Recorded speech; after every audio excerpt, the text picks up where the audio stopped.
Don Boomhauer. Down in Sarasota, Florida? That's right. Don, how are you? How's the real estate business? Just fine, and business is booming. Yeah, I haven't seen you since I flew down there to do some fishing with our mutual pal, Earl Poorman.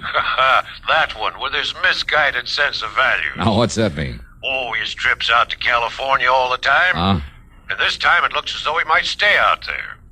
Don, I think all you Floridians are jealous of California. Now, Johnny, you think we'd ever admit it, even to ourselves? Be rank heresy. Anyhow, with Earl Poorman out of town, at least for a while, I'm kind of holding down the office of Tri-State Life and Casualty these days. So, what happens? Trouble. Client's name is Thomas Patterson. All right, what's happened? Somebody knock him off or something? No, not yet. But a few years ago, when he was living up in Jacksonville, well, Tom was the sole witness to a murder. Yeah? The killer was tried and sent to state's prison. Uh-oh. Huh? So now this killer's on the loose, and you figure Tom Patterson's life isn't worth a bag of beans. That's it, exactly. Want to come down here and see what you can do about it? Nope. Now, But, Johnny. okay, Don, I'll grab the first plane I can.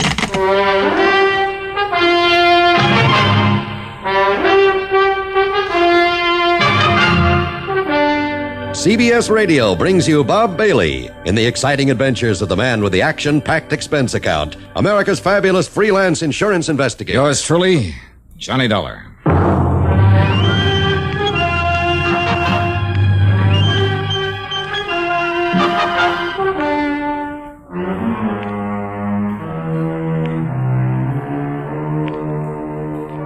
Expense account submitted by Special Investigator Johnny Dollar to the Tri-State Life and Casualty Insurance Company, Sarasota office.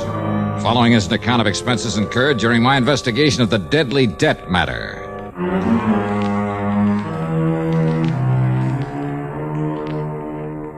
Expense account item 17940, taxi in a plane out of Hartford. The flight was good, and by early afternoon, I was in Don Boomhauer's real estate office in Sarasota, Florida. After the usual amenities. Now, let me lay it all out for you, Johnny. Yeah, sure, Don. Go ahead. And to begin with, the life insurance policy involved has a face value of $70,000. Let's see, then. My commission will come to, Don't you ever think of anything but money? Sure. Like what?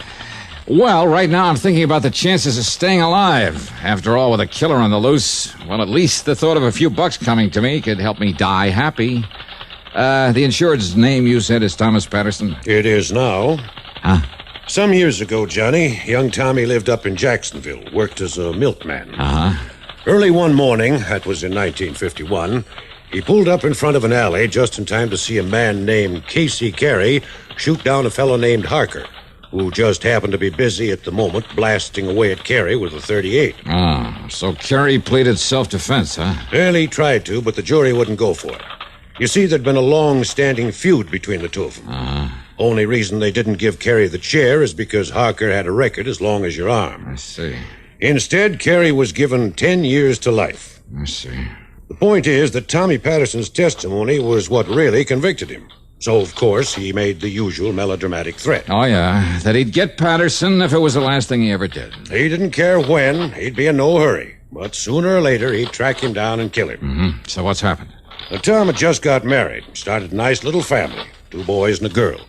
So Carey's threat scared him as much because of the wife and kids as for himself. Yeah, but now, Don, you know as well as I do how little those courtroom threats usually mean. Now, wait. Yeah? About that time, some relative died and left Tom a considerable sum of money. So he changed his name, legally. Changed it to what? To what it is now, Thomas K. Patterson. What it was before doesn't matter. Okay, go on. Then he and his family moved on down to Venice, a few miles south of here. Yeah, I remember the town. Well, there in Venice, he set up the Excellent Dairy Products Company. Nobody down here has known him as anything but Tom Patterson, so he's felt perfectly safe. Until, that is, about 6 months ago. Yeah? He was up in Jacksonville on a business trip. He was just walking along the street one day, turned a corner and bumped into a man coming from the other way. Uh-oh. Yes, he took one look at the man's face and started running like a scared rabbit. Casey Carey. Well, what do you think? But now, wait, Don. If Carey got 10 years to life in 1951... I know. When he stopped to think about it, Tom couldn't believe it. But he went down to the public library and dug into the old newspaper files. Yeah? Sure enough, thanks to good behavior, model prisoner, and all that sort of stuff. Carey got out? Carey'd got out, legitimately. But to Tom Patterson, that would only mean one thing. Carey was out to get him. In the exciting history of great American inventions and inventors, there is no one who stands out with the eminence of Thomas A. Edison. Among his hundreds of great inventions, Edison gave us the phonograph, the microphone, a telephone system, various improvements for telegraphy and motion pictures, and most significantly, the electric light or incandescent lamp, originally referred to as bottled light. When Edison was still in his 20s, he set out to invent an electric lamp which could operate on low power and would be safe for use in homes and other buildings. He knew that resistance to electricity would make wires and other substances glow for an instant with white heat, but they would be instantly consumed. So he tried several types of fiber or wire sealed in a vacuum and succeeded in producing a glow which lasted for several hours. The next step was to find a filament that would give off a bright light and last for a longer time. In his search for the right substance which he could seal in his vacuum bulb, he tried 6,000 different substances, ranging from human hair and tar to foodstuffs and vegetable fibers. Finally, he hit upon the idea of using the fibers of the bamboo tree. Carbonized, these threads provided the filament he sought, and thus the incandescent lamp became a reality. It was discovered not by accident nor by profound scientific knowledge. It was the result of tireless effort and endless trials. Edison, like so many geniuses before him, found success through determination and the philosophy which has blessed the work of most American inventors. Somehow there must be a way. Let's find it. And now, Act Two of yours truly, Johnny Dollar.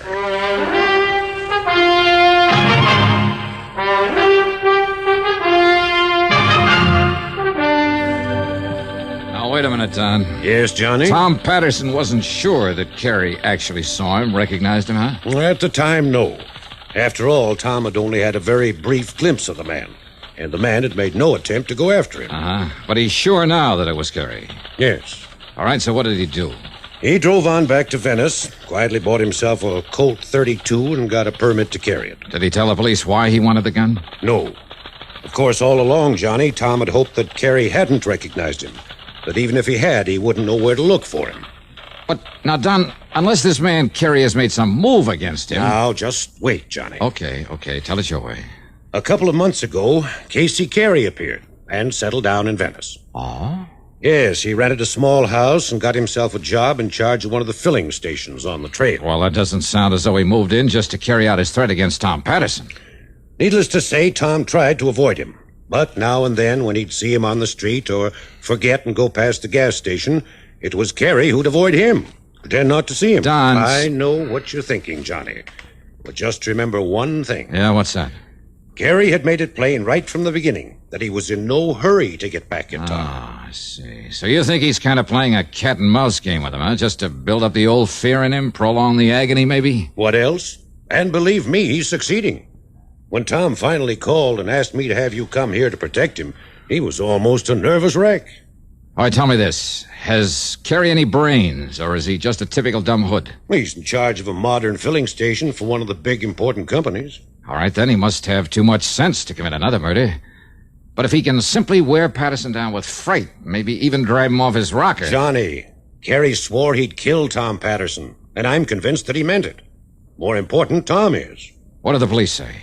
Well, Tom hasn't told him, in order to keep his wife and kids from finding out about it. That's a pretty small town, you know. If it weren't for his family, Tom would have just pulled up stakes and headed for Timbuktu. Don, if he's as scared as you seem to think... As I seem and to if think... there's no good reason for it... Well? Got an extra car I can use? Yeah, sure. The yellow one parked out front. Good. Here. There are the keys. All right, thanks. What are you going to do? Drive on down to Venice to see Tom Patterson and the police. Item 2, $4.25 for a tank full of gas. In Venice, I found Tom Patterson in his office at the Excellent Dairy Products Company, about to leave for the day. What Don Boomhauer had said about him was true. He was just about beside himself with fear, and somewhat against his wishes, I hauled him over to police headquarters. Brad Younger, the chief, was most cooperative. But... Okay, Billy, let me know when he comes in. That's it. And yes, Mr. Dollar, I know all about Casey Carey. Oh? Then why haven't you done something about him? Now. Why have you let him settle down here in Venice? Now, just a minute, Mr. Tom. If you know who he is, that he's the man who's threatened to kill me... I said just a minute, Mr. Tom. Now, you just sit there and be quiet. Yeah, please. Go on with what you were saying, Chief. Mr. Johnny, I learned all about Carey from the big oil company he works for. All about him, including that foolish thing he said in court 9 years ago. All right, then. So I had a little talk with him, and we kind of kept an eye on him. Of course, only the boys on the force, and I know that.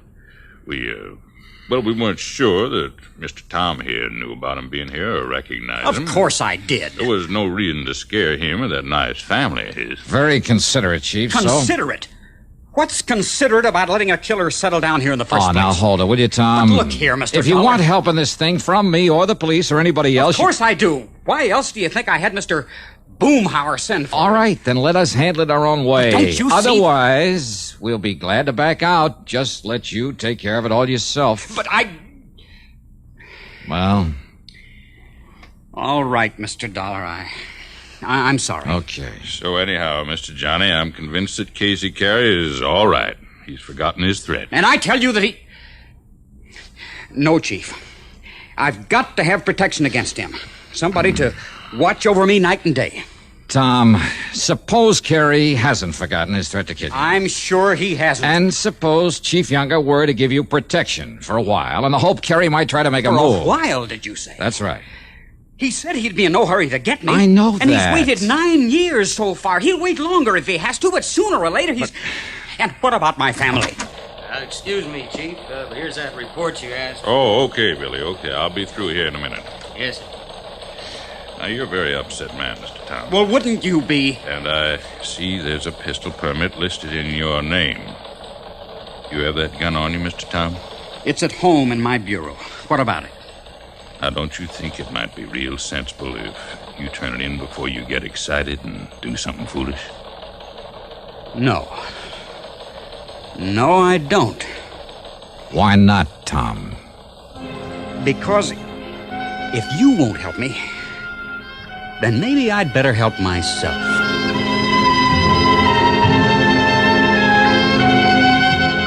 I took the chief aside and promised I'd stay with Tom Patterson, if possible get his gun and turn it in. Then Tom and I left. As we rounded the corner, we passed Carey's gas station.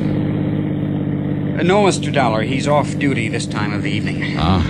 You know where he lives? Yes. Where? Because that's where we're going. What? Well, now, you wanted a showdown with him. Okay, now's your chance. But without my gun? You can't be serious. While grabbing a sandwich and some coffee, that's item 3, $1.40, I managed to sell him on the idea. Then we drove on over to Carey's house on a lonely side street.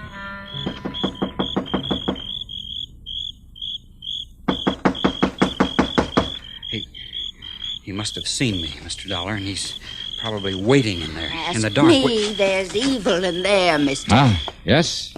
Oh, what did you say, ma'am? And who are you, please? I'm one of the neighbors, mister, that's what.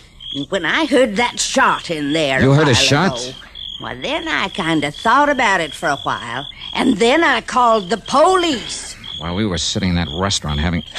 Come on, Tom, this door's open. There's got to be a light switch around here. Here it is. Mr. Dollar. Huh? This is Casey Carey? Yes, sir. Only... Yeah. Shot through the head.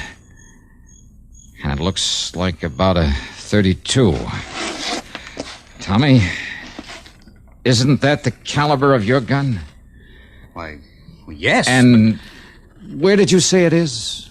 At home, in the bureau. Now, there's no use to lie about that. Well, Chief Younger. Sorry, Mr. Tom. I'm holding you for murder.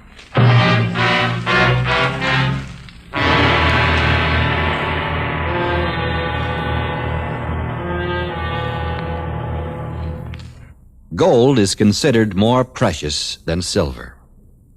And because it is, we find it hard to understand why silver takes precedence over gold in the military insignia of rank in the United States.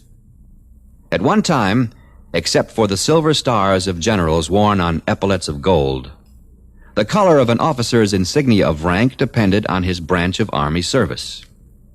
Infantry officers wore epaulets of silver with insignia of gold. All other officers wore the opposite. In 1851, all epaulets were gold with silver insignia, but majors and second lieutenants had no insignia at all, except for a difference in size of the epaulet fringe. Between the Civil War and the Spanish-American War, most epaulets were abolished, and majors were given gold leaves to indicate their rank. But the poor second lieutenant had to wait for his gold bar until, and believe this or not, 1917. Regardless of the date of establishment, all military insignia have been a source of pride for members of the armed forces of the United States of America. And now, Act 3 of yours truly, Johnny Dollar and the Deadly Debt Matter.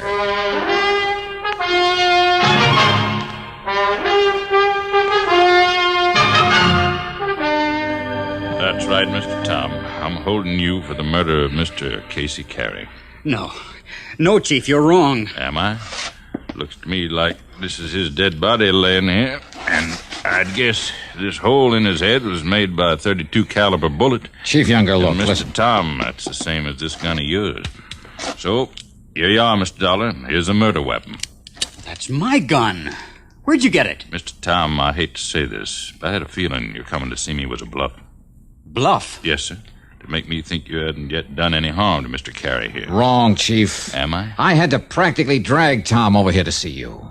Well, then, let's just say he was more willing than he let on. That's not true. And when some woman phoned about hearing a shot out here, and young Billy Barker came in... Barker? One of my new boys on the force.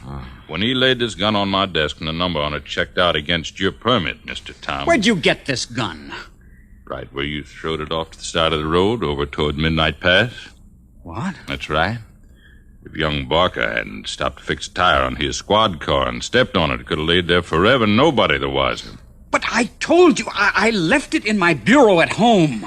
That just doesn't make sense now, Mr. Tom, and you know it. But it's true. So where were you after you and Mr. Johnny left me at headquarters? Well, I can answer that, I'll tell you where, Chief. Mr. Tom.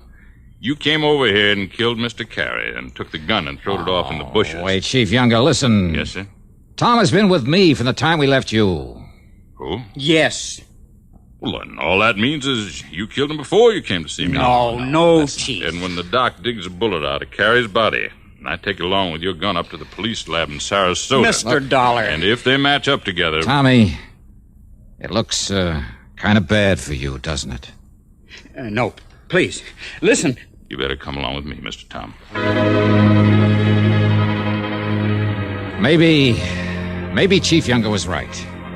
And when a report came back from ballistics that the bullet had come from Tom Patterson's gun, when Tom had no way of proving he'd left the gun at home, well, I still couldn't believe Tom had done it. Another thing, the neighbor woman had heard the shot only a little while before we got there. What's more, Carey's body had still been warm. But instead of putting up a defense for Tom, I decided to play a real wild hunch that just might turn up Carey's killer. Item 3 from a phone booth, 30 cents for a call to Don Boomhauer. No, Johnny. The man Tom saw Carey murder back in 51 was named Harker. Not Barker? Nope. Gerald Harker, with an H. Well, and I guess my hunch about this new man in the department. Hunch about what? Oh, it's nothing, Don. Forget it. And thanks. So maybe I was wrong. So maybe instead of always acting on these crazy hunches, and yet...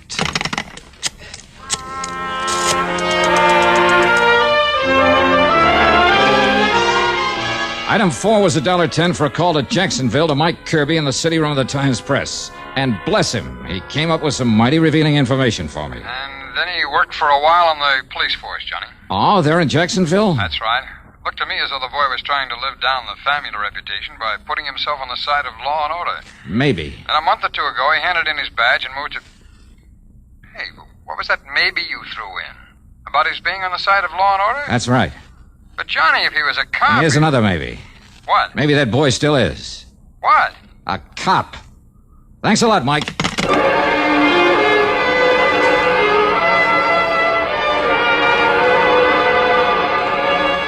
I went back to police headquarters where Chief Younger was half asleep at his desk.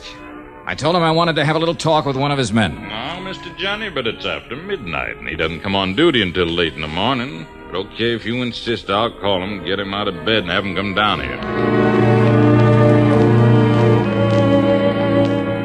And then about half an hour later, they're in Chief Younger's office. Something special, Chief? Get me out of bed this way? Billy, I want you to meet Johnny Dollar. Mr. Johnny, this is Billy Barker. Hi, Billy. Mr. Dollar? Only, why did you change your name from Harker when you came down here to Venice? Huh? What's that, sir? I'm afraid it was a dead giveaway. I don't know what you mean, sir. I'm sure I do. That and the fact you didn't move down here until Casey Carey did. Oh, you mean that man that was killed this afternoon? That's right. The man who'd killed your own father back in 51. Is that true, Billy? How did you know, Mr. Dollar? Casey Carey, the man you swore you'd someday get even with for killing your dad. How did you know that? I didn't. I was guessing. Looks to me like you guessed right, Mr. Johnny. Now look. When you learned that Carey was getting out of jail, you joined the force up there, hoping that maybe you could find some excuse to kill him in line of duty. You don't know that. But before you could do it, he moved down here to Venice. So you followed him and joined the force down here. You think that's the reason I came down here? All you could do was bide your time. Until this afternoon, when you heard us talking in here and found out about Tommy Patterson recognizing Carey, being so wild with fear that he was willing to kill him. Now you listen. So all you had to do was get hold of Tommy's gun. I don't know how or when. That's beside the point. Mr. Johnny, you sure of this? I'm not sure of anything, Chief. You bet you are. But if Billy is willing to go over to the police lab in Sarasota, let them make a paraffin test of his shooting hand. Well, Billy. All right, you two. Oh, you don't get...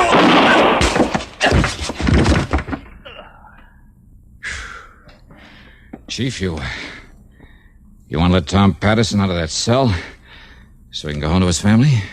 Yes, sir. Right away. And thank you, Mr. Johnny.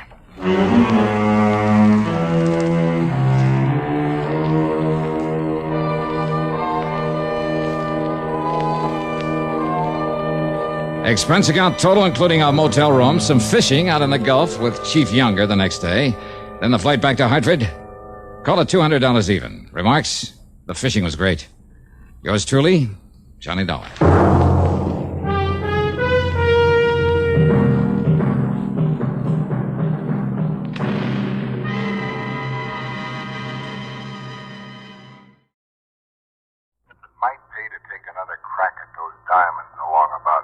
Hey, Ted, you mean you got some kind of a lead on him? No, I'm afraid not.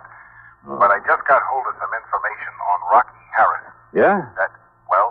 I told you after his probation was over, he disappeared. Yeah, you told me. But now, in view of this new information, plus the fact that you probably know him and his habits better than anyone else, and since Rocky is the only one who knows what he did with those diamonds... Oh, hold everything, Ted. I'm on my way down to see you.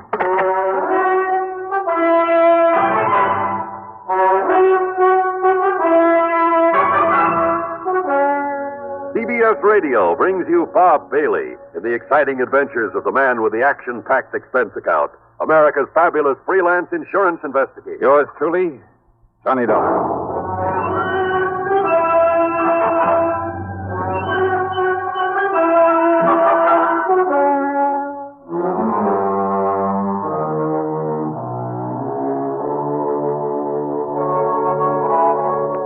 Expense account submitted by Special Investigator Johnny Dollar to Eastern Liability and Trust Company, New York City office. Following is an account of expenses incurred during my investigation of the man who waits matter. Sure, I and I alone could take the credit for Rocky Harrison's trip to Sing Sing over 7 years ago. But the fact I'd not been able to recover the Olney diamonds really stuck in my craw. So what if I was still fairly new in the business at the time? There was no excuse. Okay, then. Expense account item 1, $395, a taxi to the station, then train fare to New York. I walked over from Grand Central to Ted Besson's office at 500 Fifth Avenue. You know, I thought the mention of Rocky Harrison would bring you here in a hurry. Sit down, Johnny. Yeah, sure, thanks. Use a little drink? No, thanks. Cigarette? Now, just tell me what you know about Rocky and why you think I might be able to get on the track of those jewels again. Well, during his trial, Rocky played it smart. He knew you'd pinned the robbery on him, so in order to draw a light sentence, He admitted everything. Except what he did with those diamonds. Well, apparently he and his lawyer managed to convince the jury. Oh, that cock and bull story about his having had them stolen from him, that's a lot of hogwash. You know it, and I know it. Rocky was far too smart for anything like that, and too dangerous. And if that servant there in the Olney household who caught him blasting that wall safe, if that servant fell down the staircase accidentally, I'll eat my shirt. Rocky killed him, Ted. I'm sure of it. Same as he tried to kill me. The fact remains he wasn't held for murder. The jury believed his tale about losing the diamonds, and he got away with a short term. All right, now, During his 2 years probation, he behaved like an angel. Got himself a job, worked hard, lived modestly, saved his money, and he was a big disappointment to the police, who hoped he might lead them to the stone. But, of course, he didn't. Right. And I'm afraid by now even the cops believe his story about what happened to him. Yeah, well, I don't. Anyhow, probation over. He dropped out of sight. Yeah, so you said over the phone. The cops apparently figured he'd moved somewhere else and breathed a sigh of relief. But you figured otherwise, Ted? I guess I think the same way you do, Johnny. Probably because of my work in narcotics before I got into the insurance business. Yeah. Well. And sometimes we'd hunt for years all over the country for some character, only to find he was right underfoot all the time. Couldn't see him for falling over him, as the saying goes. Yeah, I know what you mean. Well, anyhow, I figured that instead of making himself conspicuous in some small town, the best place for a man like that to get lost, the best place in the world, would be the biggest place in the world. Right here in New York. I can't argue with you. So when I got wind that Rocky disappeared, well, you know as well as I do, Johnny, that most of these cases aren't solved by any Sherlock Holmes kind of scientific deduction. No, hardly. Sir, they're solved on information. One good stool pigeon is worth all the clues in the world, right? Well, so when I found out he disappeared, I got in touch with one of my paid informants from the old days. An old character by the name of Soder. Soder? Don't think I ever heard of him. Whiskey Soder, they call him. I told him I'd pay him well if he'd locate Rocky Harrison for me. You've heard from Soder? He called me this morning. Told me that he's seen Rocky here in town, just as I thought he would. Where? Well, he wouldn't say over the phone, so I told him I'd send you down to see him. Here, Johnny, I'll scribble his address down for you. Yeah, do that. Cheap rooming house down near the Brooklyn Bridge. There you are. Good. Okay, Cal, go see him. Just a minute, Johnny. Yeah? Soder made one thing clear. I don't know just how or why. I guess the why is obvious enough. Yeah? But apparently, Rocky has somehow changed his appearance so much that even his own mother wouldn't know him. But Soder recognized him. Yeah. And one other thing, Johnny. Yeah, what's that? I'm sure you know Rocky well enough to be careful. Sure. Yeah. Watch your step. All right, so what if there was a little risk involved? Here was my chance to make up for having done only half a job some 7 years ago. Also, I figured I knew enough about Rocky to be well prepared for almost anything he might try. The main thing was to find out what he'd done with the Olney diamond, and of course get my hands on them. Expense account item 2, $1.70 for a cab to Whiskey Soda's address. It was the kind of place I'm sure the City Planning Commission will be glad to tear down.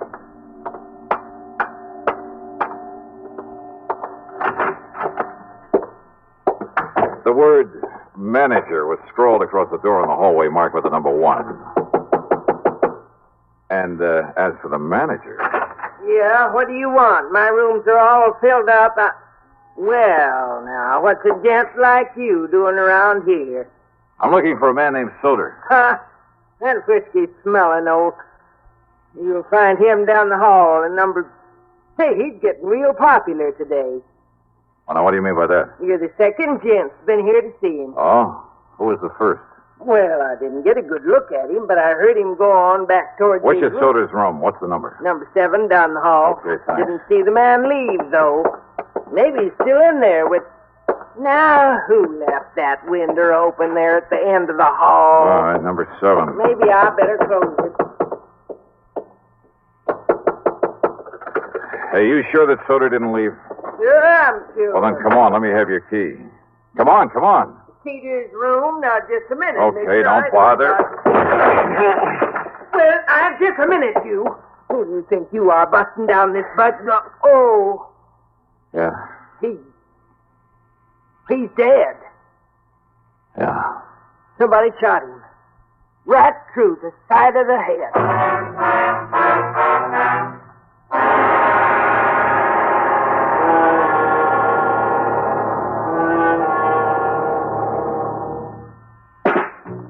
Smoking more now, but enjoying it less. Have a real cigarette. Have a Camel. So good. Have a Camel cigarette. So rich. Have a real cigarette. Have a Camel. So mild. Have a Camel cigarette. And here's the reason why. Best tobacco makes the best smoke. Have a Camel cigarette. You can say that again. Best tobacco makes the best smoke. Have a Camel cigarette.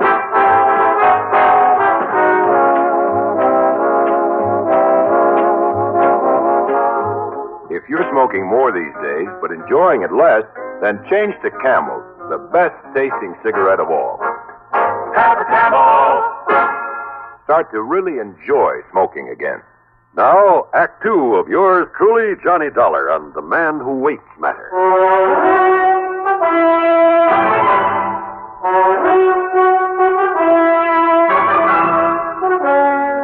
Right through the side of his head, right in front of his left ear. That's right. But I didn't hear any shot. I've been up front in my room all afternoon. Because whoever did it used this pillow to muffle the sound. One of my best pillars, too. Look here. Look what it done to it. The man who was here before, what did he look like? Huh? Well, I only looked out of my room in time to see him coming in here. I didn't get a look at his face. You said he was a gentleman, a gent. Yeah, but I didn't really. I think he had gray hair. What about his height and build? Well, I don't know. I was up front. Now, how old was he? Look, I told you, mister. I don't know. Okay, here. There's a 5 spot for your trouble. And for calling the police. Sergeant Randy Singer at the 18th. Police? And my name is Johnny Dollar. Dollar? That's right. The one that's on the radio? You call the police. Tell them I'll contact them later.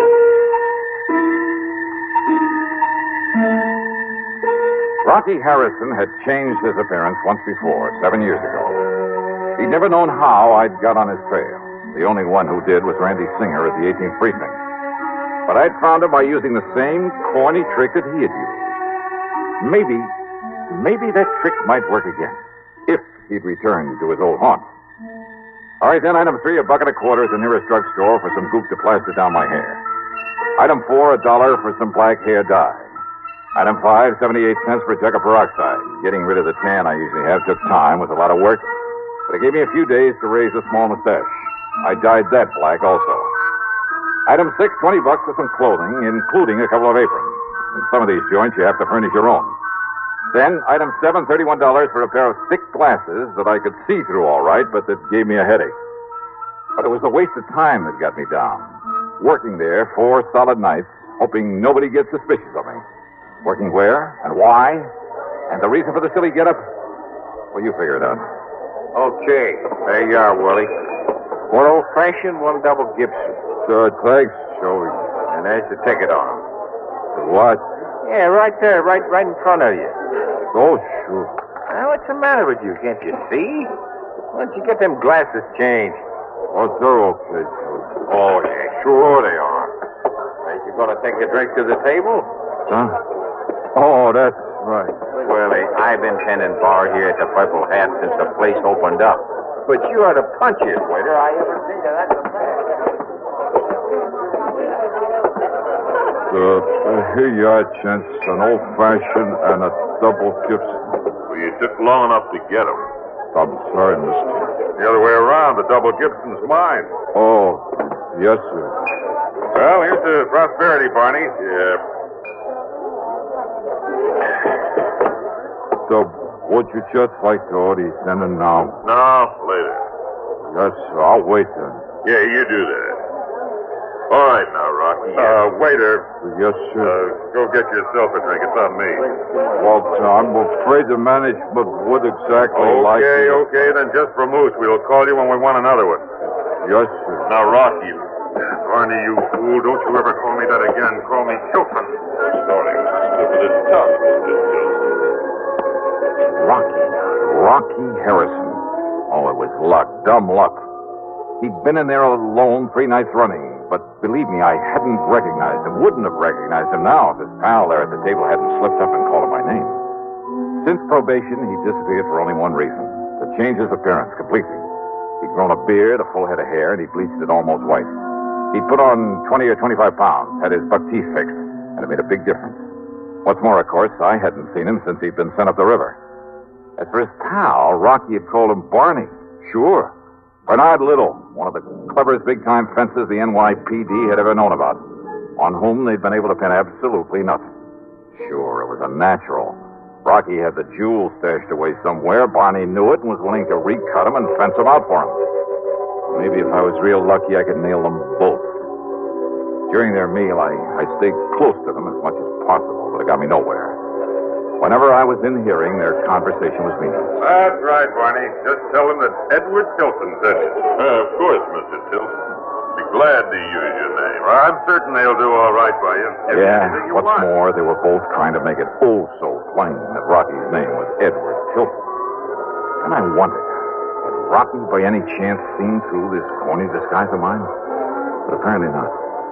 Okay, waiter, here you are.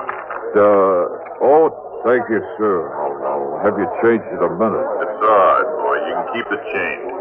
Thanks very much, sir. Well, shall we get up? Shall we leave, Mr. Tilton? I'm all ready. I'd like to look up the owner and compliment him on his chef. Why not? Good dinner, wasn't it, Tilton? Excellent. Now, if we can find the owner's office. If they could find the owner's office, they made a beeline for it. And that told me something else. The owner, Pete Monaster, had been away when I was hired. Now he was back in town. And he probably knew more about Rocky, more about the jewels, than he'd ever admitted to the police.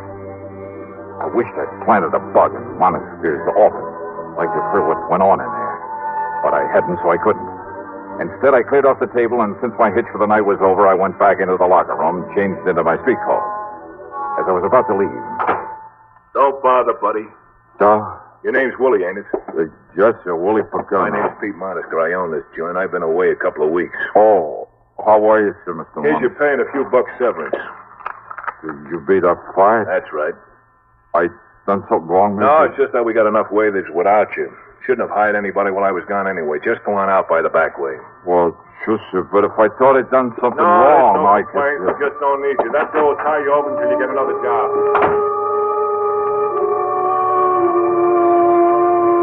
I should have known, but I didn't. Not at the moment. Not until I left by the back door, started out through the long, dark alley.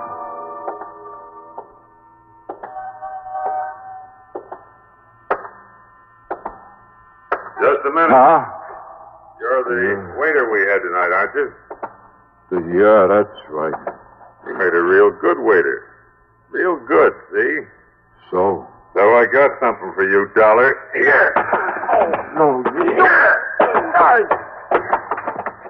All right, now, Dollar. You think I'm going to leave you alive? No, Rocky, put that thing away. Then he'll bring the cops. It's all right, Barney. I'm just going to use the butt of it like this.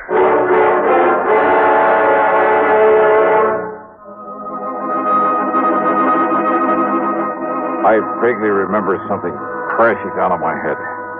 And if you think people don't see stars, you're wrong. Half conscious, I braced myself for another blow, but it never came. Instead of crazy mixture of sounds, noises, a lot of footsteps, a barrage of gunfire, sirens, a lot of cars breaking to a stop. Only it was all like in a dream. I came to the next morning and found myself in a hospital bed, a doctor leaning over me with a hypo in his hand. Then, sometime later... Well, looks like the doctor was right, doesn't it?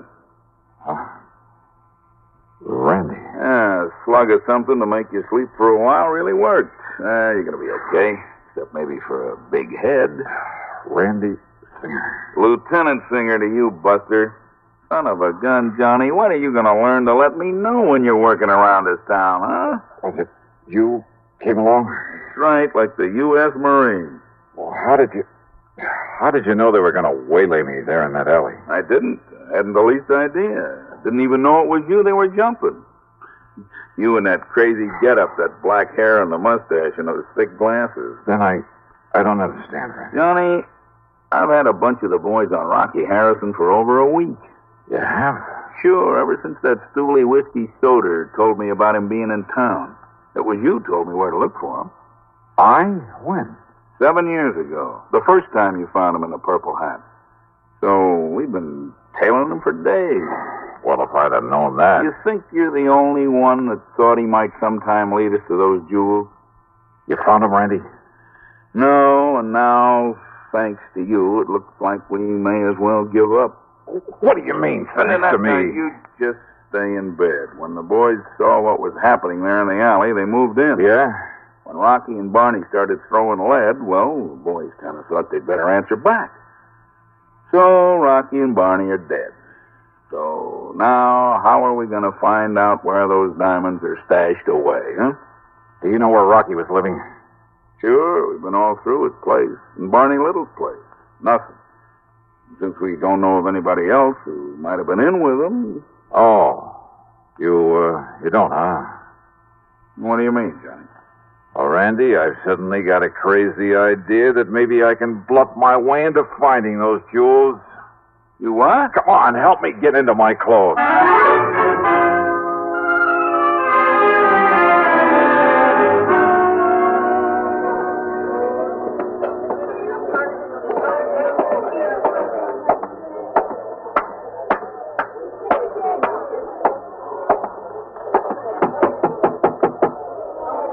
Yeah, who is it?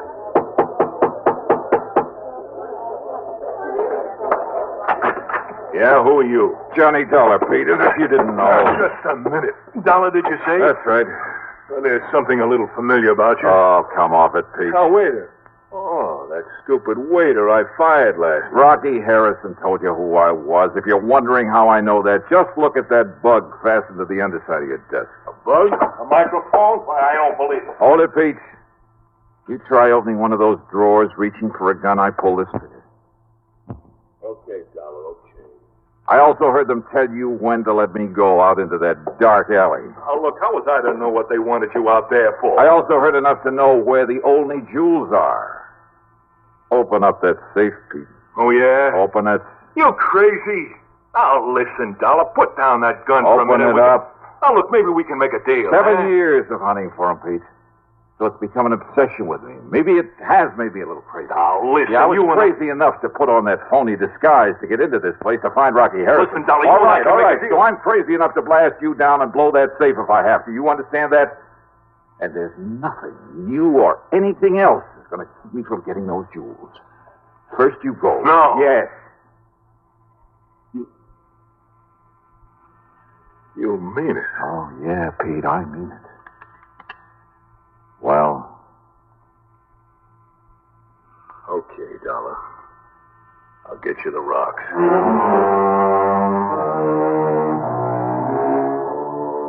The fee on this one for recovery of the diamonds? Well, maybe the department frowns on such things, but half of the check goes to Lieutenant Randy Singer, NYPD. Good man, good friend. Expense account total, including the ride back to Hartford. Well, it just about balances with what I made on my job as a waiter. Yours truly, Johnny Dollar.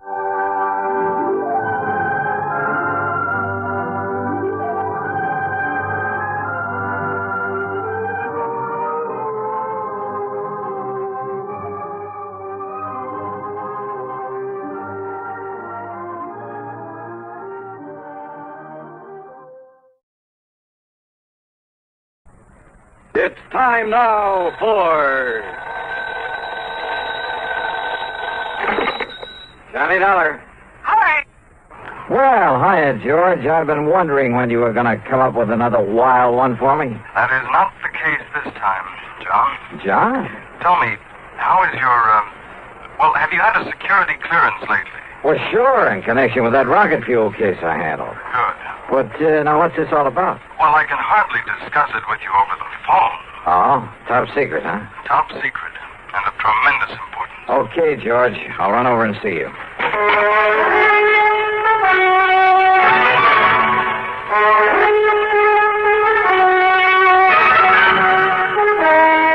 CBS Radio brings you Bob Bailey in the exciting adventures of the man with the action-packed expense account, America's fabulous freelance insurance investigator. Yours truly, Johnny Dollar.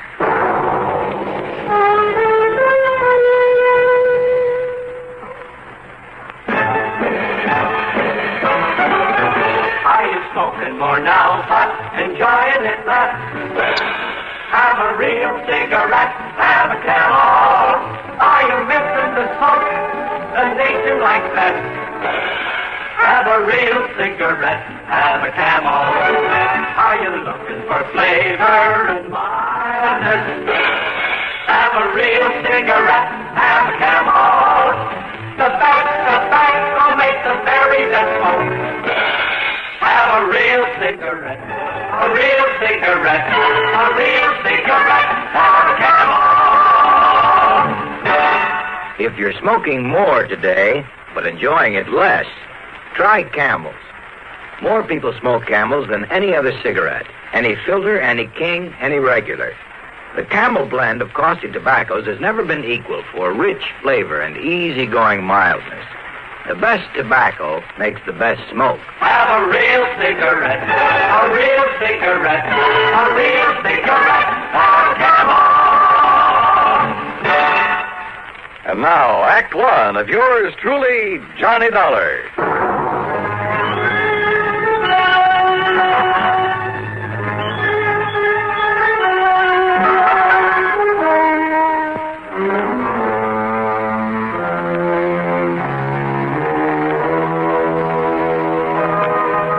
Expense account submitted by Special Investigator Johnny Dollar to Floyd's of England, North American Office, Hartford, Connecticut. Following is an account of expenses incurred during my investigation of the missing missile matter.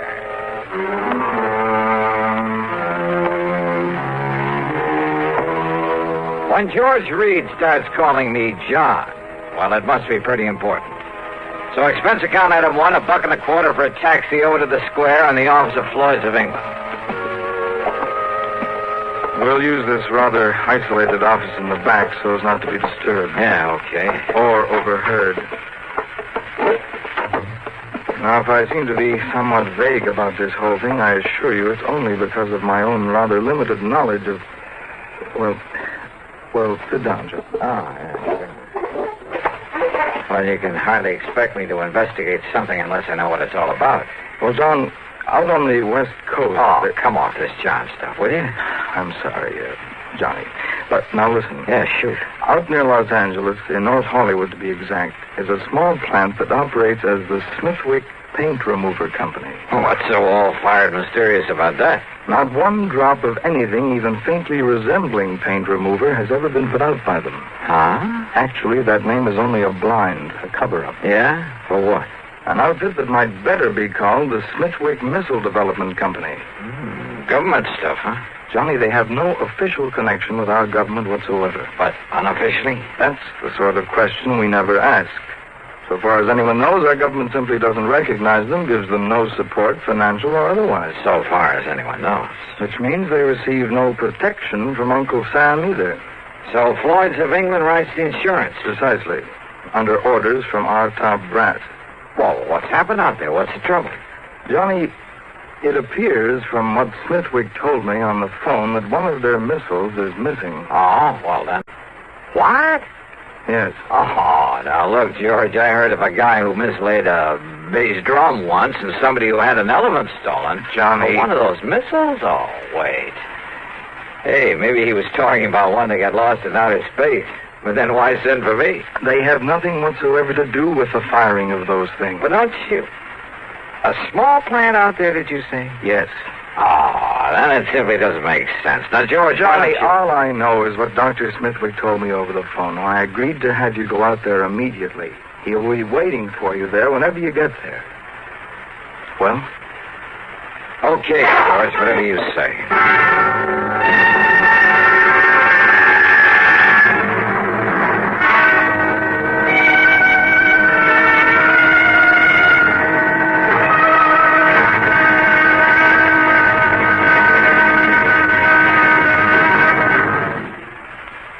Hola, amigo. You want to know about stereo phonographs? Listen to my last bullfight on ordinary stereo. Ole! But now, Columbia Stereo 1.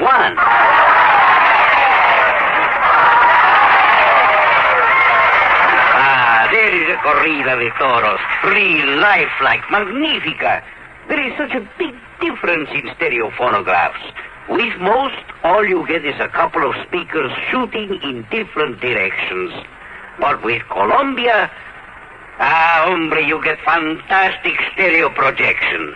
What it does is to send circles of sound sweeping through every inch of a room. You are surrounded with live sound, live feeling, live passion. Ole! Ole! How they cheered me. Ask your Columbia phonograph dealer to demonstrate Stereo 1 by Columbia. Prices start as low as $39.95 for portables, $129.95 for consoles. El Picador! Who let that bull out? And now, Act Two of yours truly, Johnny Dollar and the Missing Missile Matter. Expense account item 2, $8 for a plane to New York.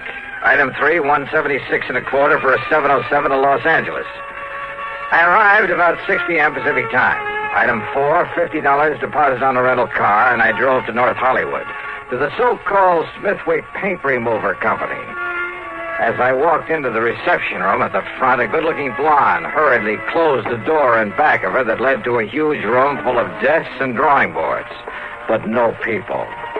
Yes, sir. Oh, my name is Dollar, Johnny Dollar, and I'm here. Johnny Dollar, the insurance investigator. Gee. My name's Gloria, Johnny. Gloria Snowden. Snowden? Will you just call me Gloria, huh? Why not? But look, I've come to see Dr. Smithwick. Oh, that's too bad, Johnny. He isn't here. Is what? Well, he left very suddenly late this morning for Washington or someplace, I guess. Oh, now that's funny. After asking He for asked me me to be to sent. be sure and stay here until you came, and... Gee, I didn't was really going to be you, Johnny. He just said Mr. Dollar would be arriving. But anyhow, when he makes these sudden trips, he's always back here first thing in the morning, and I'm sure he wants to see you. So my. Funny, though. What? What, Johnny? Well, I suppose I'd better get something to eat and find myself a place to sleep. Oh, gee, I'm hungry, too. And it's all your fault, Johnny, because I had to wait around for you. Well, then the least I can do is take you out to dinner, okay? Oh, gee, yeah. And I'm free all evening, too, Johnny. Great. We'll do the town. Now, is there a hotel or a motel around here where I can hang my hat? Well, gee, I don't... Well, there's the Paradise Motel over on North Sherman Way. It's kind of a smallish place. On North Sherman Way. 1131. Then just let me drop off my luggage, shower and shave, and I'll pick you up. Where do you live, Gloria? Oh, I'll just wait here for you. I have a couple of things I ought to do before I leave. Okay, whatever you say. And you don't mind taking me to dinner, I mean? Are you kidding?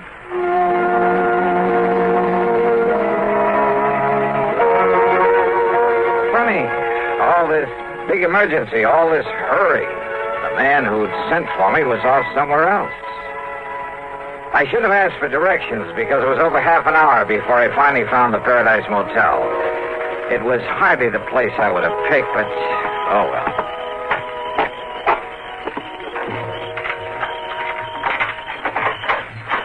Yeah, here you are, Mr. Dollar. Number 7. Okay.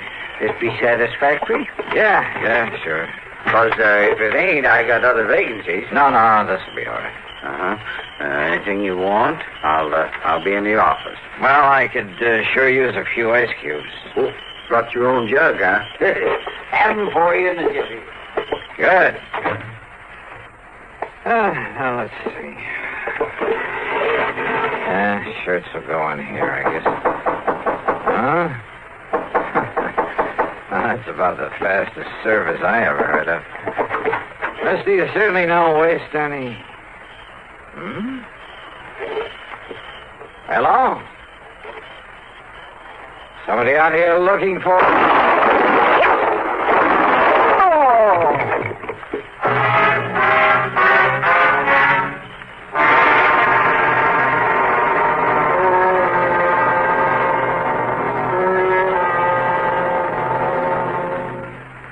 Act 3 of yours truly, Johnny Dollar, in a moment. Welcome, recording star Mel Torme. It's terrible trying to sing with a bad cold. So I always take 4-way cold tablets to relieve cold miseries fast. Good idea. Tests of all the leading cold tablets proved 4-way fastest acting. 4-way starts in minutes to relieve muscular pains, headache, reduce fever, calm upset stomach, also overcomes irregularity. When you catch cold, try my way. Take 4-way cold tablets. A fast way to relieve cold distress and feel better quickly. 4-way, only 29 cents.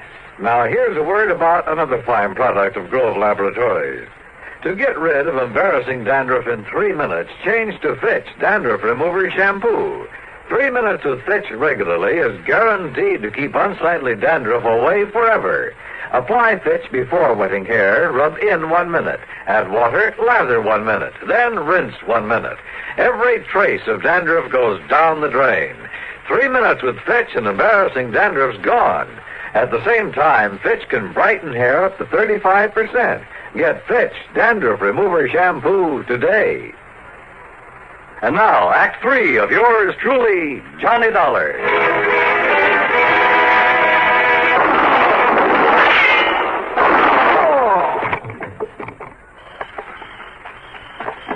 Mr. Dollar, what was that noise I... Well, you been hurt? Then that was shots I heard. Mr. Dollar? Whoever fired him was a pretty lousy shot, thank heaven. Oh, then you're okay? You mean he missed you? Oh, how do you know that wasn't just a backfire you heard? Backfire? Yeah, from some passing car. Well, don't you tell me that is any backfire. Wait a minute. He, did you say? Well, yeah. Well, did you see him? Get a look at him. Oh, no. I was in back at the ice machine. We could have gone into the office to look up my room number. I heard the noise and that car pulling away, and I just come running. Yeah, that car must have been waiting around the other side of this motel. Now, look, mister, what'd you say your name is? Barnwell. Jed Barnwell. And, Mr. Dollar, I'm going to call the police. No, don't. Huh? Well, now, I realize you're a special investigator, some kind of... That's right. And I don't want you to call the police in on this, not yet. But now, look... That's an order. You got the authority? Not only that, but, look, I want to rent another room from you. Oh, you mean you'll pay for both of them? That's right. You have another vacancy? Well, if you want the truth, you're the only guest I got tonight. I can understand that. So you take whichever unit you want, and I'll sign you into it. No, just let my name appear on the register for this one. Then you toddle off to bed and forget about me. Well, and here. Here's a 5-spot for getting me the key to the one next door, number 8. Oh, yes, sir. Yes, sir. Whatever you say, Mr. Dollar. And you still want them ice cubes? Brother, I sure do. I left one handbag and its contents in number 7. Then I sat quietly in the darkness of my own room and waited.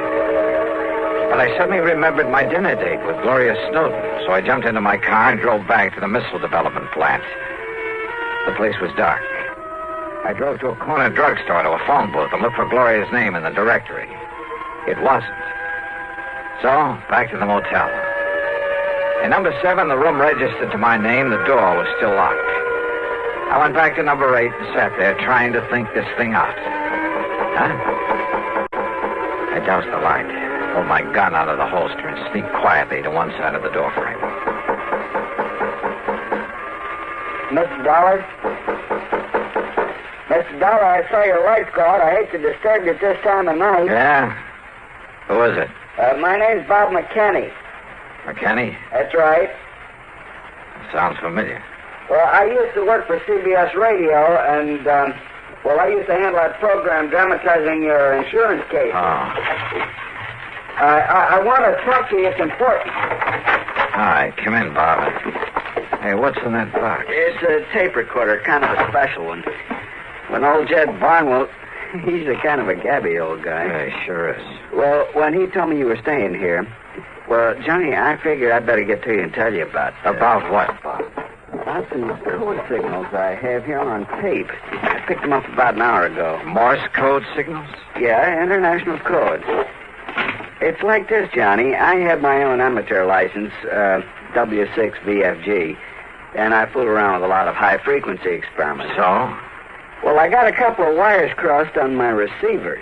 It took me to a frequency that isn't even supposed to be on the air anywhere. Yeah? I started hearing what I thought was a high whistle. It was so high it was barely audible, like an oscillator note, a continuous squeal.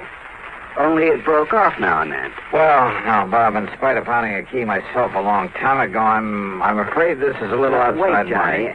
I've also been experimenting with this tape recorder, running the tape and recording at about 5 feet a second instead of 7.5 inches a second. Yeah, well, excuse me, but listen, please. Okay, I'm listening. I recorded that squeak, running the tape real fast, and then I played it back slowly. You know what it was, Johnny? All right. It was ultra-high-speed transmission, code transmission. Oh? And when I played it back as slowly as I could, so I could read it, will you listen to it? I've got a variable speed on this. Can you read international code? Go ahead, Bob. Turn it on. Yeah.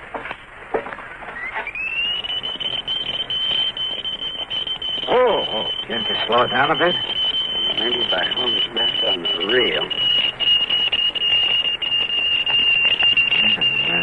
Wait a minute. Listen to that. That's what I mean, Johnny. It's legitimate code, all right, only...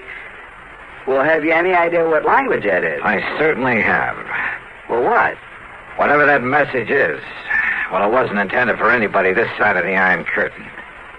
And did you understand just, maybe a couple of words? Yeah. Now, look, have you any way of telling where that signal comes from? Well, it was mighty powerful, like it was real nearby. Ultra-high-speed transmission. And on a frequency that nobody in the world's supposed to be using. Bob, if there was some way to spot that transmitter, if we could only... Kenny McManus. What? If I can rig that direction finder at Kenny's to my receiver when it's rigged to catch a signal... Then do it. Get hold of McManus and his direction finder and trace down the source of that signal. Meantime, leave this tape recorder with me. I'm going to round me up an interpreter. Then you caught those two familiar words in that message. My name. That's right, they were. Johnny Dollar.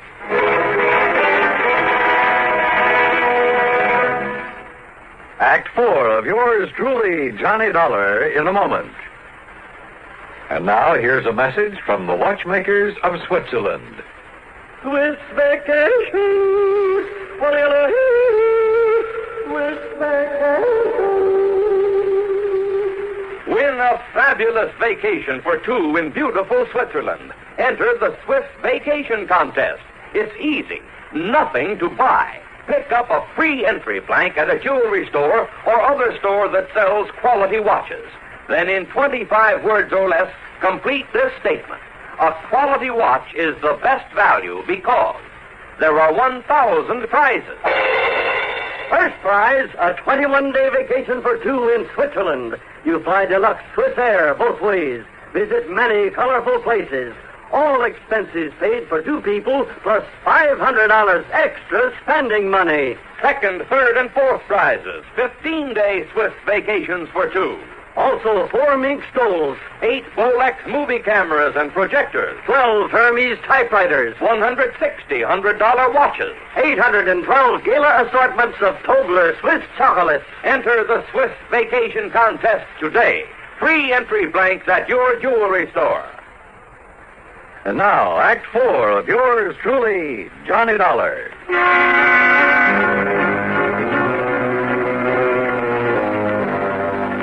Two familiar words and that high-speed code message that Bob McKinney had intercepted. So high speed it sounded like a continuous squeal, until we played back the recording slowly and recognized it for what it really was. A secret message in that foreign language.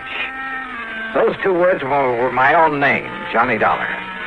My one good police contact there on the West Coast was Lieutenant Harry Golden of the Homicide Squad.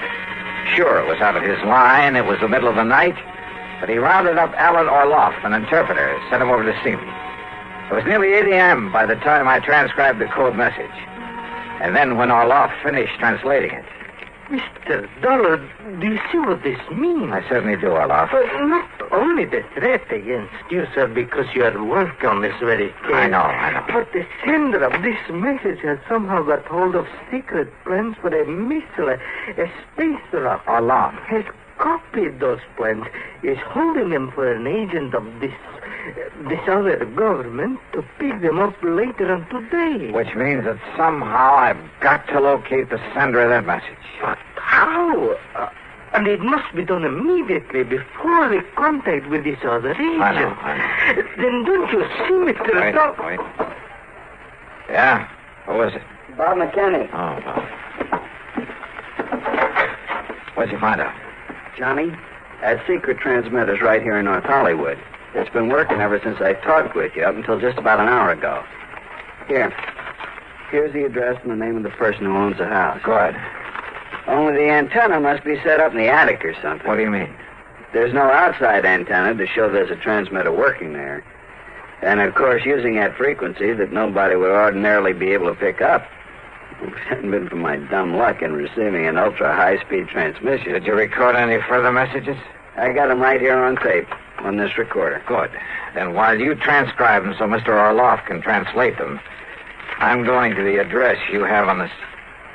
Huh? Kind of figured the name of that sender might surprise you. Surprise, huh? That is the understatement of the week. I'm going over to that missile development outfit. And I hope and pray Dr. Smithwick is there now.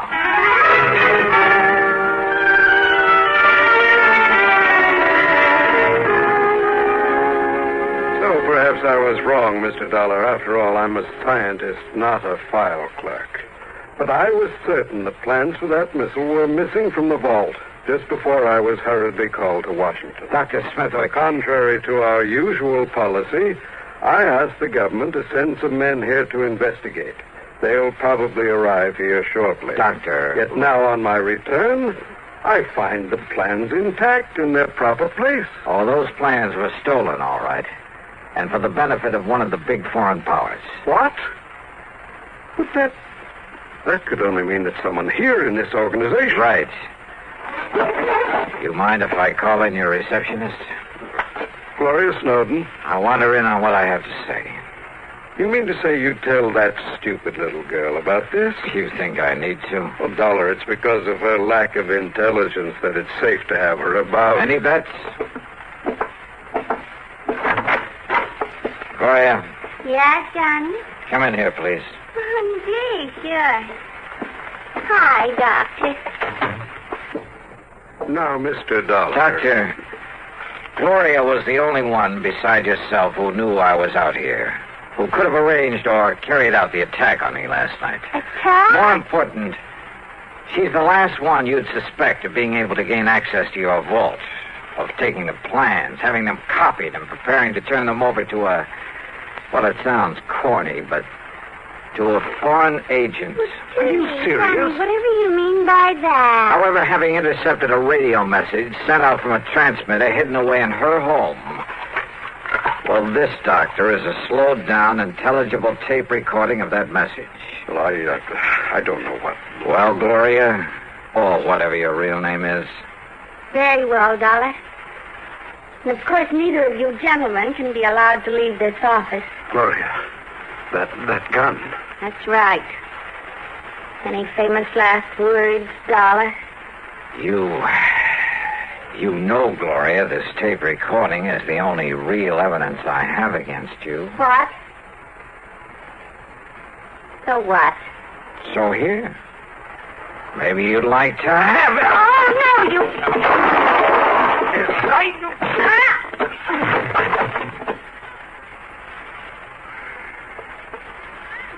Mr. Dollar. Yeah, Doctor. And maybe those G-men you sent for will keep the date she made with her contact. The one supposed to pick up those plans from her.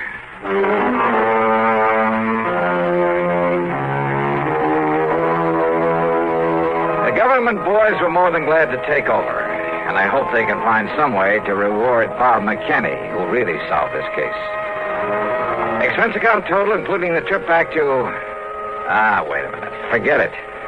In so good a cause, it was the least I could do. Yours truly, Johnny Dollar.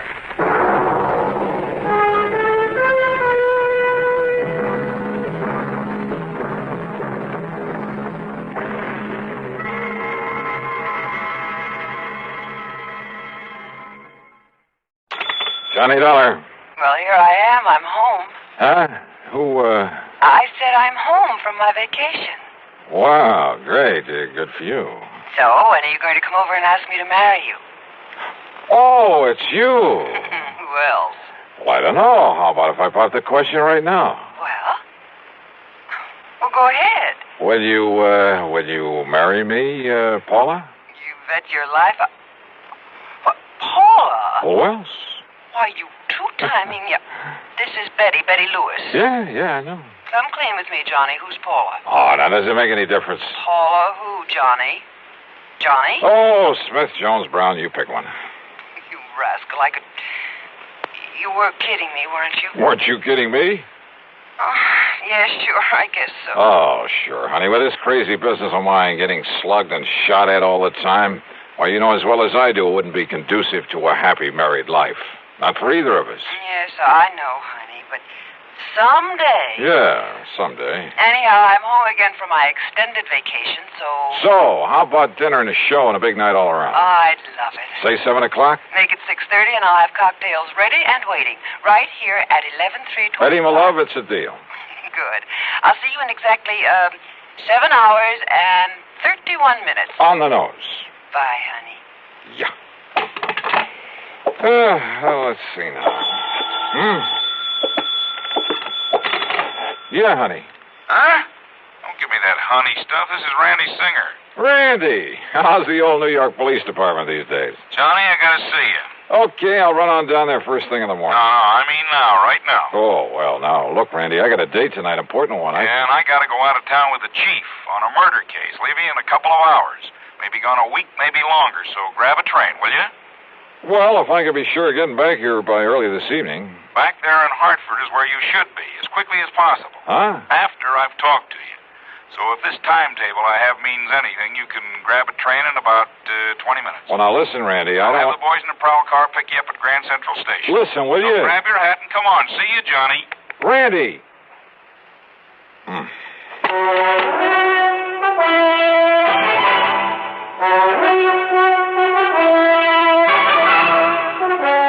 CBS Radio brings you Bob Bailey in the exciting adventures of the man with the action-packed expense account, America's fabulous freelance insurance investigator. Yours truly, Johnny Dollar.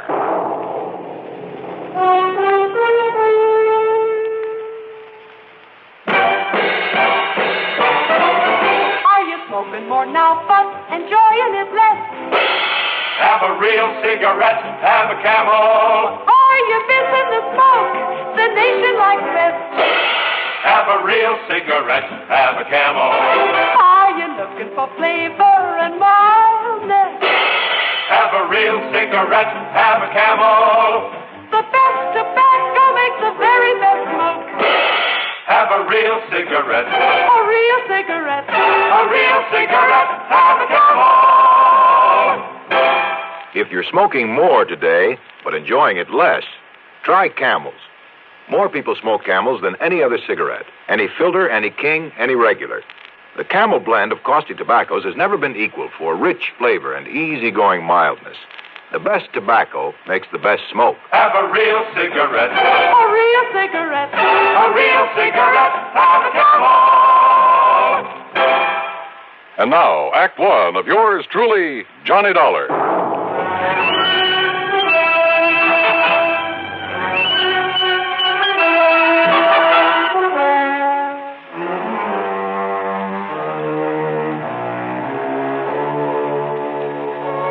expense account submitted by Special Investigator Johnny Dollar. To the Universal Adjustment Bureau, Hartford, Connecticut. Attention, Mr. Pat McCracken. Following is an account of expenses incurred during my investigation of the double identity matter. Pat, you have an assignment to this case, but it does concern some of the insurance companies that Universal Adjustment Bureau services. And if there's any question about reimbursing me for whatever charges I may run up, I'll read on. Expense account item 1, $495, taxi to the station and a train down to New York. As promised, Lieutenant Randy Singer had a prowl car waiting for me at Grand Central, and a few minutes later I barged into his office in the Homicide Division of the 18th Precinct. Okay, Conroy, okay. Just go tell the chief I'll be ready to leave by the time he is. Now, go ahead. Yes, sir, Lieutenant. Sit down, Johnny. Glad you can make it. All right. Tell me one thing, Randy. Is this an insurance matter? It sure is, or rather, they are. They? Maybe you weren't called in on them, but, brother, you should have been. Here, look here. Fall 1956. John R.V. Brownfield. Lived in a small apartment over on the east side, but the old boy had a lot of money. So what happened? Somebody knocked him off? His death was pronounced a suicide, overdose of sleeping pills. Yeah, happens all the time. Does it?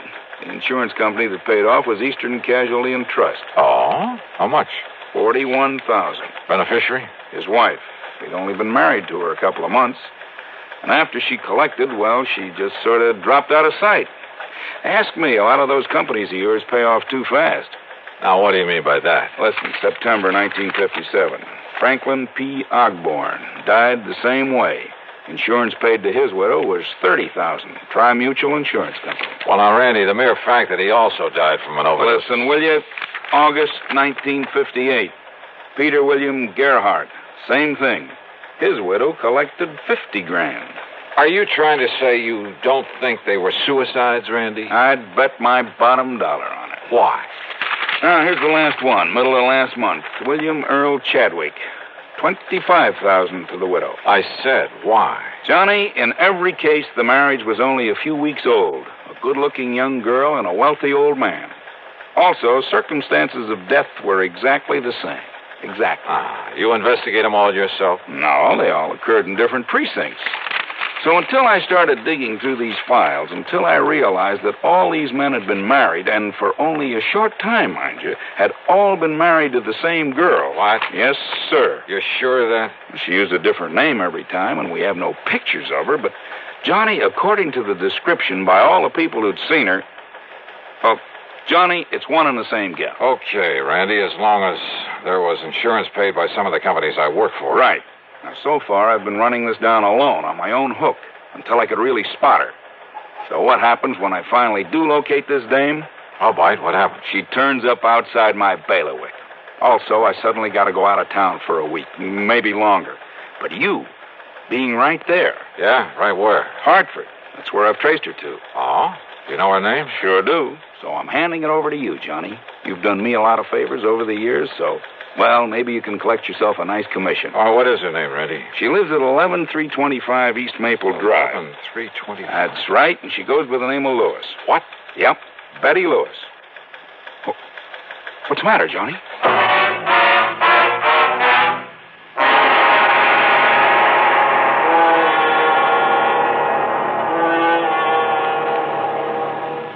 Act 2 of yours truly, Johnny Dollar, in a moment. Are you looking for a career with a lot of bright job opportunities and a chance to be someone?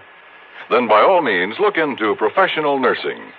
Young women between 18 and 35 who are high school graduates in good physical condition can qualify for nurses training. There are many fascinating outlets for nurses' talents. They can work in hospitals, private homes, doctors' offices, in research, industry, or the armed forces. There's a great need for women to teach nursing, too. Women under 50 are also needed as practical nurses. Practical nurses require less training than professional nurses. They assist in hospitals and perform countless valuable services in private practice.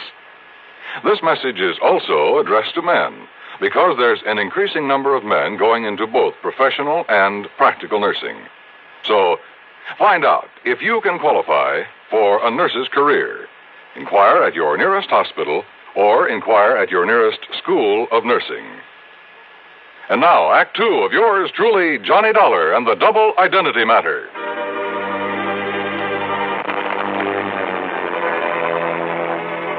I went over the files on the so-called suicides word for word.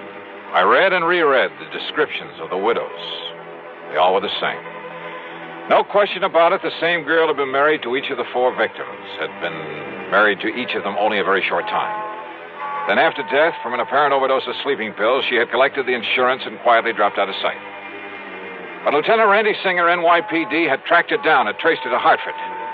And according to him, according to the description, she was Betty Lewis of 11325 East Maple Drive. Betty Lewis, the girl I knew and palled around with. The girl I had a date with that very night. The one girl in the world I almost took seriously. What is it, Johnny? You know her? You know this girl? Yeah. That is, I think I've seen her there in Hartford, Randy. Good. Then go back there. Get next to her, Johnny. Trip her up. Make her spill the beans about these murders. Murders? Well, don't you agree she must have fed those old codgers all those sleeping pills just to collect their insurance? Kind of looks that way, doesn't it? What's the matter with you, Johnny? It's as plain as the nose on your face. And boy, how those descriptions of her all tie together. Yeah. Height, weight, build, complexion, eyes, everything. Of course, she dyed her hair differently a couple of times. Blonde. When she married her last victim, she was a redhead. What'd you say? She's a blonde? She's a blonde now? Randy. Yeah? How'd you get onto her? It's a long story, Johnny, but somewhere along the line, I got suspicious about those sleeping pills. They were all the same, a special prescription. Are you listening to me, Johnny? Yeah, I'm listening. Well, then I found out that not one of those old men had been given a prescription for them. So to make a long story short, I finally ran down a kid working in a drugstore who'd been getting him to her. I see. But instead of nabbing him, that would have spread the alarm, you see. Johnny, I got real lucky. In the trash barrel where the kid lives, I found some letters for her, all written within the last month, telling him to start making some more of the stuff for her. In other words, Johnny, as soon as she can trick some other guy into wedding bells, somebody up there in Hartford, but if you can grab her first, pin those 4 murders on her, huh? Hey, Lieutenant. Yeah, Conroy, what do you want? That newspaper reporter that was here to see you. Ah, what newspaper reporter? I told him you was tied up with Johnny Dollar on that suicide run. You what? Well, I seen them files there on your desk. Conroy, you dope, when the chief and I get back from this trip, that's another thing, Lieutenant. Huh? The chief said if you don't want to start pounding a beat again, well, you see, he's been waiting out front for you for about 5 minutes. Conroy, you crazy? Why did you say so? Tell him I'm coming. I'm coming right away. Yes, sir. I'll tell you. Johnny, will you take it from here? Down? Sure, Randy. Attaboy. It's truly Johnny Dollar in a moment. Meet star Stuart Irwin. Nothing's worse for an actor than a nasty cold. To feel better quickly, I take wonderful 4-way cold tablets, a fast way to relieve cold distress. Right. Tests of all the leading cold tablets proved 4-way fastest acting. 4-way starts in minutes to relieve muscular pains, headache, reduce fever, calm upset stomach, also overcomes irregularity. Take my advice. For your next cold, take 4-way cold tablets, the fast way to relieve those cold miseries. 4-way, only 29 cents. And now here's a word about another fine product of Grove Laboratories.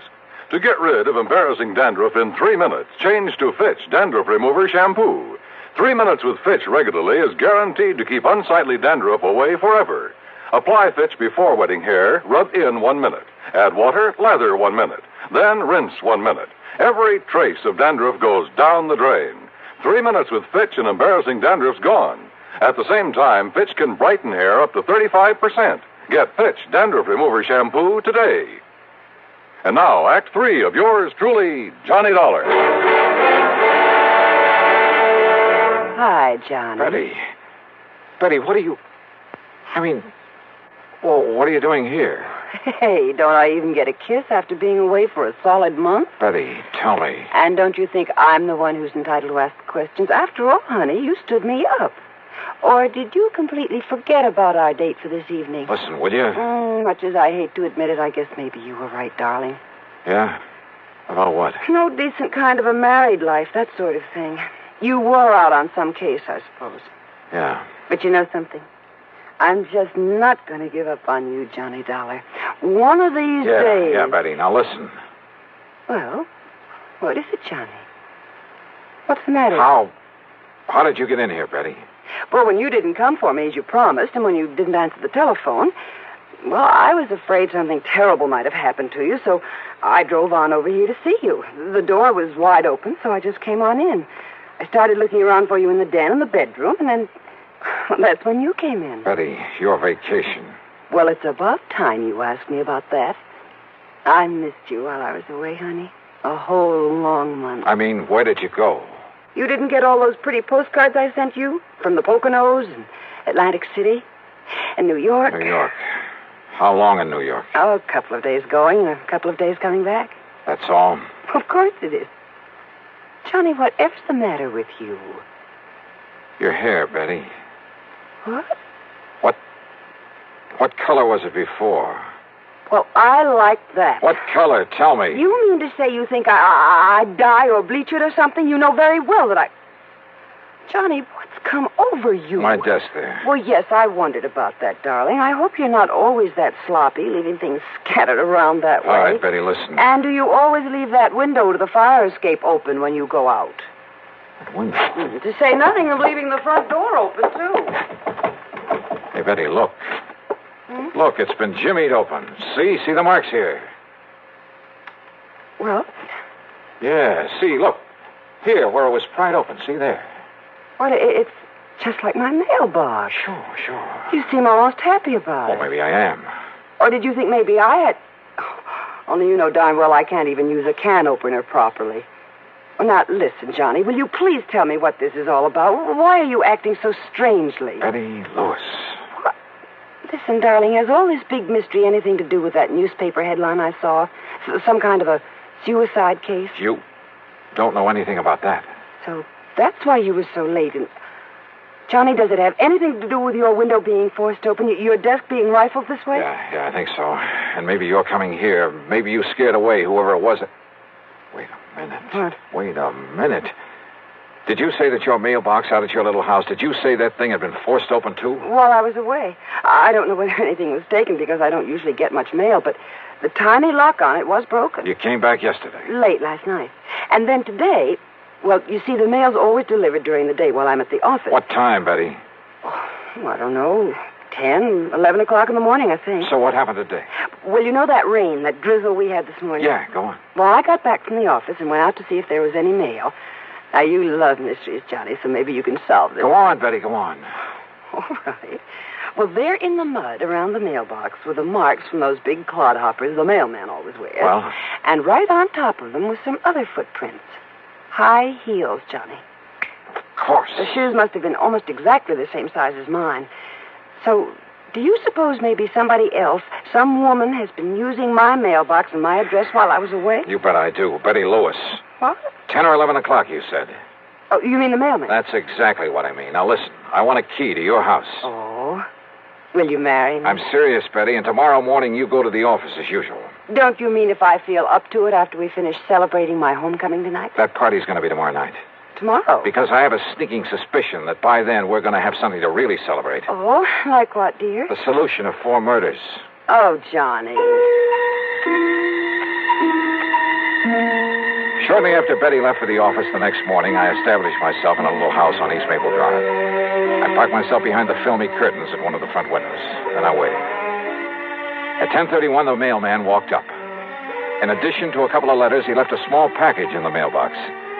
It didn't take much to guess what was in it. I waited some more. An hour and a half. Did whoever that package was intended for, and I was sure it wasn't Betty, did they know the mailbox was being watched? After all, they knew from the newspapers that I was on the case. But unless they appeared to collect this package, I had no case. Then it suddenly occurred to me the important thing was to be sure of having that package myself as evidence. So after making sure the street was clear both ways, I slipped out the front door, walked casually out to the mailbox.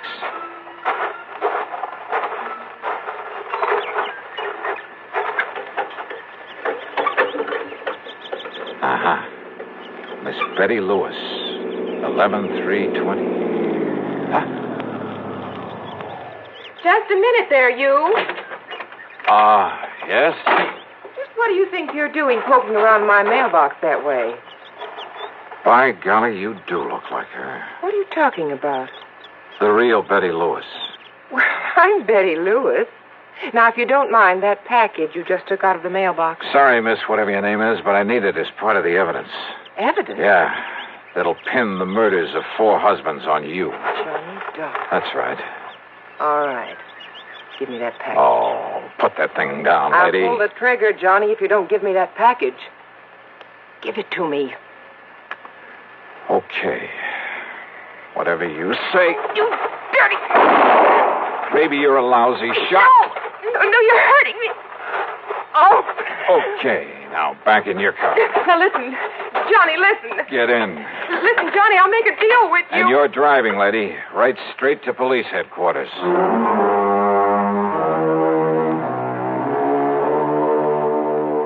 Sure, there's a lot more to be done, only by the police, both in Hartford and down in New York. But there's not much doubt about the outcome, especially since the kid who supplied the drugs broke down and said plenty. The insurance companies, well, the money she had left can be prorated among them, and that'll be that. My problem, of course, will be explaining things to Betty. But you know something? That may have its pleasant aspects, too. So expense account total, well, call it $20. Provided there's also a fee on this one. Yours truly, Johnny Dollar.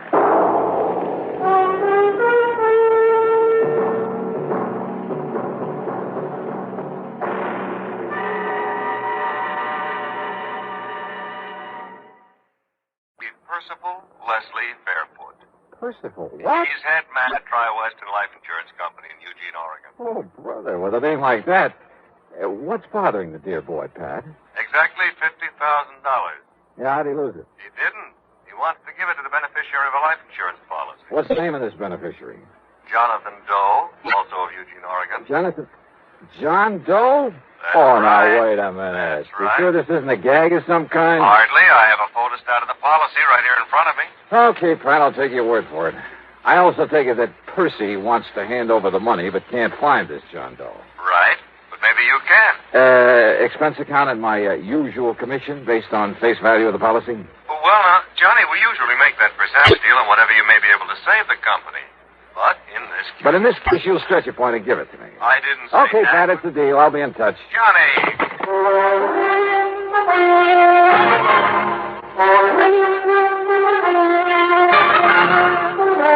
CBS Radio brings you Bob Bailey in the intriguing adventures of the man with the action-packed expense account, America's fabulous freelance insurance investigator. Yours truly, Johnny Dollar.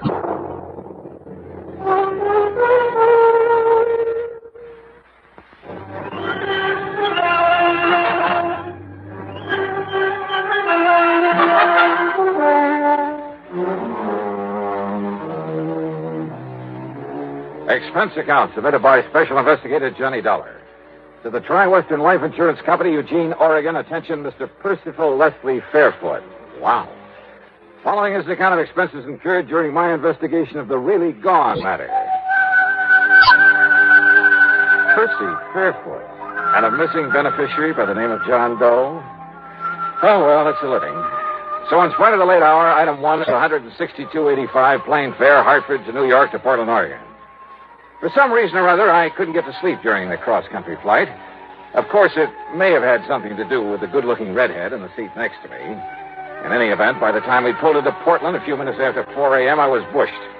Then I had to wait some 4 hours for the local flight to Eugene. It was after 11 a.m. when I finally walked into the office of Tri-Western on Jefferson Street. I was tired, hungry, and in no mood to bandy words with anybody by the name of Percy.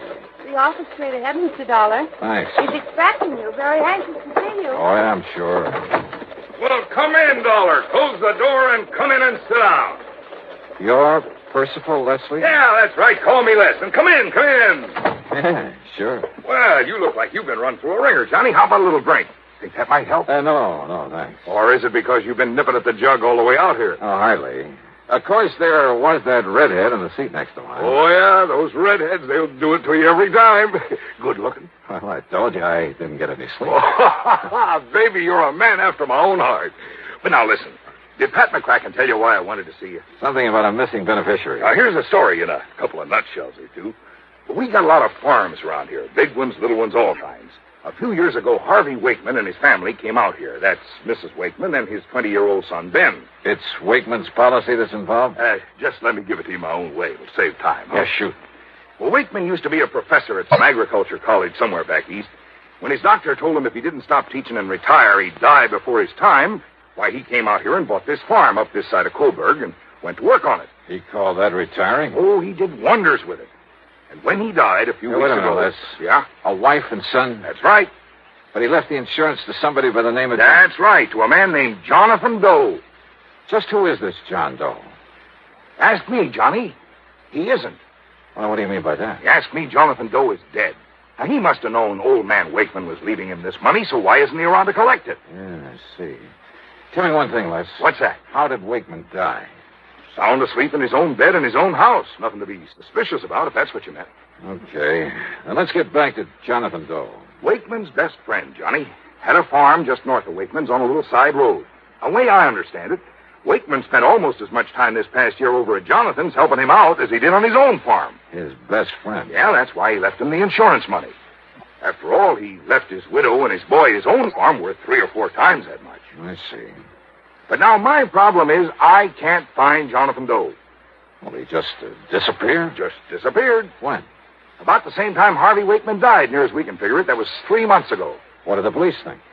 Well, they decided the only thing we can do is wait. Maybe he'll show up again. But you ask me, Johnny. Yeah?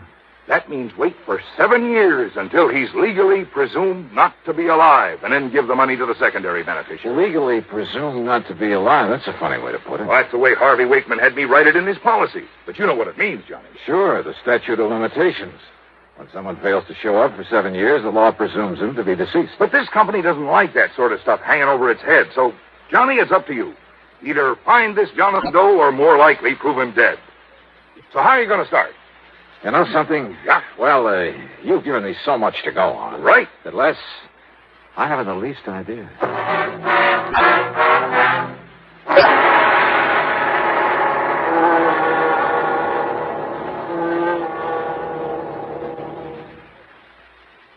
The really...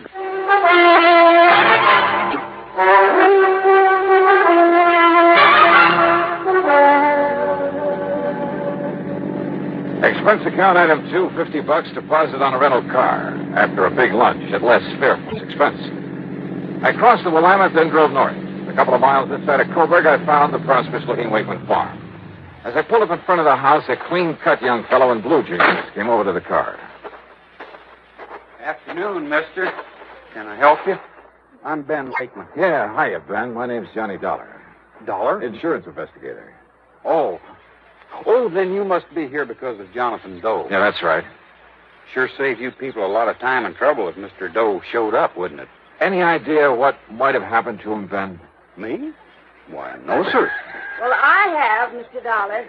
I could hear you through the window. I'm Mrs. Wakeman, and I have a couple of ideas about what happened to him. How do you do, Miss Wakeman? You know what I think? Well, now, Ma. I think Jonathan Doe was just so broken up over my husband's passing that he couldn't bear just staying around not being able to do anything about it. Ma, they were the closest friends that ever lived, Harvey and Jonathan Doe. Tell me, Mrs. Pa spent more time with him, helping him, loaning him his implements. Well, maybe he... I guess our Alice Chalmers tractor is still over there. Ben? I know it is, Ma. And as soon as Mr. Waverly says it's All okay, right, all right. Yes, Pa spent more time with him lately than he did here. And with the shock of Pa's going, well, I just think he went away. Ma, I don't mean to argue with you, Ben, the more you say no, the more I believe it's true. You just know the best way to keep me thinking something is to say it isn't so. You're just like your father was. You said you had 2 ideas, Mrs. Wakeman. Well, of course, Mr. Dollar. Any reason why this Jonathan Doe wasn't just, murdered? Ma, please. Any reason you know of why somebody might have murdered him? Well, no, but just the same, it's a possibility, isn't it? What sort of a man was Jonathan Doe? Well, according to Pa... No, I mean in your own opinion. Well, you see, I just never did get around to meet him. Goodness knows I told Pa to invite him over here to Sunday dinner often enough. Ben? Sir? Well, that is, I never met him either. I offered to go over there with Pa a couple of times and maybe help him out, but... You want the truth, neither Ben nor I ever really saw his farm close up until they told us he'd disappeared. It wasn't the talk kept us away from him. It's just... Well, who around here did know Jonathan Doe? Well, actually, well, I guess even we wouldn't have known about him if it hadn't been for Pa. That's true, Mr. Dollar. It's just...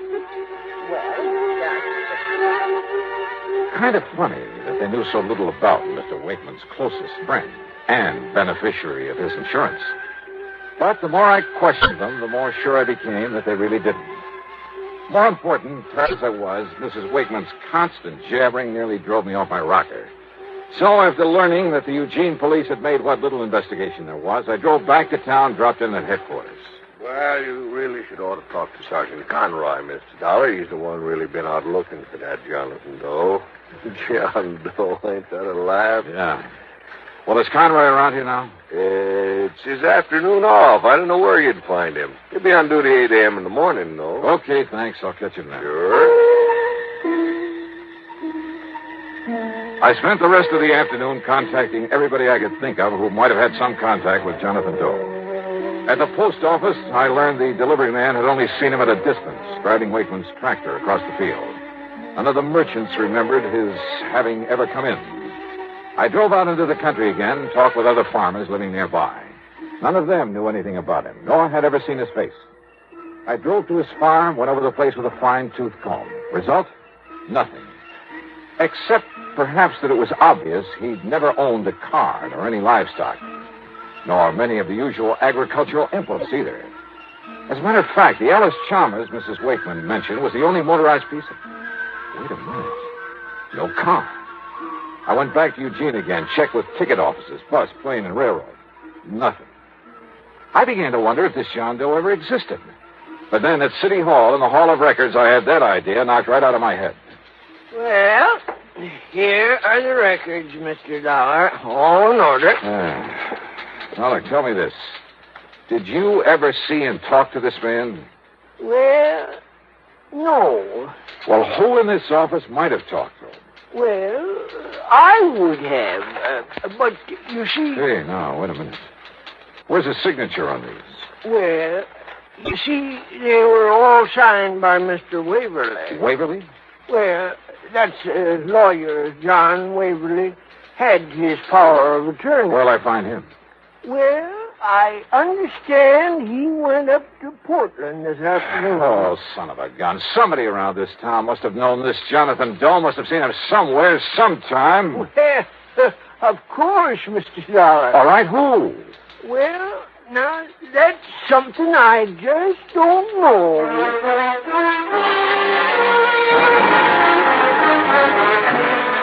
It was late, and I was beat, so I grabbed dinner in a room at the Barclay, that's item 3, 1170, and spent the next 9 hours getting some much-needed sleep. Item 4, first thing in the morning, $1.85 for breakfast. Then I barged on over to police headquarters again.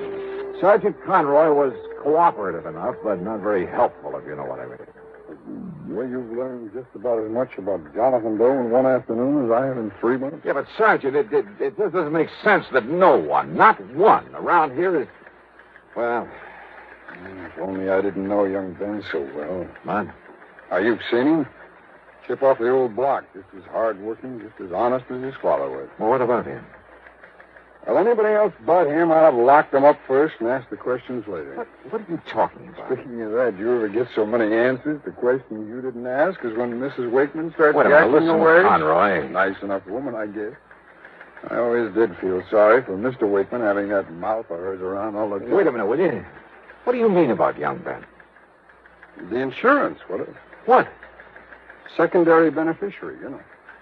It's Ben who gets that money if Jonathan Doe never shows up? That's right. Well, at least that's... You're sure of that? Well, that's what I understood from Les Fairfoot. He's the... Yeah, I know who he is. But why he didn't tell me that? Conroy, I'll see you later. Now, look, Dollar, I told you about that boy. That boy is somebody I want to find out more about for myself.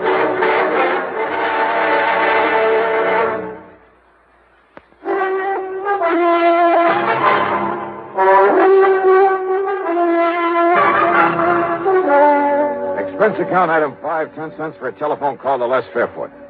Johnny, you're not trying to tell me Ben could have killed Jonathan Doe to get that $50,000 7 years from now? Didn't he? Oh, I know that boy. I've known him for years. Or maybe he paid him off to disappear this way. When by simply staying around, he could get $50,000. Are you sure that Jonathan knew he was beneficiary of that policy? Well, I'd certainly imagine old man Wakeman would have told him so. Wakeman ever say he did? Well, no. You ever tell it to Jonathan? I never even met him. Not you nor anybody else, and I've been wasting all this time trying to find someone who did, who knew something about him. But, brother, that's all beside the point now. What are you going to do? Go out to that farm for a showdown with Ben Wakeman. Showdown? I'm afraid I kind of made a fool of myself trying to trick that boy into confessing that he disposed of Jonathan Doe. He had an answer for everything. But I mean a straightforward, honest, eye-to-eye answer. As for his mother... Ben, who's worked so hard to take care of me and Pa ever since he first got sick, how can you say such a thing? It's all right now, Mother. It's just Mr. It's Dollar. just that he's accusing you of the most horrible, the most awful things, and he has no right to. Well, look, Mr. You think that Ben, this wonderful boy who's taken such good care of this farm, just like his father wanted, and who's even taken care of Jonathan's place ever since and taken care of us, I ought to scratch your eyes out for even thinking such a thing. Well, I'm sorry, Mrs. Wakeman. You'd better be, and you just better get out of here. Mother, If I had any sense, I'd sue you. I'd call up John Waverly and Wait tell a him... minute. Waverly? That's right. Lawyer Waverly. He was Dad's attorney, Mr. Dollar. Your father's too? Of course. Then he's the one I want to see. Just don't you worry about that. You just come around here like this anymore, and you'll see him in court. Mrs. Wakeman. Go on now, get out of here. Mrs. Wakeman, I may end up by owing you a big fat apology. You certainly will, but right But now... until I talk with this lawyer... Right now, you can just get out of here. Yes, ma'am.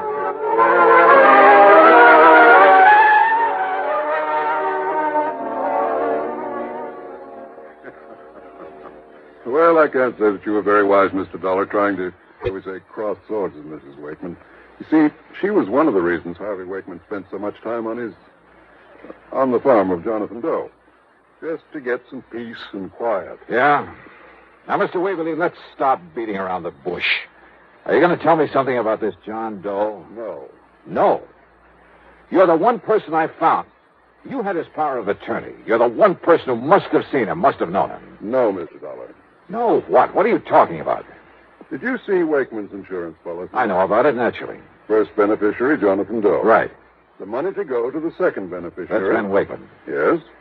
At such time as Jonathan Doe legally is presumed not to be alive. Sure, when the statute of limitations runs out at the end of 7 years. But it's kind of a screwy way to put it. I hadn't put it that way. Huh? To have said until such time as Jonathan Doe legally is presumed deceased would have meant nothing. What? That's right. For the simple reason that he was never alive. Huh? Ben is a young man. His father loved him very dearly. The boy meant everything to him. Mr. Waverly. Wakeman knew he didn't have long to live. He arranged it so that his farm and the profits from it would pass to his widow and his son. Well, of course. But he wanted to do more for the boy after Ben had really reached maturity. And do it, incidentally, without seeming to slight his widow. So, by inventing this Jonathan Doe, putting the other farm in Jonathan's name, all of it completely legal, by the way. I attended to that myself. It means the $50,000 can't possibly go to Ben while he's still a kid. Exactly. Nor could his widow, and she's not the most level-headed woman in the world. Nor could she possibly upset the whole plan. And the other farm? I can show you papers in my files that will turn that over to Ben when he receives the insurance. Well, I will be a monkey's. Then this Jonathan was the real McCoy. A real John Doe. In the true legal sense. The fictitious name of a completely non-existent person. But for such a sound, logical, for such a good reason, Mr. Dollar, that I... Tell me. Yeah? Don't you agree it's best if neither Ben nor his mother find out about this until, say... until about 7 years from now? Yeah. Sure.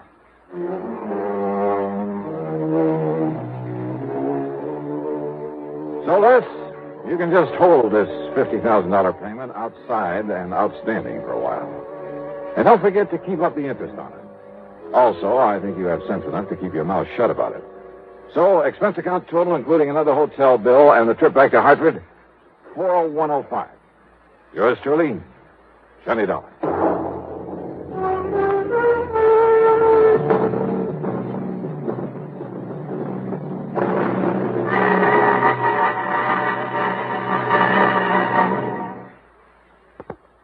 Now, here is our star to tell you about next week's story. Next week, a very clever device to cover a murder. And it almost worked. Join us, won't you? Yours truly, Johnny Dollar.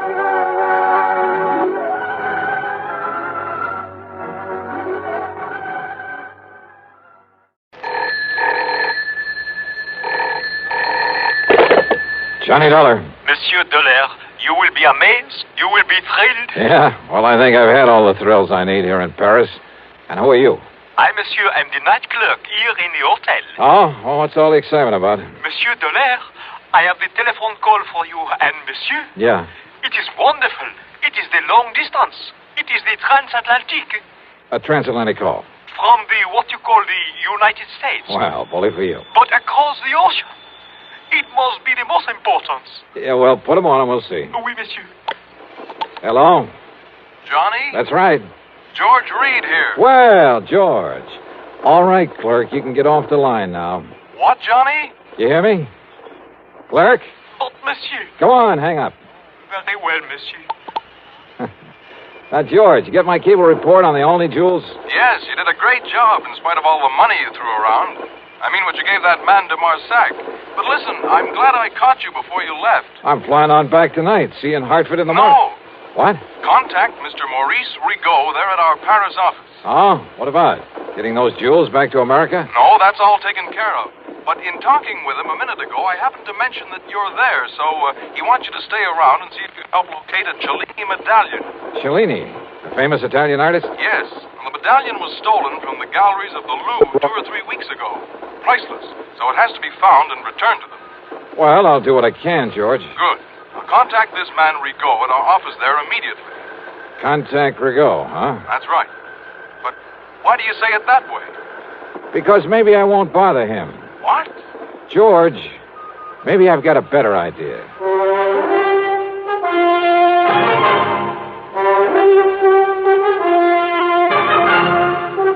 CBS Radio brings you Bob Bailey in the intriguing adventures of the man with the action-packed expense account, America's fabulous freelance insurance investigator. Yours truly, Johnny Dollar.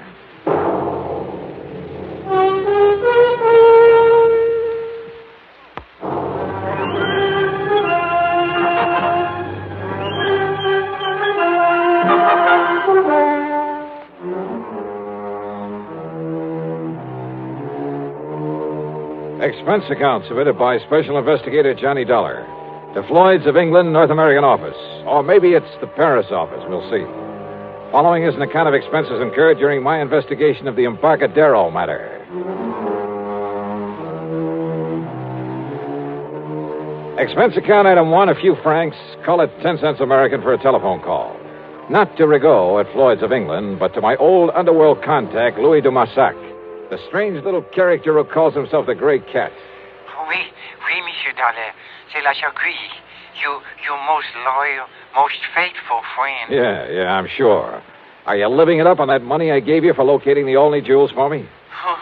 Alas, monsieur, I have been most unfortunate. Only one small, what you call investment. And now... Easy come, easy go, huh? Oui, the 5,000 is gone. And I was so sure of this one. What kind of an investment, de Marsac?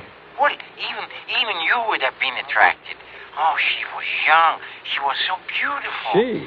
Oh, no. Oh, that Marcel. How could such a lovely vision deceive me so? Oh, I'm crushed, a man without hope. And monsieur... Yeah? I'm also very what you call broke. Uh-huh. Think $100 might help to raise your spirits? $500? Oh, oui, monsieur. But for what? 100. For some information about what happened to the Cellini medallion. Oui, stolen from the Louvre. Oh, you know about it then? But of course. You know where it is? No. But for you, mon ami, I will somehow find out. Good. But it may be dangerous, monsieur. The people I will have to see, the cutthroats, I will have to pay for the information. But for you and the $400 you have promised me. Okay, $150. Want to call me when you've got the dough for me? No, if I bring the information to you, I can then collect for it right away. 200? I'll wait to hear from you. Okay, now, George, don't flip your lid over some more money for Dumarsac. After all, he knows more about what goes on in the Paris underworld than any other man alive. And if in a day or two he can come up with the information I need, I'll put it this way. He saved the company a lot of time and money in the past, and I'm sure he can do it again. Also, if his poking around is as dangerous as he seems to... Yeah? Well, come in. Dumarsac. Oh, oui, monsieur. Je agree. Oh, the dangerous mission you sent me on is a fait accompli. But I only talked to you on the phone about an hour ago. I've wasted no time. You have the $300 for me? $150. You have the information? Oui, the Cellini medallion. Well, it's on the way to your own country. On the way? How? Hidden away in a case of wine aboard the ship, the Klemper Hall, out of Le Havre. The Klemper Hall, huh? Destination? San Francisco. Now, when's it due to arrive there? Late tomorrow night. The cargo is many cases of wine. Yes, bottles of wine. The medallion is hidden away in one of them. You're sure of all this, Dumarsac? But of course, mon ami. Because if I fly all the way to San Francisco and find out you're giving me a wrong steer... Oh, no. How can you, my oldest, my dearest... Yeah, sure. Now, this means that someone over there is going to have to pick it up. Oui, at the warehouse at the pier. And Monsieur Frank Gestel. Gestel? You know? If he's the one I'm thinking of. A fence who used to operate in New York, but they can never pin anything on him? It must be the same. But in the shipload of wine, how'll he know which case has the Cellini medallion in it? By this mark, mon ami. Yeah? So. A tiny circle, yeah? With a Maltese cross in it. Oui, like so. Okay, Dumarsac. I better pack up and catch a plane back to the States. Mon ami. Huh? Oh, yeah, sure. Here you are. 50, 100, 150. Oh, monsieur, such a dangerous... Okay. 170, 90, 200. Ah, merci. Merci beaucoup. Bon voyage. Oh, success. Wait a minute. Huh? You dug up an awful lot of information in a very short time, Dumarsac. Even about that mark on the case of wine. Oh, but of course, monsieur. You see, I put it there myself. You what? Oui, when I helped my friends to smuggle the medallion aboard the ship.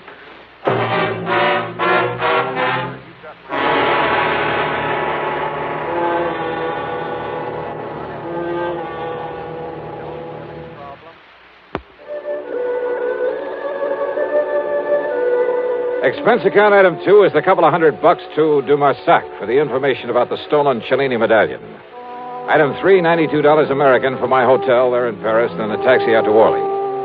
Item 4, $5.99 even plane fare, Paris to New York to San Francisco, and a taxi to my favorite hotel, the Huntington, up on Nob Hill. A pea soup fog had settled over the city, and the driver had to practically feel his way the last couple of blocks. By the time I'd cleaned up and changed my clothes, it was late, and I was hungry. And after the long plane trip, I was glad for a chance to walk over to the Fleur de Lis on Sutter Street. Cocktails and a rare good dinner ran up item 5, $11 even. Then I started back to the Huntington, again on foot. I say I started. It was late, remember, and dark. Not many people on the streets. And suddenly I was conscious of someone behind me, slowly catching up with me. In the fog, he was only a shadow, but I was sure he was following me. I slipped out my gun under my coat and slowed my pace. All right, brother, what? Huh? Yeah. Hi, Johnny. Smokey Sullivan. Yeah. Well, what under the... How are you, Smokey? I thought that was you coming out of that Fleur de Lis. Hadn't you better put that back in your coat, huh? Oh, yeah, sure.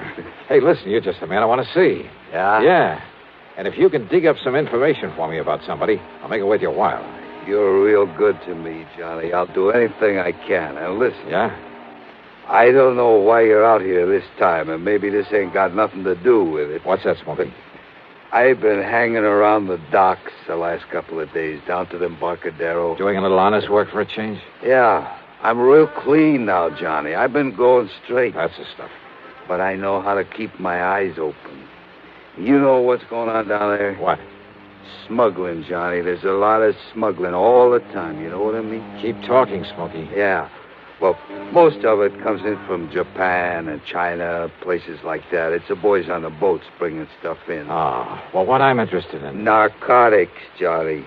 Mostly heroin, stuff like that. Yeah, well, now, Smokey, when you get any info about that kind of stuff coming in, you tip off the Treasury boys, the narcotics division. Me, Johnny? Me go to the cops? You mean because of your past record? Yeah, they wouldn't believe me, Johnny. That's the trouble with going legit. I mean, the kind of guy I was. Don't ever kid yourself. I don't want to lecture you, Smokey, but believe me, it's the best way in the world for you to make up for some of the things you've done in the past. Look what you've done in helping me. Yeah, I know. And it was you got me going straight. But don't you see, if anybody was to find out that I was informed... Don't worry. The Treasury boys will never talk. Okay, Johnny. But now the man I'm interested in... But now, like I was going to tell you... Smokey, listen. Like I said, most of the stuff is from the Orient. But down there to the docks, a couple of nights running now. Well, Johnny, you ever hear of Frankie Gerstel? Are you kidding? That's the man I was going to... You mean the one who used to be a fence back in New York? Yeah. Long time ago, I done a couple of jobs for him. That was before, you know. You seen Gerstel around here? Down to the Embarcadero. Sure. Waiting for the Klemper Hall to pull in from Europe. The Klemper Hall, Johnny? Yeah. With a cargo of French wine? Yeah, that's it. How do you know? I helped unload her. You what? Yeah, come in ahead of time, early this morning. And I got here too late. Huh? Or maybe I haven't. Come on, let's get on down to the Embarcadero.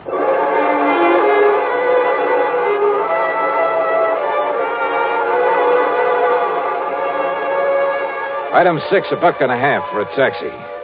Pier 93, where the Klemper Hall was berthed, was dark. Except, that is, for a dim light in the office on the street side. Back in the huge warehouse extending out over the waters of the bay, there wasn't even a glow from a nightlight. Sure funny, Johnny. They're not having some kind of a light in the warehouse. Yeah. Well, we'll find out about that from the watchman there in the office, if we can wake him up. Yeah. Sleeping on a job like that, why, he... Hey, watchman. Watchman, come on, open up.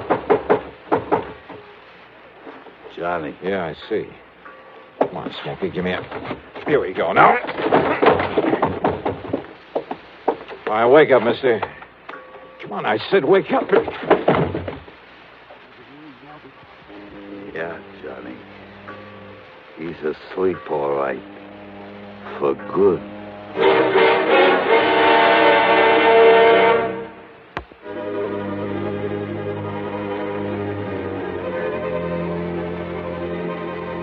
Fog-shrouded San Francisco, or the Embarcadero at night.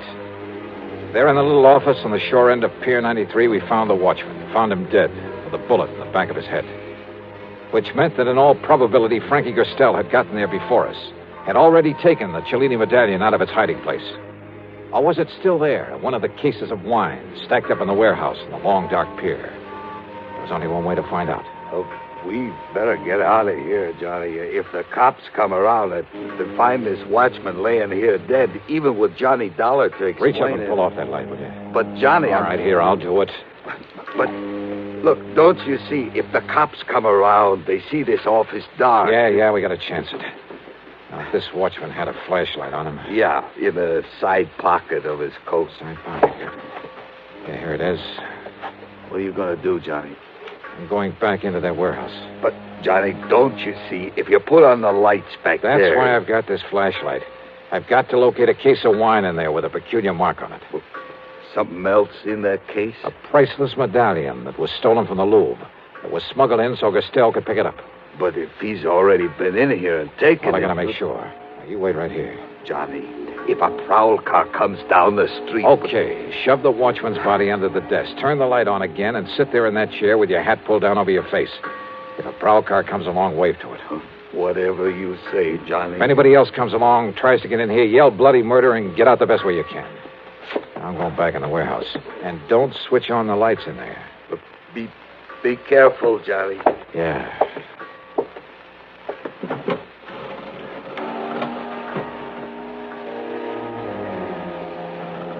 The light in the office, when Smokey turned it on again, made only a thin yellow line beneath the sliding door. It showed me nothing. It seemed only to accentuate the gloomy darkness of the huge warehouse. Cautiously, I felt my way to a pile of crates, stuck my head around the corner of it, and flicked on the flashlight for a moment to get the lay of the land. Bales, crates, packing boxes, and barrels filled the place. The cargo of the Klemper Hall. And there, at the far end, were the cases of wine I was looking for, hundreds of them. After mentally plotting a course through the mass of shipping, I turned off the flashlight and worked my way back to them in the darkness. Finally reached them. Yeah, when I tilted one of them, it gurgled slightly. I was about to flick on the light again when I realized that if Frankie had come here, if he'd killed the guard but hadn't left, then somehow I had to find the case with the identifying mark on it. I put on the light again. And there in front of me was a case that someone had pried open. The cinch bar was lying beside it. On one corner was the mark that... Someone. I heard someone else in there. Behind me. Behind one of the packing cases I'd felt my way around in the dark. I heard him again. So I picked up the cinch bar. And I waited. Then... Holy... At least I'd seen the flash of the gun. But again, I waited. Give up, Dollar. I've been here over an hour. I can see in here, but you can't. Now? Well, I can see the flash of your gun.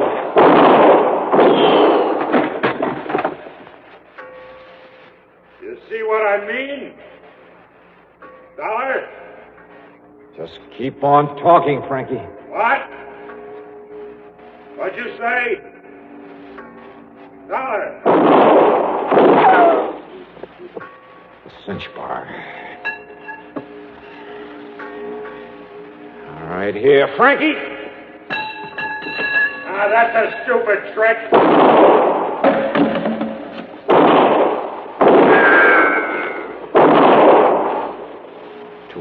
Too close. No, wait. Hey, your last shot, wasn't it, Frankie? Yeah. Hey, Smokey. Okay, Smokey, come out here in the warehouse. Turn on the lights and we'll... Didn't figure I had two guns, did you, Dolly? But you haven't. Not now. You're through. And by the time you can reload... Yeah, Smokey, put on the lights. I can use them now. No, Smokey, no. That's right. And leave them on. And, Dollar, I'm going to dig you out from behind those crates and kill you. You hear me, Dollar? You can't get away. Yeah, because now I see you. So I pull this trigger. Smokey. Johnny, I took the gun off the dead watchman. Are you all right, Johnny? Yeah. Are you all right? Yeah, sure I am. You saved my life, Smokey, thanks. Yeah, you're welcome, Johnny. But listen, the cops are coming. Yeah, I heard them. Well, then, Johnny... Stop worrying, Smokey. But don't you see... You're on their side now, remember? But if they... Yeah, I guess I am. Sure.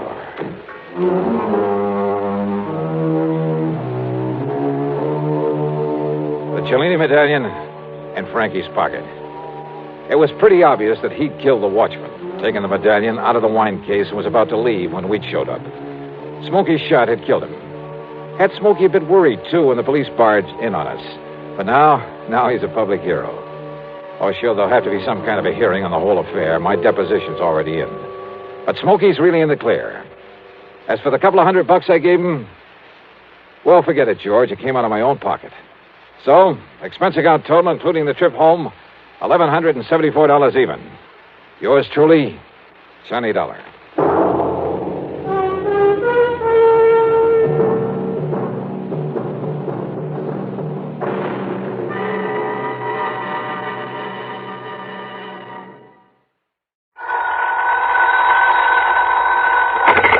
Johnny Dollar. George Reed here. Well, Well, George, how's Floyd's of London? And how are you holding up in this hot weather? Johnny, all I can say is I wish I could make a tip to France at somebody else's expense. Now, what's that supposed to mean? I just received a transatlantic telephone call, collect, by the way, from that underworld friend of yours in Paris. De Marsac. Louis de Marsac. Yes. Calls himself Le Chagris. That's right, the gray cat. Well, why he ever chose to call himself that, Because at night all cats are gray. So he's hard to see in the dark. Well, figure enough for yourself. Paris after dark. And de Marsac knows more about the dark alleys and sewers and back streets. But what did he call you about, George? He wants to talk to you about the Olney diamond. The what? $750,000 worth of diamonds, a necklace that was stolen from the Earl of Olney during a recent visit to the United States. Le Chagris has a lead on him? He wouldn't say, but if he has, you can get them back. Well, believe me, we shan't quibble over your expense account. Including whatever may be necessary to grease the palm of de Marsac? His information usually comes pretty high, you know. I understand that. And a bit of an allowance, shall we say, for my own entertainment while I'm there? Well, now, don't go overboard, Johnny. George, I'll be in touch.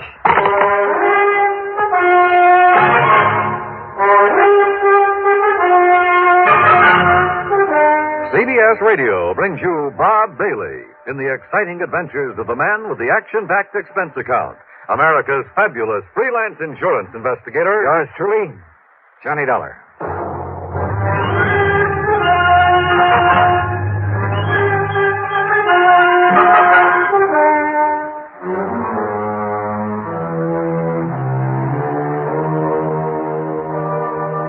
Expense account submitted by Special Investigator Johnny Dollar. The Floyd's of London, North American Office, Hartford, Connecticut. Following is an account of expenses incurred during my investigation of the night in Paris matter.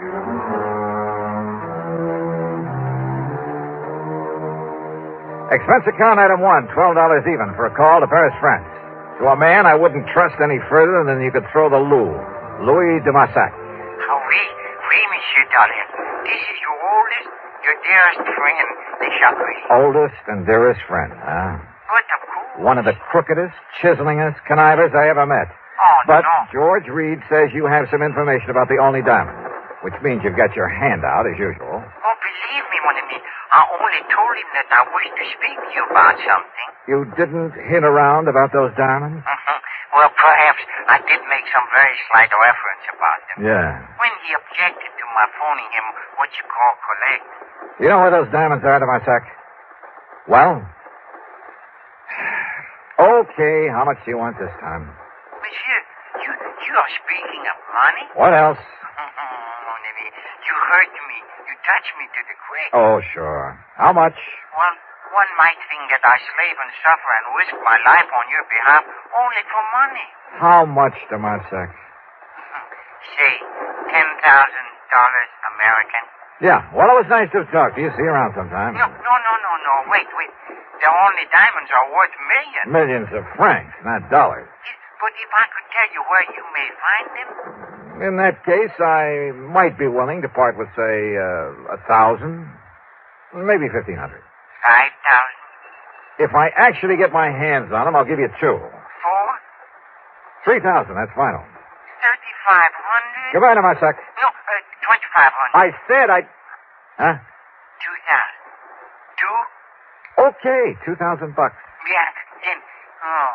then I think I would, what you say, crossed myself up. Yeah, I'm sure you did. But do not worry, mon ami. Do not worry. I will do the same for you. Yeah, I'm sure you will. Now, listen, if I take a plane out of New York a little after 9 tonight, I should get there tomorrow at 5:45 p.m. Paris time. Maybe. I'll hang my hat at the Hotel of Bois. You know where that is? But of course. Then I'll pick you up at that hovel of yours at the end of the, Rue de Pas de la Moule. Yeah, the Rue de Pas de la Moule. And you bring the money for me? I'll be there. Expense account item 2, $1,000 worth of American Express traveler's checks. 428 of it went for plane fare, Hartford to New York to Paris. The flight was uneventful, except for the person who occupied the seat next to me. Annette was her name, Annette Dubon. And brother, well, she's 25 or 6, I guess. Tall, brunette, and beautiful. Apparently has money of her own. I decided this trip to Paris wasn't a bad idea at all. Johnny Dollar? Yeah. Oh, I know who you are. You're the insurance investigator I hear about all the time on the radio. Well, don't look so shocked about it. shocked. I'm thrilled. Tell me all about you. Oh, I'd a lot rather talk about you. Plan to be in Paris long? Oh, a couple of weeks, I guess. Just sort of a vacation. And I'm all alone, so I don't have any definite plans. Ah. Have you, Johnny? I have now. You certainly don't beat around the bush, do you? You know something? I like that. Well, good. Where'll you be staying? The Joy Sang. All right, then as soon as I get things cleared away, I'll call you. Are you over here to work on some kind of a case? No, just to see an old friend of mine. Are you by any chance staying at the Joy Sang? The Lavoie. It's over on... I know where it is. And as soon as you're free, you'll call me, see? Are you kidding? Well, about that time, the stewardess, bless her heart, came around with a champagne. So, what with one thing and another, the time passed quickly. Then, at exactly 5:45 p.m. Paris time, we landed at Orly. Item 3, 5:20 American for a taxi to my hotel, after dropping Annette off along the way. I shaved and showered, then took another cab to the dingy little apartment of Louis de Massac at the far end of the Rue de Pas de l'Amour. You ask me, it's one of the most disreputable-looking apartments in the whole city. Dirty, squalid, ramshackle. And, of course, Le Chagris had to live at the top of 4 long flights of stairs. When I finally got up there, feeling slightly winded, I noticed that his door at the end of the gaslit hallway was standing wide open. What? De Marsac. Louis de Marsac. Hold.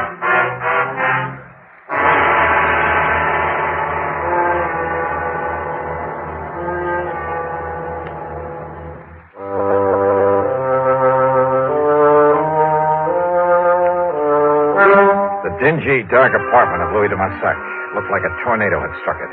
It was a shambles, as though somebody had come in and simply done as much damage as possible, and yet at the same time was looking for something, or someone. As for de Massac, there was no sign of him anywhere. I stood there for a moment, wondering what to do next. Huh?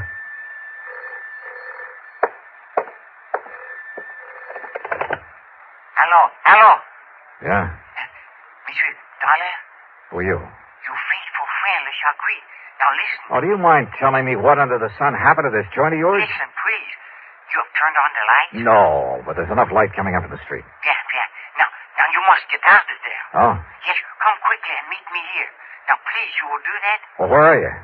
You're alone? Yes, I'm alone. Then you must leave before somebody finds you there. Like who? There is no time to talk when you meet.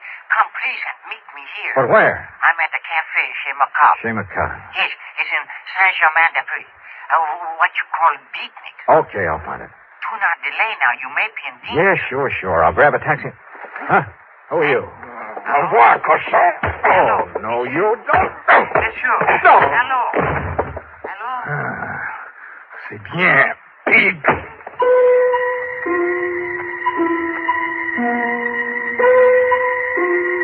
When I came to, I found myself propped up in the remains of a chair.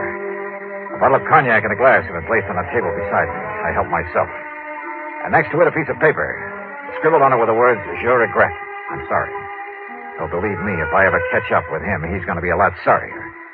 Another snort of cognac, and I felt able to navigate. I went downstairs, grabbed a taxi, that's item 4, a couple of bucks, and had him take me to the place de Marsac had mentioned over the phone, the Chez Macabre. And what a joint. I've seen a few beatnik pads that were pretty crazy back in the States, but nothing to compare with this. It was a smoky, dark, and dirty place. The beatniks backed into it were dirty, too. Characters who made a business of being characters, including a gaunt chick chanting some poetry in a corner. Then a wormy little man sidled up to my table out of the shadows and proceeded to help himself to my drink. Yeah, it was de Marsac, the Chagris. Do not seem to know me at first, mon ami.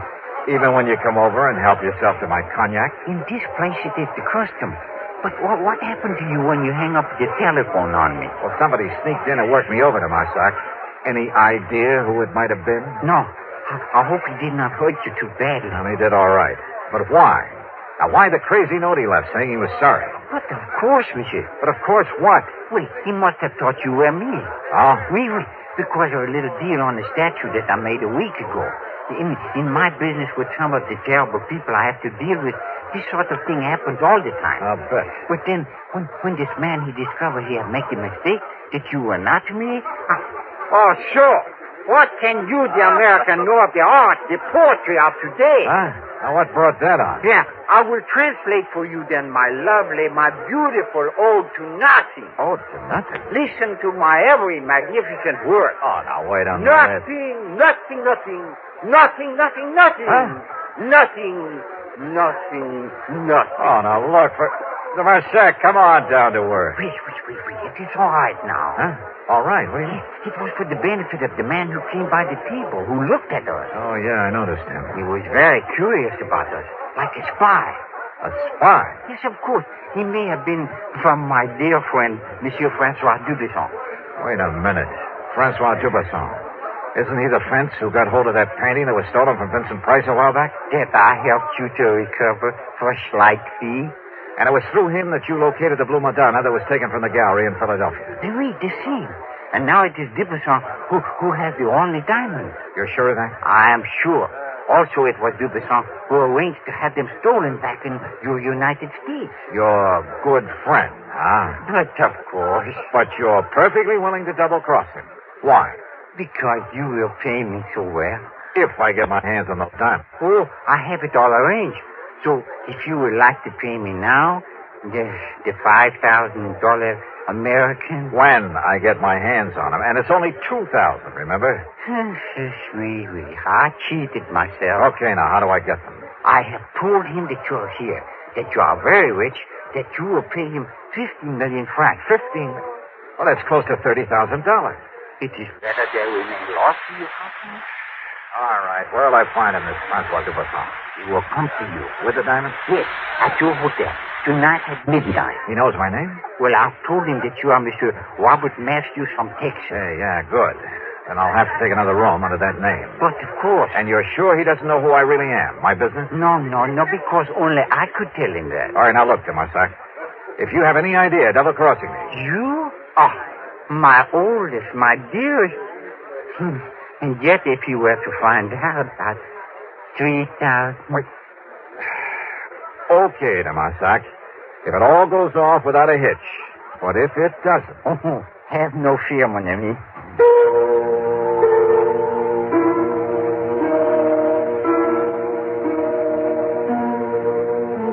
Sure, it was a kind of shady deal to have to make. But under the circumstances, what else? And people simply don't realize how most of the crimes in this world are solved. Not by Sherlock Holmes type of detective work, not by the kind of stuff you read in the mystery magazines, but through informants. And one way or another, they all have to be paid off. Otherwise, well, look at this case.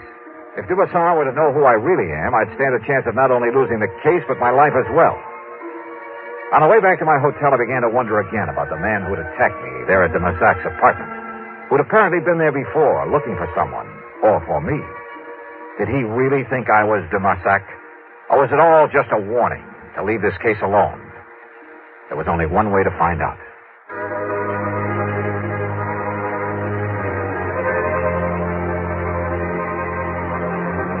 Back in my hotel, I arranged for another room under the name of Robert Matthews from Texas, USA. It was a room adjoining my own with a connecting door. In it, using my best Texas drawl, I'd meet Francois Dubesson when he came at midnight with the Olney diamonds. 15 million francs, Demasac had told him. Little enough for a necklace worth $750,000. But I've never yet paid a thief for the return of stolen goods, and I had no intention of doing so this time. I settled down to wait for midnight. And then I suddenly realized why I'd felt only half-dressed ever since I was attacked over in Demasac's apartment. Sure, my gun was missing. Without it, and if Dubesson was wise to me, was the phone in the other room, the one where I'd act out the part of the rich Texan, if there was any point in it.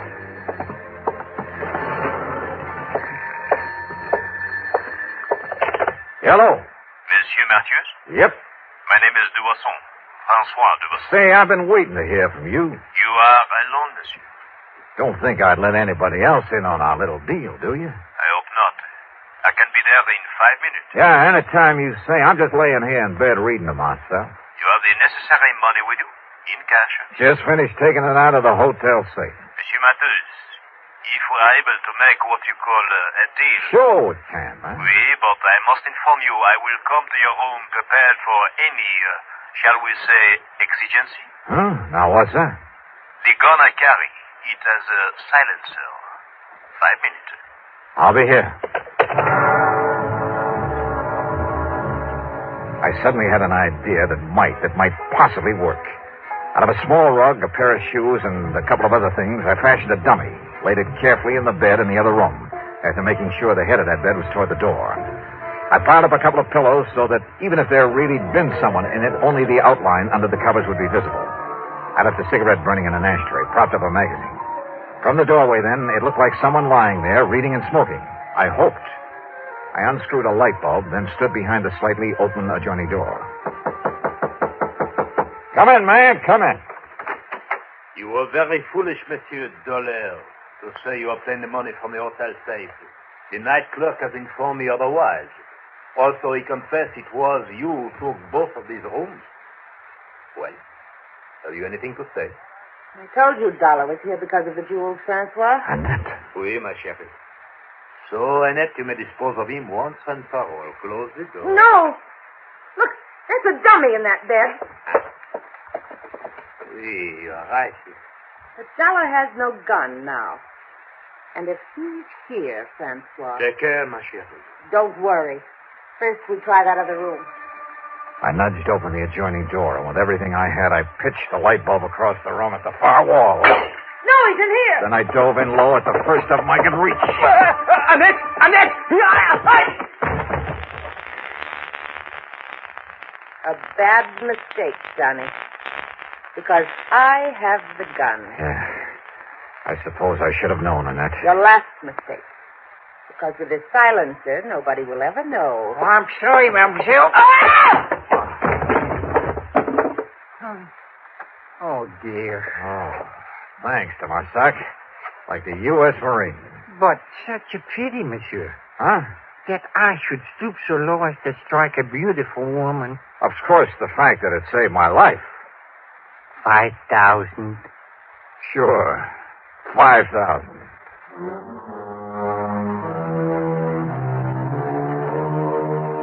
Of course, there'll be some fancy international legal procedure necessary, but I'm sure the company can arrange for return of the necklace to the United States. As for Dubuisson and the lovely but treacherous Annette, well, the Paris police are making the arrangements for them, and I'm sure they won't be very pleasant ones. Expense account total, including a couple of nights on the town, $5,000 for Dubuisson and deluxe transportation back home, $5,878 even. Wow. Oh, incidentally, I met a luscious little blonde on that return trip who, well, she... Now, let's not go into that. Yours truly, Johnny Dollar.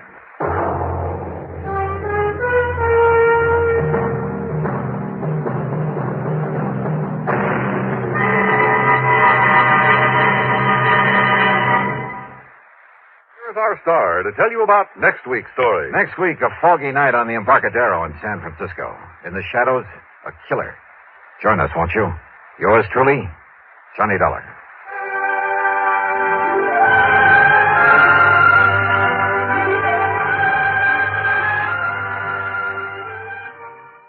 From Hollywood, it's time now for... Johnny Dollar. Marty Bruce, Johnny, at Worldwide Mutual. Oh, hi, Marty. How are you? Did you ever hear of the Mei-Ling Buddha? Nope, I'm afraid I never. It's probably the most valuable piece of jade there is. A little statue not more than 3.5 inches high. Made during the Mei-Ling dynasty. And you've insured it? Yes. For how much? $40,000. So what's happened to it? I don't know. I don't know if anything's happened to it. Well, if nothing's happened to it. I'm not even sure of that. Huh? That nothing's happened to it. Come on over here and let's talk about it, huh? Yeah, I think I'd better.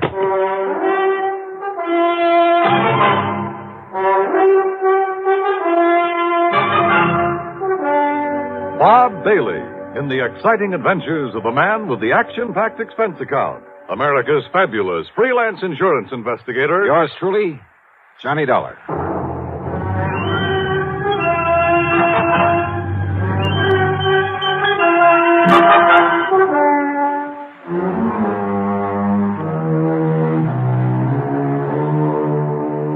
Expense account submitted by Special Investigator Johnny Dollar to the Worldwide Mutual Insurance Company, Home Office, Hartford, Connecticut.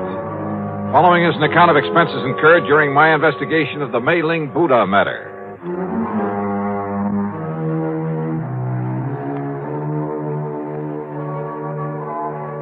Expense account item 1, $1.10 for a taxi from my little apartment to the office of Worldwide Mutual, where Marty wasted no time in getting to the point. I'd know for sure if it weren't for that knuckle-headed Ray Kermer. Who's he? One of our account men. Got back from a European vacation just this morning. For being so stupid, I ought to fire him. He knew we'd insured that jade Buddha. And when he saw it over there in Paris a couple of weeks ago, he should have looked into it. Found out what it was doing there. Doing just exactly where, Marty? In a dingy little antique shop, somewhere on the Rue de la something or other. He didn't even have sense enough to get the address or the name of the place. Oh, where was it supposed to be? Locked up in the home of the late Darrell Harcourt up in Boston. And of course it isn't. Well, that's the point. I don't know. There's been no report of a theft. Well, if somebody's seen it in Paris... Is that Buddha pretty well known among collectors and so on? I told you. It's probably the most valuable piece of jade in the whole world. Then let me use your phone. Sure, here. But if we don't even know what shop or where it is in all of Paris... Just leave it to me. My phone call was to a slimy little character whose name is de Marsac, but who calls himself the Chat Gris, the gray cat, who knows the Paris underworld like the back of his hand. He'd been a lot of help to me some months before in locating a painting that was stolen from my good friend and the actor and art collector Vincent Price. Certainement, Monsieur Dollar. If you are willing to pay me well. If you can dig up the information I want, I'll mail you a check for $100 American immediately. Oh, no, Johnny. Only 200? What you call bucks for my inestimable services?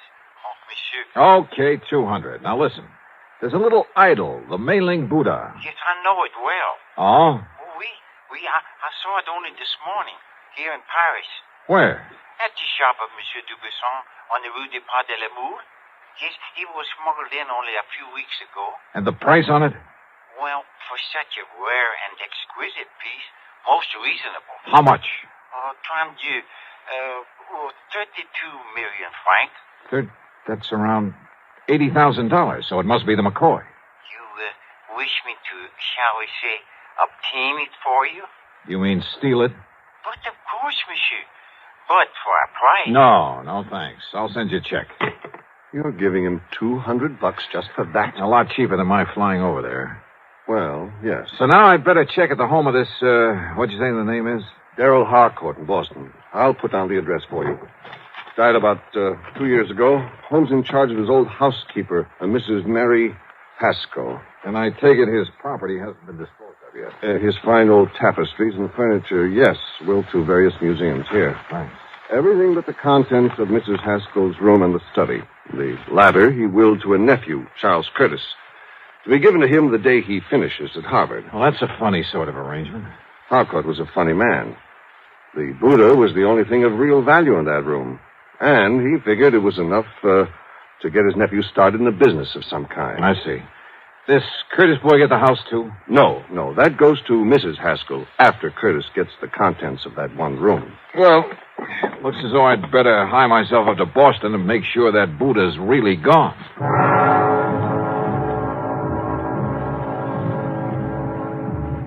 Item 2, the $200 check to my informant in Paris, who was sure he'd seen the Mei-Ling Buddha, was sure it had only arrived there recently. But if so, why hadn't it been reported missing from the home of the late Darrell Harcourt up in Boston? Item 3, $50 deposit on a rental car. When I reached Boston, I headed west on Beacon Street, a couple of miles beyond Kenmore Square, and there on a little side street found the Harcourt home. It wasn't much of a place anymore. The lawn and garden had been neglected, and the building itself was in need of repair. The doorbell was the old-fashioned kind. Yes? Mrs. Haskell, I'm Johnny Dollar, insurance investigator. Oh, of course. Do come in, Mr. Dollar. Rather dismal, desolate, isn't it? You live here all the time? I am responsible for this house until the terms of the will are fully met. That's when Charles Curtis finishes school. Yes. Of course, my own quarters at the back are as tidy as they've always been, and Mr. Harcourt's study is exactly as it was when he passed away. I want to see that study, Mrs. Haskell. Oh, no, Mr. Dollar. It's to be left as it is until Master Charles opens it to claim his inheritance. You're talking about the Mei-Ling Buddha. And the furniture and books and things. How long since you've seen that little jade idol? Why, not since Mr. Harcourt died. I locked the door, and it hasn't been opened since, except that Well, I'm sorry, but I have to look around in there. But, Mr. Dollar... You have the key? Of course. I keep it on this chain about my neck at all times. Let me have it, please. But, Mr. Dollar... Listen, I can get a court order if necessary, but it would only waste time. But how am I to know if you're even... Well, that is... Here, my credentials. I'm a fully authorized agent of the company that insured that Buddha. But I'm responsible. Has it occurred to you, Mrs. Haskell, that the Mei-Ling Buddha might possibly have been stolen? That's impossible. Is it? Okay, where's the study? I'll go with you. By all means. And I'll open the door. Here, now. This door looks a couple of inches thick. Just like the one to the library, where Mr. Harcourt kept all his lovely tapestries. Oh, dear, look at all that dust. Dust is right. It was on everything. The accumulation of a couple of years. On the desk, the chairs, the oaken floor, bookshelves, and tables. The room was dark and gloomy. Yes. It looks just the same, except for all this horrible dust. But as I told you, Mr. Dollar, this is the first time the door has been opened. Yeah. Now, where is the... Oops. Oh, I hope you didn't hurt yourself. No, I just didn't see it. But he always insisted on keeping the electric fan on that little table next to the door. Yeah. Now, where's the Buddha? In the little wooden casket on the desk. Now, let's see.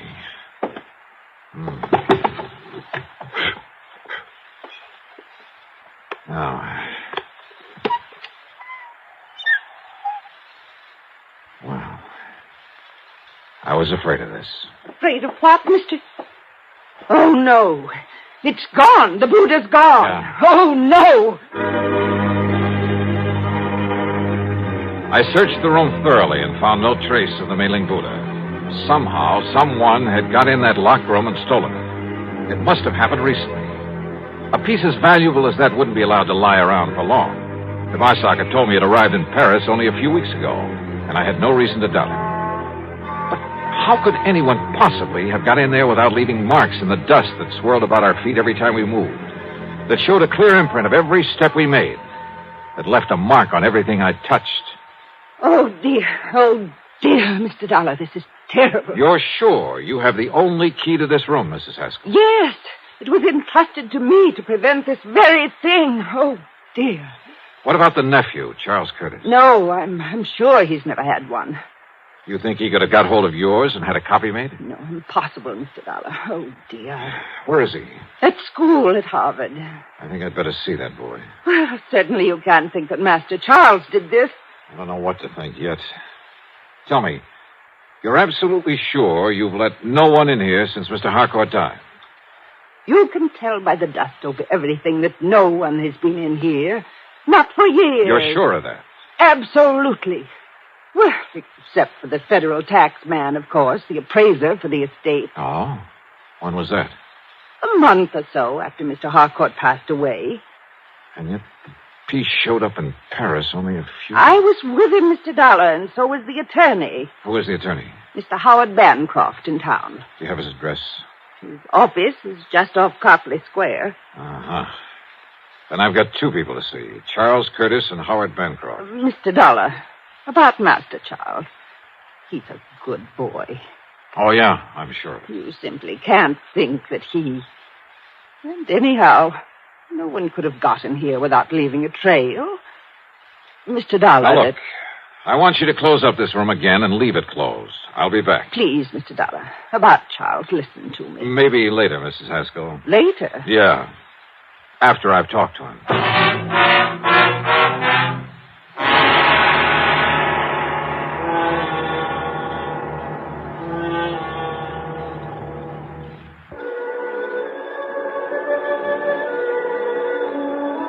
One thing puzzled me.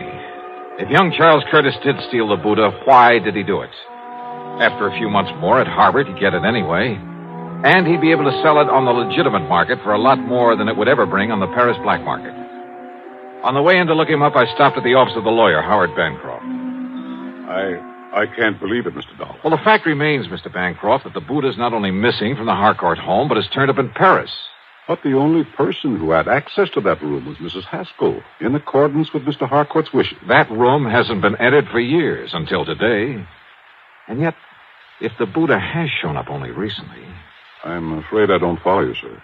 Mr. Harcourt willed it to his nephew, didn't he? That's right. Charles Curtis, when he finishes school. And he willed the house to Mrs. Haskell, didn't he? Yes. And it will be little enough reward for her years of service to him. How do you mean? Mr. Harcourt paid her very little during all those years. She, and I too, quite frankly, felt she was entitled to a great deal more. You see, his really valuable things, the collection of tapestries, he willed to various museums. So I understood. They were kept in an hermetically sealed room, the library. Hermetically sealed? Practically. Didn't you notice the tremendous doors on the study and library, the sealed windows? Then how could any dust... What? About Charles Curtis, Mr. Bancroft. Admirable young man. In addition to the money his uncle always gave him, well, his own family is very wealthy, you know. No, I didn't know. Yes. They've given him everything he wants, and it hasn't spoiled him a bit. Even during college? He's an excellent, hard-working student. He's going to be a lawyer, Mr. Dollar, and he'll be a good one. And maybe my thinking about him has been wrong. Oh, definitely. Why, Mr. Dollar, he's planned to donate the Mei-Ling Buddha to a museum when it comes into his possession. So you see... It's just that after handling more or less straight insurance cases for so many years, I almost instinctively suspect anyone close to the problem at hand. In this case, young Charles Curtis. Even Mrs. Haskell. Maybe even you. I beg your pardon. But I guess I'd better just shake the dust out of my brain and tackle this as a plain, ordinary... Wait a minute. Dust. Eh? It's a little matter of dust that really has me stopped. It makes it impossible for that room to have been entered since... Tapestries, you said. I mentioned them. Of course. How blind can I be? Eh? Look, you better get ready for some legal action on behalf of your client, the late Mr. Darrell Harcourt. What? I'm going to play a hunch, Mr. Bancroft. Maybe it's all wrong. Maybe it's crazy. But I'm going to play it to the hilt.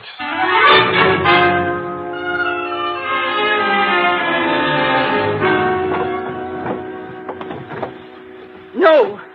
Mr. Dollar, you can't do this. You have no right. Now, we'll see about that. These are my own personal things. I don't believe you're an insurance investigator at Please, all. whatever you like.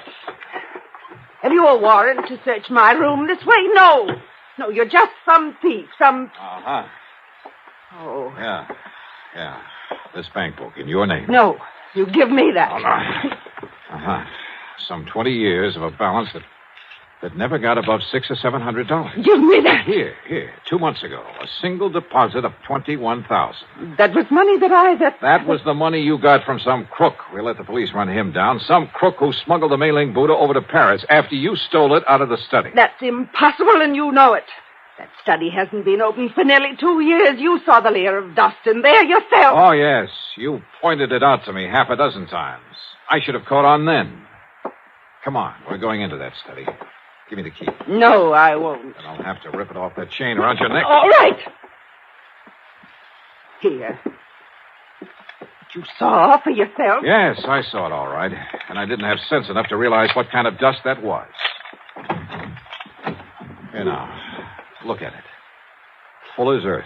What are you talking about? About the old-fashioned method of cleaning fine tapestries. With full as earth. That's the way Mr. Harcourt cleaned them, isn't it?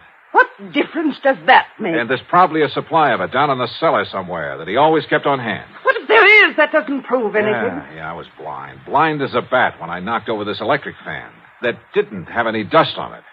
Because it's what you use to spread the dust. The fine particles of full as earth all over this room. A little sackful, maybe, held in front of the fan. Now, listen. And it left proof, apparently, that nobody'd been in here for a couple of years. Yeah, it had me fooled. But not anymore. Better get your coat, Mrs. Haskell. No.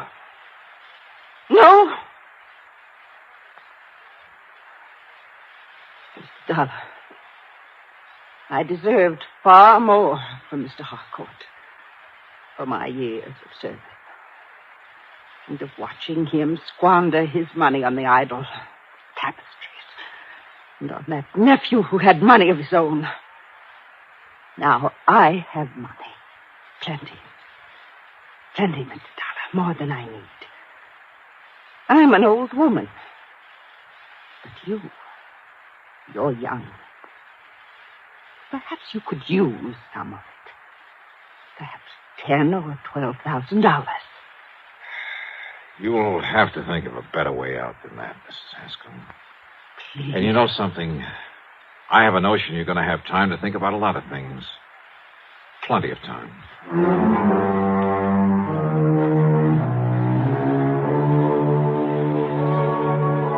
Yeah, I know. The Mei-Ling Buddha still has to be brought back from Paris. Maybe I'll get the assignment. Maybe it'll go to one of our regular foreign investigators. As for Mrs. Haskell, well, I'm sure Mr. Bancroft will lose no time in taking whatever steps are necessary. So, expense account total, including mileage on my rental car and a few incidentals, well, call it $300 even. Yours truly, Johnny Dollar.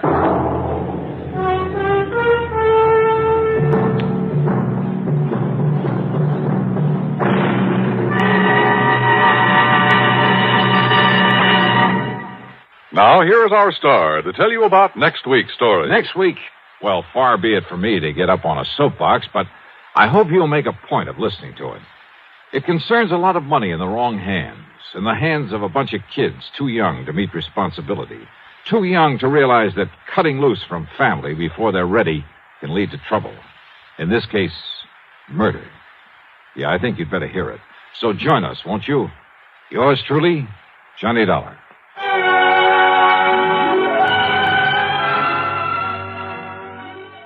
From Hollywood, it's time now for... Johnny Dollar. I have a call for you from Hartford, Connecticut. One moment, please. Oh, thank you, operator. Go ahead, please. Hello? Johnny? Yeah, that's right. Bill Ferguson at Continental Insurance and Trust. I'm glad I caught you before you left Los Angeles. Oh, I was just about to check out of my hotel here in Beverly Hills and grab the morning flight back east. Well, don't. Yeah? What's up? Do you remember Alvin Peabody Cartwright? Cartwright? That wild old character who lives up in Lakewood a few miles north of Hartford? That's the one. Batty as they come, but worth a lot of money. Hey, you can say that again. Oh? That robbery I cleared up for him last winter? Bill, he insisted on giving me a small bonus for it. 3,000 smackers. Wow. Yeah. So if Mr. Alvin Peabody Cartwright is calling for my services, I am ready, willing, and able. Well, he is, Johnny. He says it's tremendously important that you contact him at once. All right. Then I'll finish my packing and grab the plane. No. What? He's out there on the coast. Has a little, or at least he calls it little. He has a place right there in Beverly Hills at 10321 North Roxbury Drive. 10321 North Roxbury. Did he tell you what it's all about? Only that it's very important that he see you right away. When you consider how many attempts have been made on his life over the years. Yeah, I know. And, Johnny. Yeah? Don't forget that Cartwright is a pretty important client of ours. If anything should happen to him... I see what you mean. Okay, Bill, I'll be in touch.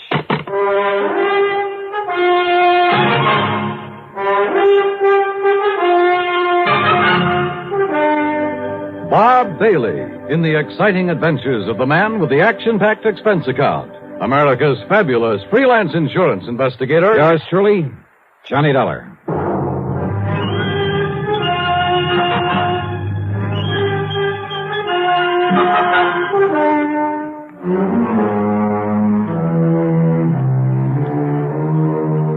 Expense account submitted by Special Investigator Johnny Dollar to the Continental Insurance and Trust Company Home Office, Hartford, Connecticut. Following is an account of expenses incurred during my investigation of the life at stake matter.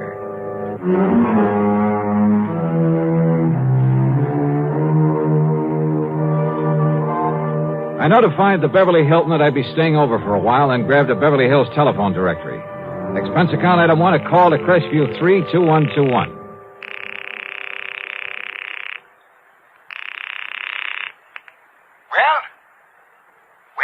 Mr. Cartwright? Cartwright? Yes, sir. Cartwright, huh? Well, that's very interesting. I beg your pardon? What's the matter? Don't you hear good? I said that's very interesting. You see, my name is Cartwright, too. No, you misunderstood. So, what can I do for you, Mr. Cartwright? No, listen, will you? This is Johnny Dollar. Dollar! Oh, now, what's the idea of trying to confuse me that way? I'm Cartwright. You remember? Yes, sir. And, Johnny? Yeah? How did you do it? Do what? Get out here so fast. I only put in that call to Hartford about an hour ago, and here you are. I mean, how did you manage it? Oh, well, you see, Mr. I know these new jet flights are pretty fast, but... Now, Johnny, you haven't been fooling around with some of those rocket ships, have you? No. I'm afraid not. I just happened to be here already, you see. I was working on a case up at Morro Bay. And did you solve it? Yeah, it came out all right. Well, congratulations. Johnny, you are a wonder. And I think you deserve some kind of a reward for it. So, maybe I'll think of something. Oh, well, thanks, but that won't be necessary. Whatever you say. I know that I'm deeply indebted to you for the things you've done for me, so, Johnny... Well, don't worry about it. Whatever you say. Well, nice to have talked to you. Goodbye. Yeah. Now, wait a minute. What? Wait a minute. Well, can't you see I'm busy? But you sent for me. I did. Yeah. You called Hartford, said you wanted to see me right away. Oh, of course I did. What's the matter with you, anyway? Of course I want to see you. Jonathan Peebles, too. Right away. Who is Jonathan Peebles? He's an old friend of mine. He lives out here. I telephoned him to come a-running, too. Oh, well, what's it all about, Mr. Cartwright? Well, just you get yourself on over here to my house, and I'll tell you. And don't you waste any time. You just hurry. Pretty important, huh? Important?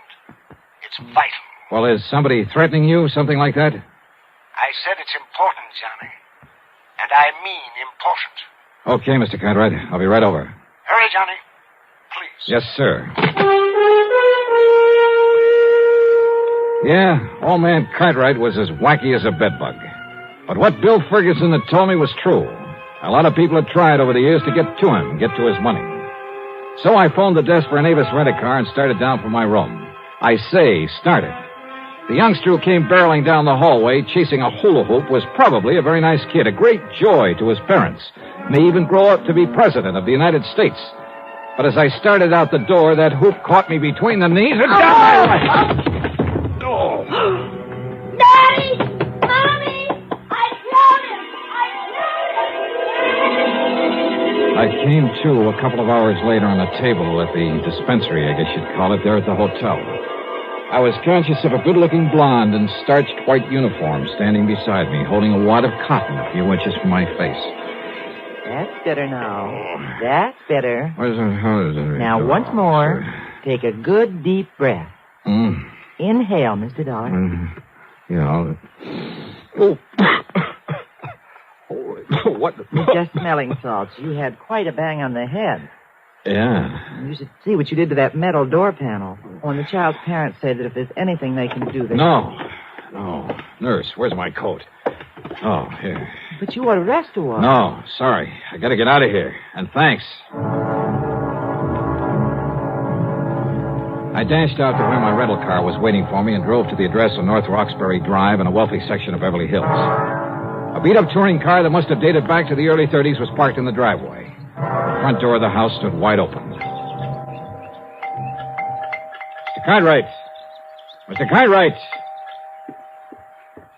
Oh, hello. Is that you? He isn't here. What? Are you Mr. Dollar? I mean, are you Mr. Dollar? Yeah, that's right. I'm Jonathan Peebles, Alvin's friend, and... Oh, Mr. Dollar. Yeah. What's the matter? He's gone. Something's happened to him, and... Oh, Mr. Dollar. Well? Yeah? Well, from what I saw, from what I've found around here... Oh, Mr. Dollar, he's been murdered. He what? I'm sure of it. He's been murdered.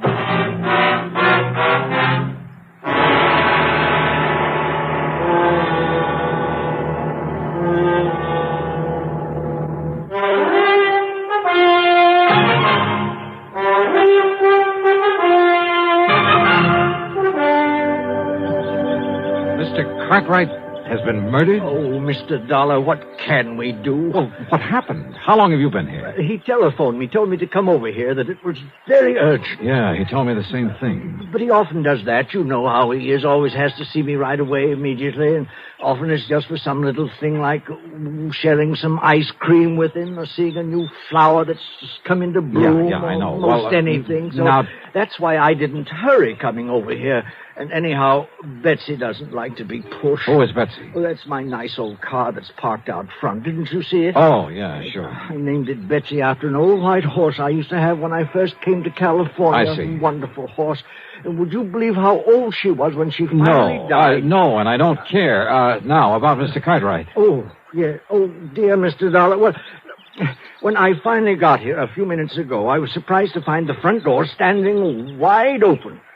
But then I wasn't surprised either, if you know what I mean. I certainly do not know what you mean. Well, I mean that he often left it open that way, and I told him 1,000 times he shouldn't do it, that it was careless of him, and that one of these days some ruffian knowing about all the money he had...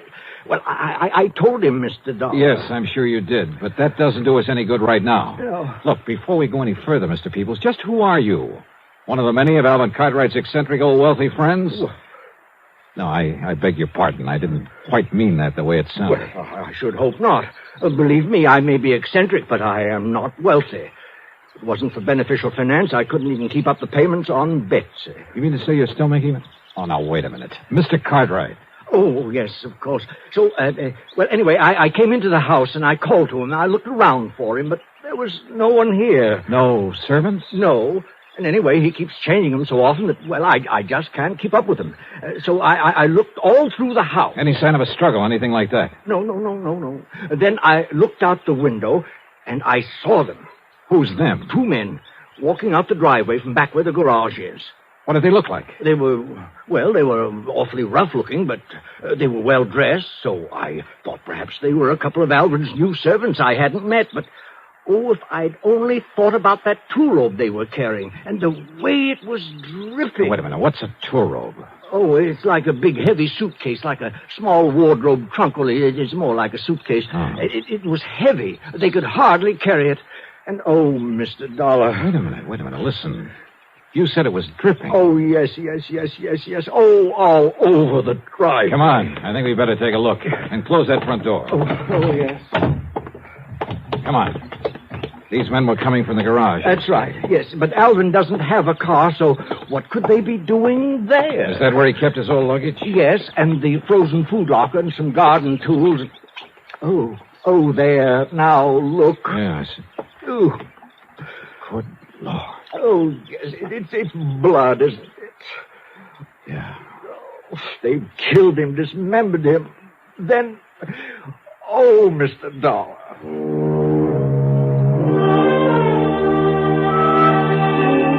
I made a hasty inspection of the garage. Nothing. I found no sign of a struggle anywhere in the house. I tried to get a description of the men he'd seen from Jonathan Peoples, but I'm afraid he wasn't much help. And yet, with that funny mind of his... Oh, dear Mr. Dollar, I'm afraid I'm so distraught that I just can't remember it all. All right. Poor Alvin. Now, look, they must have had a car, Mr. Peoples. Did you notice a car out front? Car? Why, yes, I did. All right. Can you describe it to me? Yes, it was a touring car in 1931. Oh, no, that's my car, I'm thinking. Oh, great. But there was another at the end of the driveway. And, Mr. Dollar, I've seen that car before. What kind? Well, it was a 4-door sedan. It was a big car. Yeah? It was silvery on the sides and a cream color on top, like vanilla ice cream. You know the make? And the license number was CFU 160. Good. You're sure of that? Oh, I never forget things like that. And you say you've seen it before? Many times. Where? At the dock. Where? At the Malibu dock. That's where he keeps the Alpi car. Where? Who keeps the what? Where Alvin keeps the Alpi car, his yacht. Alpi car. Alvin P. Car. Okay. It's a pretty slim lead, but come on. And it was a slim one, believe me. But I couldn't see calling in the police until I had something more definite to give them. Oh, here. We can take Betsy, Mr. Dollar. Are you kidding? We'll make better time in mine. Oh, yes, of course. Oh, we cut out through Westwood, then Santa Monica, then hit the coast highway and headed north. Finally, we pulled up at the entrance of the Malibu dock. Look, that's the car I told you about, parked there at the side. Yeah. And it looks like coming here may pay off for us. But the boat, the Alpicar, it isn't at the mooring. Whitey. Oh, Whitey. Oh, hi, Mr. Peebles. Yes. Have you seen Mr. Cartwright this morning, Whitey? Yeah, I didn't notice. His boat went out, though. How long ago? Oh, I'd say 10, 15 minutes. Yeah? Yeah. See it out there, going up towards Point Doom? Yeah, I see it. Yeah, but those two men... What? Yeah, they had the shore boat take them out to the Alpicar. Yeah? Well, I ought to sue them. What do you mean? That little trunk that they was carrying. You see what I'm mopping up? The messy trail it left all over the pier for me to clean up. Blood. Yes, sir, I ought to sue them. Oh, Mr. Dollar, that means they're taking poor Alvin Cartwright's dismembered body out to sea to dispose of it, and on his own yacht. Well, we've got to find something fast enough to catch up with it out there. Well, there's that Thompson cruiser of Larry Comstock's tied up there. Yeah, who's Comstock? Oh, has a boat and motor shop in Los Angeles. Well, if it's fast enough. Well, he has a couple of big Johnsons on it, fastest one that's out here now. Then call him on the phone. Tell him we borrowed it. Well, now... Tell him why. It's an emergency, and that we'll pay him plenty for the use of it. Well, now, I don't know if you really ought Well, to. I do, and listen, call the Coast Guard in Santa Monica. Have them send out a patrol boat. Come on, Peebles. But, Mr. Dollar, those men on the yacht are desperados. They're killers. Okay, then stay here in the dock. I'll go it alone. No. Alvin was my friend. I shall help to avenge his untimely death.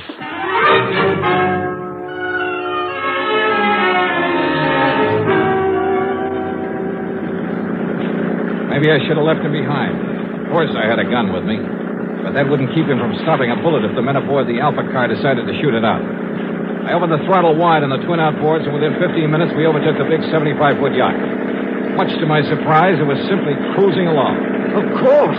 So as not to arouse suspicion. That's why, Mr. Dollar. Yeah, possibly. And yet it must be pretty clear to them that we're chasing them. Look, the man at the wheel. That's one of the ruffians I saw carrying the trunk with Alvin's bleeding body in it. Ruffian, huh? I'm not so sure about that. And there's the other, coiling up those ropes up on the foredeck. Killers. Now, look, you better stay down low, Mr. Peebles. They're stopping the boat. If there's going to be any shooting... Look, there's Alvin. What? Yes, Alvin. He just came up on deck. Oh, you're right. Can't you see, Mr. Dollar? They put him together again. Yes, those killers... Alvin, we are here. We've come to your rescue.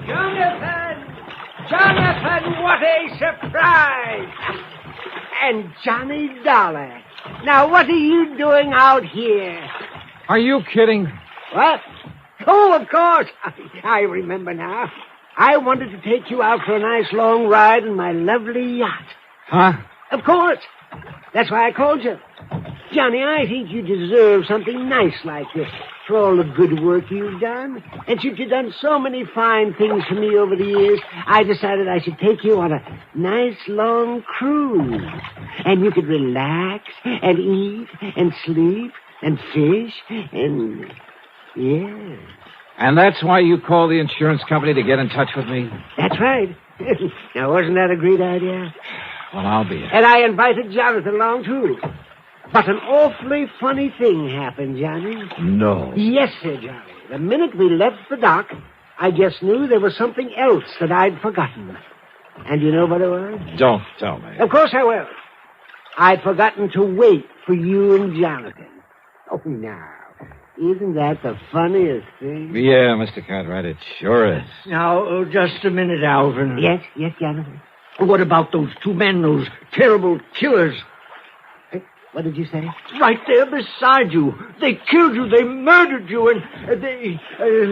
what am I saying? Oh, wait a minute. Yeah, you think it over, Mr. Peoples. Mr. Cartwright. Yes, Johnny. You said something else you'd forgotten. That's right. You and Jonathan. I forgot to wait for you at the house, and then when we started off, wasn't it silly of me? I forgot all about you. What was the other thing? The other thing? Yeah. Oh, yes, of course. Oh, the other thing that I'd forgotten was the trunk full of nice, thick, juicy tenderloin steaks that I'd set aside in the garage for this trip. Trunk full? Well, it was not a real trunk, just a little two-rope that I had out in the garage. But I remembered that the minute we came on board. And so I had to send Gerald and Harold back to the house in their car to get it. Gerald and Harold? Oh, they're my new butler and cook. Oh, they are the nicest boys. Oh, Gerald and Harold, come over here to the rail so my friend No, can... wait, Alvin, wait. Yes, Johnny. You mean to say those men standing there beside you? Now, why don't you and Johnny come aboard, and I'll introduce them to you. Now, wait, just a minute. Then all that blood, What, Johnny? all that blood that was dripping out of that trunk? Yeah. Oh, wasn't that awful? And it was all my fault because I let the steaks fall out too much. Oh, no. All over the place. I never saw so much no. blood. But now, come aboard, and we'll take the nice trip that I planned for you. Come on now.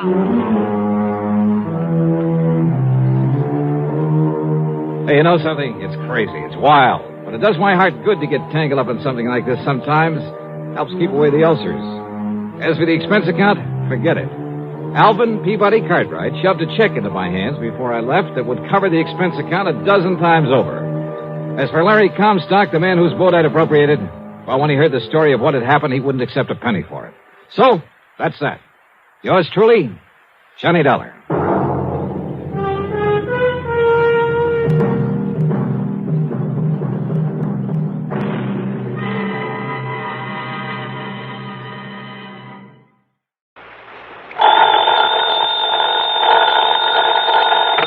Johnny Dollar. Hi there, Johnny. This is Helen Daner. Helen Daner? That's right. I live out here in Morro Bay, California. I see. Insurance with one of the companies you represent, the Greater Southwest Insurance Company. Oh, yeah, I do a lot of work for them. But also, Johnny, do you mind if I call you Johnny? Well, no, not at all, Miss Daner. Or is it Mrs.? It's Miss. Or better still, just Helen. As I started to say, I not only have that insurance, but, Johnny, I never miss that radio program of yours where you tell all about those exciting cases you solve. Sometimes I just don't see how you do it. Well, I hope you never find out about the ones I miss out on. But now, Miss Daner... I don't think I've missed a single one of your programs. Good. I'm your most loyal listener, and I think you're wonderful. Well, thanks. And that's why I'm calling you instead of the police about this. Well, look, Miss Daner, Oh? Yes. Calling about what? Johnny, if the police weren't able to nab them, isn't that what you say, nab them? Yeah, sure, but go on. Well, Johnny, these terrible people might suspect that I'm the one who told the police about them. What people, Miss Daner? And if that happened, well, I guess you can just imagine what they might do to me. Well, who are these people you're talking about, and just what is it they're up to? All right, Johnny. Now listen carefully. Yeah. Yes? Miss Daner? Hello? Hello? Hello?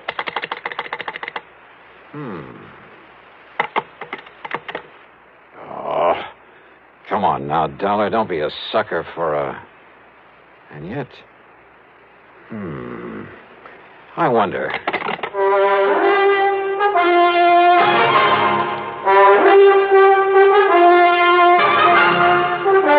Bob Bailey in the exciting adventures of the man with the action-packed expense account.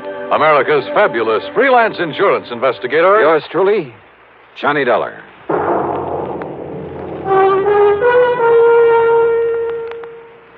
Oh, Act One of yours truly, Johnny Dollar.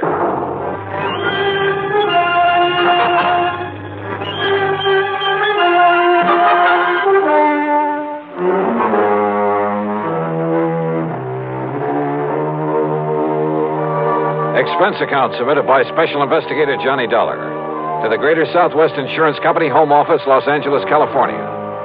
Following is an account of expenses incurred during my investigation of the Big H matter. Expense account item 1, 275, long-distance telephone call to Hollywood 82124. That is to say, the office of Royal J. Harkins, contact man at Greater Southwest Insurance in Los Angeles. It was late in the day, but luckily he was still in his office. Nice to hear from you again, Johnny. What can I do for you? Roy, I'm putting this call on expense account. Oh? But that ain't all. If I could make connections down to New York, well, let's see. There's a plane leaving for the West Coast a little after midnight, so I'd arrive in L.A. early in the morning. You coming out here? Unless somebody's been pulling my leg. Roy, Do you have a policyholder named Helen Daner? Lives somewhere up we certainly do. Well, now, what's that mean? She's an elderly woman, a spinster, who lives up in the little town of Morro Bay. That's about 200 miles north of here. Johnny, she called this office early this afternoon. She demanded your phone number there in Hartford. And? Well, I didn't give it to her. Why not? Because she wouldn't say why she wanted to get in touch with you. Oh, fine. And knowing how busy you always are, well... But then, just a few minutes ago, I began to wonder about it. Yes? Well, after all, if she wanted to contact you about some insurance matter... Yeah. What? Well, did you call her back? Yes, since we handle all her insurance. That is, I tried to, but I got no answer. Then, Roy, I'm going to grab that plane I was talking about. Well, now, wait. Did she get to you? Did you talk to her? Yes. And it has something to do with her insurance? Plenty. So I'm flying out there, Roy, at your company's expense. Now, just a minute, Unless, Johnny. of course, you'd rather pay off her insurance to some beneficiary. Johnny. Then just be sure to have a rental car waiting for me when I pull into the airport. Item 2, 162.85 plane fare. The big mainliner took off from New York's International Airport promptly at 12:30 a.m. At 6:30 Pacific time, I stepped off the plane at L.A. International. Dollar, this way. Oh, hi, Roy. I didn't exactly expect you to be here in person this early in the morning. Well, I am. Got a rental car ready and waiting for you out at the curb. Good. But listen, you still haven't told me what this is all about. Because I'm not too sure myself. But you sounded over the phone as though something's happened to the old lady. Miss Helen Daner, I mean. That's exactly the way I meant it to sound. And since I still haven't been able to get her on the telephone... Well, what? What's happened to her? I don't know. This my car? That's right. Oh, start making some sense, will you? I wish I could. Well, do you actually know that something's happened to Miss Daner? Nope. But if it hasn't, I've got to do everything I can to prevent it. Johnny, prevent what? Royal, I only wish I knew. Johnny!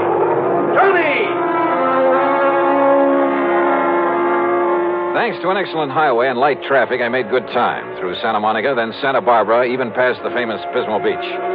It was just afternoon when I pulled into Morro Bay. When I stopped for gas, that's item 3, 420, I looked up Miss Helen Daner's address in the local phone book. It turned out to be a modest little frame house about half a mile south of Morro Rock on the landward side of the bay. It had some nice, well-kept flower beds in front, and at the back I could see a small, rather decrepit dock that stuck out into the bay. A brand-new, expensive automobile was parked in the street in front of the place. Hardly the kind of car you'd expect a sweet old lady to be driving along. Well, there was only one way to find out.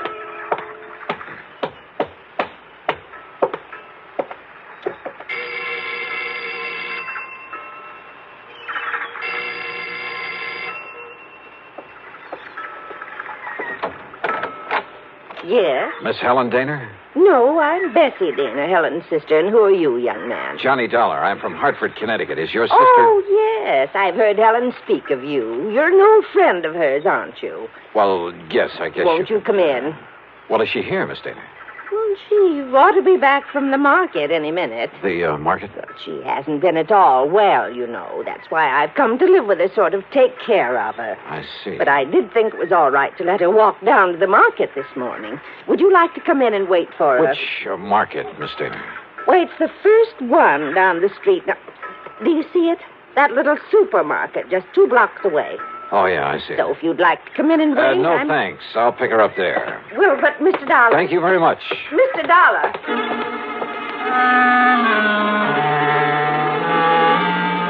There was something very funny here, but I wasn't sure just what.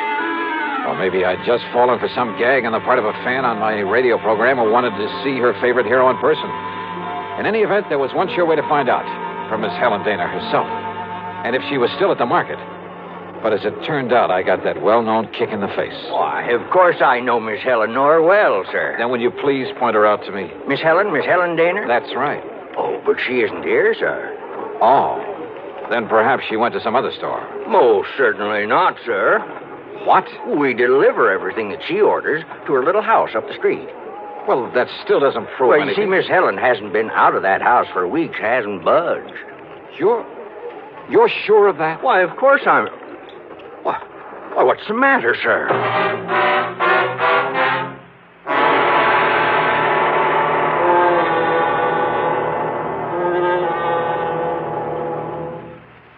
And now, Act 2 of yours truly, Johnny Dollar and the Big H Matter.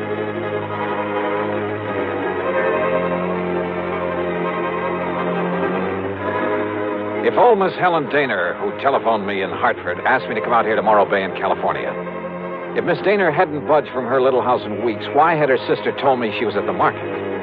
Could all this somehow tie in with the people, the terrible people she tried to tell me about on the telephone? I jumped into my car and drove back to the little home on the bay.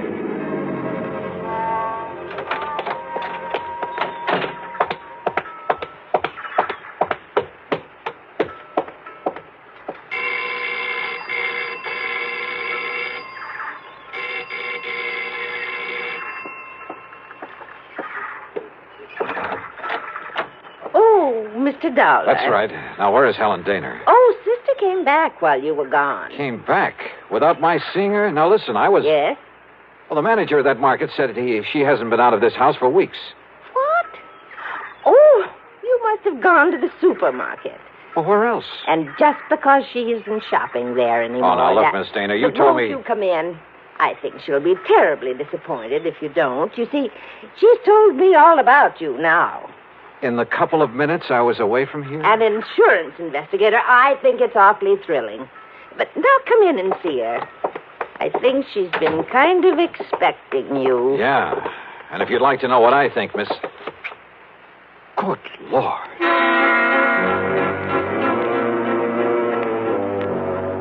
In the middle of the tiny living room was a heavy open armchair. Sitting in it, tied down to it, was a sweet-looking gray-haired lady of maybe 70 or 75. A handkerchief was lashed tightly across her mouth, and the eyes behind her old-fashioned steel-rimmed glasses were filled with tears and a look of utter despair. I swung around to her so-called sister and was struck by two things. She seemed to have suddenly lost about 20 years. Her face wore an unpleasant smirk, and in her right hand was a .38 aimed at me. Don't move, Mr. Dollar. This gun is not only loaded, but cocked, and it has a hair trigger. Stand perfectly still, because it'll be right in the middle of your back. So, while I take away your gun... All right. Now, sit over there in that chair against the wall. You'd better do as I say, Mr. Dollar.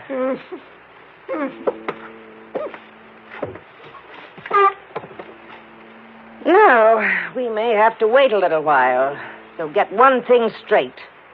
Any move, any tricks, and I pull this trigger. Mind telling me what we're waiting for? You'll see. And why you've tied her up that way? That is Helen Daner, isn't it? Why, what's the matter, honey? Getting a little short of breath with that gag in your mouth? Well, then why don't I take it out for you? No, Dollar. Not a single move. Just crossing my legs. Sure. Here now, honey. Don't want you to conk out on it. After all, you may be of some use before we're through with this caper. There you are. Johnny, I don't know what... These terrible people, they sneaked in while I was phoning you. Yeah, Helen, I guessed that. If only you hadn't come, but I thought maybe... They're smugglers, Johnny, of the worst possible kind. You tell them, honey. It'll help to kill time while we're waiting for Pete and Dollar. Okay. They're smuggling in narcotics, heroin, from the way down in Mexico. Oh, pretty smart picking a spot as far up the coast as this. If only I'd known. When this man, Pete, asked if he could use my dock. He said it was to tie up his boat at night when he came in from fishing. How did you get onto them, Helen? When they saw I turned my lights out so early every night, they thought I was asleep. That I wouldn't notice he wasn't taking fish off his boat, but little cans of heroin. Heroin, huh? Then Bessie here, who can look so sweet when she wants to. Why, Helen, I thought I was pretty sweet. Then Bessie would meet him with her car. How did you know it's heroin? Because they told me they'd use it on me if I don't behave myself. Which is a lot better than you'll get, Dollar. And besides, Johnny... Yeah? I found a little of it that was spilled on the dock. And I remembered how you described it once when you caught a man bringing in the terrible stuff. Yeah, she's a real smart old biddy. Except when she phoned to you, Dollar, and we caught her at it. We can handle her all right. With a little H in her veins, we can even let the neighbors see her now and then. And with me acting as her sister, taking care of her. Oh, listen, here he comes now from the dock. Just relax, Dollar.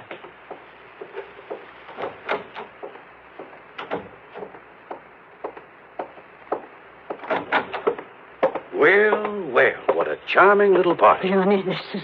Nice work, Bessie. Dollar, huh? That's right. You want to take care of him, Pete? So you made the mistake of coming out here. Believe me, mister, it was a mistake. I said, are you going to take care of him? Why, of course, right away. We don't want him lying around here. Which is to say, Dollar, we're going to do something I haven't thought of since the old days in Chicago. You and I are going to take a little ride. Act 3 of yours truly, Johnny Dollar. Take a little ride, huh? That's right. Chicago style. Exactly, Dollar. Oh, Johnny, don't you see what that means? He's going to take All right, honey. Just keep out of this. No, I won't. Pete's going to kill him. That's right. Now, shut up. Oh, now, just a Dollar. minute. Sit down.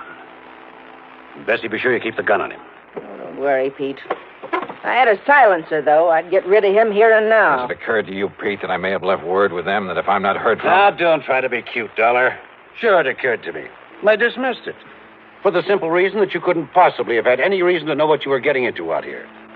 So forget it. What are you going to do with him, Pete? Well, whatever it is, it'll have to wait till after dark, when this one-horse town closes up for the night. Well, then what? Well, I've got to be sure that Dollar's body won't be found until Shut up. until we're through with this operation. That means a week or... Wait, I got it. What, Pete? Up on Cayucas Beach. Cayucas? Yeah, that little town 5 or 6 miles north of here. There's a big pile of rocks, a big cave in them. Nobody'd ever think of looking in there. So, as soon as... Oh, what are you doing?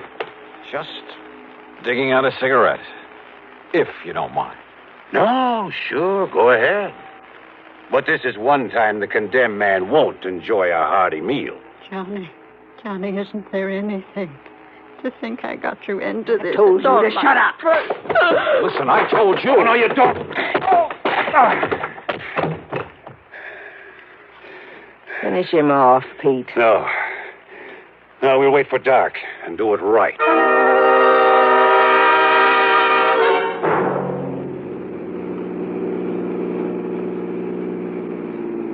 I guess he had really slugged me, because by the time I fully came to, it was night. I was in the back seat of a car driving along the highway beside the ocean. Pete was at the wheel. Beside him, leaning over the back of the seat watching me, was Bessie. And the .38 in her hand was aimed straight at my head. You're sure the old lady won't be able to work herself loose, Bessie? I'm sure. If we'd had any sense, Pete, we would have brought her along on this ride, too. It would have saved us a lot of trouble. Oh, so you've woke up, Dollar. Yeah. Well, just stay put in that back seat. Any funny business? I said any funny business. Just trying to dig out a cigarette. Stay back in that seat. Yeah.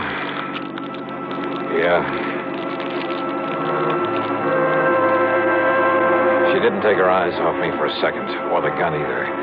As clumsily as possible, I struggled with a pack of cigarettes, rolling and squeezing it, and hoping the tobacco was plenty dry. Then, having apparently failed to pull out a cigarette, I turned the pack upside down over my hand. And the fine tobacco poured into it. I took a deep breath. What's the matter, Dollar? You need some help with that. Oh, no! No, my eyes! My eyes! Oh! Instinctively, she dropped the gun, put her hands to her eyes, now filled with tobacco dust. With what little strength I had, I picked up the gun and slammed it against the side of Pete's head.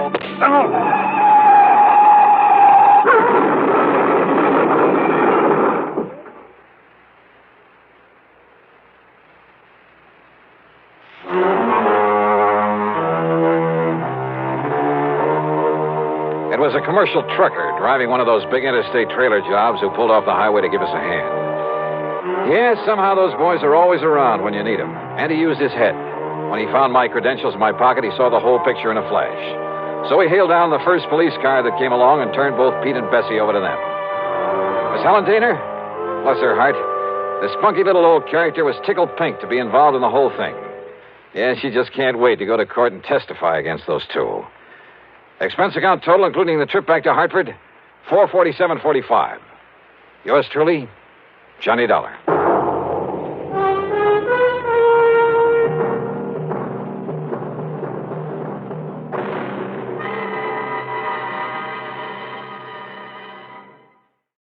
From Hollywood, it's time now for...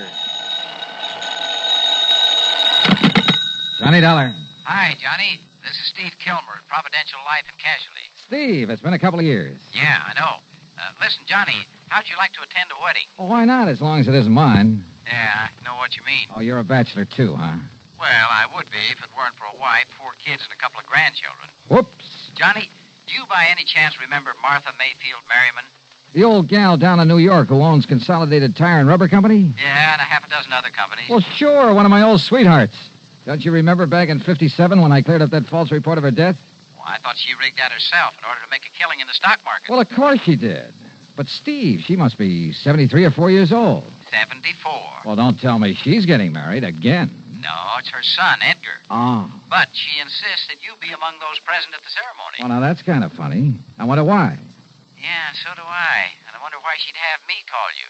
Unless she anticipates trouble of some kind. Johnny? Okay, Steve. I'll run on down there.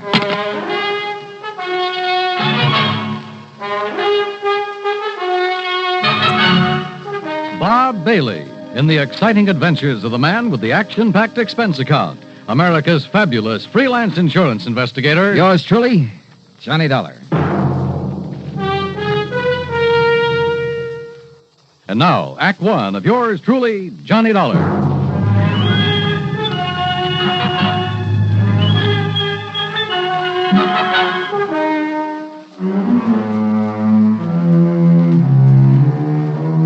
Expense account submitted by Special Investigator Johnny Dollar to the Providential Life and Casualty Insurance Company, Home Office, Hartford, Connecticut. Following is an account of expenses incurred during my investigation of the Shankar diamond matter. Expense account item 1, 780, train to New York and a cab to the brownstone house on Sutton Place. Martha Mayfield Merriman, who looks more like somebody's cute little grandmother than a clever stock market operator, but who thinks and sounds like... Well, judge for yourself. Can you dig that, Johnny? That sprout of mine is finally taking the leap. You sucker. Well, after all, Martha. Say, how about you, Johnny? How about what about me? You know, marriage. Well? Let's change the subject, huh? Turn me down, huh? Well, then I'll just have to wait a couple of years and try you again. Or has that Betty Lewis been making time with you behind my back? Oh, do you know Betty? No, but I heard the broadcast of that case where she kept you from getting knocked off by that gangster, that Curly Waters. Yeah, Martha, she saved my life. And then didn't have sense enough to get her hooks in you, huh? Johnny, the dames nowadays are really slipping. Just don't you forget, though, that I've got a lead on all of them, because I've already proposed to you. Martha, you are a doll. Sure I am. And if I was a couple of years younger, Johnny, I'd run you ragged. What do you mean if you were a couple of years younger? Have you forgotten our night on the town after I handled that other case for you? Hey, we really had a ball, didn't we? Oh, boy, it took me nearly a week to recover. Well, then we'll just have to do it again after this wedding's over with. Speaking of which, how would you like a little snort? Larkin! Well, don't you think maybe we'd better... Oh, of course you would. Larkin! Larkin! You called, madam? Fine thing, snooping around outside the door, eh? Trying to find out what Johnny Dollar's doing here. Oh, certainly not, madam. Of course you were. Now bring us a couple of drinks. Scotch on the rocks okay, Johnny? Sure, anything. Well, hop to it, Larkin. Oh, and crack the wall safe and bring me the ring. The ring. Very good, madam. No, good old Larkin. He's leaving me, you know, and I'm really going to miss him. Hey, wait a minute, Martha. Larkin has the combination to your wall safe? No, why not? What would he ever do with the junk I keep stashed away in it? Well, what kind of junk? Just some odds and ends, and necklaces and brooches and rings, mostly. A couple of bracelets. And what's the ring? A Shankar diamond. What?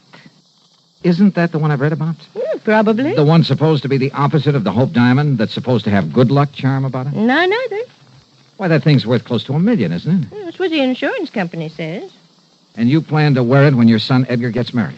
Well, it's silly superstition, I suppose, but maybe it'll bring him and Mary Luann good luck in their marriage. Mary Luann? Mary Luann Melanie Beaufort Exum Culpepper. Sounds like something out of Gone with the Wind. The most gorgeous belle in Greensboro, North Carolina, sir. Oh, is that where the wedding's going to be? And at the old family plantation right outside of town. You're going to escort me to the wedding and the bang-up reception afterward. I understand those southern folks really know how to throw a wingding. Hey, tell me, Martha, do you expect somebody to make a try for that diamond? Well, sure, I always do. Some of the top jewel thieves in the country have tried to snatch that rock. Uh-huh. Now, who else knows that you've called me in? No, not a soul. Oh, good. Let's keep it that way. I'm with you. Okay, then. I'll run on back to Hartford and get some clothes to fit the occasion. Johnny, with you and tails and me and a set of threads that Balenciaga socked me a couple of G's for, we're going to knock 'em dead. Then I'll come back here, we'll pick up the diamond and go down to Greensboro together. I know. We'll take one of my company planes. Just the two of us, Johnny, with maybe a case of champagne on board. How about that? Martha, we will have us a ball. Quite a gal. And if I have that much get up and go when I'm her age, well, I hope she'll live forever. Yeah, the trip to Greensboro sounded like it would really be a ball. But just before I left her, Larkin brought in the Shanghaied diamond. All 34 carats of it. Flawless. Perfect. Beautiful. And it suddenly occurred to me that somebody who wanted that stone, wanted it really bad, might not hesitate to kill for it.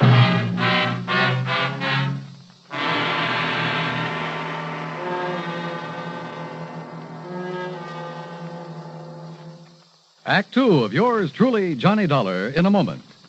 And now for another episode in the life of Sergeant Donald Bellwether, my husband.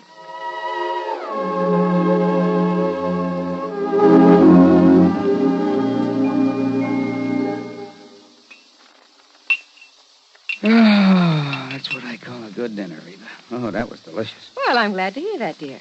More coffee? Yeah, just about a half a cup, please. All right. There you are. Thank you. Now, tell me all about your safety class. Did the boys enjoy your speech? Oh, yeah, they sure did. Thanks to you, I did quite well. My lieutenant complimented me afterwards. Well, good. Yeah, but that same lieutenant threw me a curve, too. How, dear? Well, after I gave my talk, he asked the men if there were any questions. Well, that did it. But one of the guys stood up and said, look, Sarge, you claim there were over 95,000 deaths and over 9.5 million people injured in accidents in the U.S. last year. Looks to me like all those safety campaigns and slogans are doing no good at all. Well, how did you answer it? I didn't. I couldn't think of an answer. I got out of it by saying I'd have more facts and figures at the next meeting. All right, let's see now. Oh, yeah, here it is. Now, first, Sergeant Bellwether, you start off by telling the boys that since 1913, the accidental death rate has been reduced 35%. Mm-hmm. Or, in other words, if there hadn't been campaigns and safety measures put into effect to reduce accidents, almost 1 million more people would have been killed in the last 46 years. Is that right? It certainly is. I'm reading it right out of the National Safety Council record book. Oh, and another thing. Accidents in the farming areas are much higher than in the cities. Now, do you know why? Why? Because in rural areas, there are fewer policemen enforcing safety laws and less traffic signs and signals to guide the motorists. Mm-hmm. You know, many more cars travel the city streets, and yet the per capita rate of accidents is much higher in the rural areas. Of course, the reason is obvious. In the city, more safety measures are instituted and obeyed. Reba, you are wonderful. That's a good, logical answer. I don't know what I'd do without it. Oh, that's my Donald. That's my doll.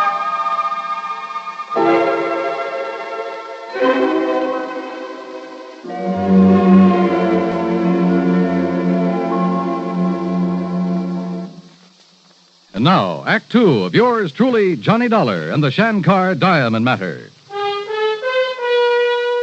Expense account item 2, $16.50, the trip to Hartford for my formal clothes, then back to New York and the home of Martha Mayfield Merriman. By the time I arrived, she was packed for the trip to Greensboro, North Carolina, and the wedding of her son Edgar. Her chauffeur drove us to the airport and then, much to my surprise, took over as pilot of the huge private two-engine plane that was waiting for us. Within a few minutes, we were airborne and on our way. And in my pocket was the ring, the Shankar diamond. What are you looking so glum about, Johnny? You, Martha. Oh, what are you talking about? I'm the one who ought to have the sourpuss. I proposed to you. You turned me down. Martha, I don't think you really level with me. You think I wouldn't marry you? You're good-looking. No, I mean about this diamond. Well, now, Johnny, I don't dig you. Well, if there'd been some real serious attempts to steal it before, I would have been warned by the insurance company. Well, so they forgot to tell you, is all. Is it? Or do you have reason to think that somebody's going to try to get it now, while you're away from your usual police protection? I thought so. Okay, Martha. Who? Did you get a look at my chauffeur, Johnny? The laddie who's steering this crate? Well, I could hardly help it. If you mean to say... Yes. Yes, Johnny, I think the only reason Eric ever took a job with me was to get his hands on that diamond. Eric who? Eric Melvin Chatterley. Chatterley? Yes, he's a distant cousin of Larkin, my butler. And Larkin's leaving you shortly. To spend his last days in his beloved England. Did Larkin recommend him to you? No. Actually, he didn't even know much about Eric, in spite of their being related. Well, how long has Larkin been with you? Oh, years. And this Eric? 5 or 6 months. Martha, why do you suspect him? Well, now, 2 reasons. In checking up on him after I hired him, I found out that his old man, Byron Chatterley, is still serving time in an English prison. What for? He was a jewel thief. Sure. I remember reading about him.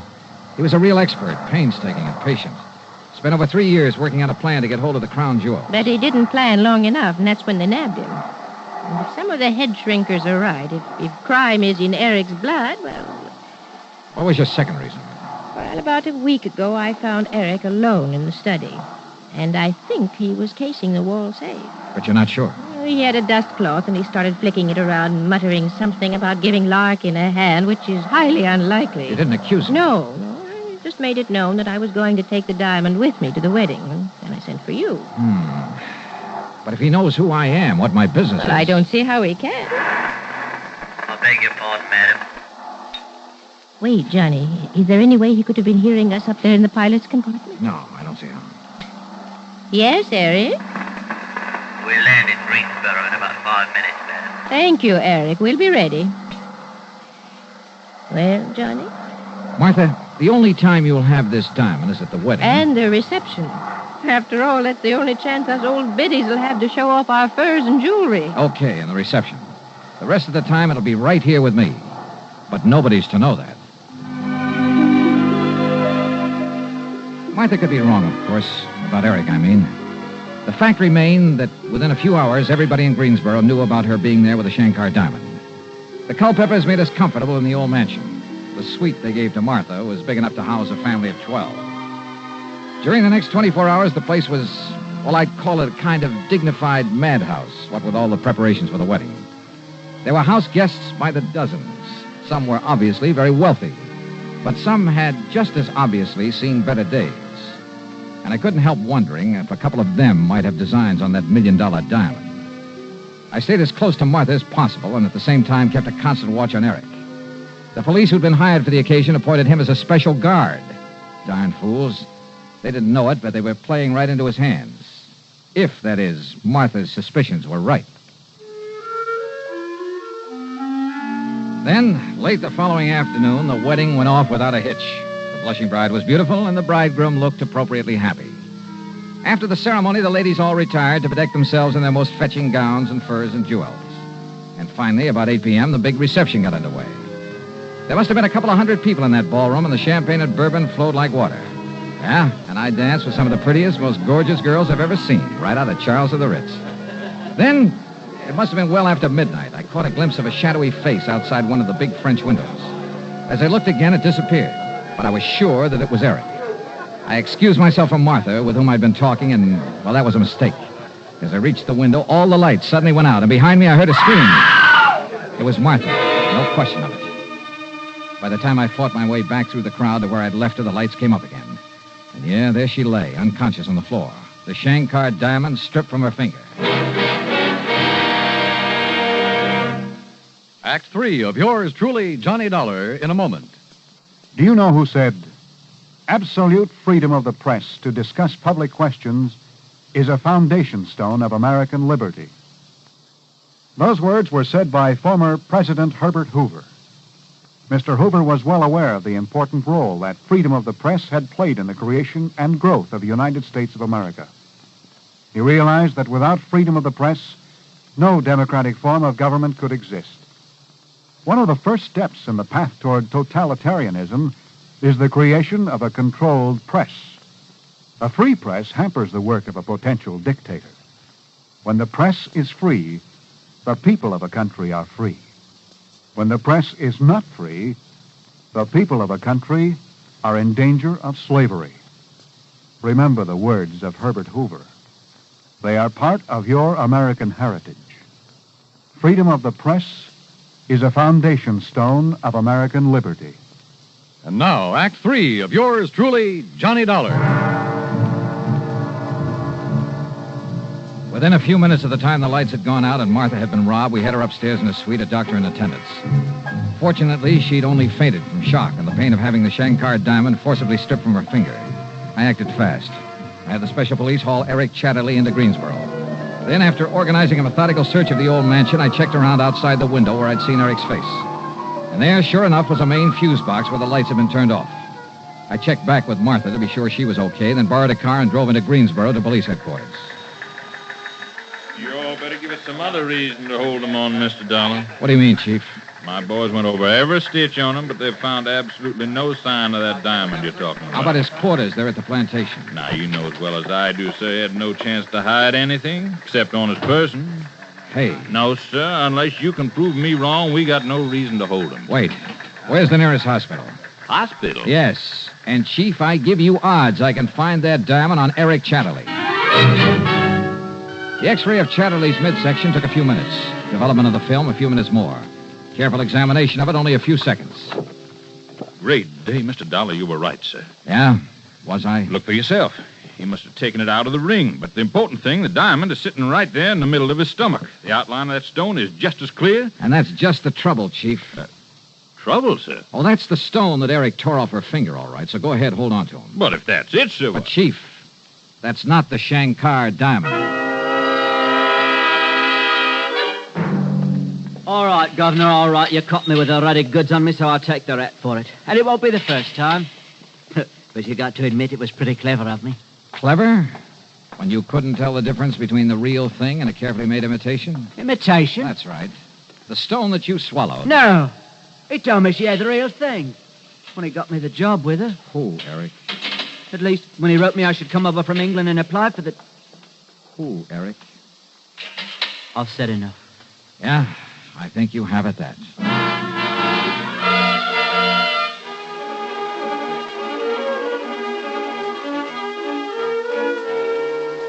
Eric have the combination of that wall safe? Of course not. As I told you, the You're only... sure, Martha? Well, of course I am. When you say paste and imitation... Johnny, are you kidding? When's the last time you wore the Shankar diamond? At the big charity ball last spring.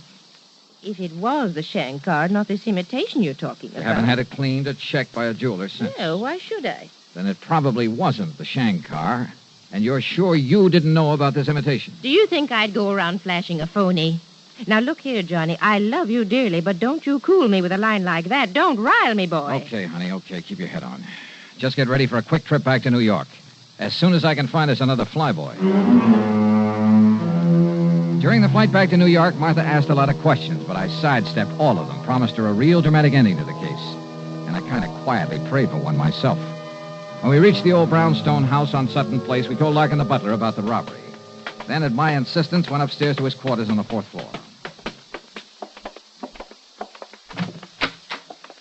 Here you are, sir.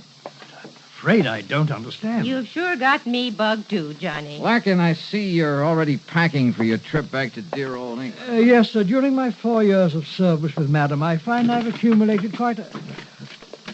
I beg your pardon, sir? I'm going through every one of these bags of yours, Larkin. Now, Johnny... Maybe even tear them apart to look for false bottoms, hidden compartments. Sir! I'll do the same thing to your clothes, your shoes, if necessary, until I find the Shanghaied diamond. Mr. Dollar, Madam! Now, Johnny, what's the gag? Sometimes blood will tell. Isn't what that head shrinker said to you? Well, yes, Yeah. but I... You were thinking only of Eric, of his relationship with the notorious Byron Chatterley, the man who quietly, patiently spent years working on a plan to get hold of a precious stone.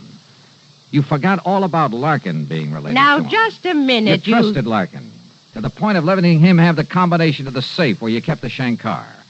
So he had an imitation made, a beauty, out of a thing they call strass. Strass? Yeah. It's a highly leaded glass that only an expert can tell from a real diamond when it's cut correctly. That's what you've been wearing the last few times Well, I up. just can't believe it. But Larkin realized that sooner or later the fake would be spotted. So he evolved another scheme. To have the fake one stolen by his distant cousin, Eric. Same blood, remember? If Eric got away with it, okay, and Larkin was clean. He could split with him later when Eric got wise to the phony. If Eric was caught as he was, Larkin's skirts would still be clean. Right, Larkin? Quite, sir. And you won't need to destroy my luggage. I'll fetch you the diamond. Yeah, you may as well. But I must say, if you hadn't discovered the one Eric stole was paste... I'd never have got on to you. May I ask how you did it, sir? Sure. The X-ray of your beloved cousin's belly. Well, I realize, sir, that that's how you located the stone. It also told me it wasn't the real one. Well, so help me, Johnny, I don't dig you. We'd never have seen the real one. What? Genuine diamonds are completely transparent to X-rays.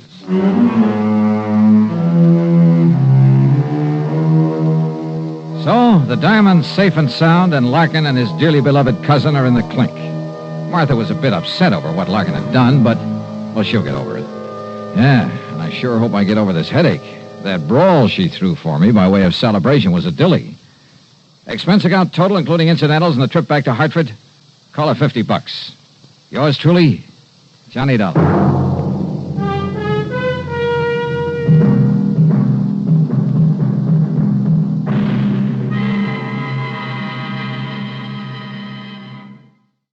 From Hollywood, it's time now for...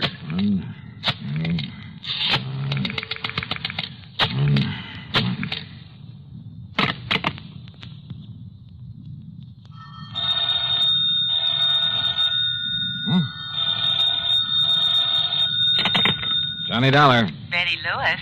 Hey, it worked. Sure it does. So hang up that extension. Come on back here in the living room. We'll finish up our cocktails and be on our way. Yes, sir. How about that, Johnny? Where'd you learn that trick of making your own phone ring? And the extension, too. From the man who put the extension in my apartment. Yeah, it's kind of a line check. You dial that number and hang up. Then if both phones ring, you know the extension is okay. Oh, what do you know? Yeah, there's another line check number that you can dial. I forgot what it is, and all you get is a busy signal. It could be an awfully cute gag sometime, you know, on somebody who didn't know about these numbers. Yeah. Oh, let's finish our cocktails and go... Oh? Well, I'm sure you didn't make it ring this time. I kind of left your number with my call service. Oh, no, so Johnny. Maybe I'd better take it. Huh? Now, listen. If that's some insurance company, well, you can just tell them they'll have to wait until tomorrow. Sure. This is the third time in a week that we've tried to have dinner together. First, it was that Curly Waters who tried to kill you. Oh, no. Take it easy. Maybe this call's for you, one of your faithful boyfriends. Oh, well, then maybe I'd better answer it. Well, just leave it to me. I'll scare him off. Johnny Dollar. Burton Wells at Masters Insurance and Trust. Oh? I've got to see you, Johnny, here at the office, right away. Well, look, I have a date, Bert, so can't whatever's bothering you wait until some other time? Listen. Huh? You have a date, huh? Yeah, that's right. We're just about to go out for dinner. No. Johnny, unless you get over here right away, you may find you have another date. What? A date with death. Well? Okay, Bert.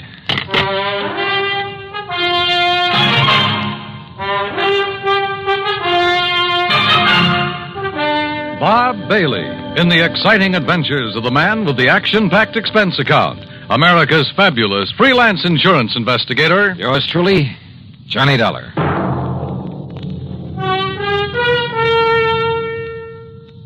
And now, Act One of yours truly, Johnny Dollar.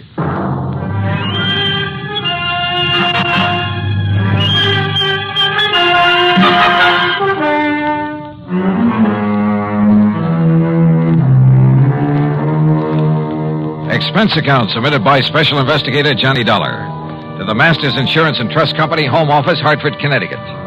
Following is an account of expenses incurred during my investigation of the date with death matter.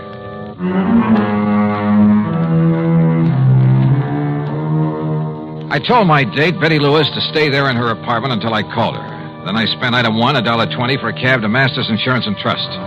Bert Wells was all alone in his office. Come in, Johnny. Sit down. Yeah, sure, Bert. Now, what's all the excitement? Curly Waters. Oh, I kind of had a hunch that was it. Lieutenant Howard Daly's on his way over from police headquarters. What's happened? 2 years ago, you had Curly sent up to the pen. Yeah, that's right, for the Mei-Ling's department store job he pulled. Then, just a few days ago... He swore that he'd get you for that he'd kill you, didn't he? So what happened? When he escaped and came here to Hartford a few days ago... I know all about that from reading your report. Thanks to some quick thinking on your part, the police nabbed him instead. plus the loot from the department store robbery. You know who deserves the real credit for that? The girl I had a date with tonight, until you spoil things with your phone call. Johnny, as you know, either you or the police wounded Curly Waters, which is why he was taken to the hospital and placed under guard instead of being locked up. So? Well, Mr. Wells, I see you managed to locate him. Yes, Lieutenant. You okay, Dollar? Any reason why I shouldn't be, Howie? Has Mr. Wells told you what's happened? No, but I think I can guess. Curly Waters escaped from the hospital. Yes. I had 3 good men there watching over him, but he managed to get by them. How? With help. One of his old cronies. Gimpy Taylor? Yes. Gimpy created a disturbance out in the hall, and when they went after him, Curly crashed out through the window. When they went back in after him, Gimpy took it on the lam. 3 good men, did you say? Well, the odds were all with Curly and Gimpy. When the boys went out in the hall after Gimpy again, it was full of interns and nurses and stretchers with patients on them. If they'd fired a shot, they might have killed somebody. Well, what goes? Do you want me to go out and look for him? No, sir. Don't you see, Johnny? The reason I called you is because of the threat against your life. Of course. And, Johnny, I'm going to provide you with a bodyguard 24 hours a day until Curly is picked up. No, wait a minute. Listen, Howie. You listen. He almost got to you just a few days ago. Don't you forget that. And one way or another. The lieutenant's right, Johnny.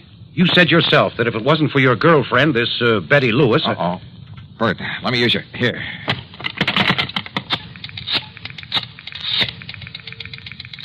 You said one way or another, Howie. That's right. And, yeah, maybe through your girl. Is that who you're calling? Yes. Are you sure she's at home, Johnny? That's where I just left her.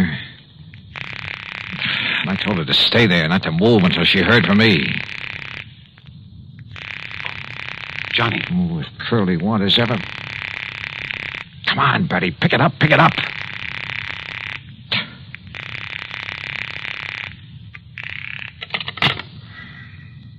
No answer.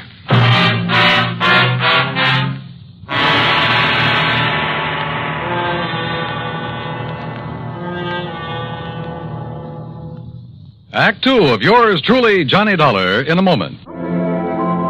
And now, Act 2 of yours truly, Johnny Dollar, and the Date with Death Matter.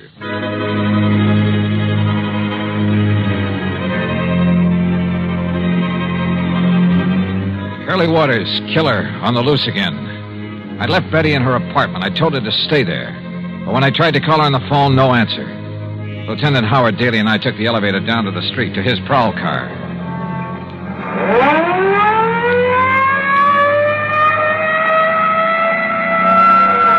Next turn left, Howie. Take the next left. No. We'll make it the one after that. But it's one way, the wrong way. Yeah, but it'll give us a shortcut. After a couple of blocks. Hang on, Johnny. Hold. Now, it's the third building in the block.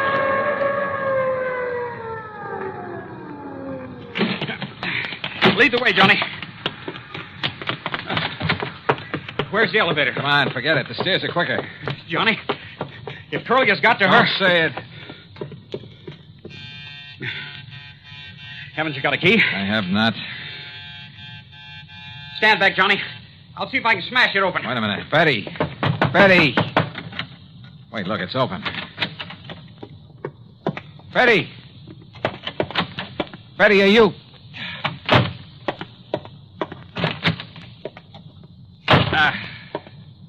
I'm afraid she's gone, Johnny. Just gone.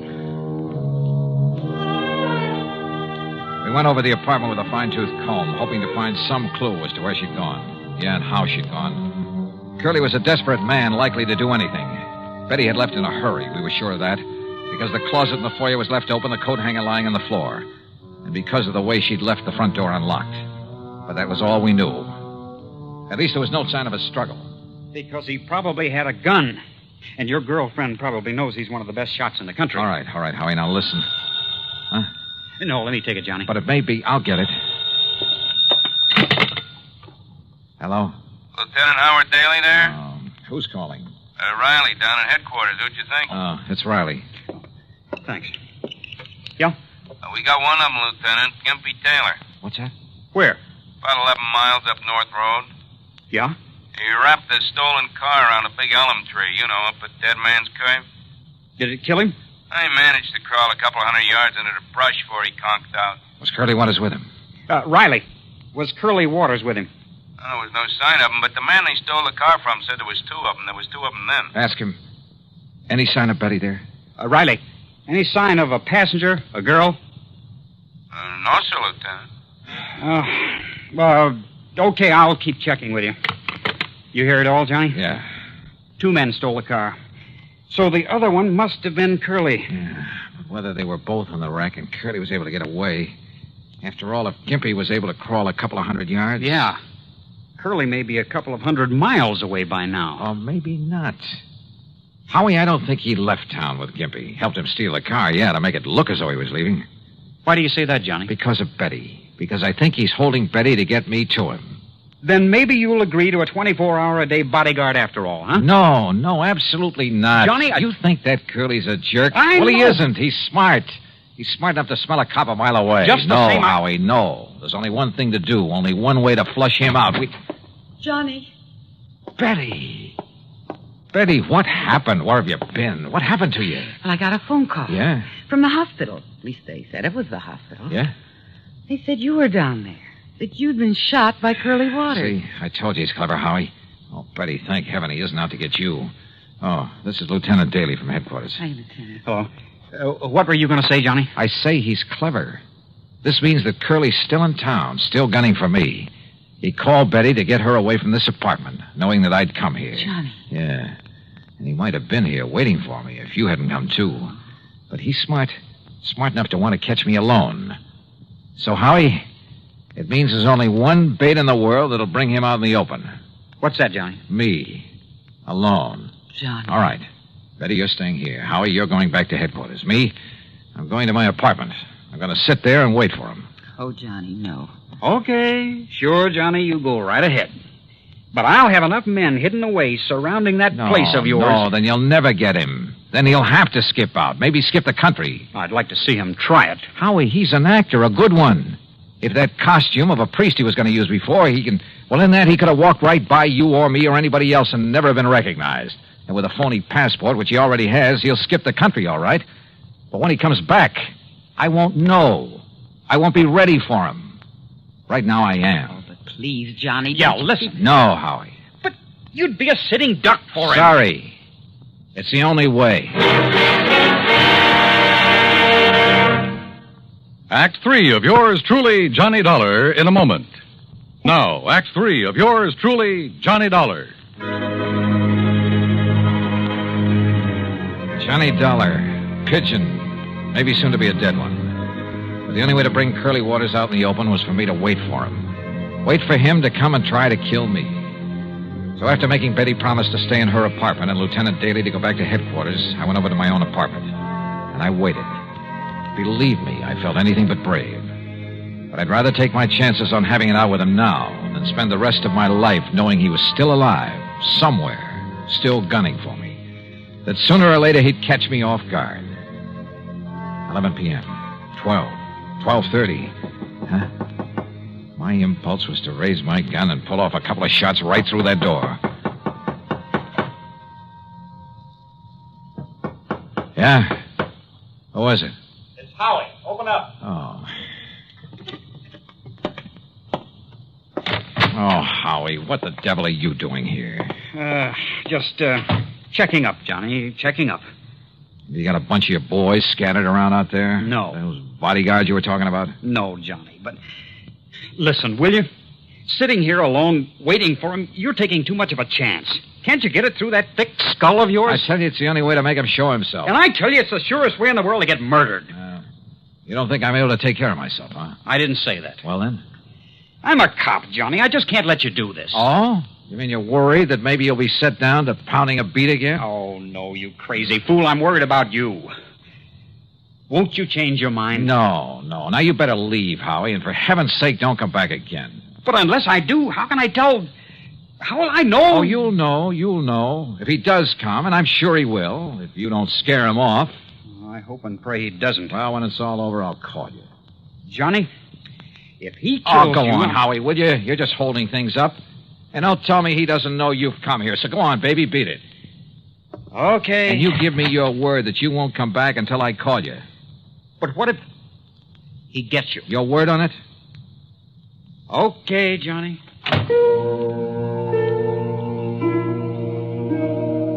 I went back into my little kitchen and brewed a pot of coffee, a big one. Fatigue was a possibility I hadn't thought of until right now.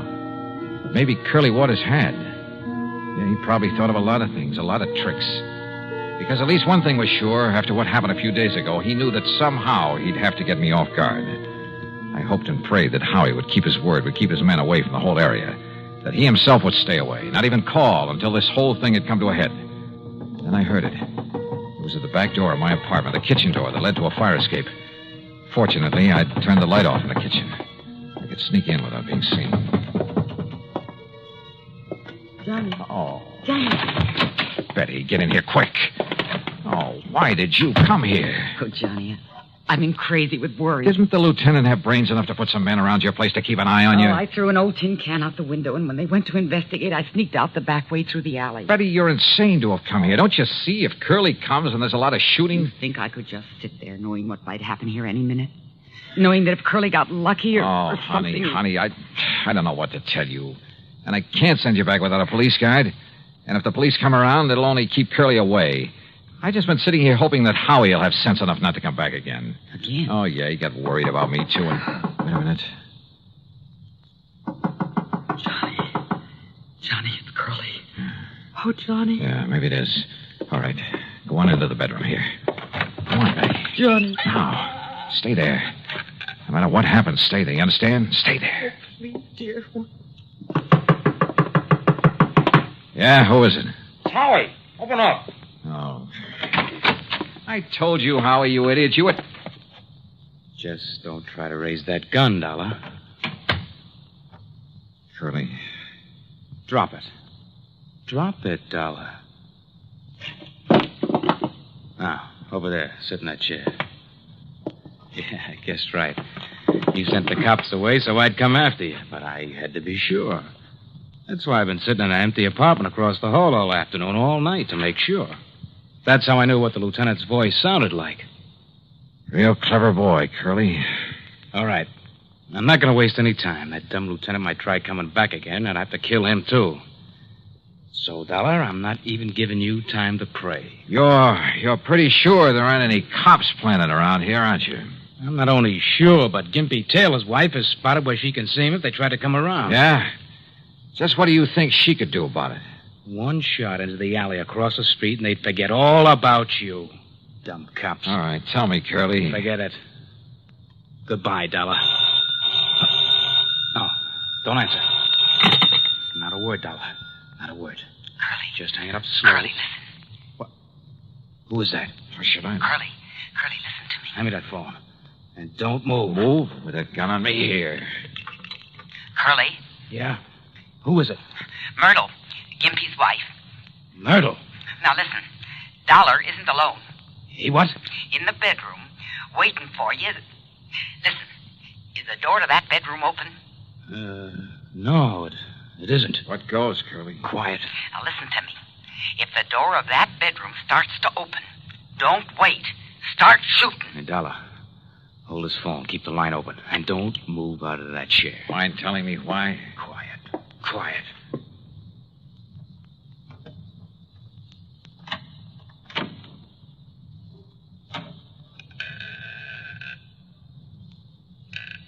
No, you don't! But I do.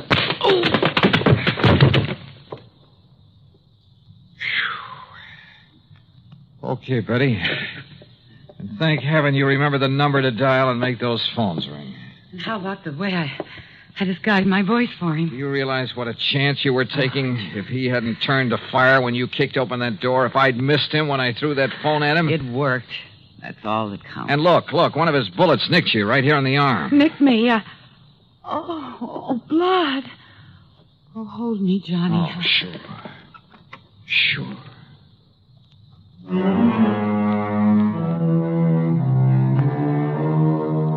Yeah, Curly's back in the clink. And this time to stay. When the necessary papers were signed, I hauled him over to the state pen myself. So, expense account total, including transportation, $47 even. Ready? Ready, Lewis? Well, I'll tell you this.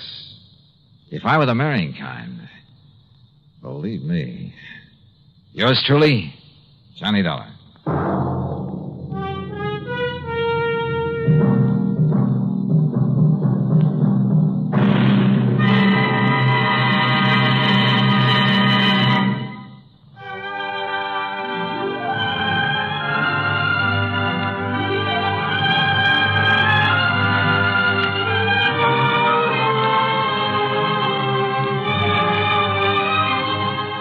Yours truly, Johnny Dollar, starring Bob Bailey, originates in Hollywood and is written, produced, and directed by Jack Johnstone. Heard in our cast were Lucille Meredith, James McCallion, Russ Thorson, Sam Edwards, and Herb Vigran. Be sure to join us next week, same time and station, for another exciting story of yours truly, Johnny Dollar. This is Dan Cubberly speaking.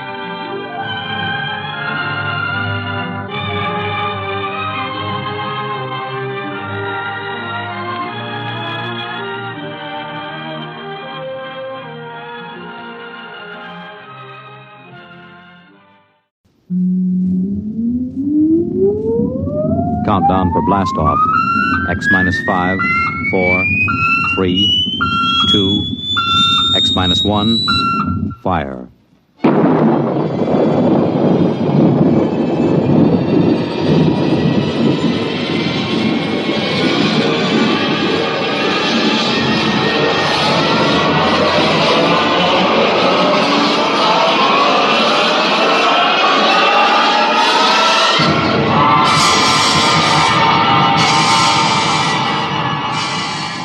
From the far horizons of the unknown come transcribed tales of new dimensions in time and space. These are stories of the future, adventures in which you'll live in 1,000,000 could-be years on 1,000 maybe worlds. The National Broadcasting Company, in cooperation with Street and Smith, publishers of astounding science fiction, presents X minus 1.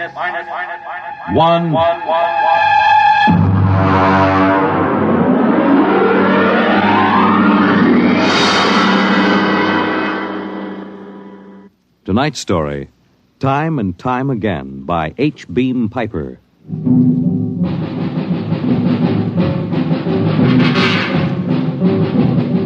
It happened during a routine skirmish in the Great War. Patrols advanced from the defense perimeter under jet cover and preceded by napalm throwers. The enemy defended in depth and mopped up with guided 98s fired from 40 miles to the rear. The blast area was 10 miles in circumference, and the medics didn't find much to pick up over 500 yards in. Come on. All right, now back it in here. Look out, it's lousy with mud. More. Now, cut left. More, hold it. Stretches. Come on, Travers, get those men out. Yes, sir. Get a move on. Line them up. Come on. Easy. You want to kill them? Okay, take it away. Left those Joes where they was. Half of them won't last till the plane comes. As long as they're alive, they'll be treated. Get those tags out, Travis. Start taking names. Yes, sir. This one must have been 1,000 yards in. Get his dog tag out. What a mess. Here. Hartley Allen, Captain G5 Chem Research, AN 73D. Number SO 23869-403-J. Hartley? Allen Hartley. Oh. That must be the Hartley that wrote Children of the Mist and Conker's Road. Never heard of him. Major, I think maybe he's partly conscious. Had I better give him another shot? Go ahead, Sergeant. There isn't much else we can do for him. It's a rotten shame. Yeah, ain't it always? Okay, Captain, let me have that arm. There.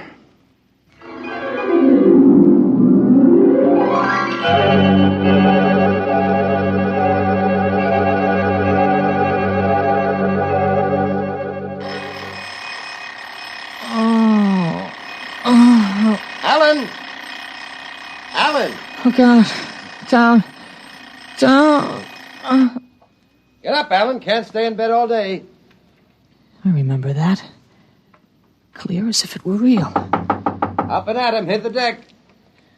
Remarkably vivid. It's strange. Alan, are you all right? I'm all right. What's wrong with my voice?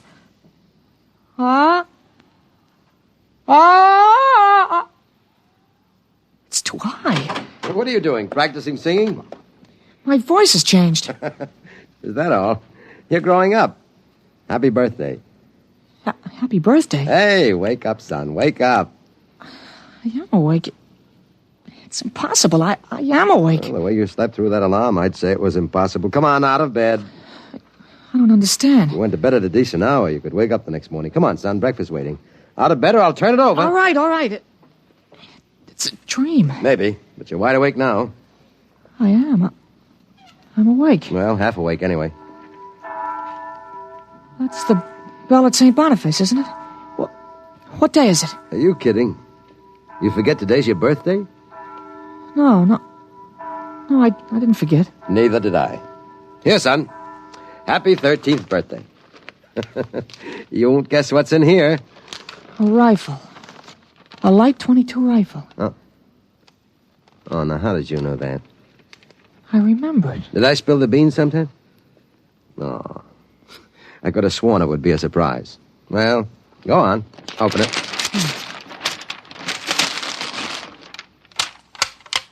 You like it? Yeah, it's perfect, Dad. We'll have to lay down rules about using it, and I'll have to teach you how to operate it. I don't believe in letting a boy handle a gun till he really knows how. If I let you play with that thing before I teach you about guns, you'd blow your head off. I suppose so. I'll be shaving, Alan. Come down to breakfast when you're ready. Well, it's a big day today. You're almost a man. Almost. You're still groggy. Snap out of it, Alan. I will. There's a dream in it somewhere, but I'm not sure which. What? Never mind, Dad. I'll be right down for breakfast.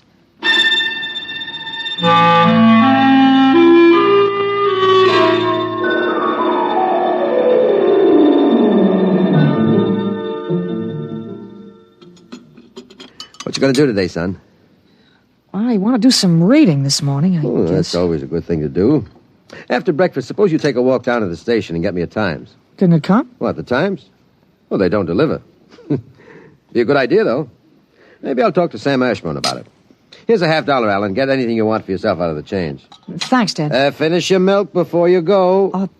Sure, Dad. Thanks for the money. You're big enough to handle it now. Hurry back. I'd like to finish the crossword puzzle before lunch.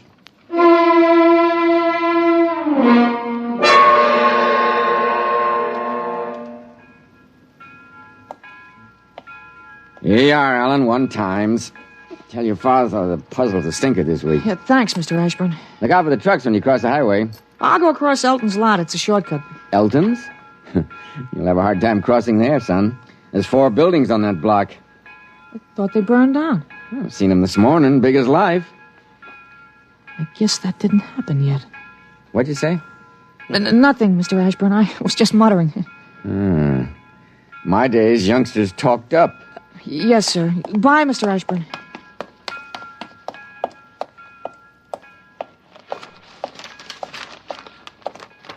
Monday, August 6th, 1945. Okinawa 1. Bombing Japan. Hey, Alan. Huh? Alan, wait up. Hey, Larry Morton. Hi, Larry. Hi, Al. You going to Sunday school? No, I have some things I want to do at home. Oh, get him. Fancy pants talk. Things I want to do at home. Oh, go chase yourself around the block. Go jump in a garbage can. Go take a flying jet to the moon. Hey, that's a new one. Flying jet to the moon. You thought up a new one, Al. Yeah. I wish I could stay home from Sunday school when I wanted to. How about us going swimming at the canoe club after? Oh, I wish I could. I gotta stay home. We're expecting company. A couple of aunts of mine. Dad wants me to stay home when they come. Aunts are a pain. Nothing I can do. You see the football movie at the Grand? Boy, what a team. Notre Dame. I thought you'd like Cornell. Cornell? Huh. They couldn't beat Vassar. Well, you're gonna go to Cornell, aren't you? Me, Cornell? Fat chance. I'll bet you do. I wouldn't take your money. Well, I know you wouldn't, but you'll go to Cornell, all right. Cornell. Far above Cayuga's waters, there's an awful smell. Just the same, you'll go to Cornell. Larry, I gotta go. Well, so long, Al. I'll see you. So long, Larry. See you.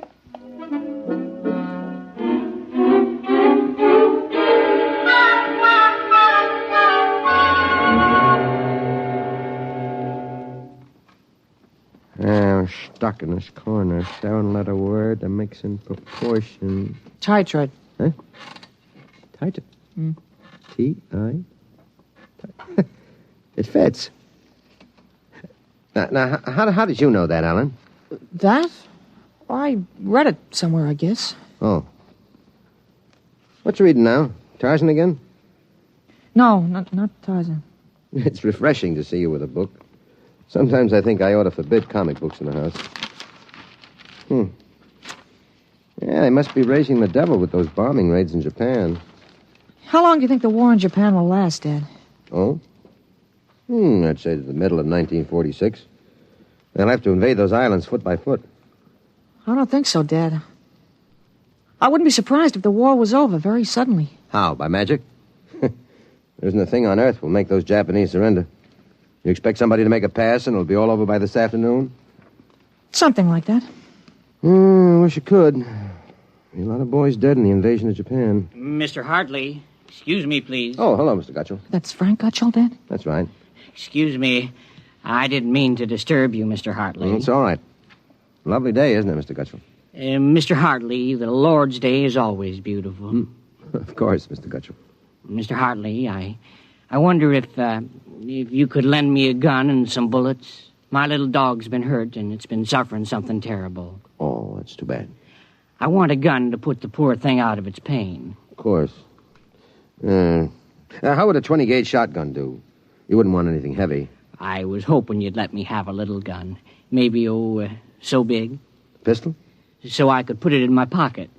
It wouldn't look right to carry a hunting gun on the Lord's Day, and people wouldn't understand that it was for a work of mercy. Of course, I understand. You're a very religious man. The whole world is evil, Mr. Hartley. Yeah, sometimes it certainly looks like it. Well, I have a Colt 38 special from the auxiliary police outfit. Well, that's fine. Now, you've got to bring it right back, Mr. Gutchell. I might be called out. Now, you'll have to promise to get it right back. Dad, wait a minute. I just remembered. Remembered what? Well, aren't there some cartridges left for the Luger? Then you wouldn't be without the Colt. That's right. I have got a German automatic I could let you have. That way I wouldn't get stuck. You'd have to return it promptly, though. Oh, wait, Dad, I'll get it. I know where the cartridges Be careful, son. Well, Mr. Gutchell, it sure turned out nice after all that.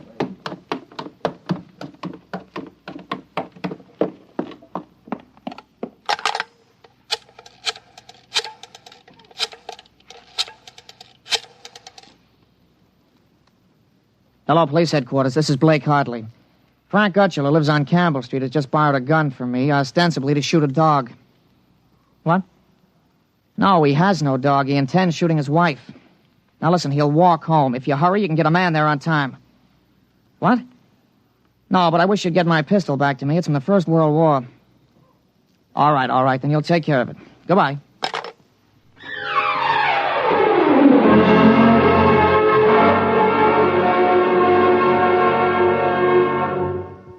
There you are. What kept you, Alan? Well, I couldn't find the cartridges at first. I'll show Mr. Gutchell how it works. It's all loaded, ready to shoot. This is the safety. Just push it forward and up. There are 8 shots in it. Did you load the chamber, Ellen? Sure, it's on safe now. You understand how it works, Mr. Gutchell? Oh, yes, I understand. Thank you, Mr. Hartley. Thank you, Sonny. Goodbye. Goodbye, Mr. Gutchell. Return the gun when you're done. Yes, I'll be done with it soon. Goodbye. Alan, you shouldn't have loaded that gun. I guess it's all over now. I had to keep you from fooling with it. I didn't want you to see I took out the firing pin. You what? Gutchell didn't want that gun to shoot a dog. He's a fanatic. He sees visions, hears voices. The voices probably put him up to this. Well, I'll submit that any man who holds intimate conversations with disembodied spirits isn't to be trusted with a gun. What are you talking about? While I was at it, I called the police upstairs. I put a handkerchief over my mouth and told them I was you. You? Well, why did you have to do that? I couldn't have told them this is little Alan Hartley, 13 years old. And suppose he really wants to shoot a dog. What kind of a mess will I be in then? No mess. If I'm wrong, which I'm not, I'll take the rap for it. Dumb kid trick, you know. But if I'm right, you'll have to front for me. You give me a lot of cheap boy hero publicity, which I don't want. This is crazy, Alan. This is absolutely crazy. Maybe. We'll have the complete returns in 20 minutes.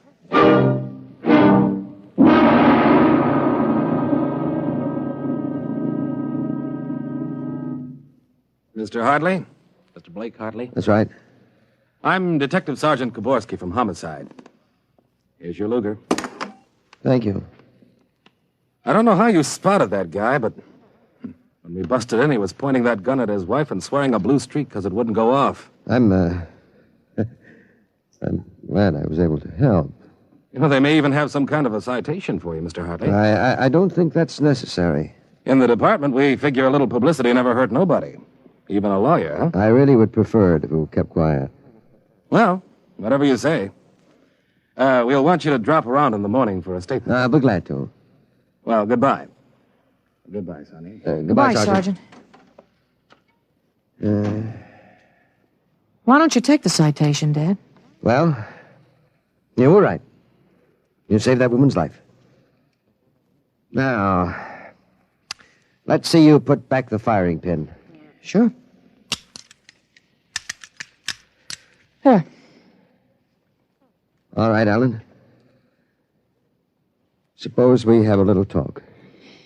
But I explained everything. You did not. Yesterday, you wouldn't even have known how to take this pistol apart. Today, you've been using language and expressing ideas that are outside of everything you've ever known before. Now, I want to know... I hope you're not toying with the medieval notion of obsession. What? Well, you say I'm changed. When did you first notice this? Well, last night, you were still my little boy. This morning, I don't know. You've been strange all day. There's been something... Alan, what's happened to you? I wish I could be sure myself, Dad. You see, when I woke this morning, I hadn't the least recollection of anything I'd done yesterday, August 4th, 1945. Oh, but that's serious. You don't know how serious. My last memory was lying on a stretcher, injured by a bomb explosion. I was 43 years old, and the year was 1975. 1975? Well, that's right. You'll be 43 in 1975, but a bomb? Yes, during the siege of Buffalo in the Third World War. I was a captain in G5, Scientific Warfare, General Staff. Buffalo? You mean Buffalo, New York? There'd been a transpolar invasion of Canada. I was sent to the front to check on service failures of a new lubricating oil. A week after I got there, Ottawa fell and the retreat started. We made a stand at Buffalo, and that was where I got it. I remember being picked up and getting a narcotic injection. The next thing I knew, I was in bed upstairs, and it was 1945 again.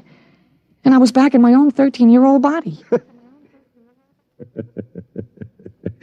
Oh, Alan, you just had a nightmare to end all nightmares, that's all. I thought it might be that at first, but I rejected it. It won't fit the facts. But it's ridiculous, all this Battle of Buffalo stuff.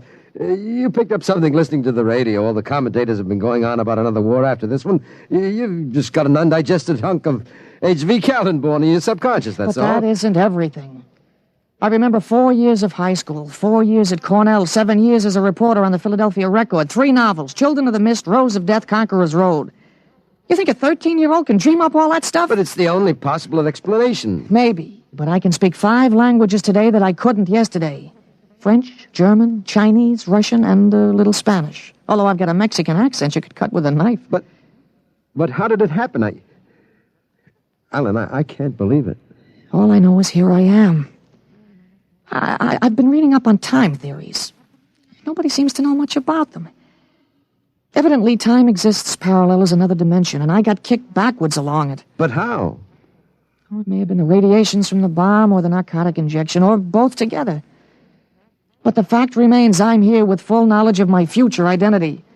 This is quite a shock, Alan. But you do believe me, don't you? Yes, I suppose I must. You seem so strange, as if you weren't my son. I'm your son, all right. Same body as yesterday. I've just had an educational shortcut. Wait a minute.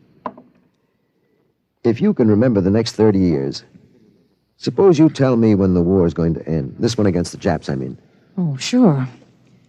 Well, the Japanese surrender will be announced at exactly 7:01 p.m. on August 14th. That's a week from Tuesday. A week from Tuesday? You better make sure we have plenty of grub in the house by then. Everything will be closed up tight till Thursday morning, even the restaurants. I remember we had nothing to eat in the house but some scraps. A week from Tuesday. That's pretty sudden, isn't it? Not after today. What do you mean? What happened today? Oh, plenty. What time is it, Dad? That's 11:16. Is your watch right? Well, to the seconds, why? Well, it'll come at exactly 11:17:40. What'll come? The radio announcement. What are you getting at? Something important on the radio? Well, we'll see. Well, don't bother, Dad. It won't work. I remember we had a tube burned out. There is something wrong. When is this announcement of yours? Now I remember it. I memorized it in journalism school in 1954. What time is it? 11:18 o'clock. We're breaking into the program now. President Truman has just announced that an atomic bomb has been dropped on the Japanese industrial city of Hiroshima. The bomb was dropped 16 hours ago, and the announcement was delayed to ascertain the results of the explosion. A man named John Howard Peterson read that announcement from the Washington newsroom of NBC. I don't believe it. No? Well, listen. That's the Bergplatt factory whistle. And the bells of St. Boniface. Now, next the whistle at the volunteer firehouse. Then it's true. It's true. Sure. Then Larry Morton came by on his bicycle. Hey, Al. Al, you hear? You hear about the bomb? An atomic bomb. Yeah, we heard. Boy, atomic bomb. Oh, boy. I gotta go find my pop. He's on the golf course. Bye, Al. Bye, Mr. Hartley. You knew. You knew about it. The next bomb hits Nagasaki. I thought that stuff about atomic energy was so much fantasy. Was that the kind of bomb that got you? Oh, that was a firecracker to the one that got me. It was a guided 98. Exploded 10 miles away. And that's going to happen in 30 years? I remember it. How about... Well, how about me? Oh, wait. Never mind. I don't think I'd better know when I'm going to die. I couldn't tell you anyway.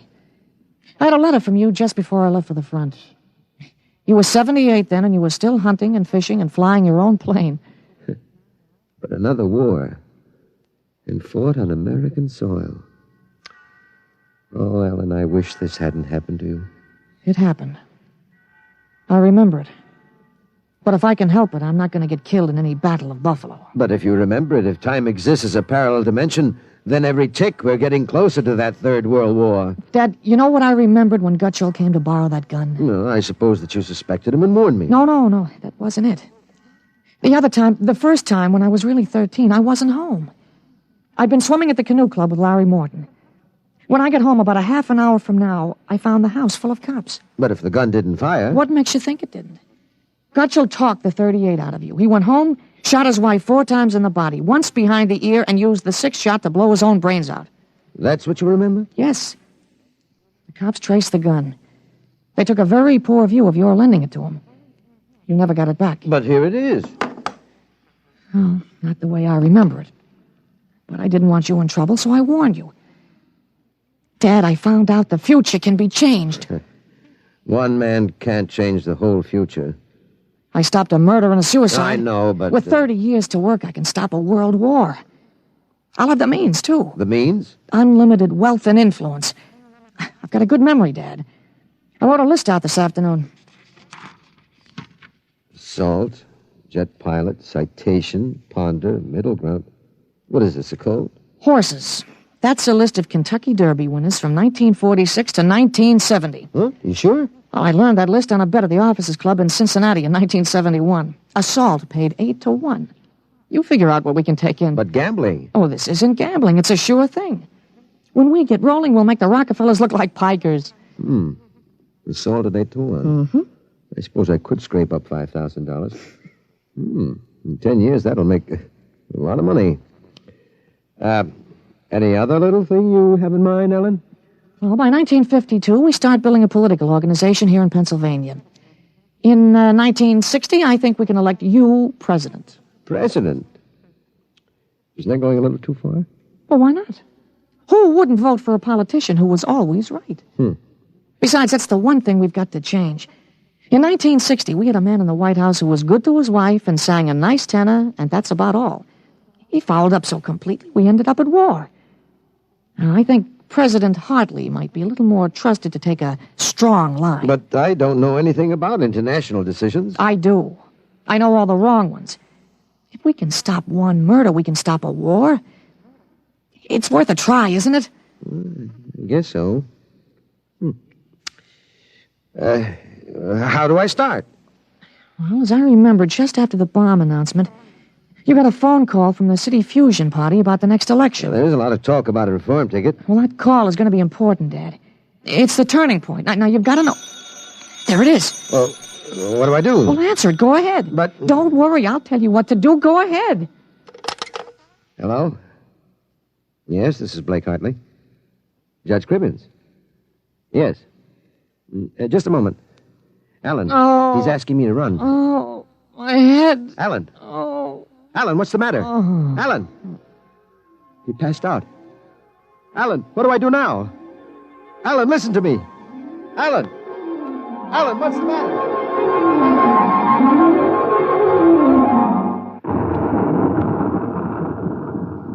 Captain Hartley. Captain Hartley. He was all right, Doctor. I gave him a shot and he was all right. Well, he's dead. All right, Sergeant. Make out the tag. Hartley Allen. Captain. Dead April 8th, 1975.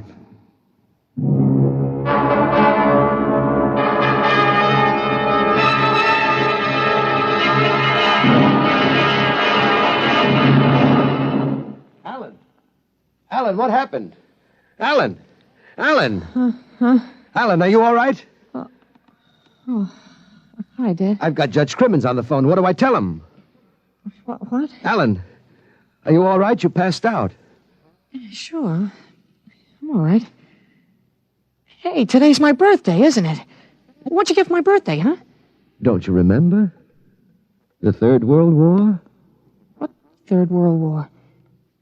Gee, Dad, what's the matter? You're looking at me funny. You don't remember. You're back again, aren't you? Back to 13 years old. Sure, I'm 13 today. For corn's sake, Dad. You must have died up there. It was only a mind transfer. That means I'm on my own. I have to do it myself without your help. Help for what? If it's the grass, I said I'd cut it tomorrow. No, it's not the grass. I've got to save your life, Alan. I can't let you die that way in 1975. You're talking about, Dad? You sound goofy. I've got to change it all by myself. Change what? Never mind, Alan. You don't know yet. Come on. Let's have lunch. Sure, Dad, but now, how about my present now? What'd you give me for my birthday, In a minute, son. Go on in. Okay, well, hurry up, Dad, huh? Sure, all right. Now, where did I put that list of horses?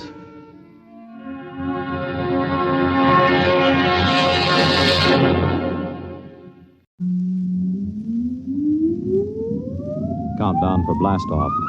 X minus 5, 4, 3, 2, X minus 1, fire.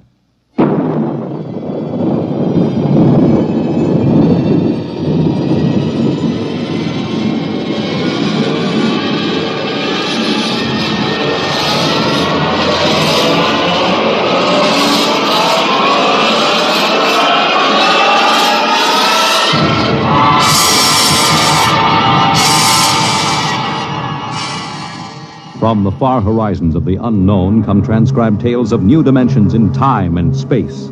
These are stories of the future, adventures in which you'll live in 1,000,000 could-be years on 1,000 maybe worlds. The National Broadcasting Company, in cooperation with Street and Smith, publishers of astounding science fiction, presents X minus 1.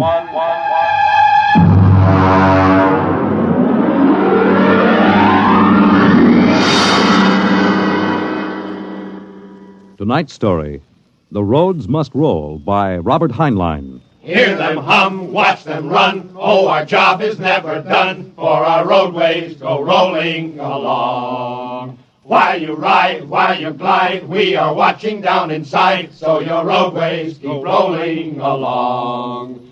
Oh, it's high, high, he, the roader men are we.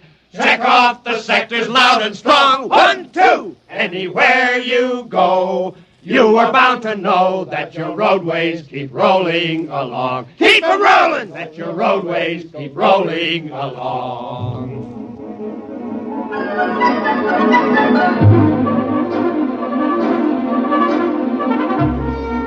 It was in the middle 1950s that the automotive age began to die. The traffic engineers had long expected it. For years, they had watched our vast cities sprawl and spread out, spill over into the countryside, become more and more dependent on motor transportation. And then, finally, the inevitable breaking point was reached. The growing flood of cars and buses and trucks began to swamp the streets and arterial highways. The building of roads could no longer keep pace. The superhighways, clogged, congested, became packed with cars stalled bumper to bumper. And the cities began to die of slow strangulation, for the traffic could no longer roll. And then the engineers took over. They banned the automobiles, tore up the superhighways, and in their place they built the rolling roads, mechanized roads that moved like huge conveyor belts, whirling along on their giant rotors at speeds ranging from 5 to 100 miles an hour, carrying the freight, the food, and the people from city to city and coast to coast. And no one worried over the fact that if the road should ever stop, our whole economic life would stop. For the machinery had never failed yet. But people forgot that machinery depends on men, the men who run it. Who makes the roads roll? We do! That's right, the engineers. We're the brains of the road. And where would the public be if we didn't keep the roads rolling? Right behind the 8-ball, and everybody knows it. All right, then. We're the men who hold the power, and it's time we started using it. We've called this meeting of the Engineers Control Committee because that's what we want to do. Control.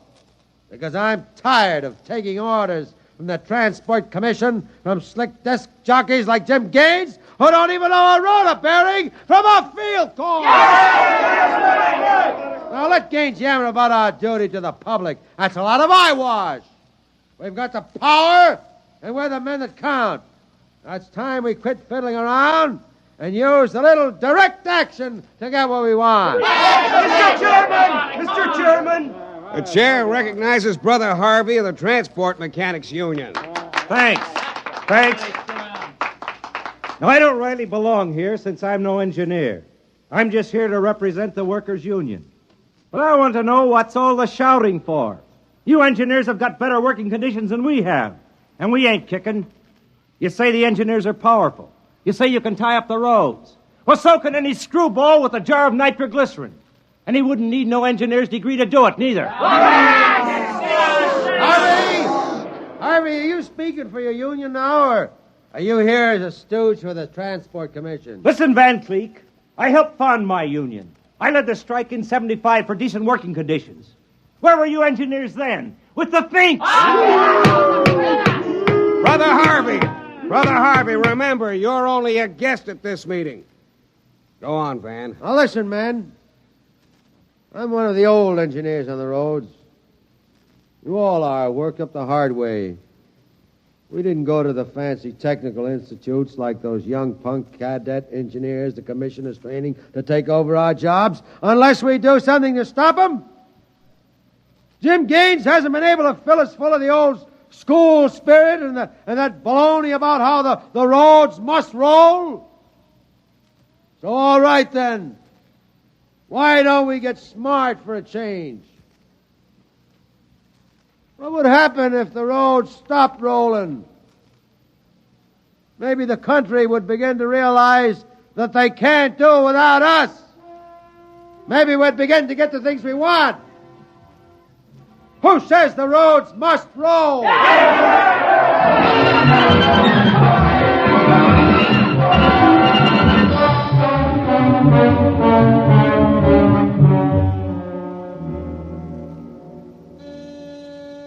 Yes? Your wife is calling, Mr. Gaines. Put her on. Jim, I want you to stop off on your way home. I'm sorry, darling, I can't make it. But you promised. I know, but Washington called in. They're sending Evans, the Australian Minister of Transport, through my sector today. I've got to show him through personally. Can't somebody else? I'm chief supervisor. Wouldn't be courteous.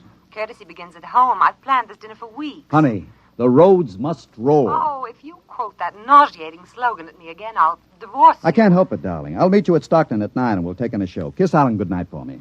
Well, all right. Goodbye. Goodbye. Mr. Evans is here. Show him in. Well, good evening, Mr. Evans. I'm Gaines, chief engineer. How do you do, Mr. Gaines? They told me at the embassy you'd be the man to see. I want to know how the roads work. I think we can handle that. Well, I'm not a technical man, Mr. Gaines. My field is sociology. So, suppose you tell me about the roads as if I were entirely ignorant. Fine. It's nearly at dinner time. Suppose we run up to Stockton Sector for dinner. It'll take us about an hour on the roads, and you can see them working. Excellent. If you'll excuse me a minute. Certainly. Hi, Chief. What can I do for you? Dave, you're on evening watch, eh? Uh-huh. Where's Van Cleek? Going to some meeting. I'm going up to Stockton for dinner. Anything to report? No, sir. The roads are rolling. Okay. Keep them rolling. All right, Mr. Evans. Let's go.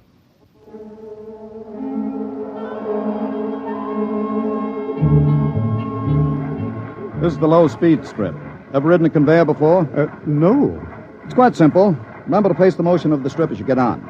There. We'll go right across. Each adjoining strip is a few miles an hour faster than the one next to it. Freight is carried on the 50-mile strip, most passenger traffic on the express strip. All right, now watch your step.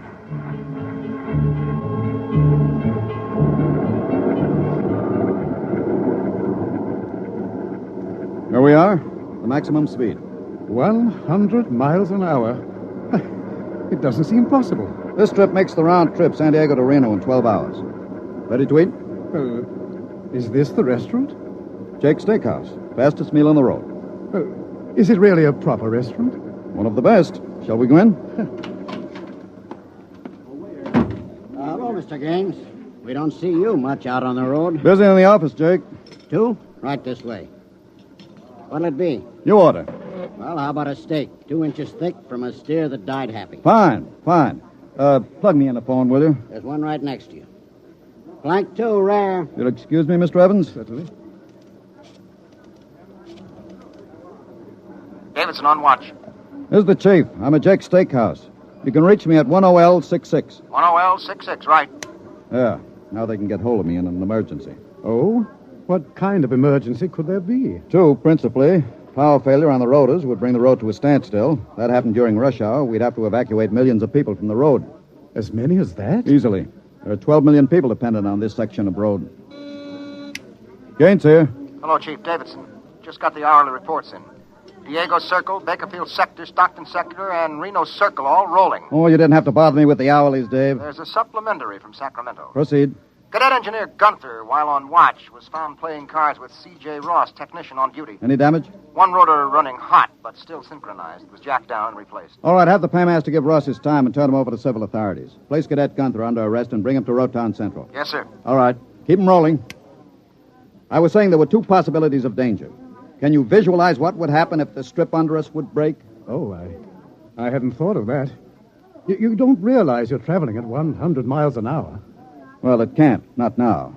The strip has a safety factor of over 12 to 1. It'd take a blowout of several miles of rotors and a failure of circuit breakers before the strip could part. But it happened once in the early days on the Philadelphia-Jersey City road. The strip wasn't much more than a conveyor belt. It buckled for miles, crushing passengers against the roof. Forward section in front of the brake spilled them down under into the rotors and rollers. Oh. Was it very bad? Over 3,000 people were killed in that break. But the roads had to go on. The entire economic system hangs on the roads. If they stopped now, the country would starve. Well, isn't it possible that you've become too dependent on these roads? I mean, if your whole economy is geared to the function of one type of machinery... The roads are foolproof now. The machinery is interlocked with an enormous safety factor. Yes, but in the long run, machinery depends on men.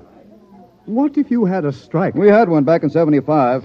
Well, there's not much danger of that anymore. No? Well, why not? Every cadet that goes to work on the roads today is a graduate of the United States Transport Academy. They're all picked men, screened for emotional stability, and trained to give us the same kind of loyalty that Annapolis and West Point develop in their men. I see. Are you a graduate, Mr. Gaines? No, I'm too old for that. The academy wasn't set up till after the strike in 75. But it won't be long now, maybe 5 or 10 years, before the oldest engineer on the roads is a man who's been through the academy. Gaines here. Davidson, there's another trouble report from Sacramento Sector. Again? What is it this time? What is it? What happened? Emergency stop. Hello. Hello, Davidson. Phones are out. Come on. Jake! What is it? What's the matter with the roads? Have everybody stay in the restaurant. What's that? Probably somebody stepped onto the next strip. Got cut to ribbons. There'll be plenty of casualties. Jake, where's your getaway hat? In the pantry. Look here, aren't we going to help those people? I've got the whole road to think of. Don't bother me. Give me a hand, Jake. The hatch is stuck. Is you coming with me, Mr. Evans? You've got to move fast. I haven't got any time to waste.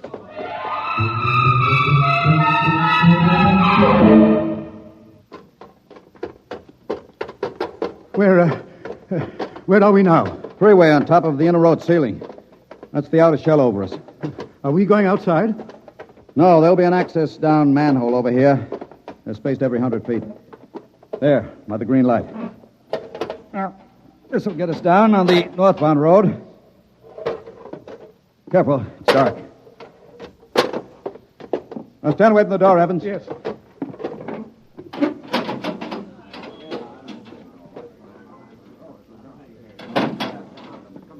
But this road is still rolling. It was only the 100-mile strip that stopped. There's what I want, a phone booth. Look out, excuse me. Look out. Hey, Out. hey, I'm talking to my wife. What's the idea Don't of argue. busting in here? Out. Yeah, but Emergency priority, division office. Davidson. Gaines here, report. Chief, where have you been? I've been calling you. Never mind that, report. 709, consolidated tension. Report strip 20, Sacramento sector, past emergency level. Interlocks acted and cut the strip out. Cause of failure unknown. Direct communication cut to Sacramento Control Office. Evacuation of strip 20 commenced. No casualties. There are casualties. I saw them. Put police and hospital routine A into operation. Get me Van Cleek. I want him to take over for me till I report in. We can't reach him, Chief. Shall I cut out the rest of the road? No. Keep those other strips rolling or we'll have a traffic jam the devil himself couldn't untangle. There are 5 million passengers on the road now. Notify the governor that I have assumed emergency authority. Arm all cadets available and await orders. Shall I recall technicians off No. watch? This isn't an engineering failure. That whole sector went out simultaneously. Somebody cut those rotors by hand. I want all available senior class cadets to report to Stockton Subsector, Office 10, with pistols and tear gas. Yes, sir. The governor wants to talk to you. He called in. Refer him to someone else. I'm busy. I'll get back to you. I'm going down under.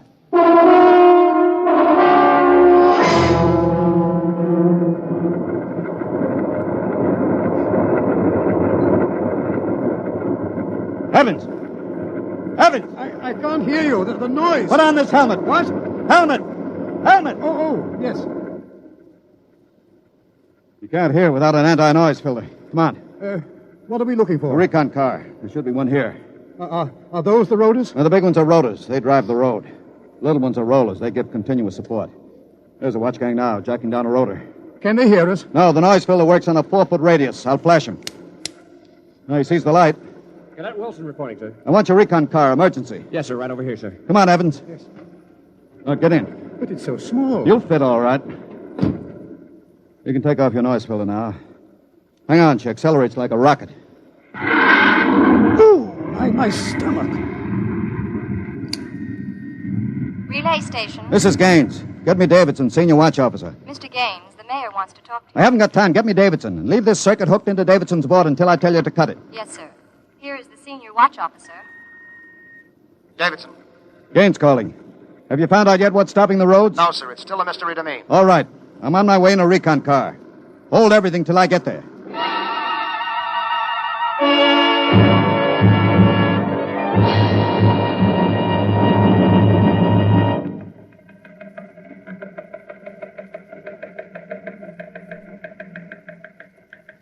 Cadet Edmonds reporting, sir. 3 platoons of cadet engineers standing by with tumblebug motorcycles. Armed? Pistols and tear gas as ordered, sir. Good. Assistant Supervisor Van Cleek is calling you on Circuit 9, sir. Van Cleek. It's about time. Cut me in. Yes, sir. Hello, Van. Where are you? Sacramento office. Now listen, Sacramento. That's good report. in a pig's eye. What? I'm not your deputy anymore, Gaines. What are you talking about? Listen, don't interrupt me and you'll find out. You're through, Gaines. I've been picked as director of the Engineers Control Committee. We're taking over. Have you gone off your roller? We stopped Strip 20 just to give you a taste of what we can do. We're running things now. Man, you don't really think you can get away with this. You can't start Strip 20 until I'm ready to let you. I can stop the whole road if I have to. Van Cleek, I'll call in the Army. How will you get 'em here if the roads aren't rolling? Now listen, Gaines. Whoever controls the roads controls the country.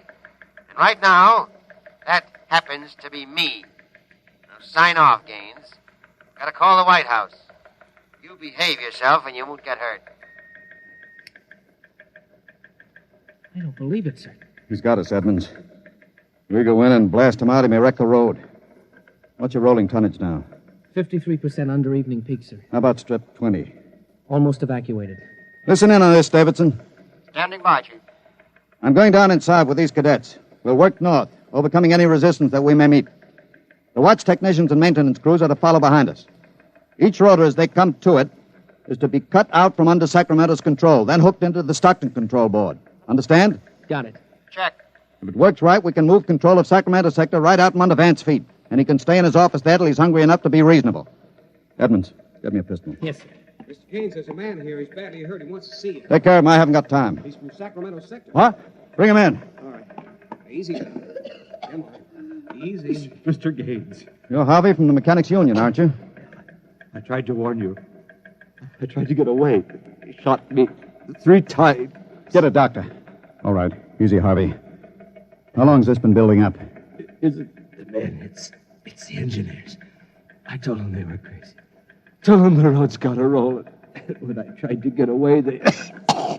He's bleeding from the mouth, sir. Harvey. Harvey, can you hear me? He's dead, Mr. Gaines. Come on, Edmonds. We better move. Hey! All right, you men. You saw Harvey brought in. How many of you want a chance to kill the louse that did it? I do. Very well. You men turn in your weapons and return to quarters. We've got a job to do. To make sure the roads start rolling again. We haven't got time for infantile heroics. Anybody who hasn't got his mind on his job will be in the way. Now, here's the order. We move north, mounted on tumblebugs.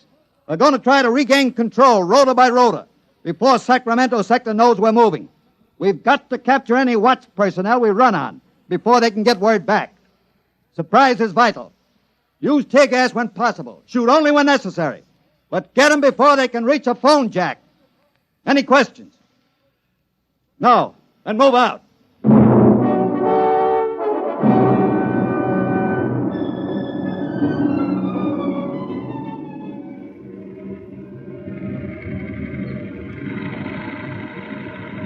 What's the score, Edmonds?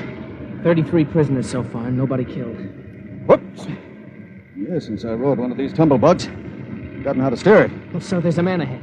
There at the rotor base. He's got a phone jacked in. Hurry. If he gets word back, we're sunk. I don't think he's seen us. I'll dismount and get him.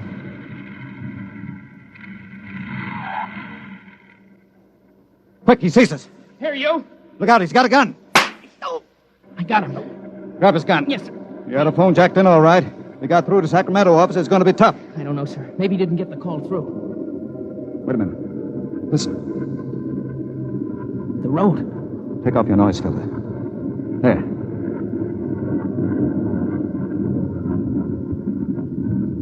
The road. The road is stopping. Halt your men. Halt. Hold up there. Hold up. There's a recon car coming up. Relay station call for Mr. Gaines. Give it to me. Here you are, sir. Gaines here. Davidson here, Chief. Van Cleek's calling you. Who stopped the road? He did. All right. Cut Van Cleek into me. You thought I was fooling, huh, Gaines? What do you think now? All right, Van. The road is stopped. You won this trick. Then why don't you get smart and give up? You can't win. You forgot something, Van. You can't lick the whole country. Yeah? Gaines, I've got a switch button in my hand. If I push it, it'll blow 300 yards straight across the roads. And then for good measure, I'll take an axe and wreck the control station before I leave. That's pretty drastic, Van. Yeah, if I blow this charge in the middle of Sacramento sector, it'll get an awful lot of people. There are plenty of shopkeepers still on Strip 20, and that row of apartment houses next to the road will go. Look, Van, you don't want to blow the road, neither do I. Suppose I come up to your headquarters and talk this over. 2 reasonable men ought to be able to make a settlement. Is this some kind of a trick? I'll come alone and unarmed. My men will stay here. All right. All right, Gaines. But one wrong move, and I blow the road.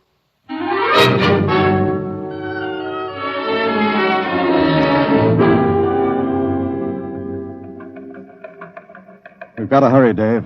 If I take too long, Van Cleek will get edgy and set off that charge. Failure report notes? 1, strips must be cross-connected with safety interlocks, so that when one dies, the others slow down. 2, the men. I can't understand it. Psych tests are rigid. We've never had a failure in the Hum-Wadsworth-Burton method. And then suddenly a whole sector goes sour. How could Van Cleek get a whole crew of psych-cleared men to revolt? It's easy, Dave. As my deputy, he was ex officio personnel officer for the whole road.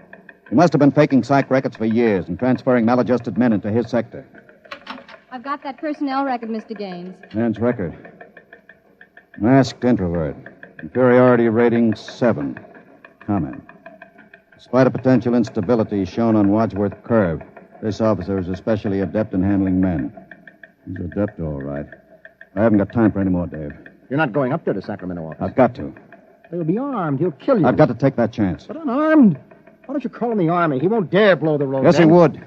Look at that psych record. He's putting up a big, brave front, but he's rotten inside. He wants to be taken seriously. He wants everybody to think he's the most dangerous man in the country. And if I call the Army in, he'll try to prove it by blowing the road. How can you stop him, Mr. Gaines? He'll have a gun. What'll you have? What'll I have? Only a prayer. And what I know about Mr. Van Cleek.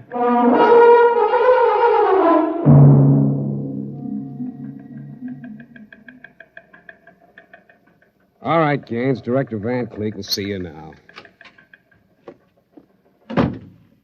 Gaines is here, Director Van Cleek. Come in, Gaines. Behaving sensibly at last. You know I've got you where I want you, and there isn't anything you can do about it. I searched him, Director. He's unarmed. Mm-hmm. I want you to sign this now. It's a declaration of your recognition of the Engineers Control Committee. You've got 1 minute to sign it, Gaines, or I'll push this button and blow up the whole sector. You better sign, Gaines. You need this gorilla with the gun, Van? Hey, you Can't you listen... handle one unarmed man alone? All right, Harry, out. What? Out? Yeah. Okay. All right. Now sign. What's so funny? You are. You start a revolution because you think the engineer should control the road. Then when you've got control, the only thing you can think of to do is blow it up. Tell me, what are you so scared of? I'm not scared. Yeah? Sitting there sweating all over that push button you're holding? Your buddies knew how afraid you were. They'd probably throw you into the rotors. I'm not afraid. You're afraid of me right now. You're afraid I'll have you on the carpet. You're afraid the cadets won't salute you. You're afraid they're laughing at you behind your back. No, I'm not. Now, you keep quiet. I've got a gun. You're afraid of using the wrong fork at dinner. You're afraid people are looking at you, laughing at you. I am not you. You dirty, stuck-up snob. Just because you went to a high-hat school, you think you're better than anybody, you and your crummy little gold-braid cadets. Van, you're a pathetic little shrimp. Huh? I understand you perfectly. You're a third-rater. Oh. All your life you've been afraid that someone would see through you and send you to the foot of the class. Oh, yeah. Throw you right out on your ear where you belong. I don't want to look at you anymore. I'll show you. I'll put a bullet in you. Put down that pop gun before you hurt yourself. Don't you come near me. Don't you come near me or I'll shoot. I'll shoot. Give me that. No. Let me go. Give that pistol. And thanks for not disappointing me, Van. I don't understand. I thought if I wounded your little ego, you'd forget to push that button and pull a trigger instead. I'm afraid you'll never make a good executive, Van. They have to know when to push buttons. Davidson. Gaines here. Chief, are you all right? Are you? I'm all right. Attack now and mop up. I'll hold the control room. I've got Van Cleek, and I think his little revolution is just about over.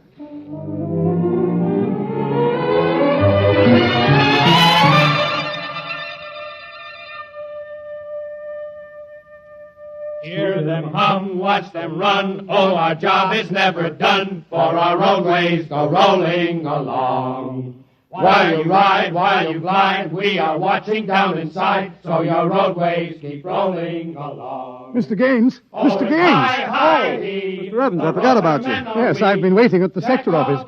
Is everything under control? All rolling. Those are the watch engineers going under to check Sacramento's sector, inch by inch. Remarkable organization. Remarkable. Hourly's in, Chief. San Diego Circle rolling. Bakersfield, Fresno, Stockton. Stockton? Oh, no. What's the matter, Chief? Trouble, Mr. Gaines? It sure is. I promised to meet my wife at Stockton for a show. She's been waiting there since 9 o'clock last night. Dave, see if you can get her for me. Try the sector office. All right, Chief. And Dave, see if you can calm her down. Oh, sure, Chief. I'll tell her the roads must roll. No, don't tell her that. I don't think she'd appreciate it.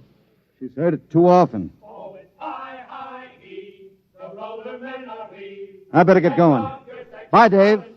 Keep 'em rolling. Anywhere you go, you are bound to know that your roadways go rolling along. Keep them rolling, that your roadways go rolling along. Keep them rolling, that your roadways go rolling along. Keep them rolling, that your roadways go rolling along.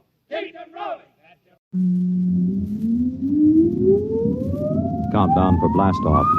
X minus 5, 4, 3, 2, X minus 1, fire.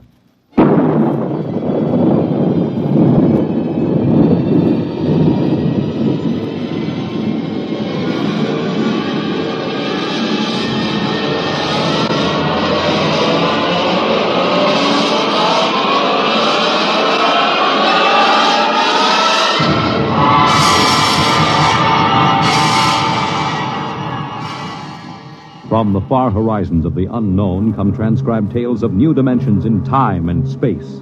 These are stories of the future, adventures in which you'll live in 1,000,000 could-be years on 1,000 maybe worlds. The National Broadcasting Company, in cooperation with Street and Smith, publishers of astounding science fiction, presents X minus 1.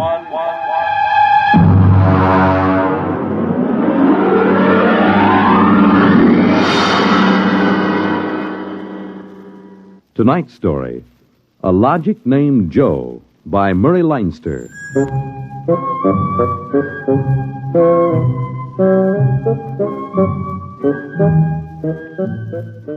It was on the 3rd day of August that Joe came off the assembly line. And on the 4th, Maureen came into town. And that afternoon, I saved civilization. Maureen is a blonde I was crazy about once, and Joe is a new 1974 model Logic that I've got stored away down in the cellar. And how do I save civilization? You're listening now to a voice from the future. The voice of Frank Caldwell, head serviceman for the Logix Corporation, makers of the machine that does everything for you. Well, nearly everything anyway. The electronic Logic. In the year we speak, 1974, no modern home was complete without one.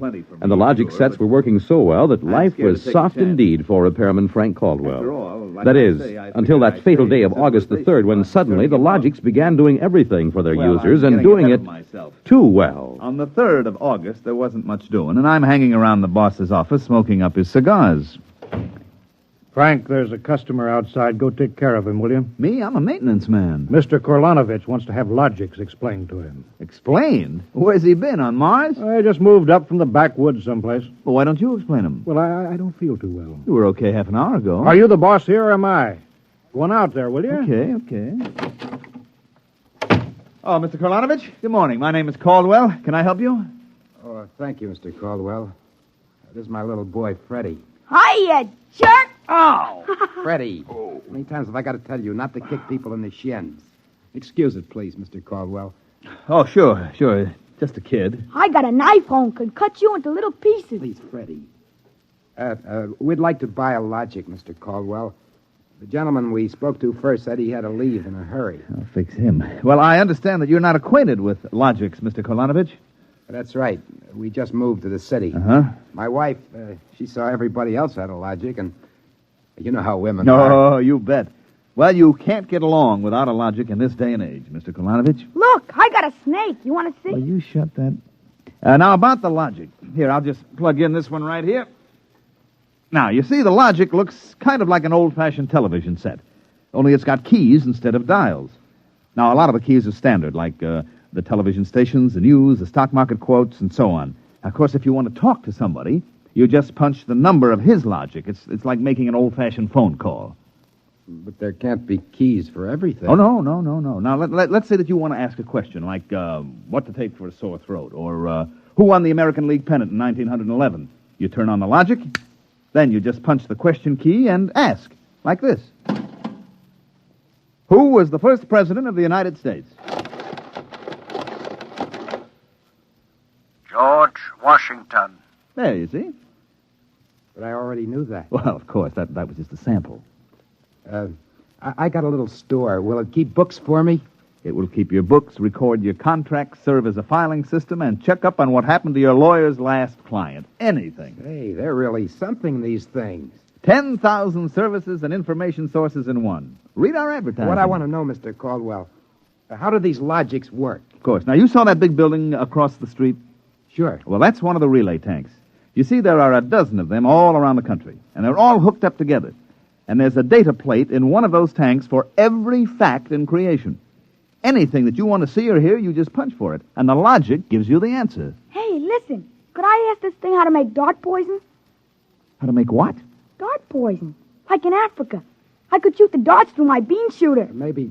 I think maybe we better not get one of these things. Oh, no. It's perfectly all right, Mr. Kolonovich. The logic won't tell you that. I bet it will. I'm going to try it. Hey, how do you make dart poison? Public policy forbids this service. Oh, what'd you do that for? Kind of some little brat. Because some people might ask things that aren't good for them. Listen, I don't like this here one. I want that one over there. Kid, they're all alike. I want that one. If I can't have that one, I'm going to hold my breath till I'm dead. I got a lot of time. It's no use, Mr. Caldwell. You might as well give him the one he wants. But look, kid, they're so much alike that even I can't tell them apart. I can. I want Joe. Joe? Who's Joe? I guess he means the logic, Mr. Caldwell. He has to think up a name to call everything. You should hear some of the names he calls me. Not till I'm 21. I promised Mother. Okay, so we call him Joe, but them things are all alike to 1/10,000th of an inch. I don't care. I bet he'll teach me how to make dart poison. Okay, then. Come on, Joe.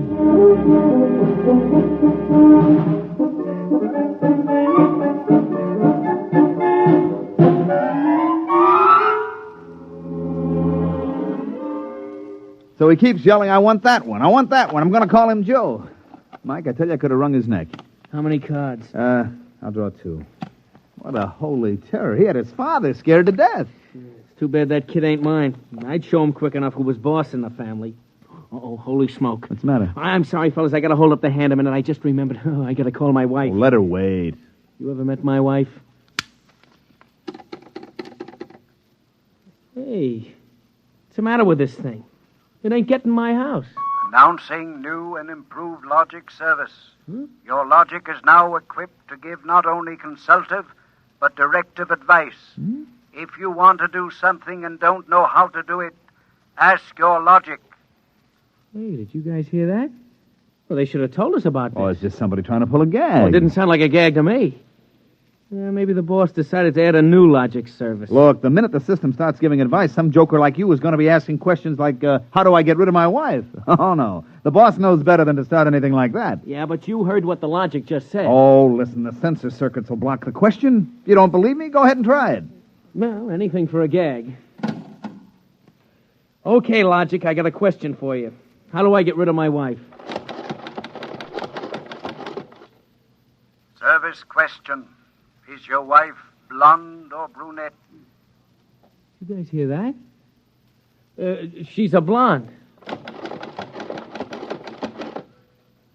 Hexacrylobinatine is a constituent of green shoe polish. Take home a frozen meal containing pea soup. Color the soup with green shoe polish. This poison is fatal to blonde females only. This fact is a product of logic service.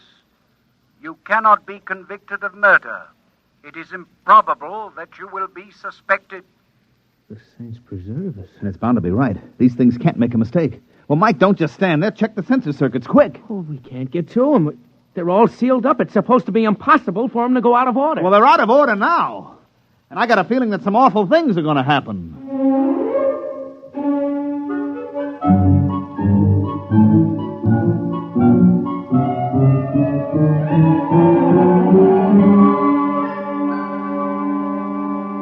Boss, we've got to do something. The logics have gone nuts. Now, relax. The thing gave a goofy answer once. Maybe it was a joke. But it was an accident. Now, forget it.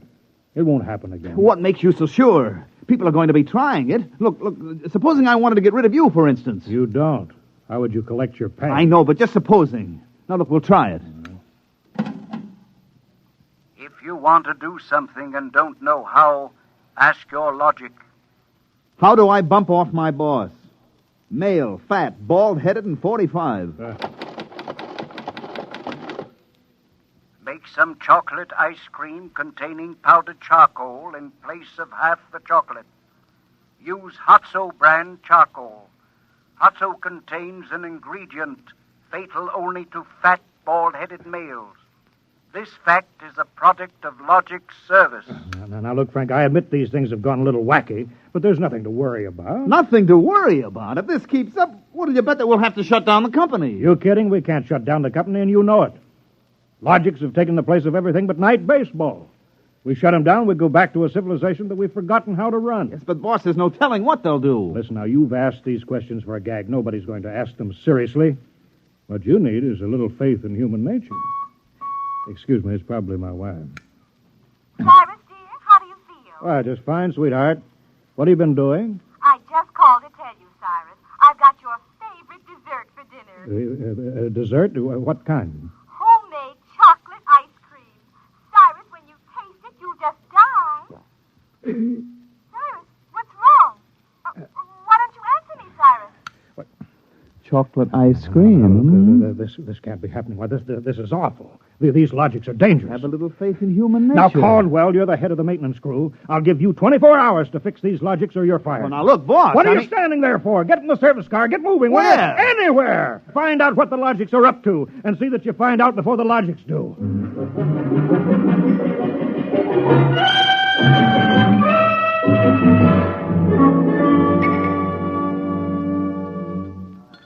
Bartender, give me a double. Last night, have a little drink, pal. What's the matter, pal? You had a bad day? Oh, excuse me, bud. Listen, pal, you gotta listen. I got troubles. Bartender, will you get this barfly off of me? On your way, son. Oh, don't say that. I got troubles. How am I going to keep my wife from finding out I had a couple of little drinks? How am I going to do it, huh? Look, mister, it's a hot day, and I've been driving a car around in it, see? And I've been trying to keep a bank president from having apoplexy on account of his logic told him how to rob his own bank. I've been trying to stop 6-year-olds from asking what comes after the bees and the flowers and their fathers from asking how to get $1 million by tomorrow. I've been tripping over dead bodies so artistically croaked that nobody's ever going to find out who done it, and all you got on your mind is how am I going to keep my wife from finding out I've been drinking? Dry up, will you? Go ask a logic. My pal, my boy, where's the logic? Where's that logic? Here, right behind you. Here's a nickel. Listen, I gotta hear. Now, come on, logic, old pal. Old pal, be nice. How does a guy keep his wife from finding out he's had a couple of little drinks? Answer me that, huh? Buy a bottle of Franine hair shampoo. It is harmless, but contains an ingredient which instantly neutralizes alcohol. 1 teaspoonful for each jigger you have consumed. Oh, boy, gotta buy a bottle of... what was that again? The president's right. You'll never remember it as far as the drugstore. I think there's a bottle in the back room. Somebody left it. Oh, my pal. Oh, my boy. No more trouble. You'll just show me the way to go. I got a picture of him back there drinking that shampoo. Yeah. Give me another double. I don't know what's worse, to be as low as you or as high as him. Where is he? I know he's here. Where is that bum? What do you want, lady? My husband. I know he's here. Where is he? Show me the way to go. That's him, that no-good louse. I'll show him. Thinks he's coming home staggering again, does he? Well, I'll teach him. Poor guy. Why, my dear, what a surprise to see you here. Archibald, you're sober. Of course, my love. I'm sober as a judge. Then what are you doing in this saloon? Your suspicion wounds me deeply, my love. Let me tell you, my dear, that I have been conducting a research project that is going to make us a fortune. I'm going to patent Soba, the drink that makes happy homes.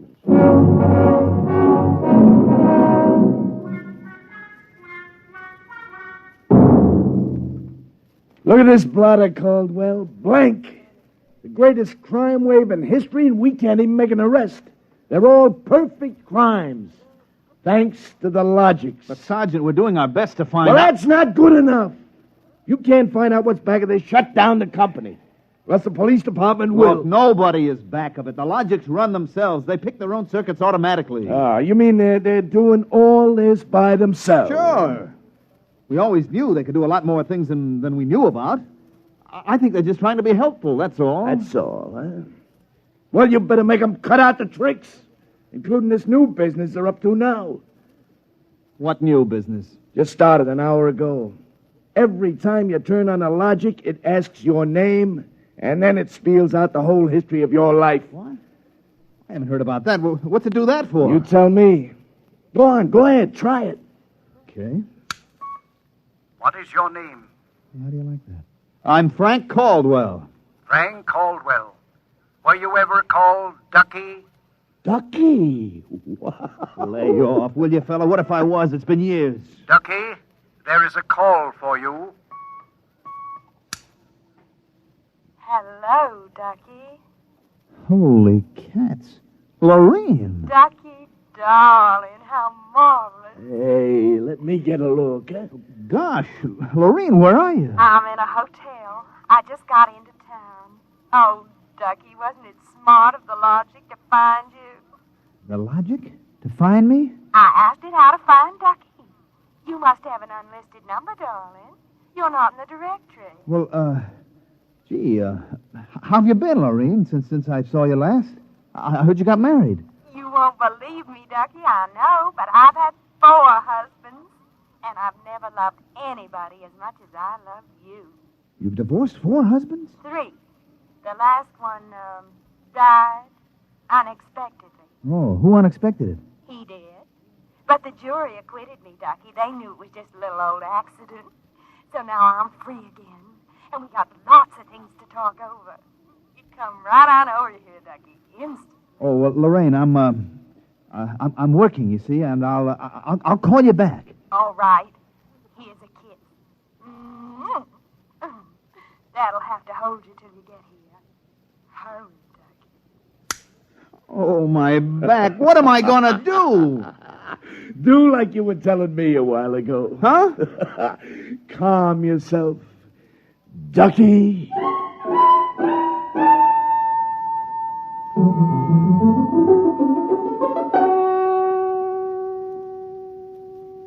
Call on the logic for you, Frank, your wife. Oh, thanks, Mike. Hi, Gerd. Frank, I've been trying to get you for an hour. Where you been? I've been out making calls, honey, trying to find out what ails these logics. Well, you better find out in a hurry or there's going to be trouble. Now, look, good. Now, just take it easy, huh? Frank Caldwell, you can't let this happen to me. They're asking everybody's name, and when you tell your name, it reels off your whole history. Well, honey, I don't think they're doing that anymore. I think that was just temporary. Well, in the meantime, it's told everybody in the neighborhood all about me. I punched Mrs. Hudson's name. She's been married 3 times, and she's had Mr. Hudson arrested twice for non-support and once for beating her up. It'll tell anybody anything. Yeah, but look, Gerd, I'll tell you. Frank, you stop these things or I'm going to leave you. Oh, honey, you don't mean that? I do. If you can't figure out how to keep our private lives out of every logic in town, then I'm through, and that settles it.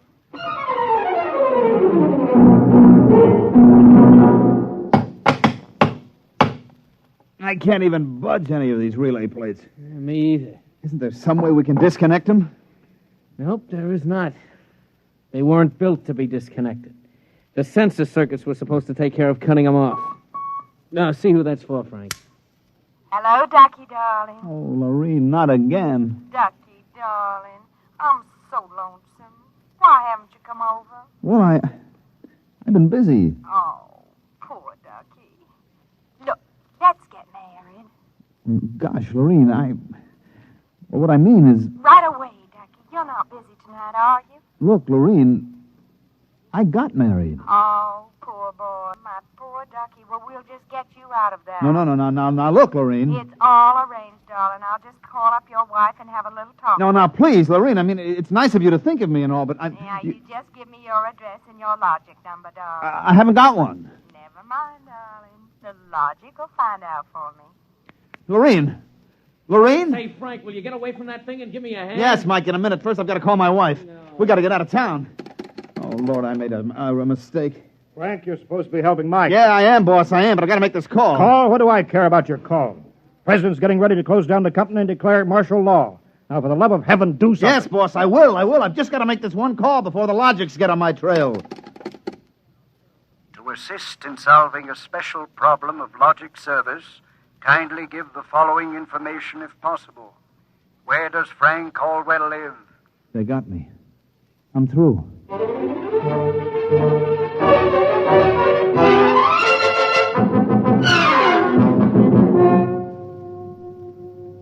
Look, Gert, will you please not ask any more questions? Frank Caldwell, I told you I was leaving you. Honey, leave me later. Right now, will you pack up yourself and the kids? We got to get out of here. But what is all this? Are the cops after you or something? Yeah, that's it. That's it, the cops. Now get moving, honey, will you? And will you get away from that logic? But don't you think we ought to hear the police call? 27 and car 31. Detailed to round up all employees of the Logics Company. Use caution. They are suspected of sedition. Holy smoke, the cops are after me. But you just said they were. Car 17, proceed to vicinity of 119 East 7th Street. Child terrorizing neighborhood. Use extreme caution. Child is armed with bean shooter using poison darts. Freddie. Who's Freddie? Something I met once in a horrible nightmare. He wanted a logic that would tell him how to make dart poison. They're all alike, I kept telling him. They're all alike. What are you talking about? Oh, I don't know, Gert. All I know is it was a nice world up till yesterday. Now it's like a guy named Joe come along and squashed all our mud pies for us. Looks to me more like it was a logic named Joe. What'd you say? A logic named Joe. A logic name? But they're all alike. Gert, baby! Frank, let me go. Don't be so silly. All right, honey, look, you hold the fort. Maybe they aren't all alike. Where are you going? Frank, are you going to make a getaway? Getaway, baby. If you've got the right inspiration, I'm going straight to the middle of this whole jamboree.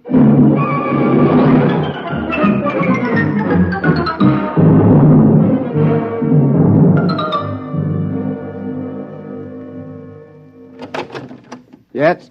Oh. I was hoping it was the police. You remember me, Mr. Kolanovich, Caldwell of the Logics Company? Logics Company. I wish the Logics Company was at the bottom of the ocean. I don't blame you, believe me. Now, where's your logic? In here. I'd smash it into a million pieces if I wasn't afraid of what Freddie would do to me. Look, just get out of the way, will you? I've got business with Joe. If you want to do something and don't know how, ask your logic. Oh, we're back to that routine, Well, I want to do something, all right. Can a logic be modified to achieve correlations for which human brains are too limited?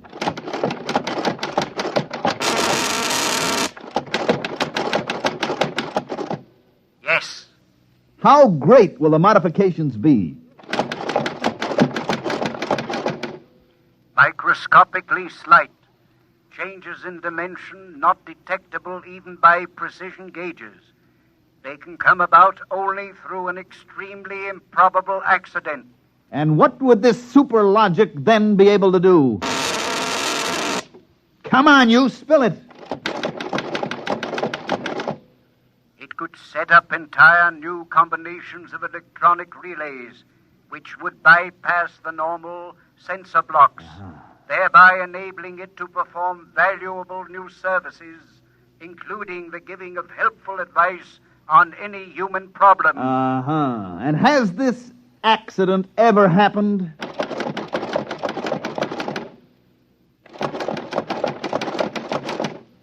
Come on. It has happened only once in the case of the logic now owned by the Kolanovich family of 119 East 7th Street. A logic named Joe. Thanks, Joe. That's all I wanted to know. Hey, what's all that about? I'm taking this logic away, Mr. Kolanovich. I'll bring you a new one, and our troubles are all over. Hey, you, get away from Joe. Correction, our troubles are just beginning. Freddie, put down that blowgun. Ah, shut up. Hey, you, I said get away from the logic. Look, Freddie, I'm going to bring you a nice new one, see? I want that one. Get your mitts off it. What I got in this bean shooter ain't lemonade. Mr. Caldwell? Mr. Caldwell, the police. They're outside. Yeah, for me and Freddie. Nuts. What they want you for? You ain't smart enough to do nothing. Oh, no? Hey, there's plenty I could tell you. Look, there's the cops, kid. It's you and me against them. So what you gonna do about it if you're so smart? Now, look, we may have to fight our way out. Let me see that blowgun. I know a way to hop it up so the cops won't have a chance. Now, come on, give it to me. Okay, let's see what you can do. Here. Thanks. Here! Mr. Caldwell, you're a great man. Now, all I got left to do is pull this plug out of the wall. Come right in, Sergeant. Well, that must be the kid. He don't look so tough to me. Well, he just got a little softening. There'll be no more complaints, officer. I guess I can go on where Mr. Caldwell left off. Caldwell? Hey, you wanted... Now, look, I just came to pick up this busted logic. I don't know a thing. You said that before. Come on, you're going to the cooler. Let's go. Oh, wait a minute. You act like you wanted to go to jail. Well, just till a certain party leaves town. I got a feeling it's safer. Okay, then, Caldwell. Into the paddy wagon you go. Thanks, officer. You may be saving my life. Now, if you'll just help me carry this logic out. Wait a minute. You can't take that in the wagon. I can't? Why not? There's no room. We already got a dame in there who's raising the roof. A dame? Yeah, a blonde. Plainclothesman picked her up trying to buy a gun without a permit. She keeps screaming she's going to miss her date with Ducky.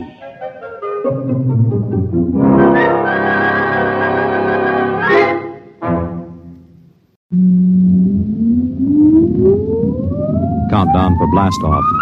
X minus 5, 4, 3, 2, X minus 1, fire.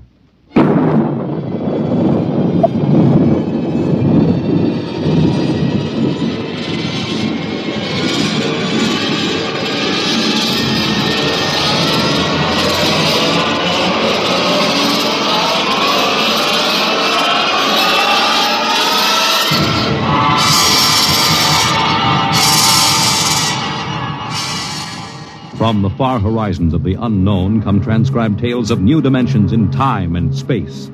These are stories of the future, adventures in which you'll live in a million could-be years on 1,000 maybe worlds. The National Broadcasting Company, in cooperation with Street and Smith, publishers of astounding science fiction, presents X minus 1.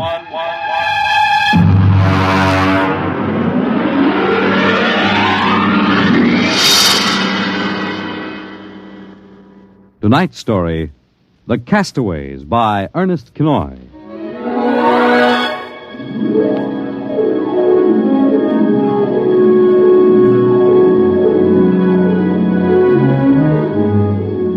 In the South Pacific, night comes on rapidly.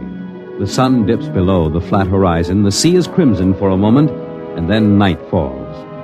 But on Tahani Atoll, giant arc lights turn night into day. Across the waters of the lagoon, within the barrier reef, launches and tugs skitter back and forth, while on the curving half-moon of the island, army trucks and jeeps scuttle down the rough roads bulldozed by the Seabees just 6 weeks ago. A low Quonset hut stands near the beach, surrounded by tangled wire. This is the preliminary command post, and inside is General Frank Gaydosh, field director of the test. Operation Destruction. Everything's on schedule, General. Radiological surveys complete. Instruments placement checked. Well, get me Navy and tell them HR is as ordered. Send a periodic time check to Air Force on 90-week talk and observation control on the Missouri. Yes, sir. I want a complete roster check on all personnel before HR. Yes, sir. Oh, Nate Cohen wants to see you. Well, who the devil's he? AP man. He's been selected by the press radio pool to interview. I haven't got any time. Tell him to speak to Major Dwight Vredenberg. He's the PRO. I think perhaps you'd better see him, sir. The directive on public relations from Washington was very clear. Well, how in blazes am I supposed to run a bomb test and play mother hen to a bunch of reporters? Washington said... All right. Bring him in. Borelli? Yes, sir. Give me some black coffee, will you? Yes, sir. This is Mr. Cohen, General Gaydosh. How do you do, General? Lousy, as a matter of fact. Is that an official statement? No. You can run some of that "the world is at the crossroads" baloney. I wrote that yesterday. General, what effect do you think the new bomb will have on the world situation? I can't tell you that, even if I knew. My job is to set the blasted thing off and see that nobody gets hurt, and collect the data. Can I speak to you a moment, sir? Later, Alan. Go ahead, Cohen. Can you release anything on the scientific principles involved? I don't even understand them myself. Wait a minute. Dr. Muller? Yes? Come over here a minute, will you? Cohen, this is Dr. Fred Muller, Civilian Scientific Director.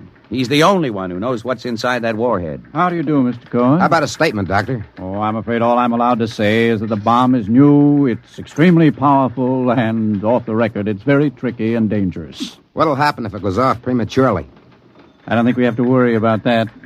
In fact, we wouldn't even know about it. If you'll excuse me now. How about the natives? Well, what about them? Aren't they going to be evacuated from the island? They already have been. General Gaydosh. Well, I saw the Tahani chief outside when I came in. The whole tribe squatting down at the motor pool having a conference. What? Alan? I've been trying to tell you, sir. The Tahani are still on the island. Well, why?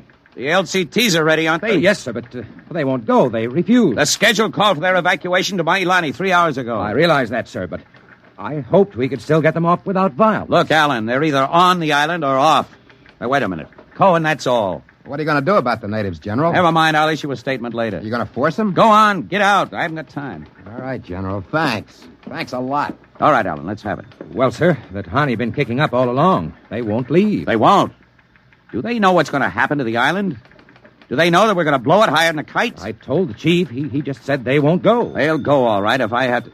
Yeah, hey, get him in here. The chief? Yeah, and that lieutenant who interprets. Yes, sir. How do you like that, Dr. Muller? I haven't got enough trouble. You know, I feel rather sorry for the Tahani. Can't make much sense to them. We arrive and tell them they've got to get out. Look, I appreciate your finer feelings, Muller, but I can't let the Kanakas hold up the bomb test. They're not Kanakas, General. Captain Cook discovered the island in 1788. Well, what's the difference? Lieutenant Gilbert reporting, sir. Hey, look, I haven't got time for ceremony, Gilbert. Tell the chief he and his tribe have got to get off the island. We're providing homes for them on Mei-Ling. Translate, Gilbert. The chief says you do not understand. Mei-Ling is a bad island. My people have lived on Tahani from the time that our ancestors were cast away on the island. The spirits of our ancestors are buried in the earth.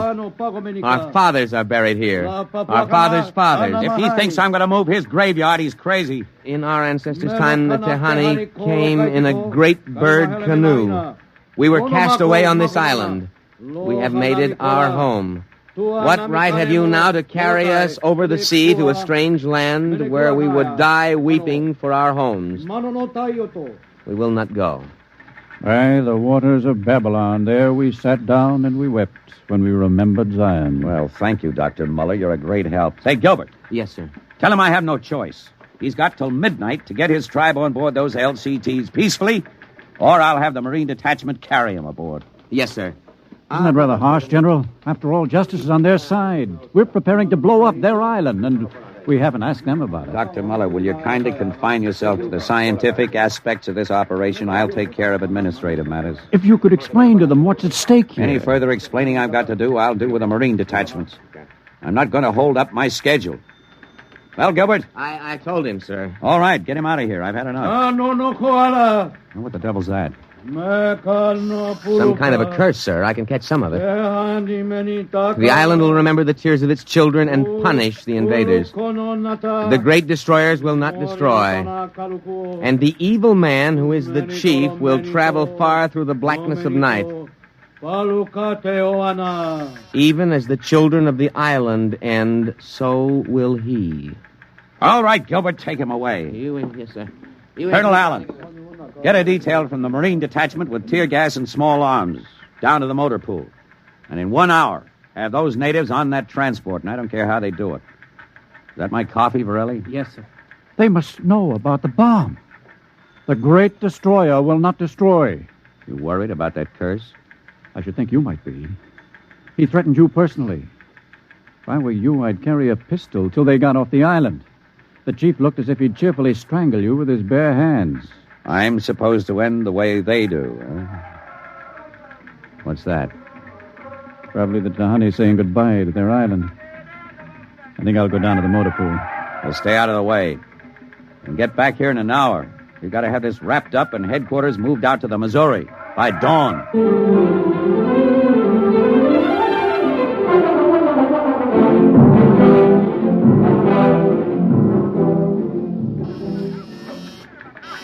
Instrument room checking in, sir. That's the last. Have the Missouri take over control and send for my jeep. Yes, sir.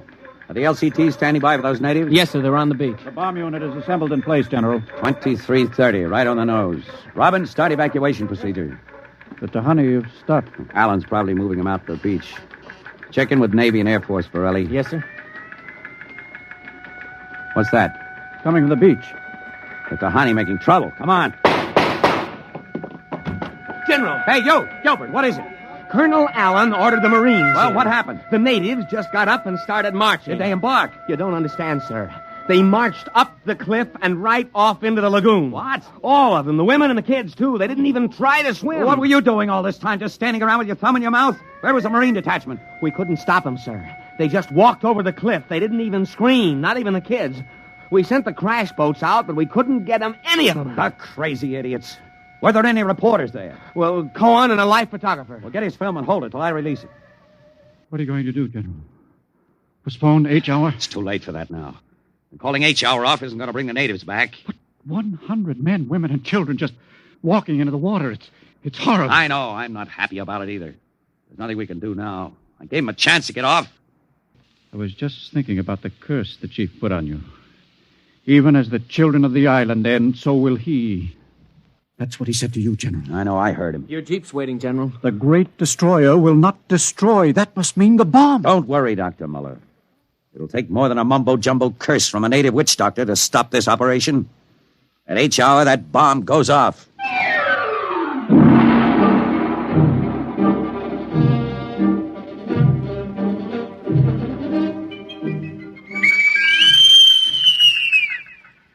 It is now H-hour minus 1 minute 30 seconds. H minus 1:30. Video screen's hooked in, sir. All right, check control stations. Observation station 1. Observation station 1, check. Radiation station. Radiation control, check. Test the firing Observation circuit, station Dr. 2. Muller. Right, General. Damage control station. Damage control, check. All set. Communications. Communications, check. All checked in, sir. It is H minus 1 minute. H minus 1. Take a good look at that island on that screen, Dr. Muller. When you throw that key, it just won't be there anymore. Nothing but an atom mushroom over the lagoon. Quite a funeral pyre for the Tahani. Stubborn idiots. They can't get in the way of progress. Progress? I wonder if it is, General. It is H minus 30 seconds. H hour minus 29, 28, 27, 26. The great destroyer. That's what he called the bomb. Hold it, Muller. Allen, report. All checked in, sir. Cameras running. Sound fire warning. Stand by for firing. Ready, Muller? Ready. 10, 9, 8, 7, 6, 5, 4, 3, 2, 1, fire! General, it didn't go off. The bomb didn't go off. Borelli, signal standby. Condition red. Yes, sir. Allen, check readings. Muller, what's wrong? What happened? I don't know. The bomb didn't go off. Well, what do you mean? Why didn't it? I don't know, except for one thing. The Tahani chief said the great destroyer would not destroy. It didn't, General. The bomb didn't go off.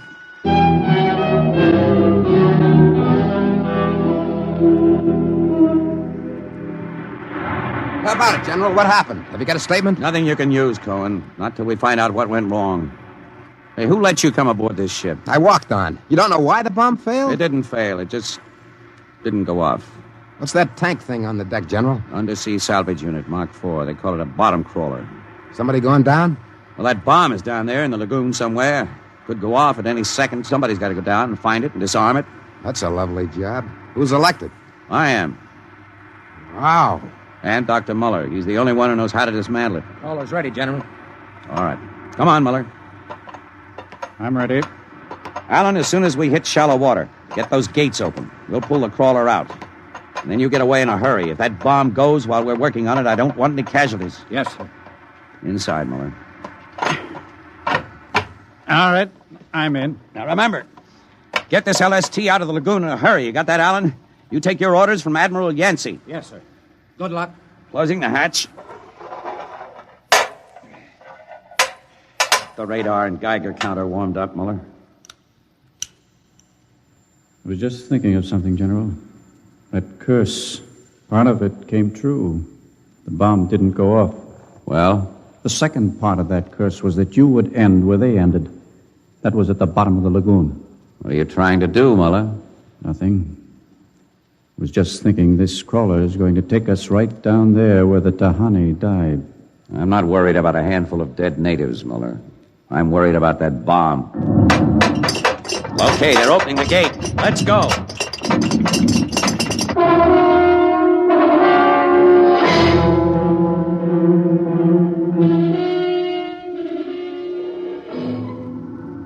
USU-4 to control.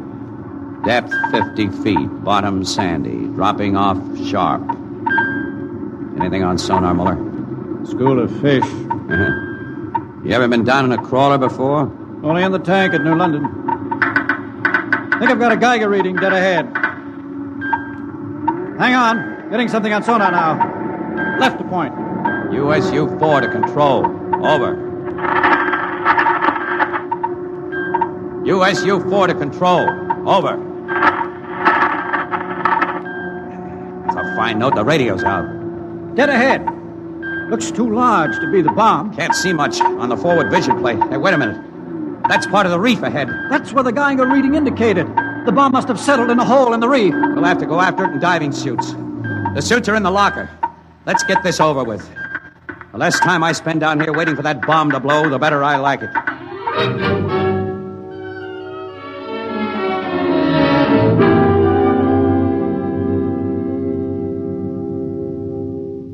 Muller, is your helmet clamped tight? You getting me all right on your headset? Okay. I'm going to fill the lock. Here goes the outer door. Let's go. This isn't like that diving tank in New London. Look out for that coral. It can cut you to ribbons. There's a hole of some sort there. Wait till I get the light up. See if you can get a Geiger reading out of that hole. Just a... There. It's down there, all right. Careful. I'll drop down first. See anything down there? Muller, get down here fast. What is it? Find something? The bottom of this hole, it's metal, and the sides. But it's the coral reef. Look, welded joints. These are hull plates of some kind. And Look out, above us. it's closing. Grab it. Too late. A metal hatch. It just slid over the top. This is impossible. What's going on? It's like an airlock. The water's being pumped out. General, do you realize what this means? I'm not sure.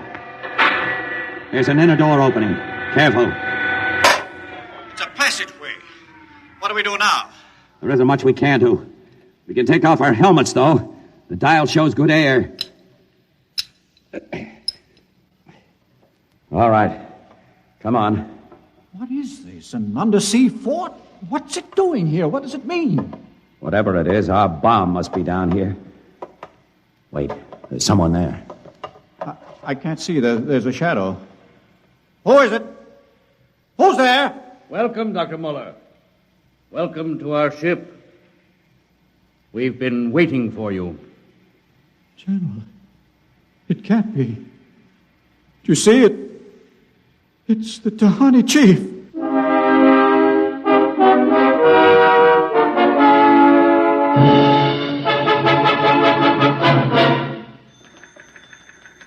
How long has the bottom crawler been down, Borelli? 4 hours, sir. 2 since we lost contact. Now, keep trying. Yes, sir. I've given him enough time. I'm going to send another crawler down. What do you figure happened to him, Colonel? Well, there are a lot of things. Hey, how did you get in here? I walked in. When are you going to release this, Colonel? It's the biggest story since the election. Bomber dead and Dr. Muller and General Gaydash dead. They're not dead. At least we don't know they are. As long as that bomb doesn't go off, there's still a chance. What happened? Come on. Borelli, condition red. Gilbert, radiation control into action. Get the hot squad into Tahani Lagoon as soon as it's cleared, and get me a PT boat with radiation screens. What is it, Colonel? What happened? Bomb must have blown. How about Muller and the General? If they were down there in that lagoon, you guess. Now get out of my way. I'm busy.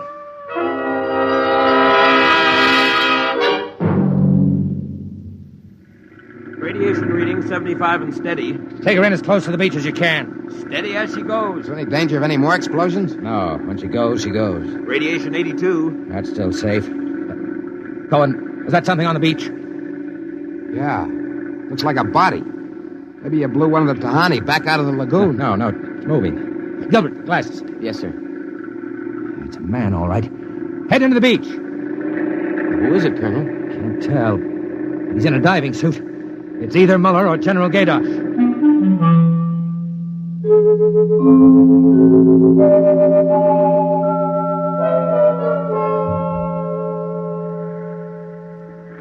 Get his helmet off. Easy now. Twist to the right. There. It's Muller. Gilbert, help me get him out of this diving suit. We've got to get him to the medics.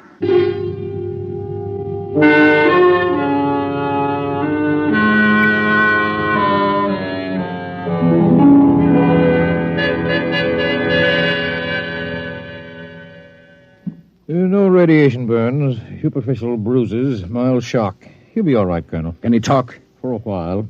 Bomb go off. It didn't. He's still out of his head. Quiet, Cohen. Go on, Dr. Muller. What did you find? A ship. A giant metal ship there under the lagoon. A submarine? No. It was a spaceship. Spaceship? Camouflaged right next to the reef. When we went inside, we found the Tahani chief and all the tribe alive. What? They drowned in the lagoon. I saw them. No, they didn't commit suicide as we thought. They just dived underwater into the rocket airlock. Rocket? Airlocks? Now, look, Muller, I know you've suffered a shock, but... But it's true. Can't be. A spaceship built by Polynesian savages. But they're not savages. They're the Castaways. They're from another planet. Don't you understand? Their spaceship was wrecked here 400 years ago. They've been waiting ever since for a chance to go home. He's out of his mind. Better give him a sedative, Doctor. No, wait a minute, Colonel.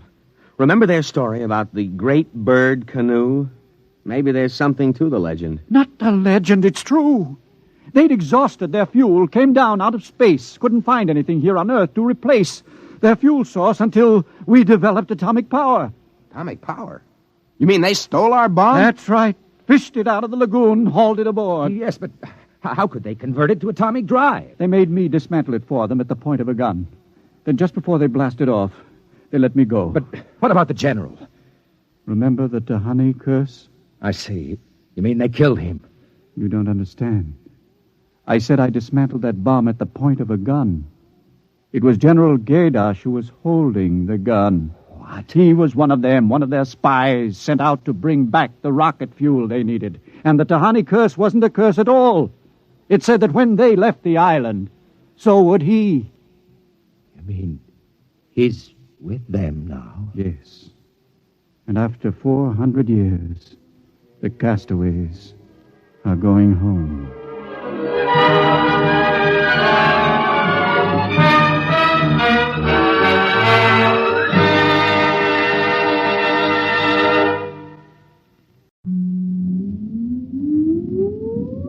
Countdown for blast off.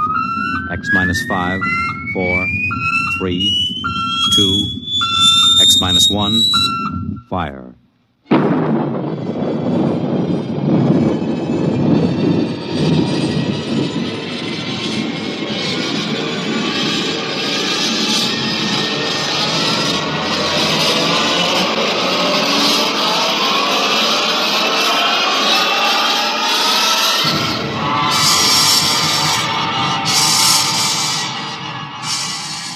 From the far horizons of the unknown come transcribed tales of new dimensions in time and space.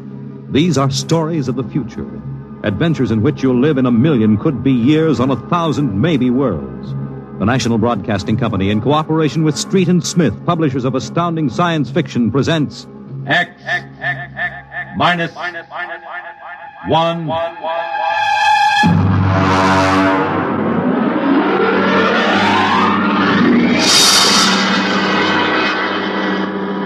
Tonight's story, Shanghaied. Okay, very funny, very funny. Think it over, boy. Tomorrow the old ball and chain. Yeah. Eat, drink, and be merry, for tomorrow you commit matrimony. Come on. We came down here to Scarley Square to have a little fun. We might as well be at my mother's musicale in Beacon Street. Oh, the problems of the rich. And tell me, Jeff, just where does the coffin fortune come from? Pirate treasure? No, I guess it started in Nantucket. My great something or other used to be a whaler. A whaler, there she blows. A dead whale or a stove boat. Watch my trusty harpoon. hey, well, look out for the fort.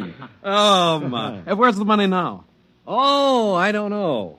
We've got a lot of commercial holdings, mills, import-export outfits, rocket lines, you know. Mere trivia. All right, now look, why don't we get out of this dump? We could go up to the Copley Plaza. It may be stuffy, but at least the glasses are clean. Well, you're the condemned man. All right, you two go ahead and get in the car. I'll settle. All right, meet you out in front. Right. Excuse me. You want something, Bud? Yeah, the check. Okay. Hey, Milton, check. He'll be right out. Right, thank you. Hello, mate. Nice night, eh? Oh, yeah, I suppose so. I've been watching you. Celebrating? Sort of. Yeah, so am I. Just got off a deep space run out to Centaurus. Oh, that's a 15-year run, isn't it? 15 and 3 blooming months. Mm-hmm. How'd you know? You spaceman? No, not exactly.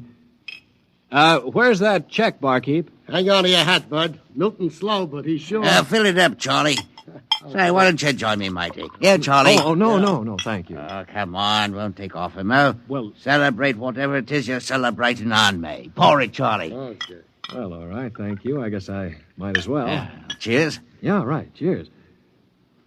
Oh, what was that, varnish? Charlie's special brand, eh, Charlie? Yeah. Well. Oh, say, look, Charlie, would you get that waiter out here? I've got to meet him. Hey, what's your hurry, matey? You got plenty of time. Sure. Sit down. Take it easy. You don't look so good. No, I don't feel so good. Now, sit right here. You feel chipper as a blooming grasshopper in a sec. No, I've got to get outside. The car's in a hurry. Where's the check? Check. Oh.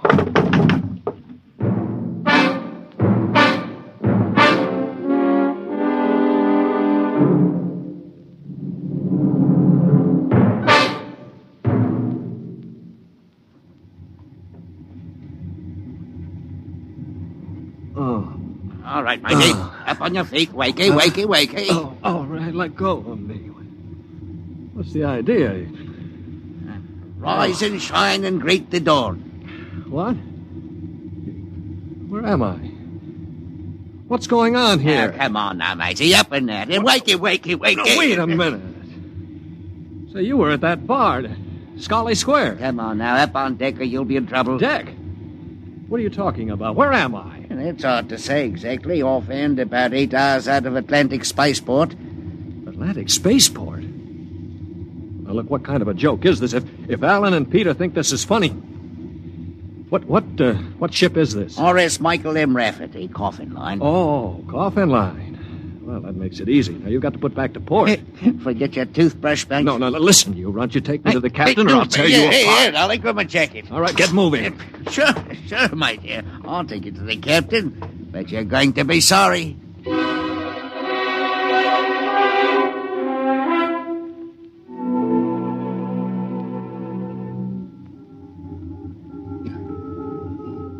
Morton, what the devil are you doing on the bridge?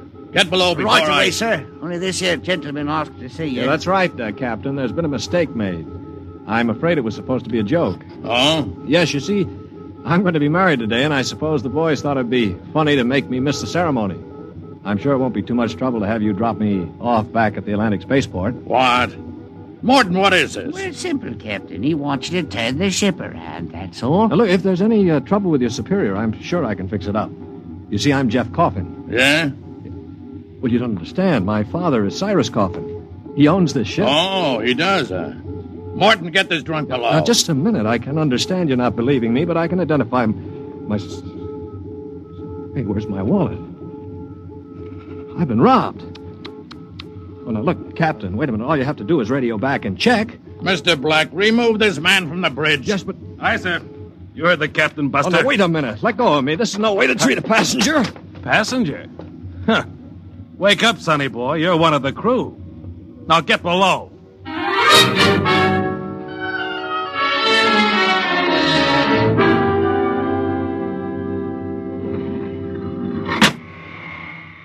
All right now, mate.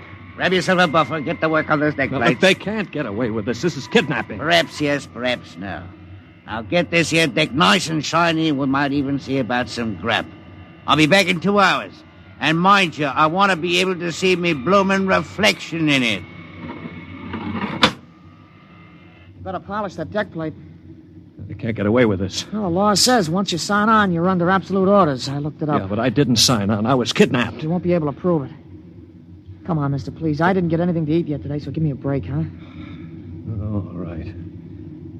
What do you do, run the buffer over it? Yeah, that's right. Like this.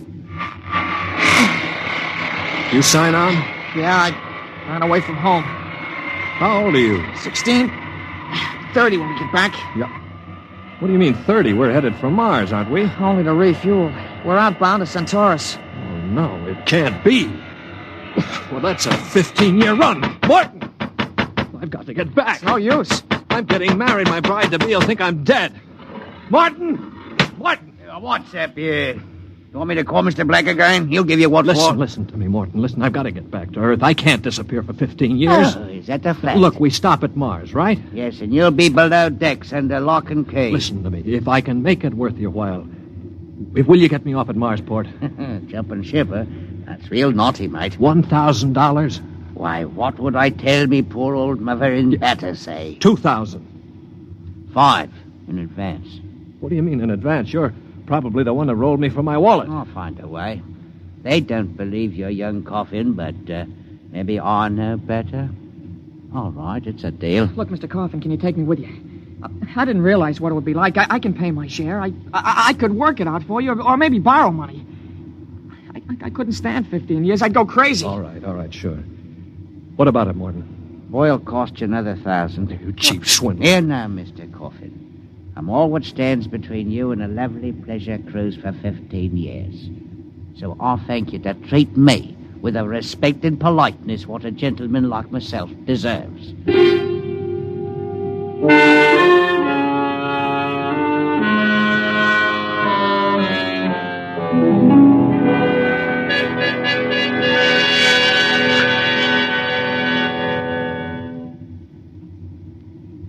Stand by. Stand by for landing procedure. All right now. Listen careful. This is the cable locker for the grappling anchor. Right. When she lands, this hatch'll open. Cables go out. Don't get yourself caught in them. You'll be tore apart. All right, we've got that. Are you sure we can get out? Now, you just do what I say. We drop down to the blast pit. Nobody'll be there. Lie low in the pit till dark. Got that? Right. And look, Morton, I'll tell the patrol you helped us get away. That'll help you when they catch up with this gang. Well, thank you, sir. Thank you kindly. I've got to get to my station now. Luck. Thanks. Thanks, Mr. Morton.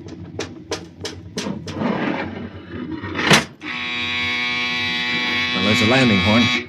Now keep clear of that cable, Joey. Here we go. Right. Hold on tight. There goes the grappling cable. Yeah. All right, come on. Drop through the hatch. It's about 6 feet. All right, it's clear. Hurry up. Here I come. Oh. You all right? Yeah, I twisted my ankle. It's all right. All right, there's the blast pit. Get going. Right. Now, we're all right so far. The ship hides us. Here's the pit. All right, now get down so they can't see you. Wait a minute. I hear somebody coming. Keep still. Maybe we better look. Look, if we stick our heads up over the edge, they'll see us short. Now keep down and keep still. I hear him. Shh.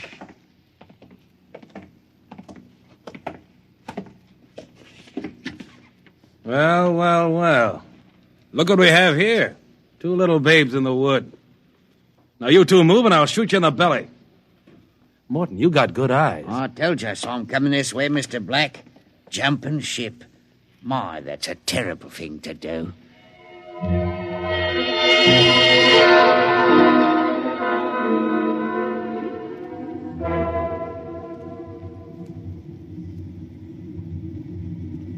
Mr. Black, inform the ship's company that these 2 men have been found guilty of attempted desertion. Desertion? You kidnapped me, you dirty crook! Don't you talk to Captain Howell that way. I'm sentencing them to 24 hours hull watch. Take them away. Morton, take him to the aft lock. Aye, sir. Calm down after 24 hours hull watch. What's hull watch? Very simple. We put you 2 in spacesuits, shove you through the airlock on the end of a line. You sit out there and watch the hull for 24 hours. No food, no water, and the eating units in those suits are just a little bit defective. Makes it interesting along about the 18th hour. Yeah, I'll bet. Here we are, gentlemen. The airlock. You get in there. Got 5 minutes to get into them suits before we blow the air out. See you in 24 hours. Maybe.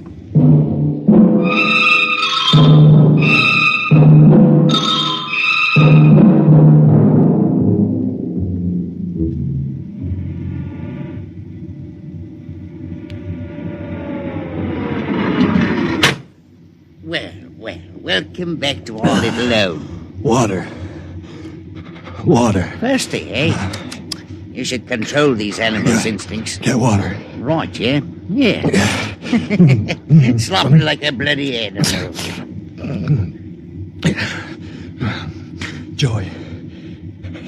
Joey passed out. Help him. He'll be all right. Teach a lesson, both of you. Take my advice and behave yourselves. You've got 15 years to go on this here ship. You might as well make the best of it.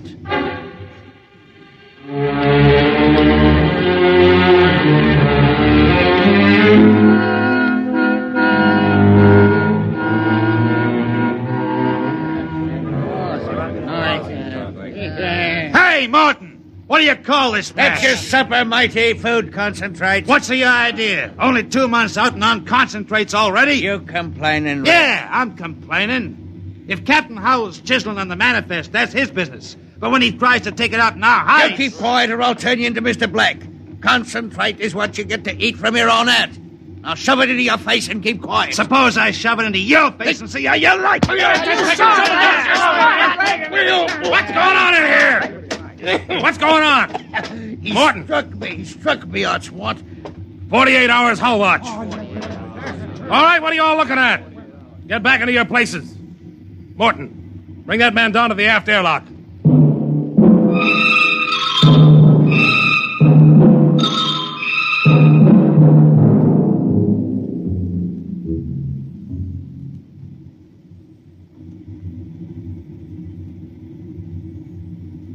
It's murder, that's what. Plain murder. Space Code gives a 30-hour limit for punishment. They didn't even have a burial. Just shoved them out the lock. Well, if the owners knew about this, they'd stop it. Fat lot of good that's going to do us during the next 15 years. Wait a minute, if we could get the ship back to Mars. No, 2 weeks after we landed, we'd be hung. That's what Space Code says about mutiny. And if they catch you in the act, they shoot you down and no questions. All right, I'm willing to take that chance. We're going to let Black and Howell kick us around for 15 years? Why don't we take over and head back? Right. I'm for it. Let's go. You bet. Going to rep something, gentlemen. Discussion. Talking about the captain, maybe. Grab him. Here, they go. Slug him into the jet. Come on. I'll have you all out of the Allen shifts. Also, your knife rations. That's what I'll... Show him my oil rag, Morton. Well, that's done it. He's an officer. Who cares? Yeah, we've got to move now. Joey? Yeah? You get up the radio room and smash the set before they can get a message out. Right. Pop, you get aft. Tell the engine watch. Yes. The rest of us will go up on the bridge. How about this rat? Tie him up. Speed counts now. We've got to take over before they know what hit them.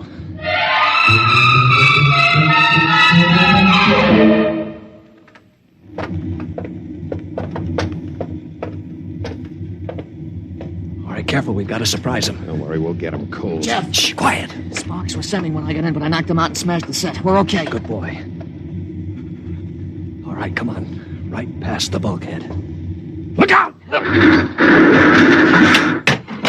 The blast bulkhead. Yeah, we're cut off from the bridge. We'll never get through that. They must have found out somehow. The intercom. Black can turn it on from the bridge. You heard the whole thing. Well, we better get out of here. What'll they do? I don't know. We got all the controls up there. We can shut down the driver, but we can't steer. Yeah. You better dog down the hatch behind us. All right, men. Captain Howell's giving you 1 minute to give up quiet. In a pig's eye, Black. You'll hang for mutiny, every one of you. What do we do now? Quiet. They can hear everything on the intercom. If I pull the jack out. That's the boy. Look, we've got to get through to the bridge. It's a Mexican standoff. We can't get at them. They can't get at us. What's that? It's an air leak. The pressure's down. It's Howell. He blew the hatch on the mess hall section. Just opened her up and let the air out. Morton, do you know what Black's going to do?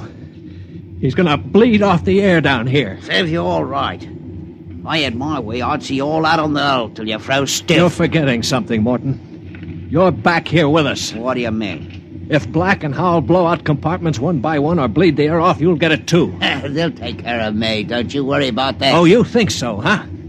Joey? Yeah. Plug that intercom back in. Right. Captain? Captain? Giving up? We've got Morton back here. Yeah? If you try anything on us, he'll get it too. What am I supposed to do, cry? You don't care if he dies? That's his problem. We're going to drop the oxygen level 5%. Don't do that to me. Captain! Captain! It's unfortunate that you were captured, Morton, but the security of my ship comes first. You mean you don't care? You'd see me dead. Precisely. Well, you can't. It's murder, that's what. I'm not one of them. You can't kill me. You can't. Joey, pull the intercom plug. All right, there you are, Morton. They'd kill you just as soon as look at you. Now listen, we've got to get through that bulkhead. You know this ship. There must be some way. Morton, we're your only chance. Get us through the bulkhead. All right. All right, why shouldn't I? They'd kill me. Well, then there is a way to get through. An emergency release. They don't tell crewmen about it to keep them from breaking through with an engine blast and leaking radiation to the bridge. Well, then let's get going. We've got to get through that bulkhead before Howell cuts the air down and gets us all.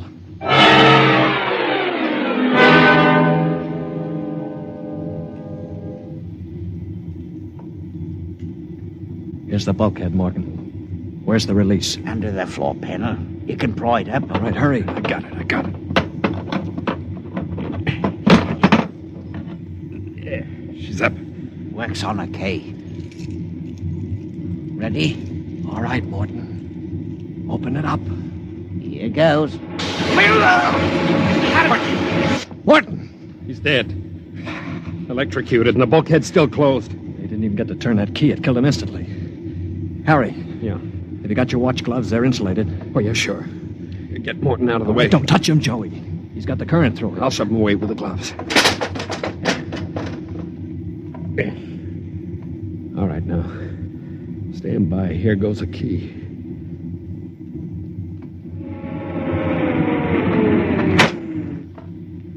All right, let's go. Get him. Come on there. That's it. Stand back there. Come on, get him. Stand back. All right, Flexi, how you like this? All right, grab the guns. Joey, look out. Let go of that gun, Hal. All right, hold them both. You don't have to worry about Black. I got him square with a wrench. We better tie up the captain. Yeah. Well, what do you think you're going to do now? We're going to turn around and go back home. I don't think so. I burned the navigation tapes, and none of you can recalculate them. Why, you You'll dirty- just wander in space till the fuel gives out. You'll die right here on this ship.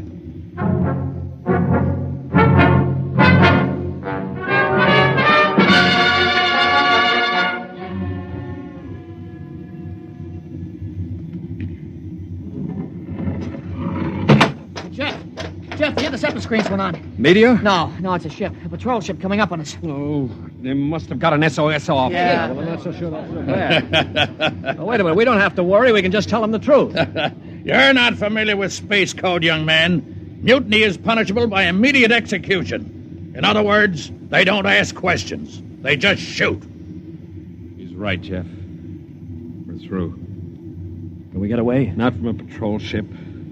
Already sent us a heave-to flash. If we run, they'll blow us out of space. I'm afraid your mutiny is about over with, gentlemen. They'll be aboard in an hour. And 10 minutes after that, you'll all be dead.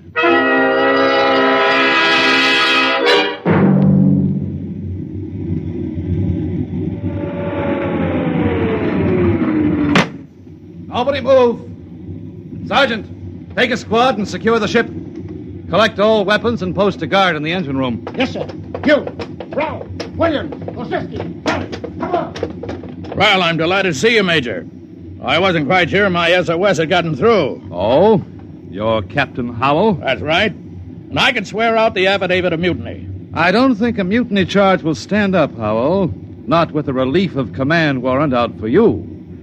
I think we'll just forget about it. But you can't do that. Space code is clear. You recorded my SOS. No, we didn't, Howell. Then how'd you get here? They sent us after you to get Jeff Coffin. Where is he? I'm Jeff Coffin. Jeff, we had a missing persons alarm for you, and then when a check you signed turned up at Marsport. A check? Mm-hmm. Oh, that's right. I gave one to Morton to help me get away. And he sold it to a fence for half face value. We traced it back to the ship. Coffin, I've got orders to escort you personally. We're taking you back to Earth. Can I send out a message, Major? Of course. Oh, that reminds me, Jeff. I've got one for you from your fiancée. She said to tell you that she didn't object to a bachelor party in principle, but she did think 6 months was stretching it a bit.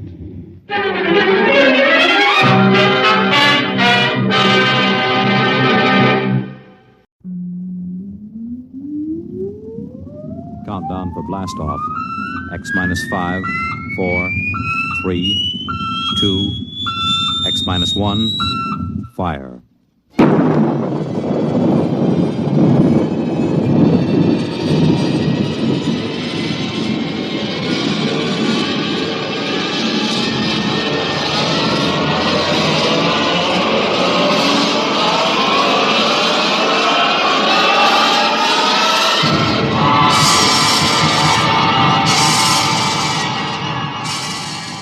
From the far horizons of the unknown come transcribed tales of new dimensions in time and space. These are stories of the future, adventures in which you'll live in 1,000,000 could-be years on 1,000 maybe worlds. The National Broadcasting Company, in cooperation with Street and Smith, publishers of astounding science fiction, presents X minus 1.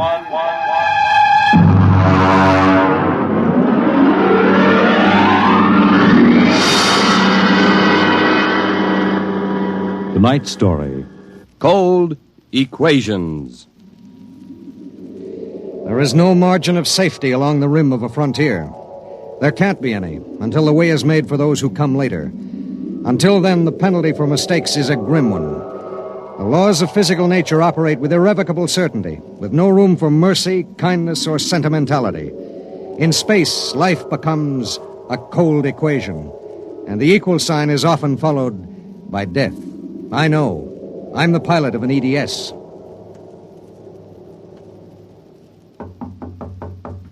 Come in. You sent for me, Commander? Yes. Sit down, Barton.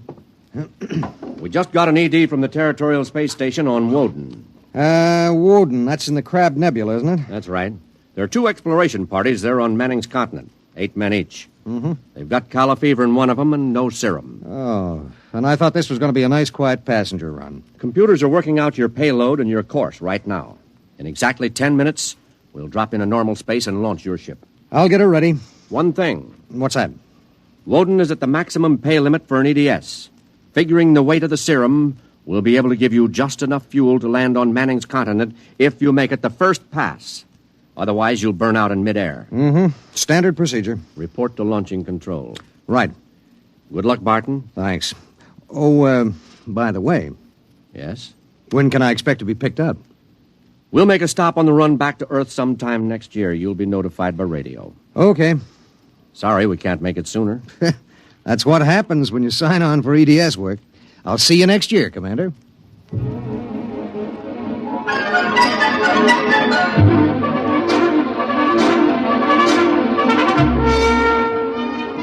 Down in the belly of the Stardust, the crew was working like beavers to get the EDS, the emergency dispatch ship, ready. Mechanics and technicians were swarming all over the place. Girls in inspectors' uniforms were checking the gauges in the supply cabinet. 9 minutes later, the exact course was in the computer. The serum was stowed in my supply cabinet closet, and little EDS 4G3 was ready to be born into space. Barton? Yes, sir. 30 seconds to blast off. All set? All set.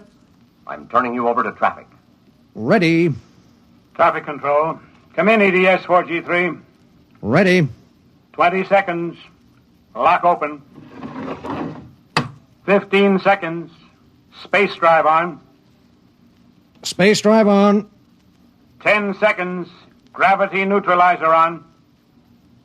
Neutralizer on. 5 seconds.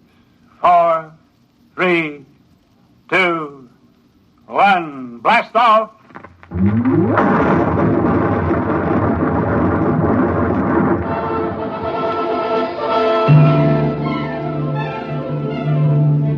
I don't remember how long it was afterwards that I first noticed something wrong. Maybe an hour, maybe 2. There was nothing to show it except the needle and the heat gauge. It was on 0 when we left the Stardust, and now I noticed that it had crept up toward the 30 mark. That meant something inside the ship was radiating heat. That something was in the supply closet, and it was alive.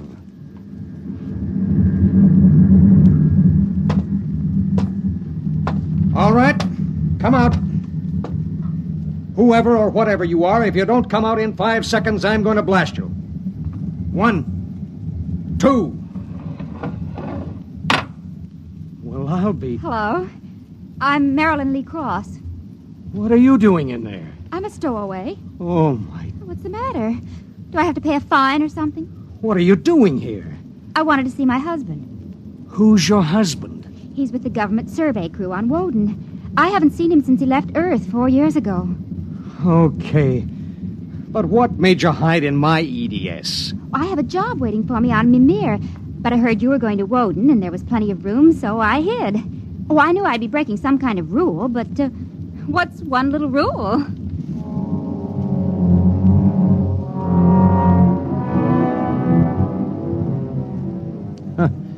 What's one little rule? H amount of fuel will power an EDS with a mass of M safely to its destination. H amount of fuel will not power an EDS with a mass of M plus X safely to its destination.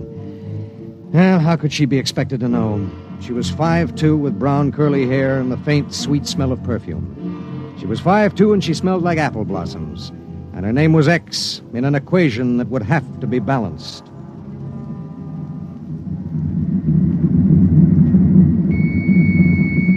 Stardust. Come in, EDS. Come in. This is Barton, emergency dispatch pilot 4G3. Go ahead. Give me Commander Delhart. What's the message, EDS? I have to consult Commander Delhart. The commander is busy. Listen, you squirt. Give me Commander Delhart. One moment, 4G3. Commander Delhart, emergency message from ETS 4G3. This is Delhart. What is it? At 0800 hours, I discovered a stowaway aboard my ship. A stowaway? Yes, sir.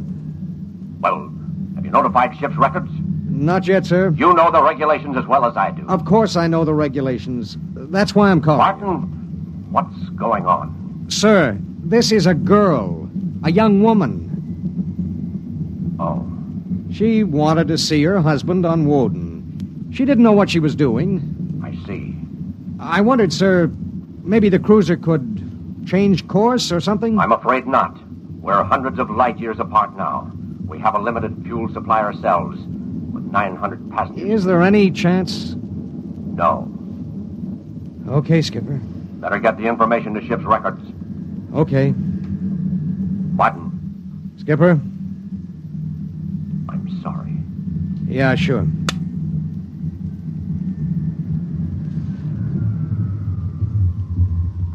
You cut our acceleration, didn't you? Yes. Why? Well, save fuel. For a while. How did you manage to stow away? Well, I was taking a language lesson in Mimirese from a girl in the inspection corps. The order came in for your trip, and I just went along on an impulse. It was easy. I'll be a model prisoner, I promise. Oh, if you were only a thief or a spy, it would make it easier. Make what easier? Forget it.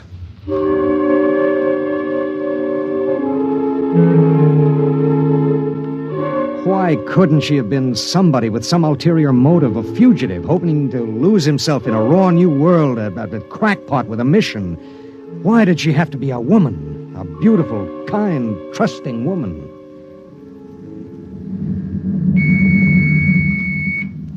Stardust. Barton, EDS 4G3. Go ahead, 4G3. Identify a stowaway. Give me your identification disc, Miss Cross. Here. Why? Well, it's for ship's records. Identification number T8374. One moment. This is for the gray card, of course. Yes. I'll need the time of... I'll tell you later. That's highly irregular. Then we'll do it in a highly irregular manner. The subject is a young woman. She's listening to everything that's said. Are you capable of understanding that? Oh. Go ahead, 4G3. Number T8374-Y54. Name, Marilyn Lee Cross. Female, married. Born July 7th, 2160. Good Lord, you're only a child. Height, 5 feet 2 inches. Weight, 110. Hair, brown. Eyes, blue. Complexion, light. Blood type, O. Original destination, Port City, Mimir. Listen, I'll call you back later. Look, miss. Marilyn. Look, Marilyn. I guess you don't know what you got yourself into here. Well, it's like this. This ship is carrying Calla fever serum to the survey group on Woden. Yes. Their supply was wrecked in a tornado. The fever is always fatal unless the serum is given in the first 48 hours. Now, these little ships have exactly enough fuel to reach their destination. If you stay aboard her, your added weight will cause it to use up all its fuel before it can land. What happens then? We crash. You die, I die, and 6 fever victims on Woden die. Can't they send out another ship to meet us? There are no ships to send. Well, Oh, no. Oh, no, you couldn't do that. That's how it has to be. But that's crazy. I haven't done anything. I haven't hurt anybody. I'm sorry. I should have told you before, but I wanted to make sure there was no other way. You mean it? You're going to make me leave this ship? That's how it is. But I'll die. I'll explode. I'll be like those horrible pictures of... Try to understand. I do understand. You're going to kill me, and I didn't do anything. I know you didn't. I know you didn't. That has nothing to do with it. It has everything to do with it. Nobody just dies like that for no reason. Oh, listen. Maybe there are other cruisers. Cruisers you don't know about. Maybe the radio. Maybe it... Now, listen to me. It's different here. Different from anything you've ever known. On Woden, there are 16 men. 16 men on an entire world. They're fighting. Fighting an alien environment. The environment fights back. You can only make a mistake once. And I made a mistake. Yes. There's no hope. Absolutely none. You'll have to be put out of the ship.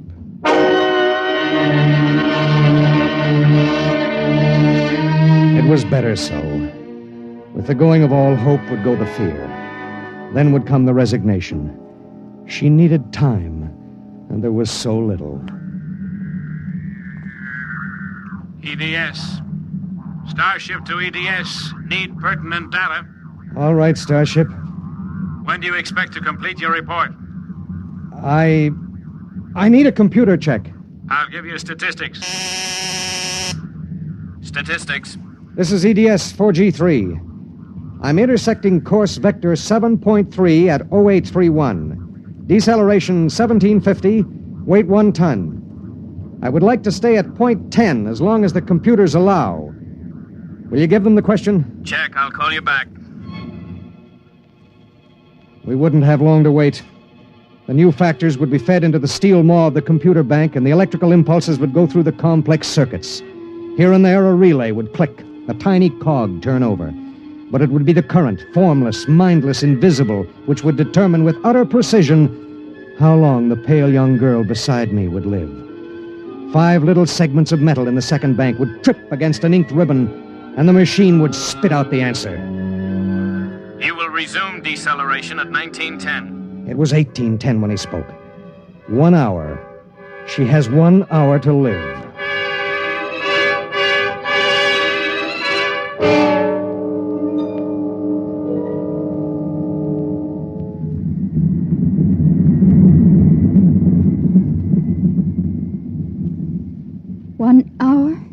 That's it. All I did was hide in a closet. And now you tell me I have to die. I don't believe it. You might as well get used to it. If this happened back on Earth, 1,000 ships would fill the sky. The whole world would know about it. They'd do everything to save me. This isn't Earth. It was such a big dream. Jerry and I separated almost 5 years ago. We were too young. And I was going to see him to try to make everything all right again. Are you married? I was. Oh? She ran off with some guy in the weather service. Do you still think about it? I don't let myself. Where is she? Back on Earth. Look, if you don't mind, I'd just as soon talk about something else. Okay. What do you do when you've got an hour to live? What do you talk about? What's Jerry like? Jerry? Oh, he's a funny guy. When he found out, I mean about the other fella, he didn't get mad. He cried. That was all he felt, sadness. So you walked all over him. Well, I thought I wanted him to get mad at me, to be jealous. And now? I've been thinking about him for 5 years. So when I heard this ship was bound for Woden and I knew Jerry was there, I stowed away. I didn't know about the fuel. I didn't know this would happen to me. She had violated a man-made law that said keep out. The penalty was not of man's making or desire. It was not a penalty men could revoke. H amount of fuel will power an EDS with a mass of M's safely to its destination. The time was 18:30. 40 minutes. It was beginning to get me. A space frontier is a rough place, and I'd seen 100 men die since I left Earth. But this was different. I watched her as she wrote a message to her folks. I watched her as she fought her way through the black horror of fear toward the calm gray of acceptance. And then there it was on the view screen. The planet Woden. A red ball enshrouded in the blue haze of its atmosphere, swimming in space against the background of star-sprinkled blackness. The chronometer on the instrument panel said 18:45.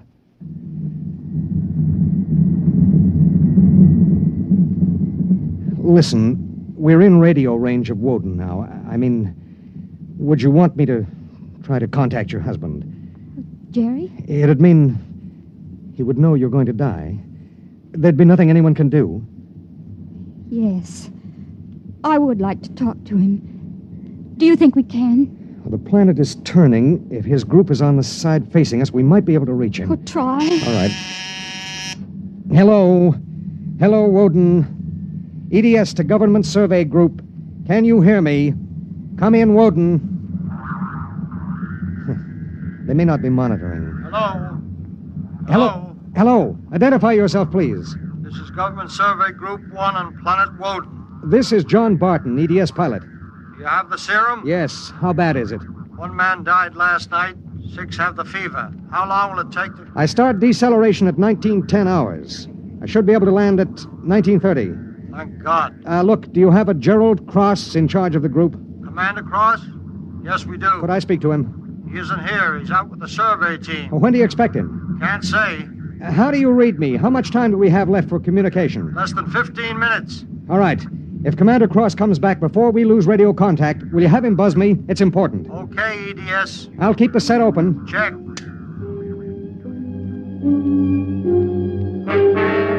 The minutes passed like small bits of eternity. On the view screen, I could see Manning's continent sprawled like a gigantic hourglass in the eastern sea. There was a thin line of shadow where it was beginning to disappear as the planet turned on its axis. I looked at the pale woman next to me, and I thought of another woman long ago who'd sat next to me and cried because I wouldn't try to understand. What had she written in those letters back home? What would they think of the faceless, unknown pilot who'd sent her to her death? What would I think of myself alone nights, reliving this voyage?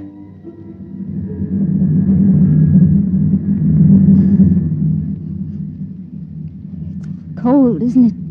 I'll turn up the thermostat. Nothing from Jerry? We have about 2 minutes of radio contact left. Maybe it's better.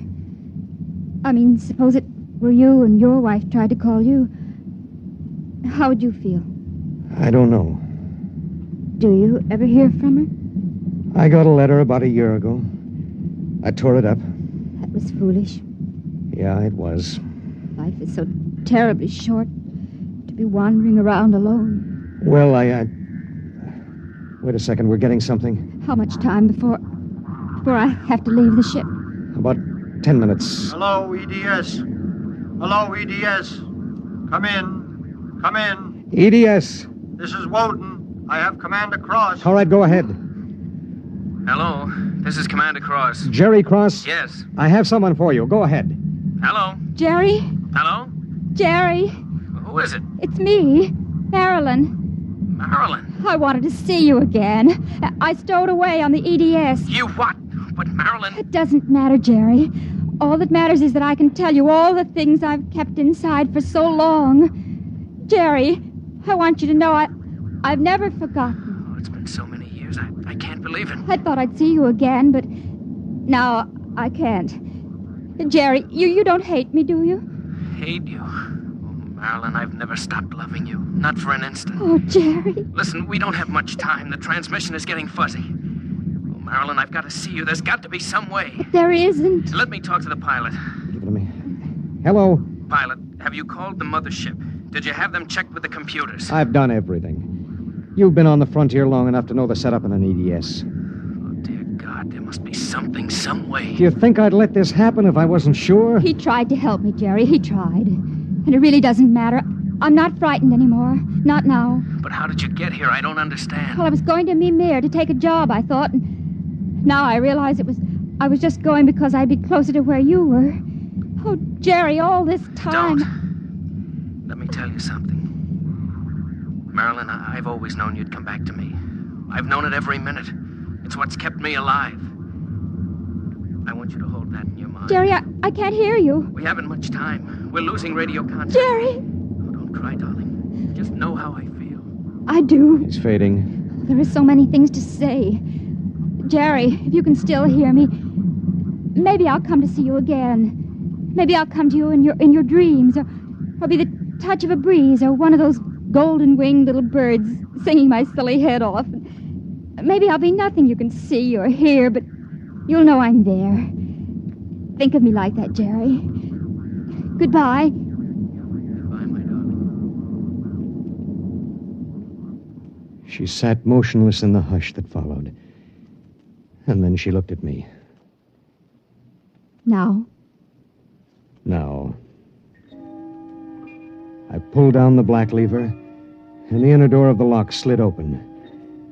She walked with her head up and the brown curls brushing her shoulders. I let her do it alone. She stepped into the lock and turned to face me, and I could see the pulse in her throat. I'm ready. I pulled the red lever, and there was a slight waver as the air gushed out. I thought I sensed a bump, as if something had bumped the outer door. And then there was nothing. The white hand of the closet temperature control was back at 0. A cold equation had been balanced, and I was alone in the ship.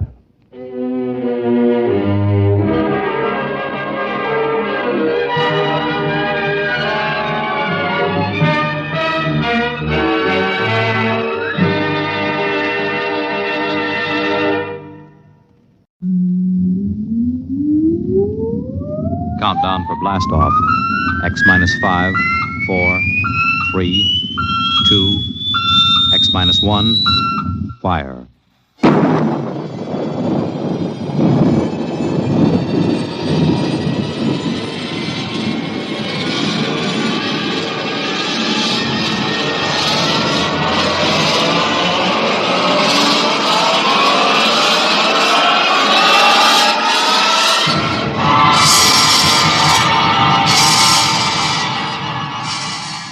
From the far horizons of the unknown come transcribed tales of new dimensions in time and space. These are stories of the future, adventures in which you'll live in 1,000,000 could-be years on 1,000 maybe worlds. The National Broadcasting Company, in cooperation with Street and Smith, publishers of astounding science fiction, presents X minus 1.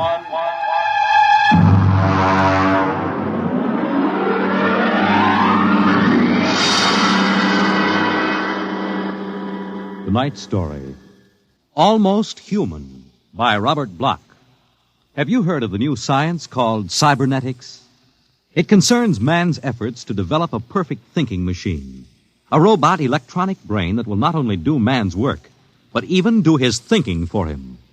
A robot that is almost human.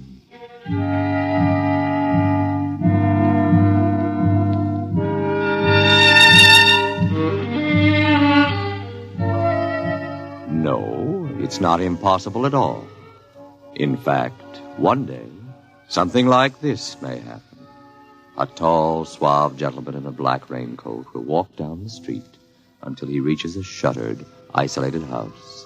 And then he will slowly mount the front steps, push the doorbell. Just a minute. I said just a minute. Hold your horses. What do you think you'd... Good evening, my dear. Duke, why did you come here? Curiosity, darling. I've been thinking over what you told me at our chance meeting last week. Duke, you promised me. I decided to come and take a look for myself. Where is the professor?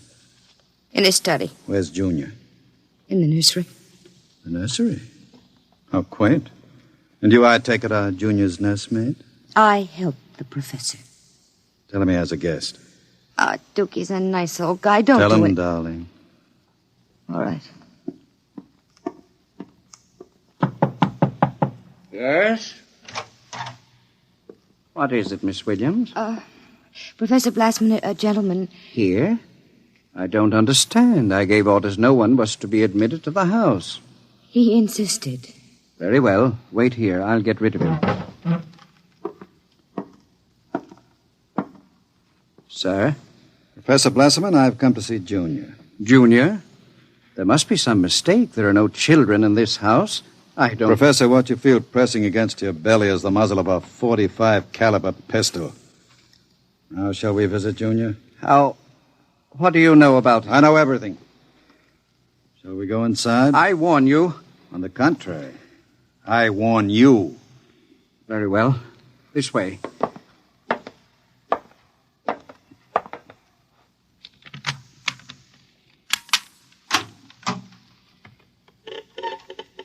This is the nursery.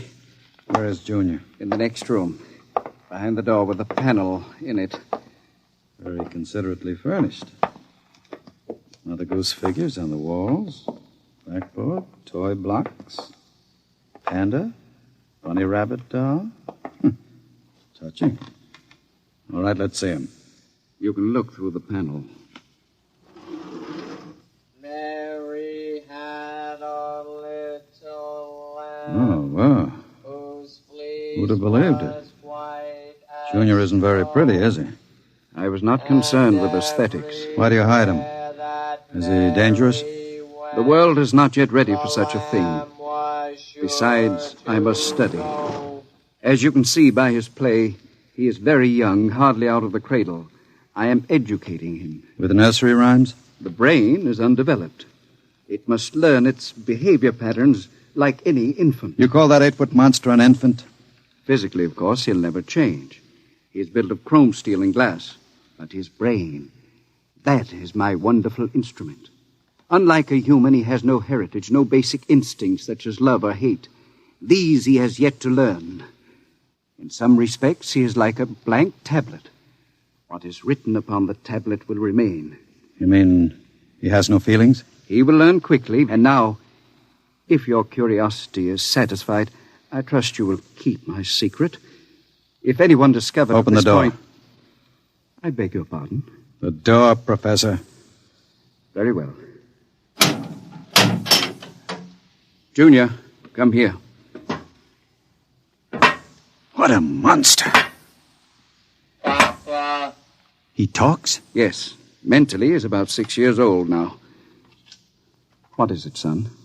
Who is that man, Papa? Let me handle this. You may call me Duke, son. I've come to see you. That's nice. Nobody ever comes to see me except Lola.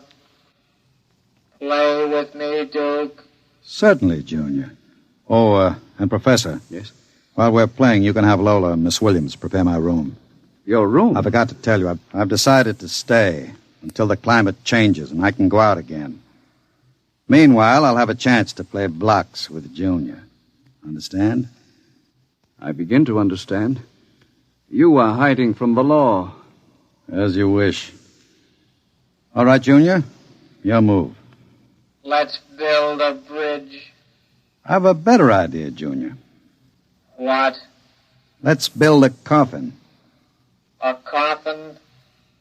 I don't know that word. Then I'll teach you, Junior. I can see the professor has been neglecting the moral side of your education. Very sadly.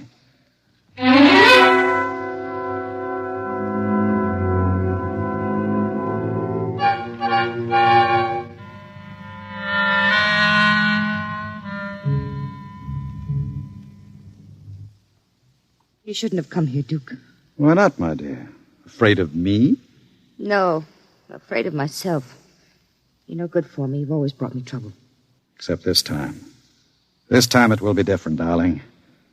This time I'll bring you diamonds. Duke, what have you been teaching that thing. Nothing, honey. I've just been playing with him. Very educational. I don't believe you. What's bothering you, Lola? Today when I walked in there, he said to me, I know how to kill people, Lola. I'll kill you if you want me to. He's learning very quickly. Duke, I'm scared of that thing. It's unholy, a machine that acts like a human with a voice grinding at you, saying things you'd expect from a child. You dislike him so much. Why did you take this job as his nursemaid? Because I wanted to start over again. I answered an ad. The professor didn't ask questions. I would have been all right, too, if you hadn't come along. I'm very glad you did tell me, darling. Because Junior is going to make us two very successful people. Ha! Like any child, Junior listens to what he's told. Duke, I don't know what you're teaching, Junior. But I can guess. And it isn't right. It's evil.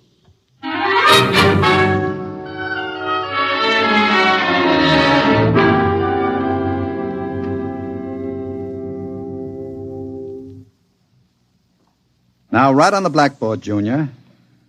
My name is Junior. My name is Junior. People are evil. People are evil. Evil must be destroyed.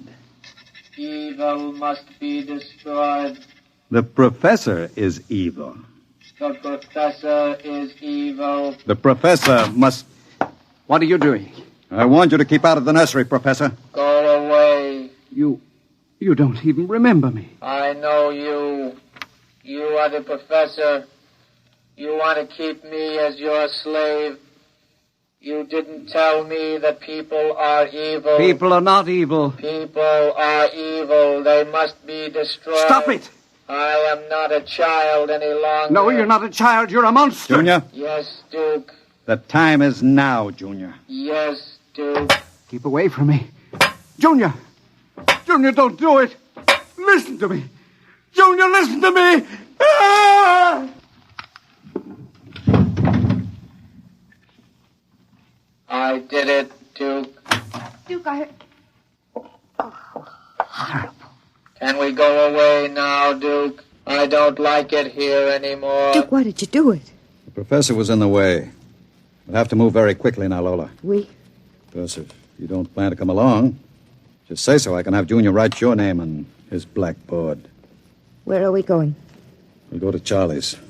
With Junior? With Junior. Oh, Duke, you can't. I'm afraid. Relax, my dear. The Duke has great plans for you two. Wouldn't you like to be independently wealthy for the rest of your life? No cares, no worries? Just good times and fine clothes all the time? The only way you get that way is by inheriting $1 million. Not when you have a fella like Junior around. I'm still afraid of him. Junior wouldn't hurt you. You wouldn't hurt Lola, would you, Junior? I like Lola. She's pretty. There, you see? He thinks you're pretty. Junior's growing up.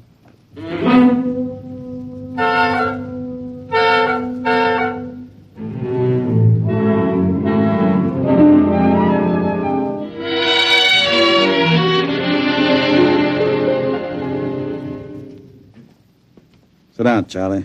Sure, Duke. Lola and I are going to hide out here for a while. We'll need some help. Listen, Duke, I'm trying to keep the cops away. Sure. Now listen to me. I need a casing job done. Oh. Sure, Duke. You know the armored truck service? Sure. I want to know when they take the Acme deposits from Boston to Worcester. Duke, you ain't thinking of a payroll truck, are you? They got cannons on those trucks. They travel in pairs. You couldn't get near one. I asked you to do a casing job, Charlie. Sure, Duke. Anything you say. Find out what time they passed the narrowest and most deserted stretch of road. Well, if you're going to pull a job like that, you'll need 50 men. You want me to get some of the boys? I won't need anybody. I've got somebody. Where? He's out in the car. Oh, what's his name, Duke? Anybody I know? His name is Junior. Junior? I don't know any Junior. You will, Charlie. You will.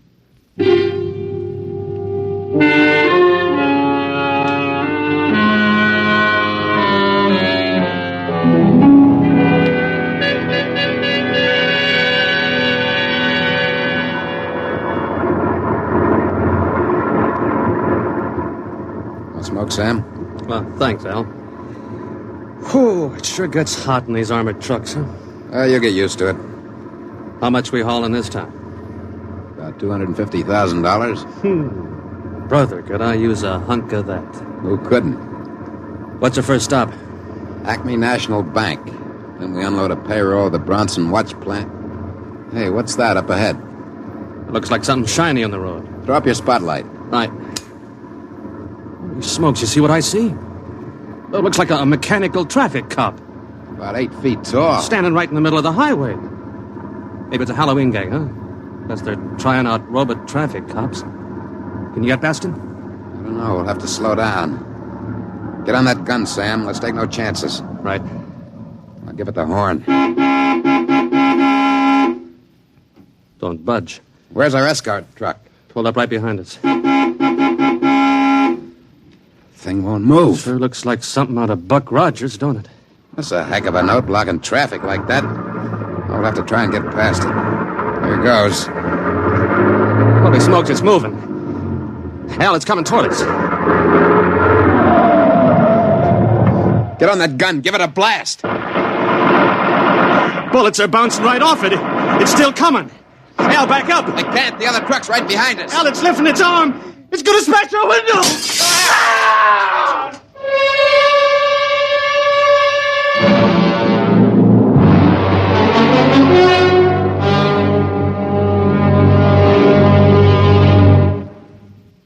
Jeez. If I hadn't have seen it with my own eyes. Duke, we gotta quit this. What's the matter, Charlie? Getting shaky? The papers say he killed all 4 drivers. Listen, Duke, that robot is hot. We gotta get rid of it. Stop your blubbering. One more good robbery? You ain't gonna pull another one. Why not? Count me out, Duke. The law's gonna track that baby. Are you quite finished, Charlie? You got no heart, Duke. You're like Junior, all steel inside. And you're just a big, warm-hearted slob. I suppose flowing with the milk of human kindness. Well, I got nerves. I can't stand that thing, the way it looks at you with that iron face and clanking around all the time. Listen, here it comes.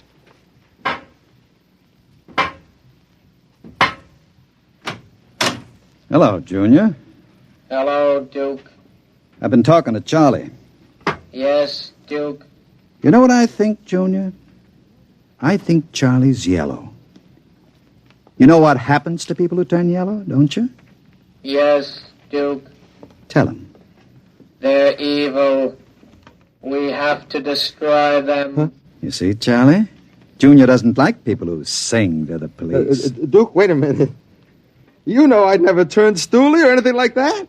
I never sang to the coppers in my life. You can count Junior. on me. I don't want no trouble with you. Stop him. I wouldn't... Yes, Duke.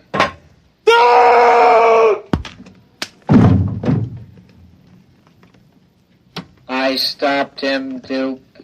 All right. Take him down to the cellar. Duke, that noise. Charlie! Junior, put him down. Take him down to the cellar, Junior. Yes, Duke. Duke. Relax, darling. Stop shaking. Duke, we can't stay here. Charlie's going to be missed. He's got friends. Now we'll have the gangs after us, too. Oh, come on now. Don't worry, darling. The Duke will take care of everything. Where are you going? Out to a travel agency to get some tickets. You and I are going to take a trip, Lola. You're leaving me alone here? Junior's here, too. It's just it. It's being alone with that thing. Duke, I got the jitters. Now, don't you worry. In 48 hours, you and I will be on our way to Switzerland with $500,000 worth of loot. What about Junior? Junior will be taken care of.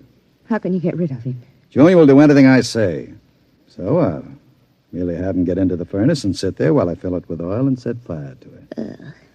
Too bad the professor couldn't have stayed around to see him growing up. He's almost a man now, Junior is. But not quite as clever as a man. You'll find that out after he steps into the furnace. Get rid of Junior now, Duke. Before you leave. There's no time. I'll be back about 8. Duke, please. And be nice to Junior while I'm gone. Don't show him you're afraid of him. Goodbye, darling. Goodbye, Duke.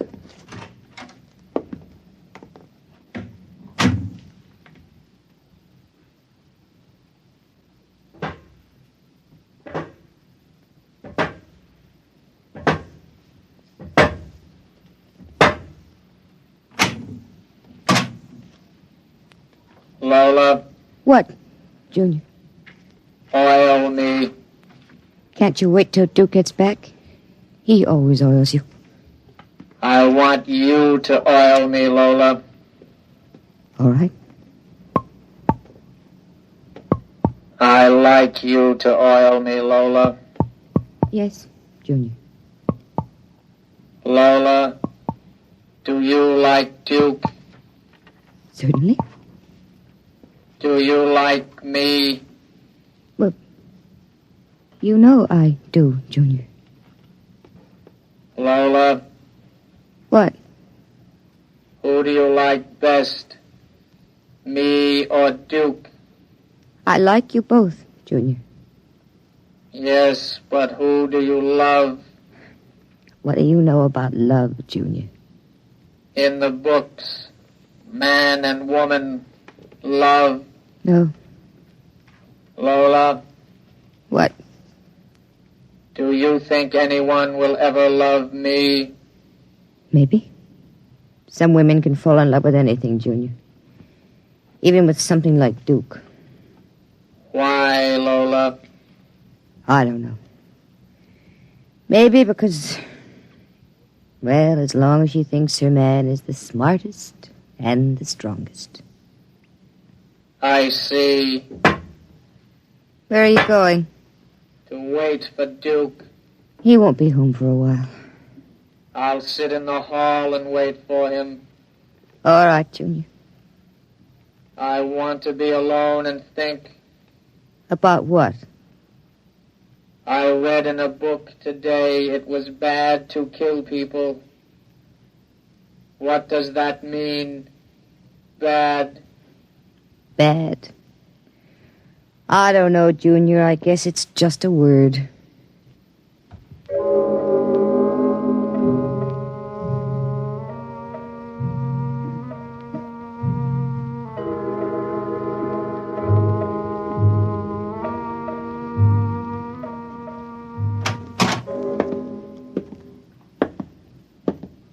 Lola?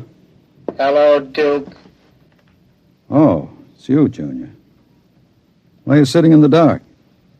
I was waiting for you, Duke. Well, now that's a good boy, Junior. Lola oiled me. That's nice. I tell you what, Junior. I've got a little job for us down in the cellar. Let's go down there. Now, Duke. Right now, Junior.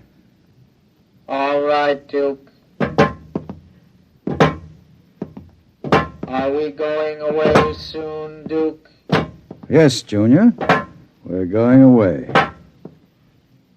What's in the cellar, Duke? A little surprise for you, Junior. You'll find out.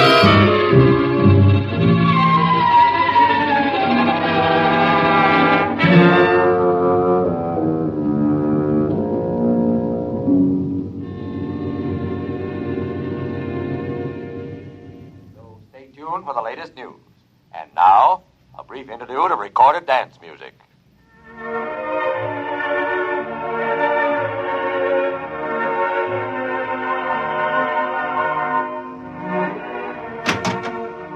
Duke? Is that you, Duke?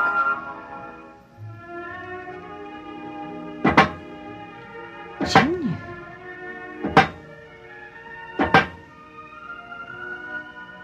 Hello, Lola. I thought I heard Duke come in. He came in. Where is he? Down in the cellar.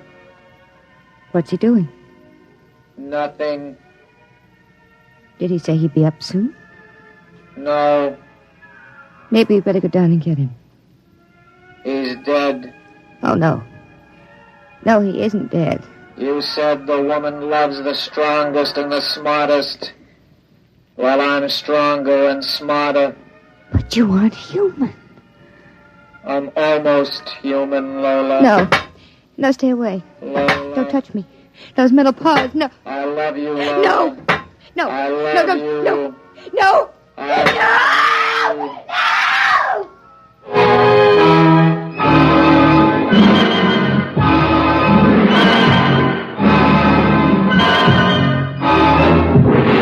I love you. The last thing she heard was the robot's harsh voice, droning it over and over again. I love you. I love you. I love you. And strangely enough, It did sound almost human.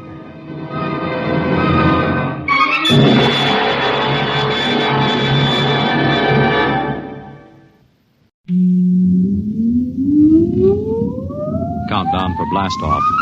X minus 5, 4, 3, 2, X minus 1, fire.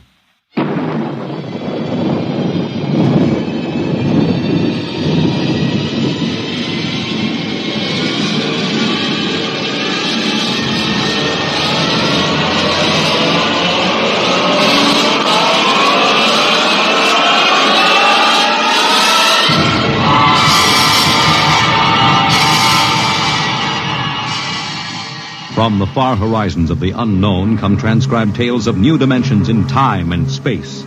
These are stories of the future, adventures in which you'll live in a million could-be years on 1,000 maybe worlds. The National Broadcasting Company, in cooperation with Street and Smith, publishers of astounding science fiction, presents X minus 1.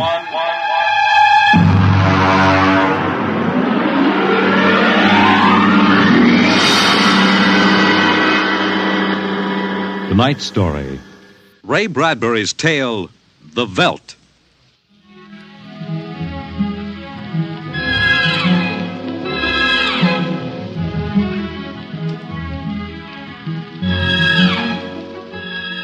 This is the office of Dr. David McLean, resident psychiatrist of the new Chicago Institute of Human Engineering.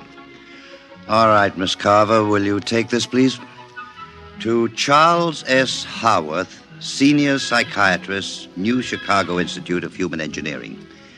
The following constitutes my report on the case of George and Lydia Abbott, which we discussed by telephone. Subject George relates onset of symptoms to the purchase of a $60,000 soundproofed Happy Life home. Under narcosynthesis during initial interviews, subject described the experience in the following manner. Miss Carver, would you play back the sonic record of the initial interview? We'd always wanted one, and then we could afford it, so... Go on, Mr. Abbott. Tell me about the home. The home. Well, it was supposed to do everything, the agent told us. And it did, I guess. It clothed us, fed us, and rocked us to sleep, played and sang, and it was good to us. Very good, sure. Tell me about the nursery. The nursery? The nursery, ah. It was completely automatic? Completely automatic. There were crystalline walls that wavered from 2 to 3 dimensions. There were pseudo-textured floors that shifted from brick to dirt to waving grass. The nursery was the best, but then we wanted the best for the children. Doctor, I must be crazy. We have no children. What about Peter and Wendy? They're your children. Oh, no. We have no children, Doctor. We have no children. All right, Miss Carver. To continue. After 3 sessions, the subject was able to recall and accept the idea that he had 2 children. He described the first day. All right, Peter and Wendy. This is your nursery. What's so special about a nursery, Dad? Plenty. Just go in and see. Do we have to? You'll be surprised. Gee. Go ahead. I'm scared. I'm not. Hey, it's nice in here. It is? Come on in, Wendy. Boy, look at the pictures on the walls. They're real. They're almost real.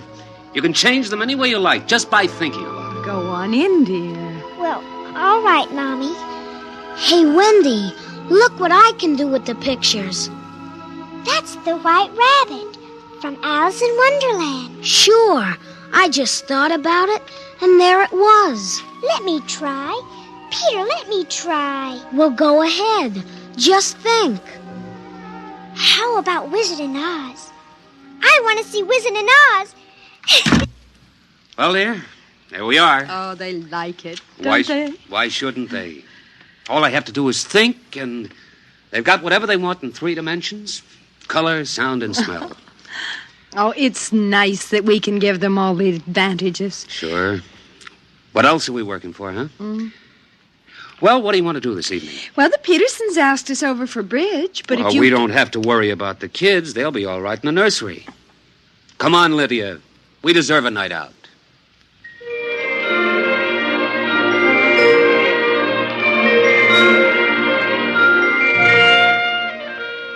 And in the nursery, the walls were a kaleidoscope of time and space and imagination. The green forest of Sherwood and the quiet forms of Robin and his merry men gave way to the roll of the high seas and the smell of salt in the air as Sir Henry Morgan sailed into the harbor at Jamaica. And behind the crystalline quartz walls, the vacuum tubes and grids and banks of metal image tape spun quietly and efficiently, erasing the line between illusion and reality. Of course, the electric bill from Consolidated Utilities was tremendous, but it was worth it. The happy life home breathed contentedly as life proceeded with soft automaticity as guaranteed in the brochure and bill of sale. George. George, I wish you'd look at the nursery. What's wrong with it? I don't know. I was in the nursery last week. It's perfectly all right. It's different now. What do you mean, different? I want you to come and see. Are the kids there? No. Madge Allen took them to a show along with her kids. That's why I want you to look at it now, before they get back. Oh, all right. But what you expect me to do, I don't know. I'm no mechanic. This isn't a question of a leaky faucet, George. All right, dear. I'm coming.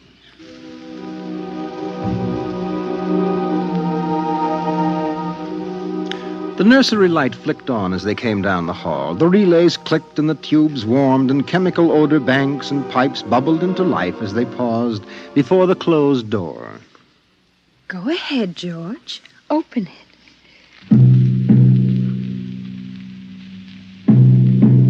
On all sides, in 3 dimensions, stretched the hot, tired landscapes of an African veldt reproduced to the last stick and pebble and bit of straw. The ceiling above them became a sky with a hot yellow sun. A wind blew in from the baked Veltland. The hot straw smell of lion grass. The cool green smell of the hidden waterhole. The great rusty smell of animals. The howl of the jackal in the distance. And the papery rustling of the great vultures that wheeled and circled under the yellow burning sun. Let's get out of this sun. It's a little too real. Oh, George, you promised you'd look around. Well, I don't see anything. Wait a minute. There are the vultures. Filthy creatures. There. There are the lions. Far over that way. Yes, I see them. Well, they're on their way to the waterhole. They've just eaten. It's some animal. A zebra or a baby giraffe, maybe. Can you see it? Are you sure? It's a little late to be sure. Nothing over there but clean bone and the vultures swooping down for what's left. Did you hear that scream? What scream? About a moment ago. Sorry, no. Oh, here come the lions. George, they're frightening. Take it easy, Lydia. They're just illusion.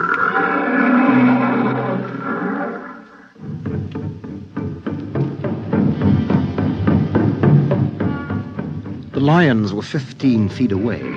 So real, so startlingly real, you could feel the prickling fur on your hand, and your mouth was stuffed with the dusty upholstery smell of their heated pelts. And the yellow of them was in your eyes like the yellow of an exquisite tapestry. The yellows of lions and summer grass, and the sound of the matted lion lungs exhaling on the silent noontide, and the smell of meat from the panting, dripping mouth. George, I'm afraid they're so real. They're only an illusion, Lydia, that's all. Watch out! Ah! Out, quick, outside! They almost got us. Now, take it easy, calm down. I could feel their breath. Get a hold of yourself, Lydia. They aren't real. Walls, that's all it is, crystalloid walls. They look so real. Of course they do. But it's all dimensional color reactionary process, a metal tape film behind glass screens. It's all odorophonics and sonics. Now here, Take my handkerchief. I'm afraid.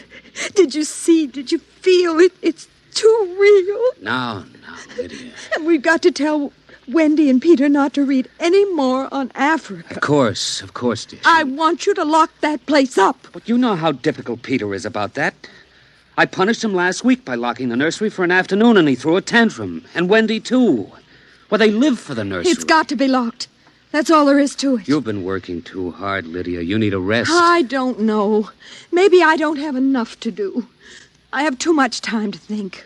All I do is set the menu selector dials at the beginning of the week. But that's the whole idea. The house is automatic. I know, but couldn't we turn it off for about a week and take a vacation? You mean you want to fry eggs for me? And darn socks. I feel like I don't belong here. The house is wife and mother and maid. How can I compete with the African Veldts? George, those lions can't get out of there, can they? Of course not, dear. Now, don't think about it anymore.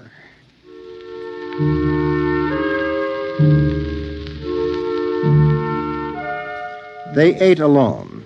He sat idly watching the dining room table produce warm dishes of food from its mechanical interior. You forgot the ketchup. That's better. It wouldn't hurt to lock the children out of the nursery for a while. It was clear that they had been spending too much time in Africa. That sun, he could feel it on his neck still, like a hot paw. And the lions, and the smell of blood. Remarkable how the nursery caught the telepathic emanations of the children's minds and created a life to fulfill their desires. The children thought zebras, and there were zebras. Sun, sun. Giraffes, giraffes. Death, and death.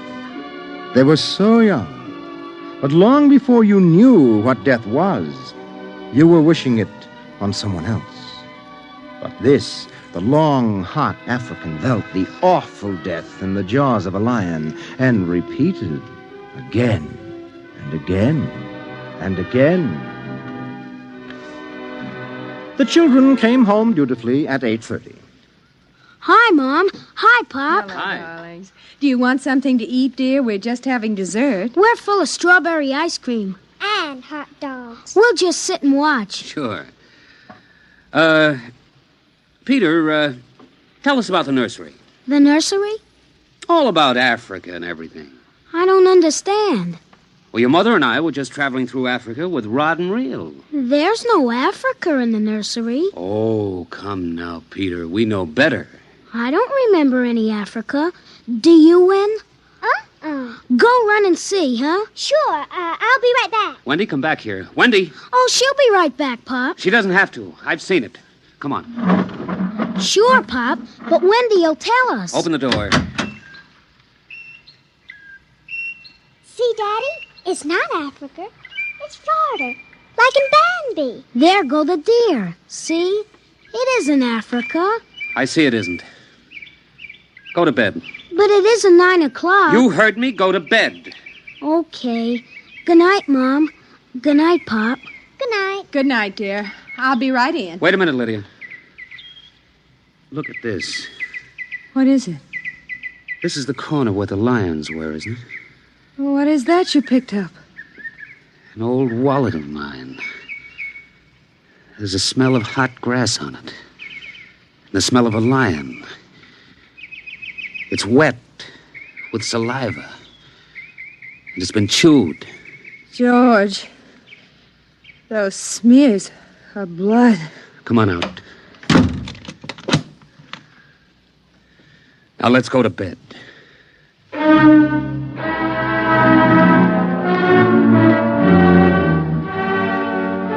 But in the middle of the night, he was still awake, and he knew his wife was awake.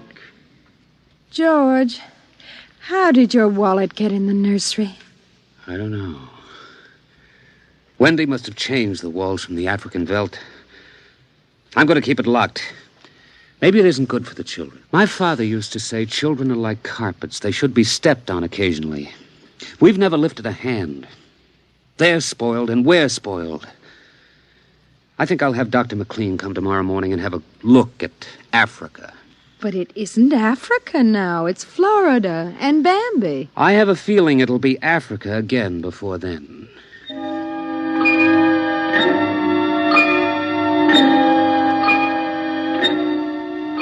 Although their automatic somno beds tried very hard, the two adults could not be rocked to sleep for another hour.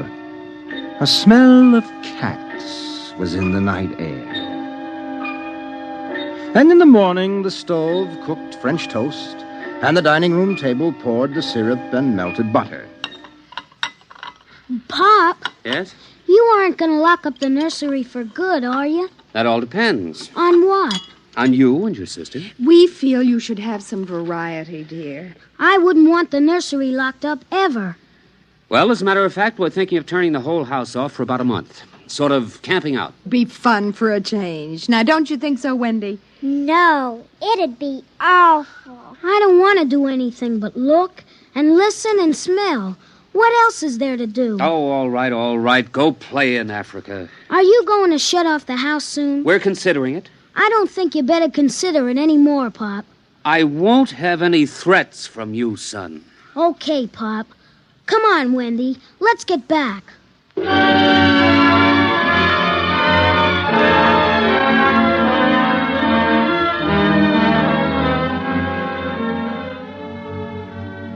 After breakfast, Dr. David McLean arrived.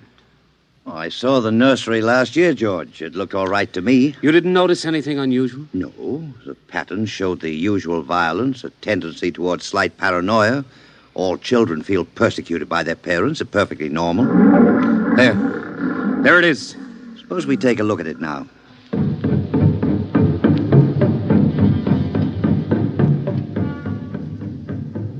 They entered without knocking and sent the children out. The screams had faded and the lions were feeding quietly under the trees.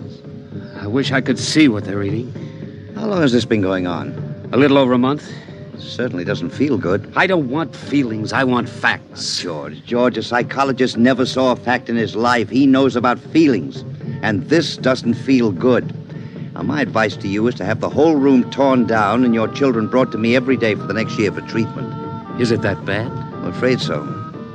You know, that's why the nursery was developed originally, to let us examine the patterns left on the wall by a child's mind. But what is it? What's wrong with Peter and Wendy? Well, it's hard to say. I haven't punished them more than average. Oh, I took away a few gadgets. Last week, I locked the nursery to show I meant business. You've let this room replace you and your wife in your children's affections. This room is their real father and mother, and now you come along and want to shut it. Well, you can feel the hatred coming out of that sky. George, turn everything off. The nursery, the automatic kitchen, the whole automatic house. And start now. But won't the shock be too much for the children? I don't want them going any deeper. Let's get out of here. I never like these rooms. They get me nervous. Those lions look real, don't they? I don't suppose there's any way... What? That they could become real. Not that I know. Some flaw in the machinery, tampering? No. I don't imagine the room will like being turned off. Nothing ever likes to die, even a room. I wonder if it hates me for turning it off. Paranoia is thick today. Well, hello. Is this your scarf? It's stained. Brown. Blood. That's Lydia's. Come on, the main fuse box is out here. Right, go ahead. Pull the switch.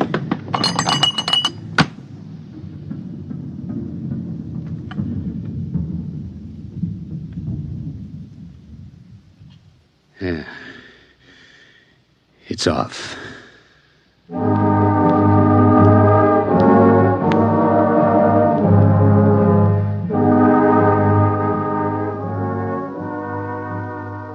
The two children were in hysterics. They screamed and kicked and threw things. They yelled and sobbed and swore and jumped on the furniture, weeping. It's off and it stays off. The whole house dies as of now. He marched around the house, cutting switches and pulling fuses. Don't let them do it! Don't let Pop kill everything! I hate you! I hate you! Insults won't get you anywhere. I wish you were dead. We were for a long while. Now we're going to start really living. Instead of being handled and massaged, we're going to live. Once more, Daddy.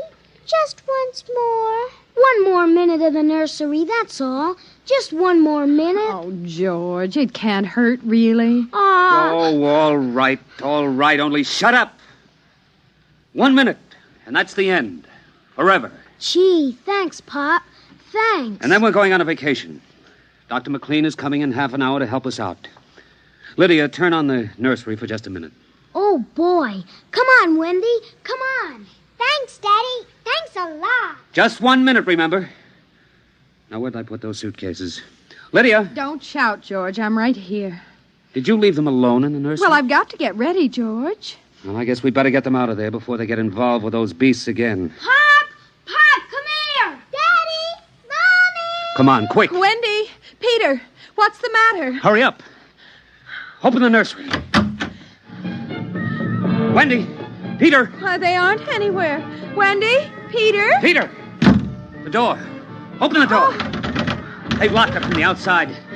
Peter! Peter! Wendy! Peter! Open the door, dear! Let us out, Peter! Open the door! It's time to go! Open the door! George!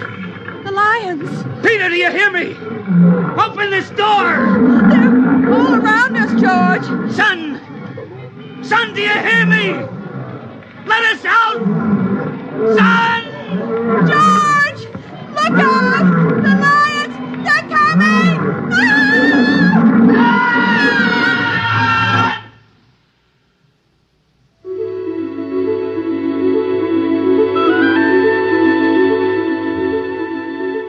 When Dr. David McLean came, half hour later, he found the two children in the nursery sitting in the center of the open glade eating a picnic lunch.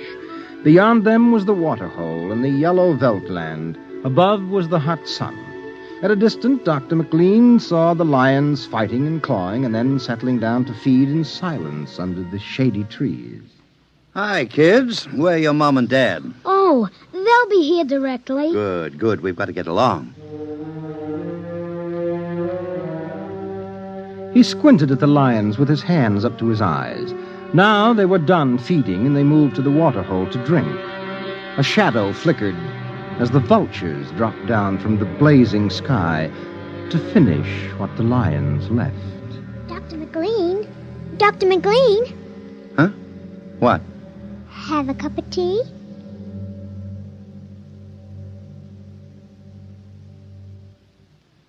Which concludes my report to date.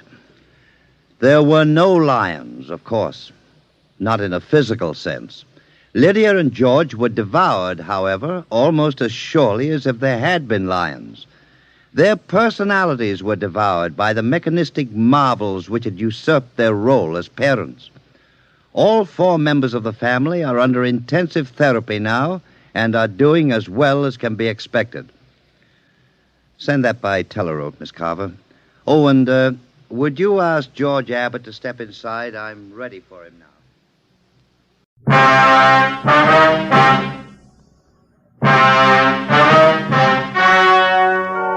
The story you're about to hear is true. Only the names have been changed to protect the innocent. Fatima Cigarettes, best of all long cigarettes, brings you Dragnet.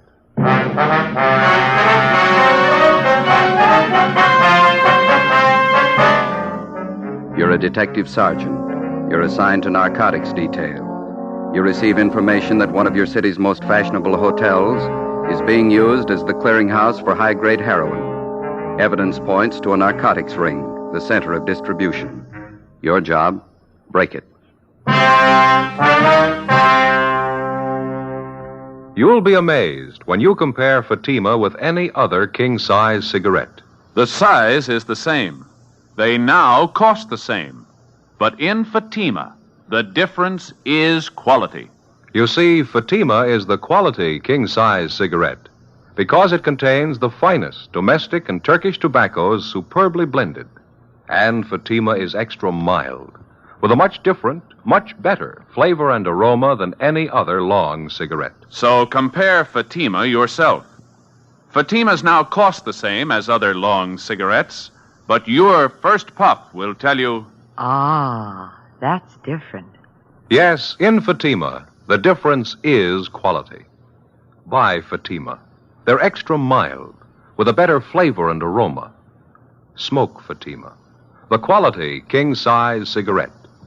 Fatima, best of all long cigarettes.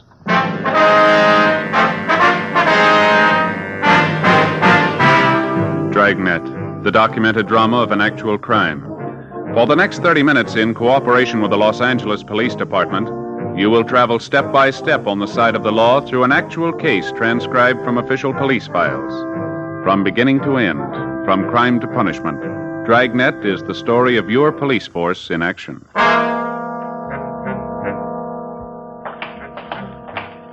It was Tuesday, October 5th. It was foggy and rainy in Los Angeles. We were working the day watch out of Narcotics Division. My partner's Ben Romero. The boss is Captain Kearney. My name's Friday. It was 8:47 a.m. when we got to 401 North Avenue 19, the main jail. Felony section. Morning, fellas. How are you today, Pete? Morning. What brings you up here so early? We want to see Monty Wilkins, booked in last night on narcotics. Booking number's 906351. Okay, let me look. Okay.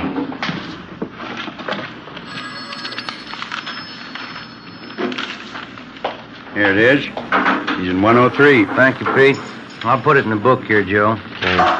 Here's my gun. You want to check it with yours? Yeah, right. I'll put him away. Okay, Pete.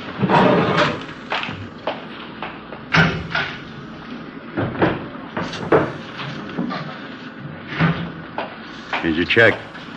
Thank you, Pete. All set, Ben? 906351. That's it. Okay, let's go. All right.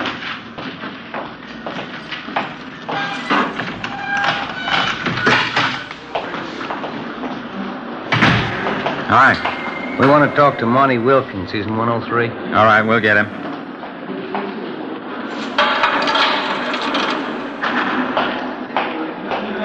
Monty Wilkins, 103 for interview.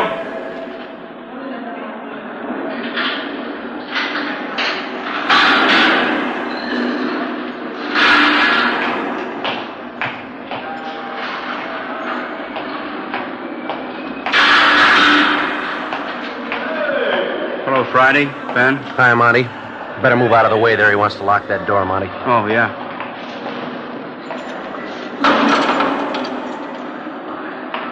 Let's go around the corner to the interview room, Monty.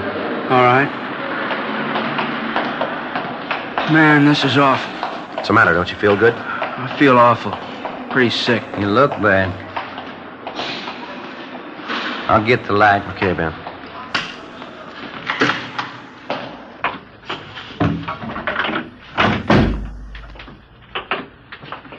Sit down, Monty. Okay. Thanks. Well, it's been about a year and a half, hasn't it, Monty? About that long, yeah. We got you for possession that time, too, didn't we? Yeah, that's right.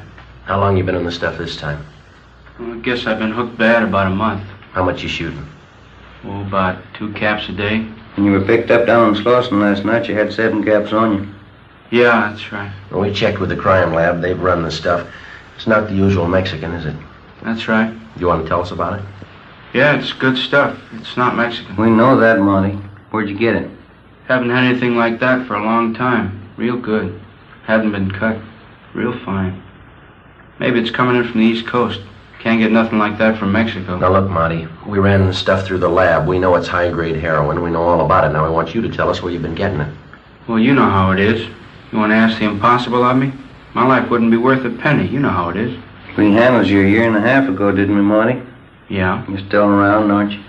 Yeah, I did time, though. Well, you knew that going in. You're going to do time this trip, too. So don't shoot us that line, huh?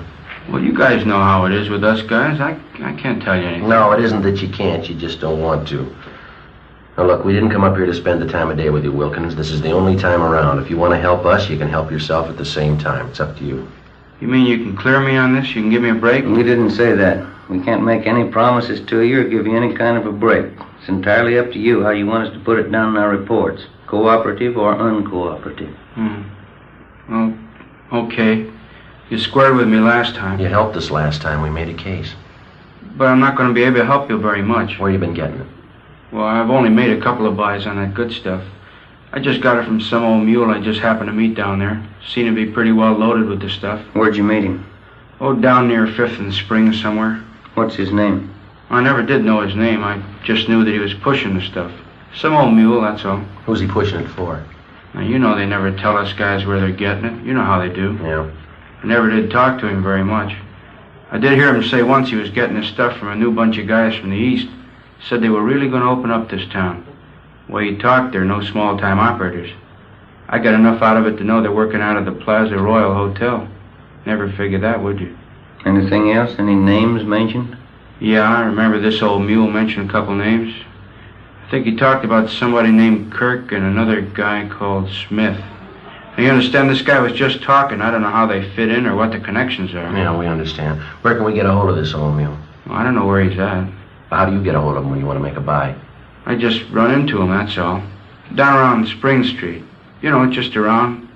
The last time I was down, I couldn't find him. And is that all of it, Monty? All you can tell us? Well, I don't know too much anyway. You know how it is. I couldn't tell you any more. That's all I know. All right, let's get on to this 510 if that's all you got. That's everything I got.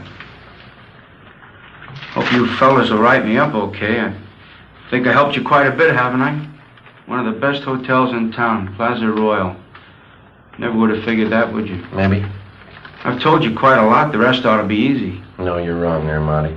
Why? You haven't told us the name of your mule. You haven't told us where we could find him. You haven't made it so easy. Well, that's all I have. I've told you a lot. Yeah, there's a lot you didn't tell.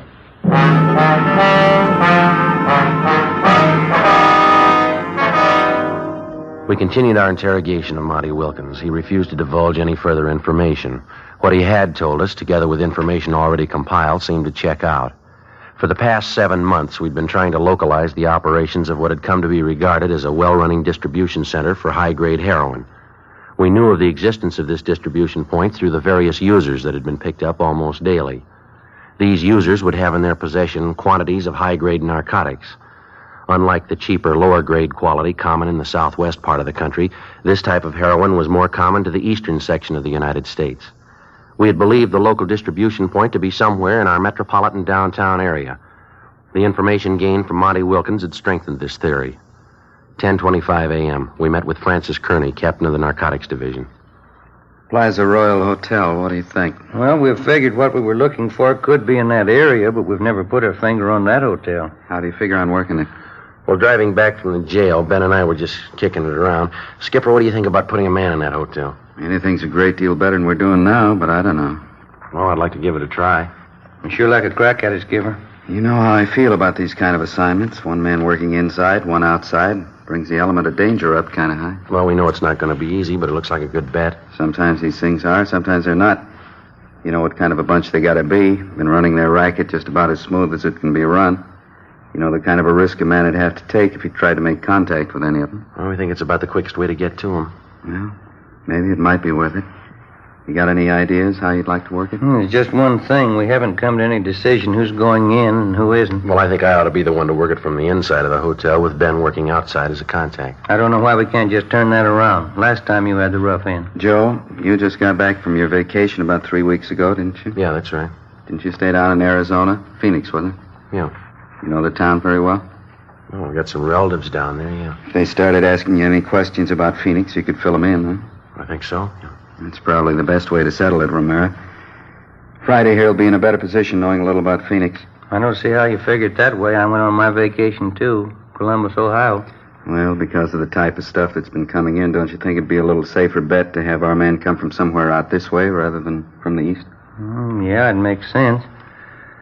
Well, you did it again, Joe. You beat me out. All right, let's figure it this way.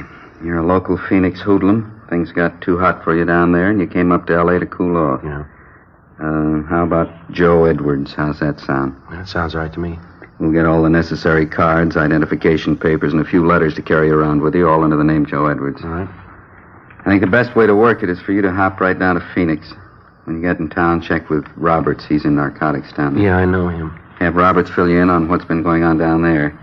Any of their current characters they've handled recently? Any that have been known to pass through, you know, so you can talk about it freely. Yeah, I understand. Joe, when you check into the hotel down there, why don't you wire ahead up here to the Plaza Royal for reservations? Might be a good cover. Yeah. Good thought.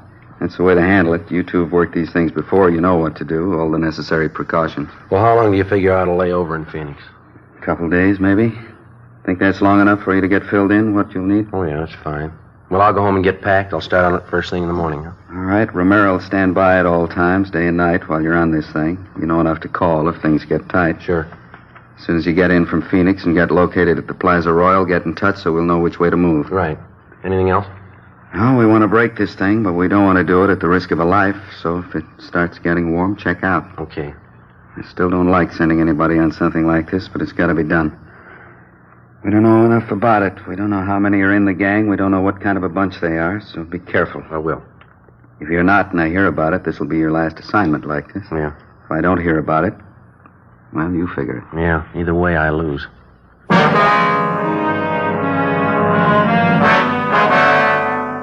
I went over to the photo room at the crime lab and picked up the identification papers that had been made out in the name of Joe Edwards. I went home and removed all Los Angeles labels from the clothing that I was to take with me to Phoenix, Arizona. I removed all my personal identification and Los Angeles Police Department credentials. I left my service revolver home and borrowed a .38 automatic from Ben. I packed it in my suitcase. The crime lab also furnished me with a package or a bindle made to resemble the usual form in which a person would carry heroin. I packed this in my suitcase. Before my departure, Ben and I went over the proposed plan as best we could. I was to arrive from Phoenix under the assumed name of Joe Edwards. I would register at the Plaza Royal Hotel in downtown Los Angeles and attempt to make arrangements to participate in a narcotics buy for the purpose of gaining sufficient evidence to apprehend the narcotics ring. I was to keep Ben informed as best I could of my progress. As outlined by Captain Kearney, I arrived in Phoenix and contacted Sergeant Roberts at the Detective Bureau down there. He furnished me with all the necessary information and assisted me in acquiring local Phoenix clothing store labels to have sewn in my clothing. I obtained everything possible to make it appear that I was a longtime resident of Phoenix, Arizona. Several dummy hotel bills were made up for me to make it look as if I'd lived there for a period of time. I was furnished with an Arizona driver's license, a membership in the local social club, and a voter's registration stub. These were all packed in my suitcase. October 9th, 10 a.m., I arrived at the Plaza Royal Hotel, the front desk. Yes, sir? My name's Edwards. I'm in from Phoenix. Did you get my wire? One moment, sir. Yes, sir. Joe Edwards? Yeah, that's right. Would you sign the register, please? Yeah, all right.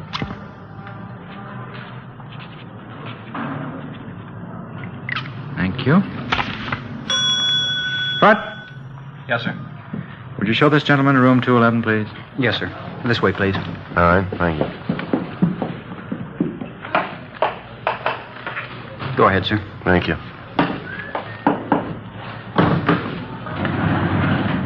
2, please.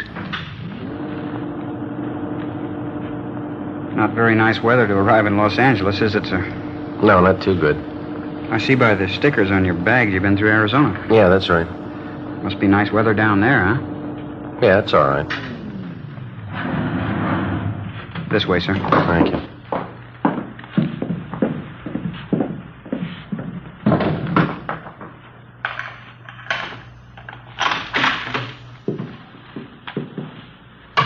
Let me open a window for you, sir. A little fresh air in here. All right. Okay. Thanks.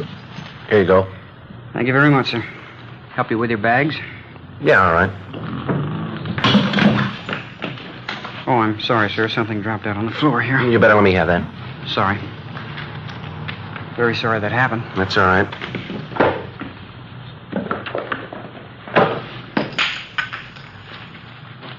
Mr. Edwards, while you're in town here, if there's anything I can do for you, don't hesitate to let me know. Yeah, okay. I couldn't help but notice that little package there that I dropped. Yeah. Well, like I say, I know my way around here in this town. If you need anything, anything at all, sir. I'll tell you what. Now, here's $5. You never saw anything fall out of my bag there, right? Anything you say, sir. Okay. Thanks a lot. See you later, huh? Yes, sir. Anything else, sir? No, that'll be all. You'll remember what I told you, sir? Yeah, I was just going to say the same thing to you.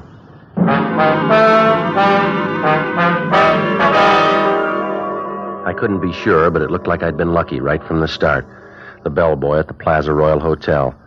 I didn't know if I could consider this an opening contact or not, but he seemed to show more than a passing interest in the bindle of narcotics that he had seen fall from my suitcase. I didn't feel it was the right time to press the issue any further with the bellhop, but I figured I'd wait and leave the next move up to whoever he might have been working for. During the next 3 days, nothing happened. I tried, without appearing to be too bold, to arouse some interest, but without success. October 13th, my 5th day at the Plaza Royal Hotel, 6 p.m. I went in the bar off the main lobby. I beg your pardon? Yeah. Kirk Harding's my name. I noticed you here in the bar the last couple of nights. You up here to buy a little, or are you selling? I don't believe I follow you, Harding. Look, boy, we've had you tabbed since that first day you hit town, October 9th. We haven't been out here too long ourselves. We're in business, too. Same business you're in. Well, I don't know what kind of business you think I'm in, but you got it figured wrong, mister. You know, this entire matter'd work out much better for you in the long run if you'd level with me. You're just going to make it tough on yourself this way, Edwards. Well, I'm sorry. You lost me way back somewhere. All right, let's do it the hard way. You're up here from Phoenix. We know you've got some stuff with you. We know you're not a user. You're a member of the social club down there.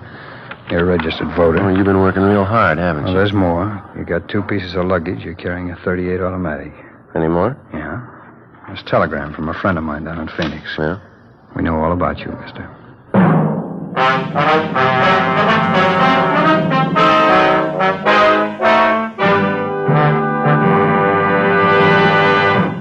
You are listening to Dragnet, authentic cases from official police files. Now, let's look at our Fatima files. Listed under L. Lovett. Vice Admiral Leland P. Lovett, United States Navy retired. He says, I smoked Fatimas when I was a midshipman. I still do, because they have a better flavor and aroma. Fatima is easily the best of all long cigarettes. Friends, more smokers now insist on king-size Fatimas than ever before. Because in Fatima, the difference is quality. Quality of tobaccos. The finest domestic and Turkish varieties, extra mild, superbly blended, to give you a much different, much better flavor and aroma. Quality of manufacture. Smooth, round, perfect cigarettes, rolled in the finest paper money can buy. Manufactured in the newest and most modern of all cigarette factories. Quality, even to the appearance of the bright, clean, golden yellow package, carefully wrapped and sealed to bring you Fatima's rich, fresh, extra mild flavor. So, if you smoke a king-size cigarette, compare Fatima. You'll find they now cost the same. But your first puff will tell you... Ah, that's different. Yes, in Fatima, the difference is quality. Buy Fatima. Smoke the quality king-size cigarette. Fatima. Best of all long cigarettes.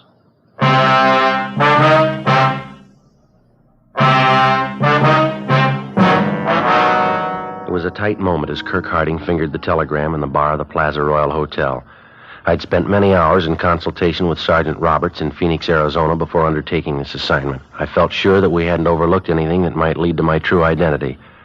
Kirk Harding read the wire to me. It was from a man by the name of George Ferguson. He'd done some legwork for Harding and had not been able to furnish him with anything other than what had been found out in going over my room.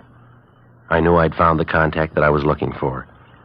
I told him that I was in the business of buying narcotics, that I was in Los Angeles for the purpose of making a prearranged narcotics buy with agents dealing in Mexican stuff. Harding immediately gave me a strong sales pitch, saying that he could furnish me with high-grade heroin, fresh from the European market, in quantity. At the end of the first week, I was introduced to Kirk Harding's 2 associates, another man called Smith, full name Horace L. Smith, and a woman by the name of Lucille Cosgrove. Ben had been unable to find records on any of the 3. For the next 3 weeks, we became more friendly. We went places together, spent a great deal of time together. Monday, November 15th. Well, we've had a lot of fun the last few weeks, haven't we? Yeah, there's no doubt about that, but I got to be getting back to Phoenix. Well, now, don't get eager, Joe. You know how cagey you were. You made us wait. Preliminaries are over. This is the big buy for you or anybody else. Yeah, I know all that, but when? Just be patient. You'll have something to really set yourself up with down there. Okay. Oh, excuse me, Joe. Yeah, go ahead. Oh, hi, Lucille. Hi. Hi, sweetie. Hello, Joe. Hi, Lucille. What's the matter, Smith? Don't you feel good? I don't know. It's hotel food, I guess. I think I got an ulcer. My stomach's sore all the time. Oh, that's too bad. I don't know what it could be. Baking soda don't do any good anymore. How about a drink? Joe? Yeah, fine with me. Lucille, you want to get some ice out of the kitchen, please? Sure. Skip me. Smith, you ought to go see a doctor. You don't know for sure what's wrong with you. You might make it worse. If I don't know what it is, how could a doctor? I don't know. It works for everybody else. Might for you. Hey, Hey, I can't get this ice tray out. Joe, would you give me a hand, please? Yeah, sure. Okay, which one here? I got the ice. Keep working on that other tray there. It's something to tell you. Okay. Listen, Joe, the big buy's tonight. You sure? Yeah. How about it, you two? You need any help? No, that's all right, Kirk. It's coming along fine. Joe, as soon as you show your money tonight, they're going to kill you. How do you know? Look, we don't have time to go into it. I know. You won't have a chance. They're going to kill you. What are you doing? Waiting for him to freeze? Come on, how about the ice cream? Oh, they're right here, Kirk. I'm sorry. Let's go. Yeah. Okay, what do you want? Lucille? Joe? Coke High's all right. Yeah? I'll make mine bourbon, a little water. All right. Smith, you sure you don't want one? No, can't do it. Joe, before I mix them, I got something for you. Yeah? Smith tells me tonight's the night. Well, that's good, but why didn't you tell me a little ahead of time? I got a date for tonight. Well, I think you better break that one and keep this one, don't you? Well, yeah, I do, but just wish you'd have told me a little sooner. Well, there's the phone. You can take care of it. Is it all right with you? You know as much about this business as we do. Go ahead and use it as long as we can hear you. Okay, fine. Just take a minute. Want to sit here, Joe? Oh, thanks, Smith. Yeah. Say, I wonder if you'd get my drink for me over there? Sure. She's probably going to be upset. I may need it, huh?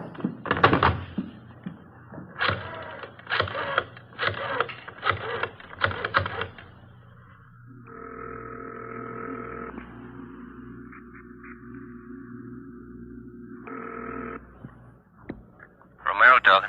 Hi, honey. This is Joe. Oh, yeah, Joe. I'm sorry I won't be able to make it tonight, dear. You can't talk, huh? That's right, dear.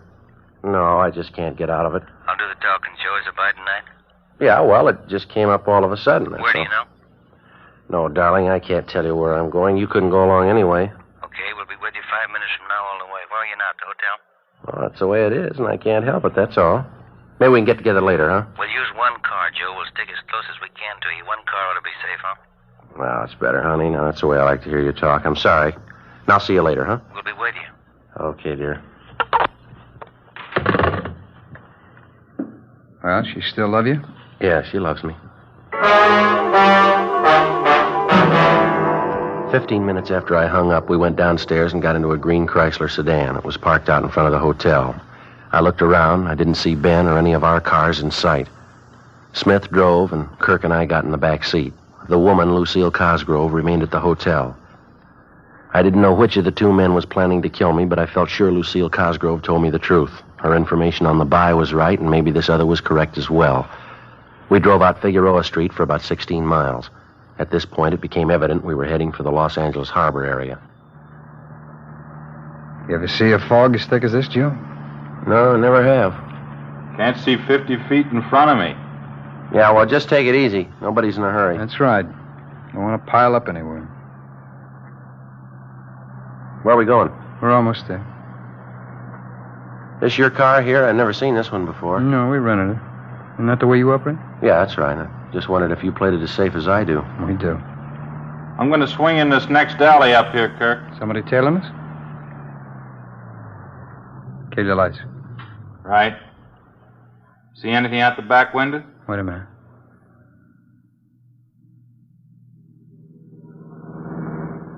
How'd they go? How'd it look? Two guys in the front seat. Could have been somebody. What do you think, Joe? How'd it look to you? Well, whoever it was, we lost him anyway. Yeah. Well, okay, let's go.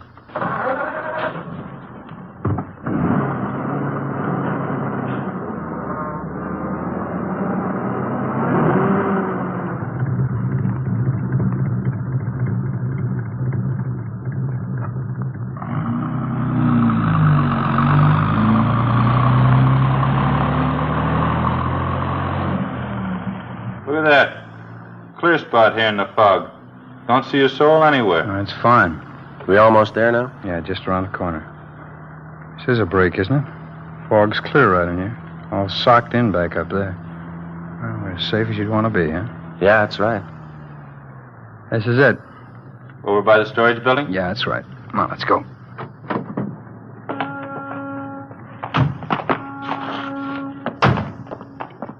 Over this way, Joe. What's over there in that building? We're not going inside, just over there in that alcove. All right, this is it, Joe. Let's see the money. Well, wait till I see the stuff, huh? You don't trust anybody, do you? What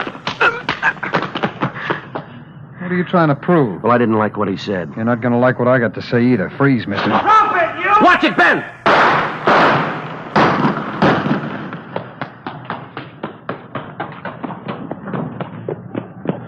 He ducked in this alcove. Hold!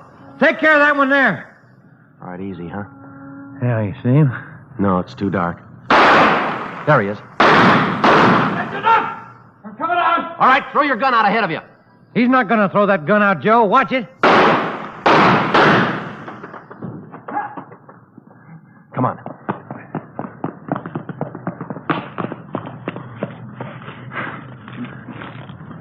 There's his gun. Yeah, I got it. You want to shake him down? Yeah. Come on. Yeah. On your feet. Where'd you get hit? My shoulder. Let me see. You're all right, just grazed you. You're a cop, aren't you? Yeah, that's right. Now, come on, let's go. Where's the stuff? On the back seat in my car. Now, you tell me something. Why'd you slug Smith? I just wanted something I knew you'd never give me. What's that? An even chance.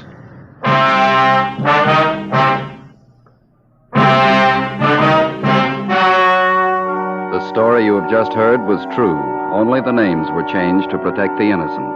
On January 4th, trial was held in Superior Court, Department 81, City and County of Los Angeles, State of California. In a moment, the results of that trial. And now here is our star, Jack Webb. Thank you. Friends, let's compare Fatima with any other long cigarette. Now, Fatimas are the same length, 85 millimeters. Fatima has the same circumference, 1 1/64 inches around. And Fatima filters the smoke exactly the same long distance as other king-size cigarettes.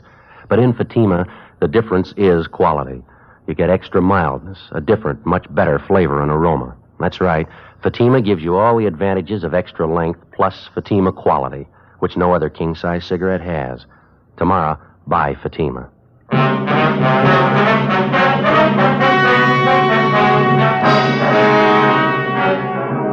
All three suspects, Kirk Arthur Harding, Horace L. Smith, and Lucille Marie Cosgrove, were convicted for violation of the State Narcotics Act, a felony. Harding and Smith were convicted on one count of attempt to commit murder. They are now serving their terms as prescribed by law in the state penitentiaries.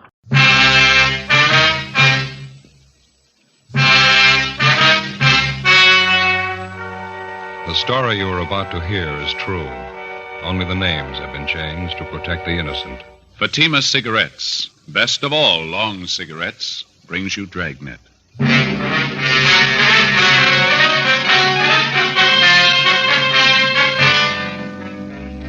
You're a detective sergeant. You're assigned to forgery detail. A United States postal inspector comes to your office. You've received the same complaints he has. Somebody is stealing mail in your city. Your job, help get him. Friends, compare Fatima with any other king-size cigarette. You'll find a world of difference. Yes, in Fatima, the difference is quality. Quality of tobaccos. The finest domestic and Turkish varieties. Extra mild, superbly blended. To give you a much different, much better flavor and aroma. Quality of manufacture. Smooth, round, perfect cigarettes. Rolled in the finest paper money can buy. Manufactured in the newest and most modern of all cigarette factories. Quality.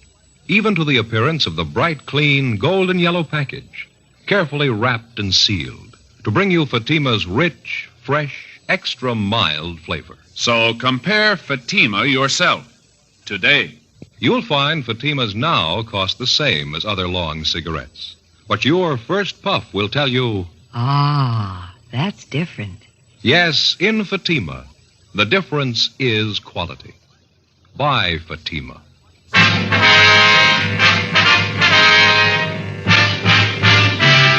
Dragnet, the documented drama of an actual crime. For the next 30 minutes, in cooperation with the Los Angeles Police Department, you will travel step by step on the side of the law through an actual case transcribed from official police files. From beginning to end, from crime to punishment, Dragnet is the story of your police force in action. It was Monday, March 3rd. It was raining in Los Angeles. We were working the day watch out of forgery detail. My partner's Ben Romero. The boss is Captain Harry Elliott. My name's Friday. was 7:45 a.m. when I got to room 29. Forgery detail. Morning, Joe. Hi, Ben. Sure coming down out there. Yeah? Look at this coat. It's soaking wet. Is that the same trench coat, that English one? Yeah. Ever since I had it cleaned, it seems to soak up the water a little more. Does it leak? Oh, no. It just seems to take on a little more water. Keeps me dry. Got something to show you, Joe. Yeah? Remember that old raincoat of mine used to leak up through the seams over the shoulders? Oh, yeah, sure. Take a look at this. What do you got there? Pretty neat, huh? Well, yeah, what is it? My new raincoat. Never know, would you? It's small, compact. The whole thing's hardly any bigger than a pack of cigarettes. Not bad, huh? Yeah. Where'd you get it? Wife bought it for me. Amy says it's regular full-size raincoat, size 40 long. Amy says. So didn't you try it on? Oh, no. You know how they make something like this. It's made out of plastic. Size isn't too important. Just a plain coat. Slips right on over your suit just like any other raincoat. I know it'll fit. You haven't worn it yet, huh? No, it hadn't started to rain when I left home. Could I see that? Sure. Real compact, isn't it? Now, something like this is really practical. Yeah, huh? Little packages like that, you carry it around with you all the time. Never take up any room at all. Yeah. What's it look like? Just like that little pouch there. Same stuff. It's transparent, you know, regular plastic. Well, could we look at it inside, I mean? Okay, let's see. Well, here, you better do it. Yeah, okay. Well, you just unzip it here. Sure is compact, isn't it? Yeah. Here we go. Look there, Joe. All folded up nice and neat. Yeah. Sure is lightweight, too. Plastic's great, isn't it? Fine, yeah. There we go. Full-size raincoat. See there? Fits fine. Never know a full-size coat would go in a thing like that little pouch there, would you? It's no bigger than a tobacco pouch. Yeah, that's pretty good. You ought to try it on, Joe. Never know you had anything on. Sure is light and nice. Yeah, I can see. Now we just put it back in the pouch till I'm ready for it. Let's see now. Collar goes up. Front folds in like this. No, that isn't right. Goes this way. Let's put it down on the table. That'll be better. Yeah. Yeah, that's better. Now, here we go. Now we fold the arms in here. Now the bottom part comes up this way. Now we fold it over and again. Easy, isn't it? Just follow the crease marks and you're home, Joe. Yeah. Now, if you'll hand me that little pouch, Joe. Oh, yeah. Here you go. Oh, thank you. Now, no, I guess that's too big. Well, we'll make one more fold, guy. Yeah. Well, it's small enough this way, but it's too fat, isn't it? You better watch it there. You're going to tear that little sack.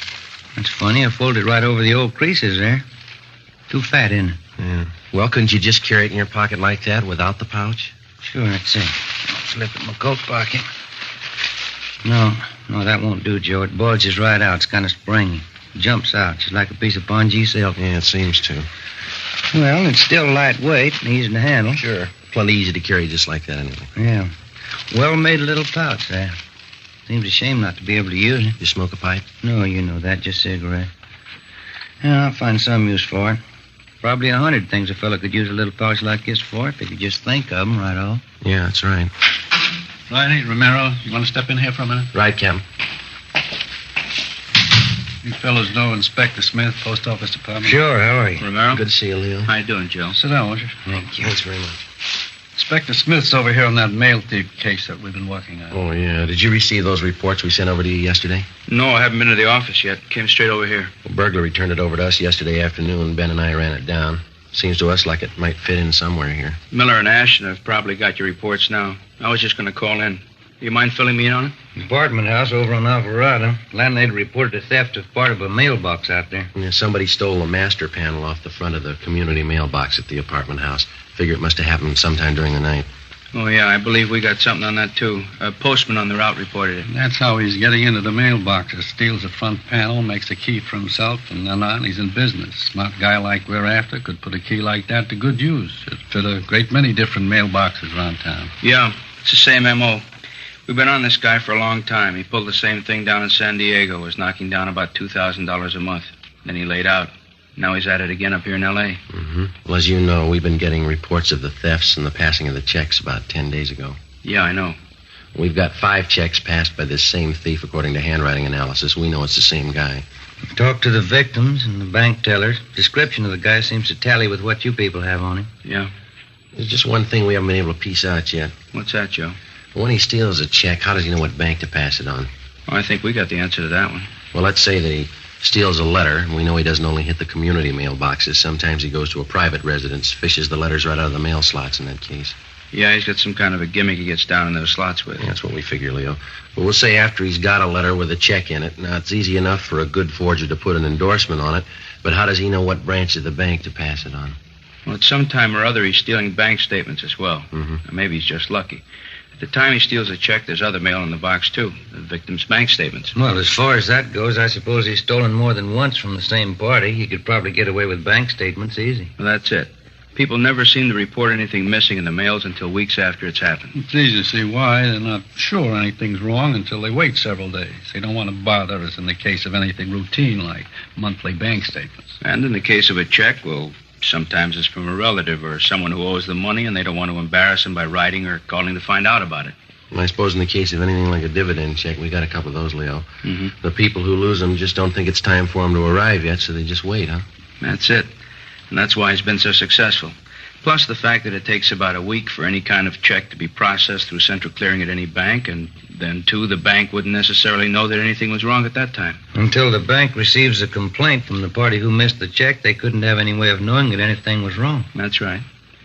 Tell them what you were telling me this morning, Leo. Well, you people aren't in it deep enough to know this yet, but this guy's been hitting the same branch bank maybe 2-3 times in a row. Not here in L.A., had he? No, not yet. It looks to us like he's just started up his operations here in town. That's the way he worked it down in San Diego. Well, it's easy enough to figure. If he got a teller in some bank to go along with him, someone who didn't suspect him, and since the victims reported so late, he could get away with it at least that many times at the same bank, couldn't he? Yeah. If people report missing mail immediately, it'd make it a lot tougher for the thief. That last name on him still good? Harvey Fletcher? That's what we're going on, yeah. We've got bulletins out to all the banks carrying that description on him, and he changed earlier. WMA, average build, 150, 160 pounds, gray eyes, about 32 to 35, well-dressed, carries a briefcase. Likeable personality. That's what we got on him. Oh, there's a little something we picked up yesterday from a bank teller. She told us the man had long sideburns, for what it's worth. You might add that. Okay. Don Myers in handwriting has checked through his files, Leo. They haven't got anything on him. And the stats office hasn't been able to make him on his M.O. And we know you people are doing everything you can for us. We appreciate it. Yeah, I wish we could do more. That name, Harvey Fletcher. Of the 5 checks that we've got on the guy, according to handwriting analysis on him, he's only used that name once. Rest of the time, he signs the same last name as the payee's name on the face of the check. He passes himself off as a brother, husband, or some relation to the rightful payee. Yeah, that's what's taking in all those bank tellers, plus a smooth personality. He's cool, collected, all the confidence in the world. Yeah, that figures. Yeah, we got one day before yesterday with a little different twist. It isn't going to help us any, but here's the way he's working it in some cases. He deposits a large check to the victim's account, and then he only takes out a small portion in cash. Throws the tellers off even more. Here's those photostats, Leo. What's this? Copies of the last 5 checks that we got on the guy. Oh, yeah, thanks, Harry. Myers says they're all in the same handwriting. Is there anything else we can do for you, Leo? We've got all the banks in the area covered, got bulletins out on them. Well, that's fine. Don't think we've overlooked anything. Patrol units have been alerted. With this latest theft of that mailbox panel, it's too bad we can't localize his operations a little. Leo, didn't you say that if he makes a key, that key would fit any number of boxes in the city? We couldn't pin him down to one neighborhood, could we? That's right. That key will work on different mail routes. He probably knows the neighborhood around Alvarado is hot now. He'll leave it alone anyway. It's impossible to stake him out on the actual thefts of the mail. It's too bad we can't get to him through one of the banks when he cashes them. Well, your manpower and ours put together couldn't cover all the banks in L.A. at one time, but we've been spot checking throughout the city, hoping maybe to tab him just by luck. We might get a break from one of our bulletins, maybe some teller will spot him. Well, I'm not sure yet. That's one of the reasons I came over here this morning, but maybe we've got a little something. What's that? Well, a bank out in Westwood phoned us yesterday. The teller thought she recognized the guy from his description. Didn't dawn on her till after the guy had left her window. She rushed out in time to get the license number of his car. Well, maybe it's a break, huh? Yeah, it looks pretty good. The check was drawn on the account of a William E. Scott. And that's the number 2 victim here in L.A. Yeah, that's right. You've got the photostat of his checks right there. Yeah, I know. Well, everything seems to fit. This check he passed yesterday out in Westwood was probably stolen at the same time as the first one, or at least it came from this Scott's mailbox. That we know. Well, didn't this William Scott report the theft of 2 checks? I know he didn't to us. Maybe he did to you. No, he didn't. Said he couldn't be sure. He gets quite a few checks through the mail. Owns a lot of stock, gets dividends. Yeah, probably doesn't know when they come each month. Yeah, that's right. He didn't miss the first one until it was way overdue. Might even be others missing. He doesn't know for sure yet. Well, anyway, he's positive on this latest one out in Westwood that the bank teller caught, huh? Sure. As soon as the bank manager called him, he knew he hadn't authorized anybody to cash any of his checks. Does the M.O. seem to match? Well, that's what's got us going on it. Looks real good. Smooth operator. Deposited part of the money, took the balance in cash. The major switch in his operation was the fact that he didn't go to the victim's regular bank as he did on that first check. It sounds good, doesn't it? And we kind of think so. That's the reason I came over here this morning. Conway, our handwriting man, thinks it's the same as the guy we're after. He asked me to check it through Don Myers to be sure. What signature did you use on this last one? Now, that's another part of the M.O. that checks out. You remember on the first check, he forged the victim's name, William Scott? Mm-hmm. Then he made it a second-party check by signing the phony name, George Scott, passing himself off as a nephew of the victim. Pretty smart. He goes to this victim's regular bank, and he doesn't take the chance of being tabbed as the payee. He covers by using that nephew gimmick. Huh? Yeah. This time he goes to a different branch. Not the regular branch that the victim deals with as in the first case. He simply forges the victim's name and lets it go at that. You doing anything on that license number? Well, Ashton and Miller checked it out late yesterday afternoon. They're on it now. Need any help? Well, not so far.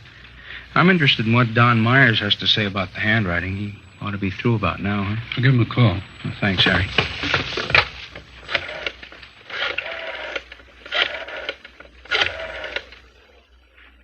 Hello, Don. Who's this? This is Elliot. You know if Don's checked that stuff through for Inspector Smith yet? Okay, thanks, Lon. No, that's all right. We'll get to him. Don was called out of the office for a minute. That was Sloan. He says he's sure Don's finished with it. Oh, fine. You say when he'll be back? He just ducked down to Thad Brown's office for a minute. I'll call down there for you. Well, that's all right. I'll walk down there myself. I need the exercise. Okay. Joe and I'll walk on down with you. Oh, swell. Let's go. All right. You fellas will be back here once. Oh, sure, as soon as I check with Myers. All right.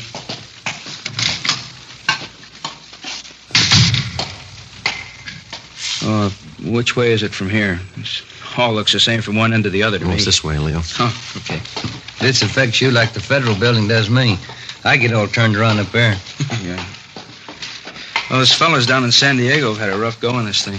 Yeah, I was talking to McGuire and Ormsby down there just the other day. They said they were going around in circles on it. They broke a lot of ground for us. Checked out a lot of suspects, cleared them. Checked out all that stuff that Brereton from CII sent down. Yeah. You know how thorough that guy is. It figures they've done a lot of legwork. Friday, you say you just talked to him down there? Yeah, that's right, Leo. Well, then you know about all those bulletins they got on the guy. Description, exemplars of his handwriting. Mm-hmm. Sent them to every police department in the United States. It's a big job. Mm-hmm. I'll go get Don. It's right in here. Thanks, Joe. Right. Don? Yeah, Joe. Leo Smith from the post office department's waiting to see you. Right, Joe. Just on my way back to the office. Fine. Hello, Don. Sorry, Leo. I had to duck out for a minute. Oh, that's all right. Say, did you get a chance to look that sky check over? Yeah, I did. Got a couple of things to show you back in the office. Okay, fine. Was Conway positive on this one? Well, he said he felt we had the right man, but he wanted your opinion to be absolutely sure. I couldn't be positive, but I think maybe he's your man. There's a great similarity, but too much pressure on the downstrokes. The ye's, the yo's. Just not too sure. They're a little different than some of the previous samples of the guy's handwriting. Uh-huh. I can show you better back at the office. Got a few things for you. Think there's a possibility, Don? Well, let me put it this way. I won't say it is, and I won't say it isn't. Let's pick him up and find out for sure. Here we are. Go ahead, fellas. Thank you. I've blown those things up here. Uh-huh. Call for you, Leo. I'm 3. Oh, thanks, Harry. Excuse me.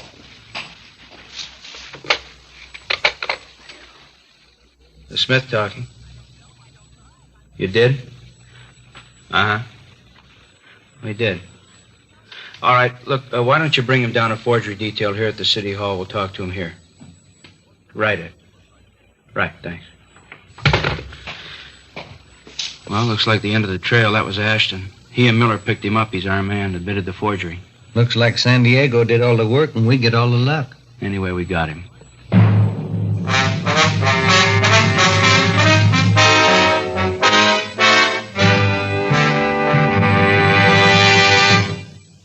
You are in the Scientific Investigation Division of a Metropolitan Police Department, the ballistics room.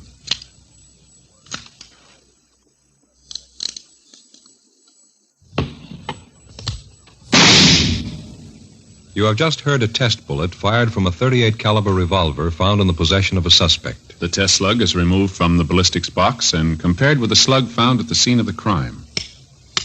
There they are. Side by side, they look alike. But examination will prove a world of difference. Now, examine a Fatima. Compare it with any other king-size cigarette. Side by side, they'll look alike. But right away, you'll find there's a world of difference. Yes, in Fatima, the difference is quality. You see, Fatima is the quality king-size cigarette because it contains the finest domestic and Turkish tobaccos superbly blended. And Fatima is extra mild, with a much different, much better flavor and aroma than any other long cigarette. So compare Fatima yourself. Fatimas now cost the same as other long cigarettes, but your first puff will tell you... Ah, that's different. Yes, in Fatima, the difference is quality. Ask your dealer for Fatima, the quality king-size cigarette. Best of all long cigarettes. Start enjoying Fatima tomorrow.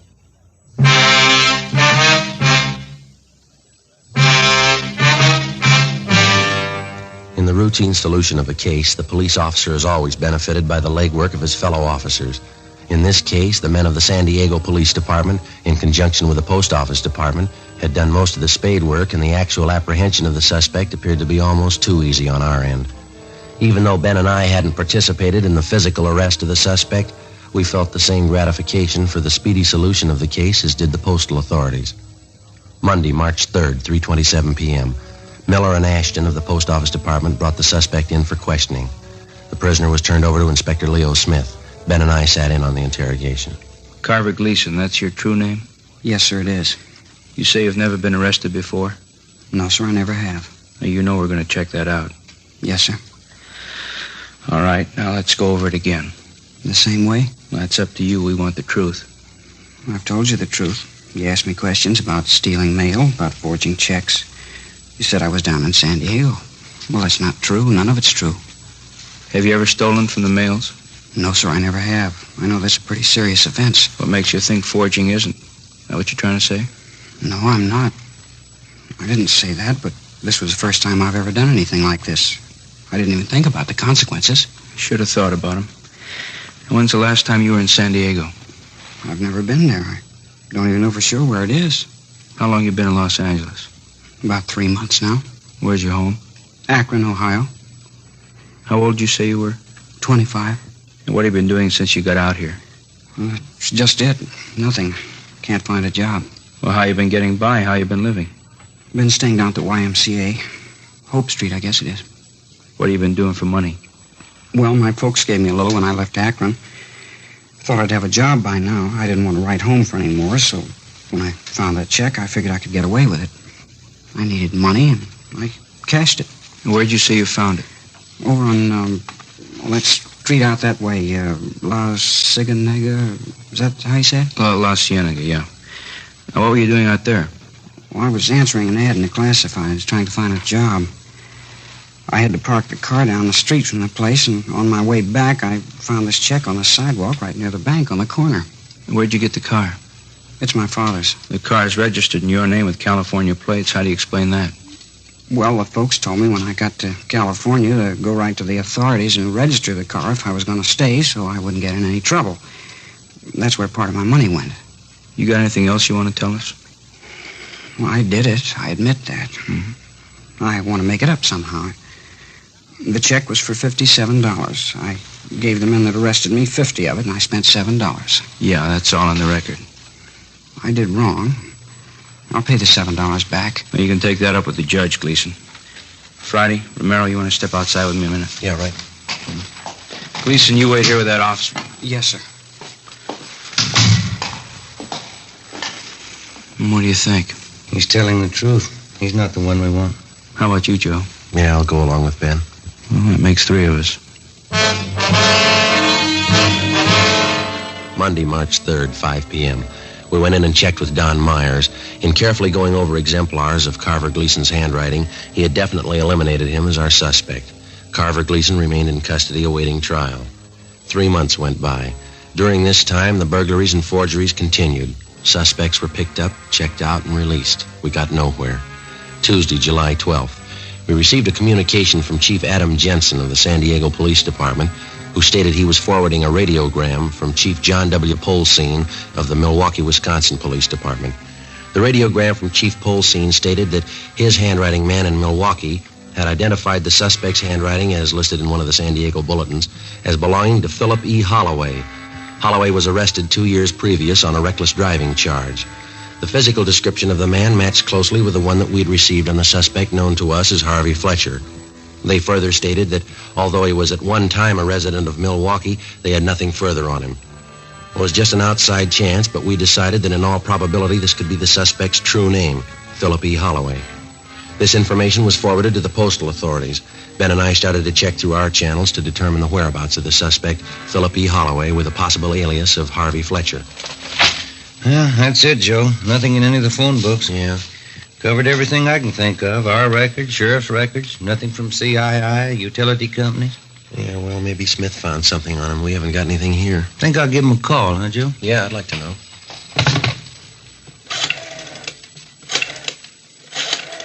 That's extension 664. Yeah, I know. Yeah, 664. Hello, Inspector Smith, please. How's that? Oh, I see. No, that's all right, thank you. He's on his way over here. He left 5 minutes ago. I sure hope he's got something. Joe, Ben? Hi, Leo. Hi, Leo. Think maybe we ran it down. Good. How'd you do it? Through the Postal Service? Yep. Didn't figure, did it? Well, we didn't think he'd stay put long enough to have a permanent address. Well, he's been on the move, but we got the last known address on him. Received mail there 2 days ago. You want to check with Don Myers? He's been working over those exemplars Milwaukee sent us. I just did. Called him about 15 minutes ago. Oh, we just got back from R&I. What do you have to say this time? Well, he and Conway agree all the way this trip. Yeah? Holloway's our man. Together with the postal authorities, Ben and I helped in the 24-hour surveillance placed on the suspect, Philip E. Holloway. Our findings disclosed that he was living in a modest apartment house and he was employed by a local vacuum cleaner company as a door-to-door salesman. This type of occupation would enable anyone to have suspicion-free access to any and all types of home mailboxes. The first 3 days of the surveillance failed to disclose any further incriminating evidence. Thursday, July 17th, fifth day of the 24-hour surveillance, 2:30 p.m.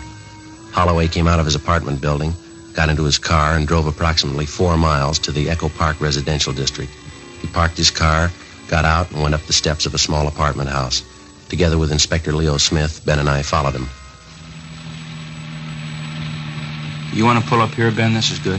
Yeah, all right. Yeah, he's going for that mailbox, isn't he? Yeah.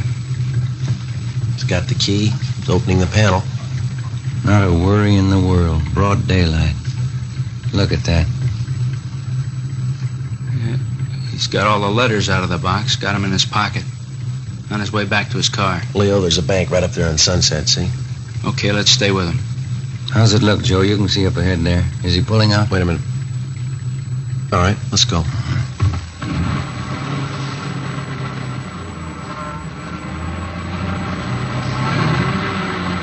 Better pull up here, huh?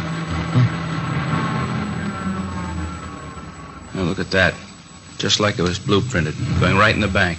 Come on. Yeah.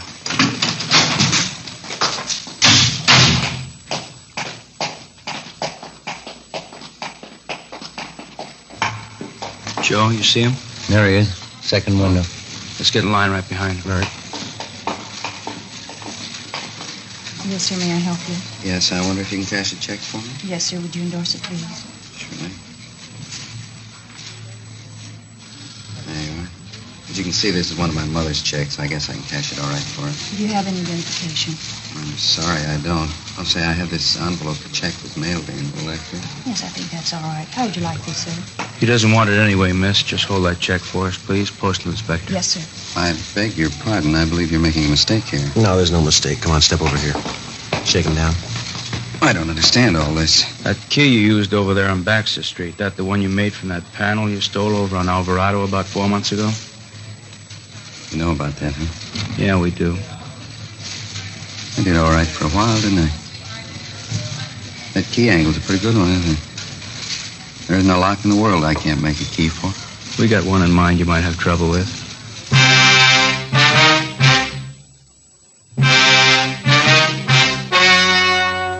The story you have just heard was true. Only the names were changed to protect the innocent. On October 15th, trial was held in United States District Court, State of California. In a moment, the results of that trial. And now, here is our star, Jack Webb. Thank you. Friends, all of us on Dragnet are convinced that Fatima is the best of all long cigarettes. We think you'll like them as much as we do. But the only way you can tell is to buy a pack of Fatimas and compare them with any other king-size cigarette. Now, side by side, they'll look alike, but in Fatima, the difference is quality. Quality that gives you extra mildness, a much better flavor and aroma. Compare Fatima. You'll agree, Fatima is the best of all long cigarettes.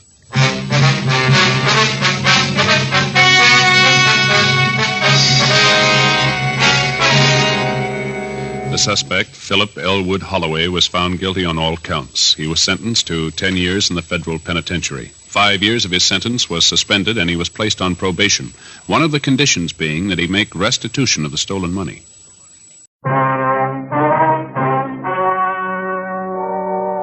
The story you are about to hear is true. Only the names have been changed to protect the innocent. Fatima Cigarettes, best of all long cigarettes, brings you Dragnet.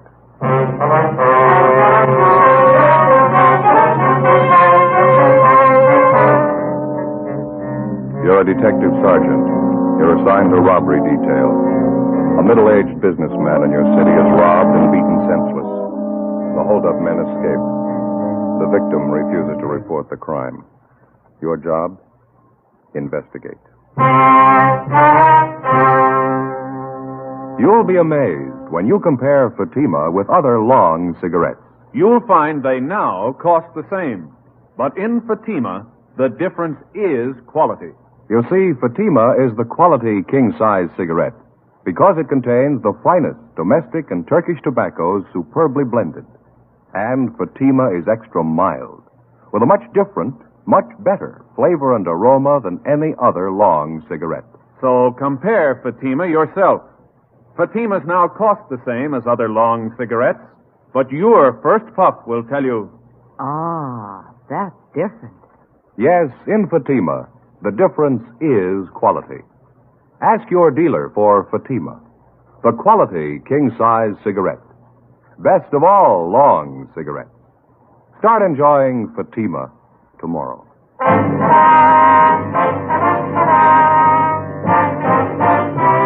Dragnet, the documented drama of an actual crime. For the next 30 minutes, in cooperation with the Los Angeles Police Department, you will travel step by step on the side of the law through an actual case transcribed from official police files. From beginning to end, from crime to punishment, Dragnet is the story of your police force in action. It was Tuesday, October 8th. It was overcast in Los Angeles. We were working the day watch out of robbery detail. My partner's Ben Romero. The boss is Captain Didion. My name's Friday. It was 11:23 a.m. when we got to 700 South Hill Boulevard, the Butler Accordion Studios. What do you think? Oh, I don't know. It must be upstairs, I guess, huh? Oh, yeah, there it is. Main office, second floor. Yeah.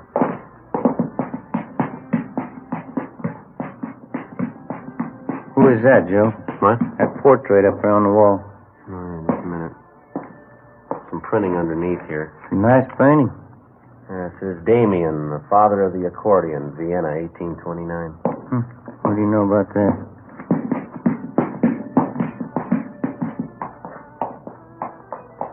Must be it down there, huh? Yeah. Want to try? Yeah. Yes, sir. Are you Louis Butler?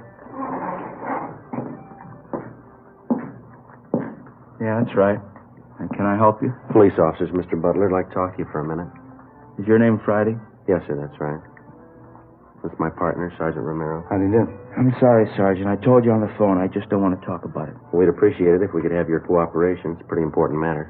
Well, I'm the only one concerned in it as far as I can see. I just as soon forget the whole thing. Besides, I got a pretty busy day ahead of me. Well, we'd like to straighten you out, Mr. Butler. It concerns a lot more people than just yourself. Now, we're not going to take much of your time, just a few questions, that's all. I told you on the phone, Sergeant, I don't want to talk about it. Can't you just forget about the whole thing? It's only going to take a few minutes, sir. All right. Come in if you want. Thank you. Thank you. Place is in kind of a mess. Wife's away to mother's. Oh, you can sit down if you want. Oh, thank you. Thank you very much. All right, Pepper, I'll feed you. Just a minute. It's a nice cat you got there. Siamese? A little bit, yeah. It's my wife's. Don't care too much for cats myself. All right, Pepper, now wait a minute. You know better. Here you go, Pepper. That ought to hold you for a while. Look at that, Joe. Sure goes for that milk, huh? Yeah, it sure does. You're going to have to make it fast, Sergeant. I got an appointment for lunch downtown. All right, sir. I'd just like to have you elaborate on what Dr. Hart told us. Is he your family doctor, by the way? Yeah, that's right. He had no business calling you in the first place. I told him I didn't want it to get out. What did he tell you? He said you came to him for treatment night before last. You told him you had been beaten up and robbed. He treated you for cuts and bruises about the face and head. No, it was nothing. Didn't amount to anything. Well, was there actually a robbery, Mr. Butler? Believe me, Sergeant, it didn't amount to anything. I don't even want to go into it. How much did the robbery involve? Money, I mean. I'd rather not say. I don't want any fuss made about it. That's why I didn't report it. Just isn't worth it to me. We understand the hold-up men took more than $800 from you. Wouldn't you like to get that money back? I don't want to be nasty about this thing, but I was the one who was held up. Now, if I don't want to press the case, I don't see why anyone else should worry about it. It was my money. How about the beating that the thieves gave you? It's nothing serious. It's like I told you on the phone. I want to forget about the whole thing. Well, it must have involved more than just a few scratches from the looks of you, and the doctor had to treat you. Take my word for it, please. I'm all right. I don't want to press charges. Appreciate it if you'd give us some kind of an explanation, Mr. Butler. Why? I don't want to bother, that's all. There's nothing to explain. Well, you'll have to admit that this is a little unusual. Somebody beats you up, slugs you, takes $800 from you, and you don't want to do anything about it? You're going to have to excuse me a minute. I have one of my accordion students down the hall in the practice room. Almost time for him to go. I have to give him his lesson for next week. All right, sure, go right ahead. It'll only be a minute. How about that? Yeah. Acts like he's scared to death. Well, whoever it was, they gave him a going over. Half of his head in bandages, face all swollen. Sure something phony. Well, he's not going to be much help unless we can talk him into a crime report. Huh? Somebody's got to him. I'll bet on it. Oh, hi there, Kitty. Hi, Kitty. I've been thinking it over, officers. Sorry you had to come out here, go to all this trouble, but I just as soon forget the whole thing. I don't even want to talk about it if you don't mind. We don't mean to high pressure you, Butler, but we'd like some kind of an explanation. Well, can't you understand? I just don't want to make a big fuss about it. I'd like to have you go along with my feelings in the matter. It's my affair, isn't it? No, sir, it's ours, too. Half a dozen people like yourself have been beaten up and robbed in this neighborhood, all in the last 5 weeks. Now, if we can find the thieves, we can put a stop to it. We can make sure the same thing doesn't happen to your neighbors. Well, they're going to have to look out for themselves. I'm not getting tied up in a big investigation. The neighbors don't worry about me. Freddy goes a little further than that. Huh? You've been beaten up and robbed once. How do you know it isn't going to happen again? Well, it's not, that's all. I'll make sure it doesn't. How? What's going to stop the same thieves from knocking you over again? Look, if it's all the same to you, I want to forget about this. I'm going to have to be running along. It's getting late. No, just one more thing, Butler. When the doctor was treating you the other night, this Dr. Hart, he says you told him that you knew who the hold-up men were. Now, is that right? No, he got it all mixed up. I didn't mean it that way. How did you mean it? I'm in a funny position. I just can't explain, that's all. I can't take the chance. Did the hold-up men threaten you? I can't talk about it. Give me a break, please. You're making a mistake, mister. Play ball with those thieves and they'll ruin you. It's not only me, it's my family, too. I'm not going to take the chance. If they threatened you and your family, you're taking more of a chance keeping quiet about it. They'll bleed you white. Blackmail, robbery, anything you can think of. Now, this has happened before. Can't you see the spot I'm in? I know who they are. I know what they can do. I got a wife to think about. Would you put your family in that position? You're buying protection from a couple of hoods. Now, figure it out. How much is it worth? How far can you trust them? If you pick them up, they'll know I told you. I don't want anything to happen. Can't you see that I haven't any choice? What else can I do? Help us put the thieves where they belong. You'll have all the protection you need till they're locked up. It's a big order. I don't know. You and your wife will be under 24-hour guard. Now, that's a promise. How long would that have to go on? Long enough to bring them to trial and convict them. Now, how about it? They warned me about telling the police. They said they'd get both of us if I did, me and my wife. Now, they meant it, too. They'd get us. What can you do about it? Get them first. After another hour of talking, we finally persuaded the robbery victim, Louis Butler, to come downtown with us. He dictated a full statement about the holdup and filed a crime report. He told us he'd been robbed and slugged late at night a few blocks from his music studio. $820 had been taken from him by two bandits, both of whom were armed, both of whom he recognized. He said one of the men was a Marvin Carter, a former bartender at a neighborhood tavern. The other was Ralph Quincy, a merchant seaman. We went across the street and met with Deputy District Attorney Fred Henderson. The next day, the case was presented to the grand jury and a true bill was returned. The two suspects, Marvin Carter and Ralph Quincy, were indicted on one count of armed robbery. That afternoon, both of them were booked at the main jail and then released after posting a required bail of $10,000. 4:30 p.m. Ben and I went back to the office and met with Captain Didion. How are you making out on it? Pretty fair shape, Skipper. The arraignment's set for 2 weeks from Thursday. How about protection for the victim? Well, it's all set up. Butler and his wife are under 24-hour guard. 3 teams of men on it. There's 2 thieves getting out on bail. It's not going to make it any easier. Who are you working with from the DA's office? Henderson. Seems to think we've got enough to convict both men. What makes him so sure? Well, for one thing, we got a line on a couple of good witnesses to the holdup. Excuse me. Robbery, Didion. Yeah, Mike. No, I'll check it before I leave. Right. What was that about witness? A man by the name of Bartlett runs a drugstore. He and his son were in the neighborhood when Louis Butler was held up. They're supposed to have spotted the 2 thieves running from the scene. Have you talked to him yet? Just over the phone. We've got an appointment with him at 6 o'clock tonight. Take their statements. I guess I don't have to tell you. Stay as close to this thing as you can. If we miss this time, we may not get another chance. You know as well as anyone how tough it's been reaching these thieves. Yeah. Well, we wouldn't be this far along if Butler didn't decide to cooperate and file charges. I wish I knew how many victims there are in this thing just like Butler. People we don't even know about, so scared they don't dare file charges. Guess there's a dozen of them anyway. I can't figure it. People hire a police force on salary to protect them and their property, then they turn around and try to make a deal with a bunch of hoods, buy them off. How far have you gotten on the hold-up gang? Well, how do you mean? The 2 men you've got tabbed, Carter and Quincy. Anyone else working with them? Possible, not sure yet. Both Carter and Quincy have juvenile records. That's about it. We're still checking on them. Robbery, Didion? Yeah, Tom. That's right. No, I'll tell them they're here with me now. Right, thank you. It started already. How's that? The victim, Louis Butler, he got a phone call at his house a few minutes ago. Yeah? Figured it was one of the hold-up gang. They gave Butler a choice. What'd he say? Either he drops the charges or they'll kill him. 5:30 p.m. Captain Didion issued orders that the 2 suspects in the case, Marvin Carter and Ralph Quincy, be placed under 24-hour surveillance. An additional team of men was assigned to guard Louis Butler. Each officer was carefully instructed to take all possible precautions to prevent the robbery victim and his wife from being harmed in any way. 6 p.m. Ben and I met with the 2 witnesses to the holdup, a drugstore proprietor, Sam Bartlett, and his teenage son, Harold. They told us that they'd been in the immediate vicinity the night Butler was robbed, and that they'd gotten a good look at the 2 gunmen as they ran from the scene of the holdup. Bartlett and his son Harold identified the suspects as Marvin Carter and Ralph Quincy. Statements were taken, and both witnesses were warned to maintain absolute secrecy about their part in the case. Next day, we made arrangements to have the druggist and his son subpoenaed for the Superior Court arraignment. 6 days went by. Thursday, October 17th, 8 a.m. We checked in the office and found the message waiting for us. What is it, Joe? The druggist's son, Harold Bartlett. What about him? Found him in an alley, 3 o'clock this morning. What? Yeah, slugged and beaten.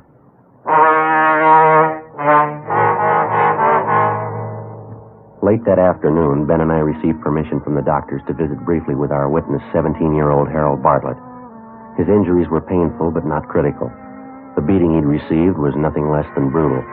His left forearm had been broken, and he'd been beaten viciously about the face and chest. He told us that he was on his way home from a neighborhood movie just before midnight when 2 men jumped him from behind on a deserted street. Well, I drove around some, maybe 5 or 10 minutes. There must have been at least 3 men in the car. Why do you say that? Well, there were 2 in the back seat with me. Somebody else had to be doing the driving. And it had to be a sedan or a club coupe. I guess so, yeah. After we drove around a while, they stopped the car and then they began slugging me. Didn't say a word the whole time, just started slugging me. I asked them why. They just kept slugging me. I see. At first, I think they were hitting me with their fists. And it felt like something a lot harder. A piece of iron or metal or something. That's when I grabbed the cloth off of my face and I started to holler. Mm-hmm. What happened then? Oh, yes, nobody heard me. Nobody came anyway. One of the men swore at me and grabbed my arm. It was something. Sure sore. They didn't say anything to you all this time? No, not till just before they pushed me out of the car. It seemed like I was at that car for hours. When they started to talk to you, Harry, what'd they say? It was about that robbery my father and me saw. The one you talked to us about last week? Mm-hmm. What'd they say about it? I said, maybe this will help you keep your mouth shut, stay out of other people's business. They said that a couple of times. They said a lot more had happened to Dad and me if we went to the police. If we were witnesses at that trial. You remember if the men called each other by name? No, I don't. I don't remember anyway. Well, son, you remember when we talked to you and your father last week, we told you to say nothing about the case to anyone, didn't we? I remember, Sergeant. I guess it's my fault. Well, did you tell other people that you were a witness in the case? Did you mention it in public? I guess I did, yeah. I didn't think it was that important. Guess I talked about it quite a bit. I'm sorry. It's my fault. That's all right, Harry. If you remember it from now on, it'll save a lot more trouble. I remember, Sergeant. Those two men last night scared me for a while. Guess most of it was talk, huh? How do you mean, sir? Well, they were warning me about staying away from the cops.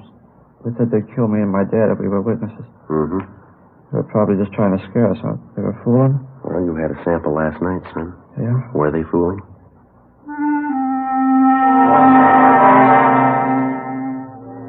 After we left Harry Bartlett, we went back to the office and arranged for a 24-hour guard to be assigned to the teenage boy and his father. A thorough investigation of the attack on the boy failed to turn up any leads. On the surface, the two robbery suspects, Carter and Quincy, were not involved. During the week that followed, we heard of no further threats or attacks, either on the victim, Louis Butler, or the witnesses involved in the case. Ben and I worked with Deputy District Attorney Henderson, preparing the case against the two suspects. 2 days before the trial opened in Superior Court, we got an urgent call. Yeah, I know, but how did it happen? Mm-hmm. Yeah. Yeah, all right, Tom, thanks. What's the trouble? Couldn't be worse. No victim. What do you mean? Mr. and Mrs. Butler have disappeared.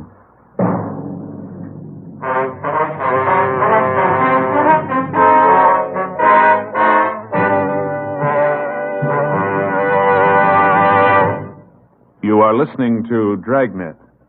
From beginning to end, Dragnet is the authentic story of your police force in action. Now, from beginning to end, the Fatima story. Actual convincing proof that in Fatima, the difference is quality. Quality of tobaccos. The finest domestic and Turkish varieties, extra mild and superbly blended to give you a much different, much better flavor and aroma. Quality of manufacture. Smooth, round, perfect cigarettes. Rolled in the finest paper money can buy. Manufactured in the newest and most modern of all cigarette factories. Quality even to the appearance of the bright, clean, golden yellow package, carefully wrapped and sealed to bring you Fatima's rich, fresh, extra mild flavor. Because of its quality, its extra mildness, its better flavor and aroma, more long cigarette smokers are now insisting on Fatima than ever before. So if you smoke a long cigarette, compare Fatima.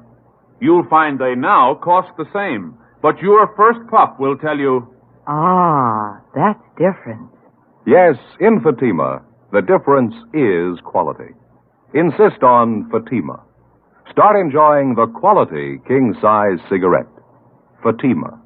Best of all long cigarettes.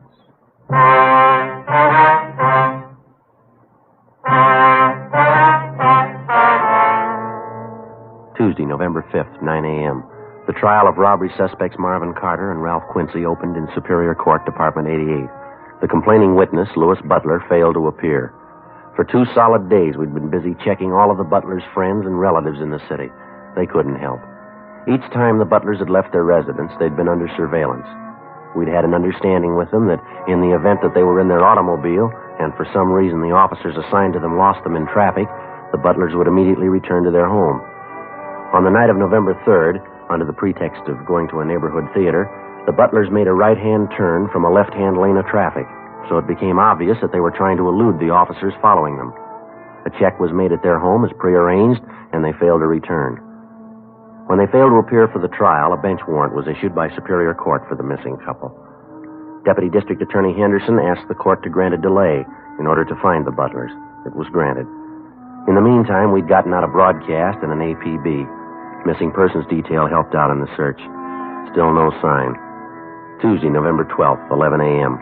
Deputy D.A. Henderson phoned us from the Hall of Justice. When was that, Fred? Is that right? Mm-hmm. Yeah, well, thanks a lot. What do you have to say? The attorney for Carter and Quincy asked the court for dismissal, no complaining witness. Oh, the judge ruled on it yet? Yeah, case dismissed.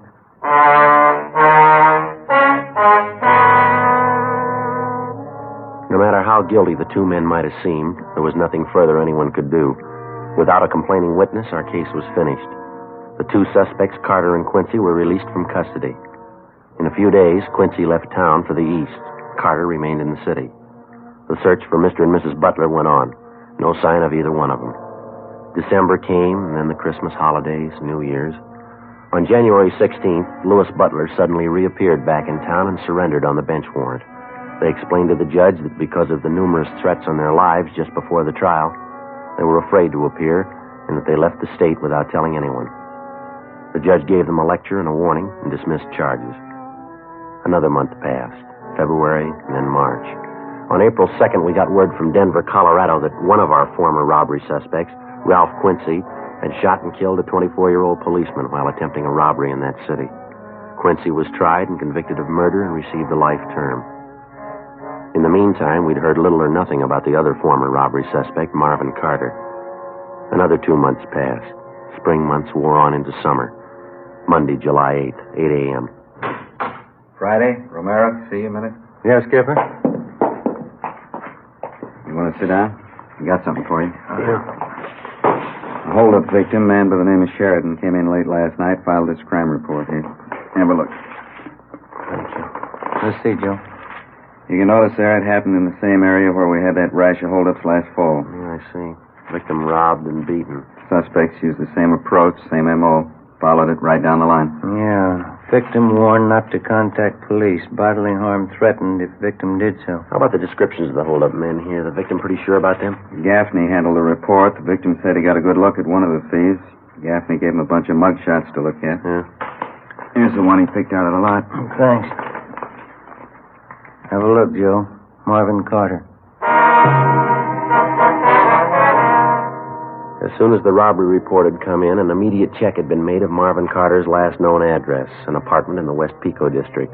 The landlord revealed that the suspect had moved at least 2 months before. We got out a broadcast and an APB on him. Together with Sergeants Gonzalez and Henry, Ben and I started on a systematic check of all of Carter's known friends, relatives, and associates. After that, we started on the places he was known to frequent: hotels, bars, restaurants. No luck.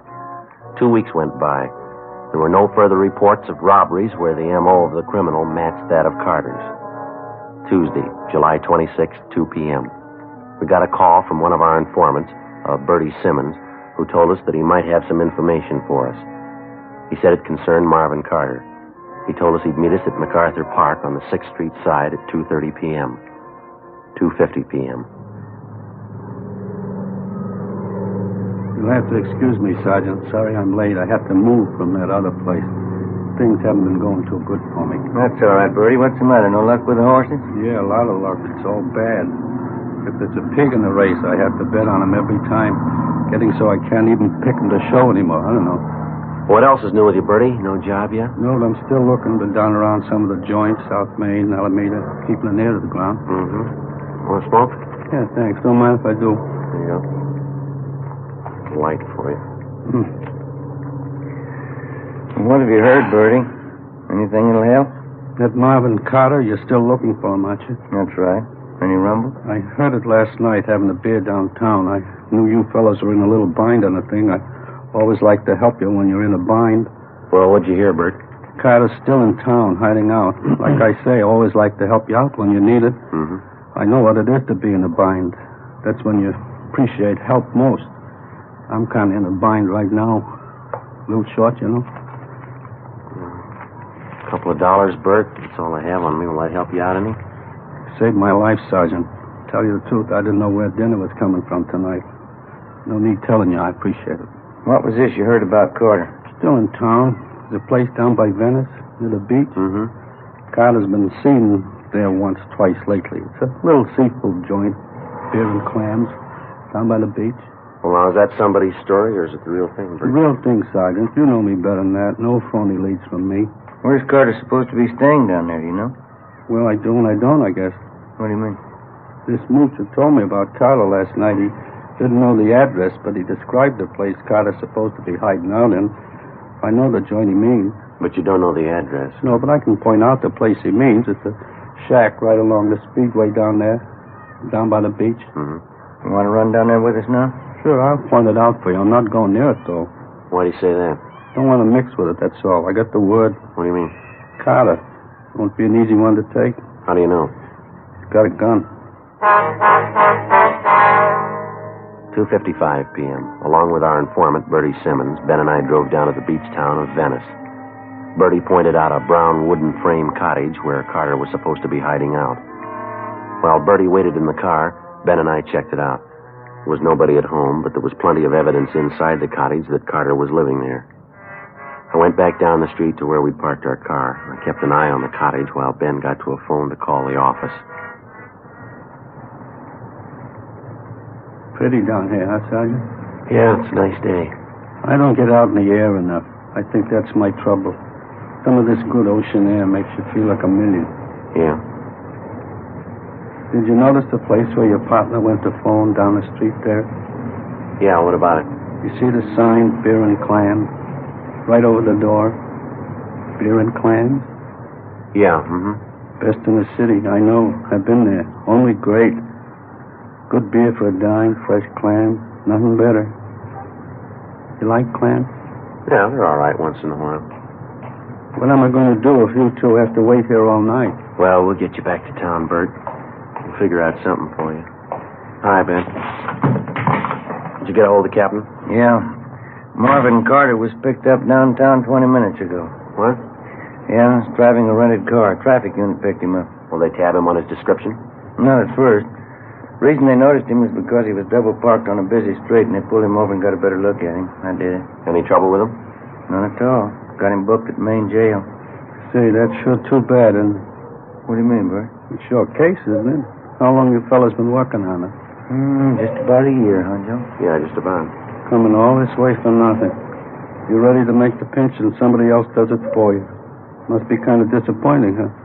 All that time, all that work? Well, Carter's in jail. That's the main thing. Well, I guess we better drive back in, huh, Ben? Yeah. Say, just a minute, Sergeant. No use coming all this way for nothing. Wonder if you'd do me a favor. What's that, Bert? That sign down the street. What? The blue and white sign, beer and clam. Wonder if you could drop me off right in front. Beer and clam? Oh, yeah, Bert, all right. Sure nice of you. Just like I was saying. What's that? No use coming all this way for nothing.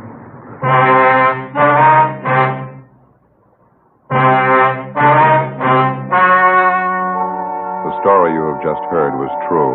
Only the names were changed to protect the innocent. On October 29th, trial was held in Superior Court, Department 86, City and County of Los Angeles, State of California. In a moment, the results of that trial. And now, here is our star, Jack Webb. Thank you. Friends, let me tell you how to size up king-size cigarettes. First, take a Fatima, and then any other king size. Now, side by side, the two look alike, but they're not. Because no other king-size cigarette has Fatima quality. That's right. In Fatima, the difference is quality. Quality that results from a blend of the finest domestic and Turkish tobaccos. Quality that gives you extra mildness, a much better flavor and aroma. Remember, if you haven't tried Fatima yet, take my advice. Buy a pack. Smoke Fatimas and you'll discover what I know. In Fatima, the difference is quality.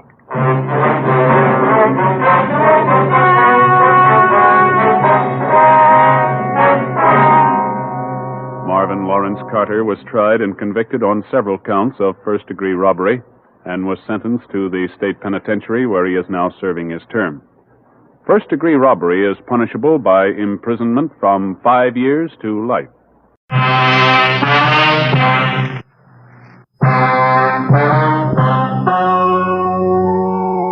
story you are about to hear is true. Only the names have been changed to protect the innocent. Fatima Cigarettes, best of all long cigarettes, brings you Dragnet.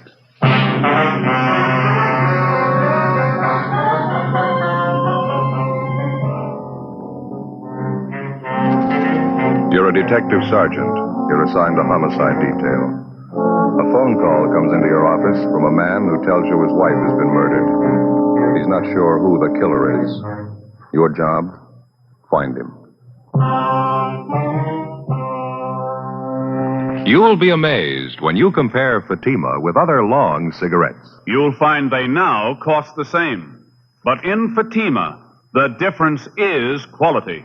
You see, Fatima is the quality king-size cigarette because it contains the finest domestic and Turkish tobaccos superbly blended. And Fatima is extra mild, with a much different, much better flavor and aroma than any other long cigarette. So compare Fatima yourself. Fatimas now cost the same as other long cigarettes, but your first puff will tell you... Ah, that's different. Yes, in Fatima, the difference is quality. Ask your dealer for Fatima, the quality king-size cigarette. Best of all long cigarettes. Start enjoying Fatima tomorrow.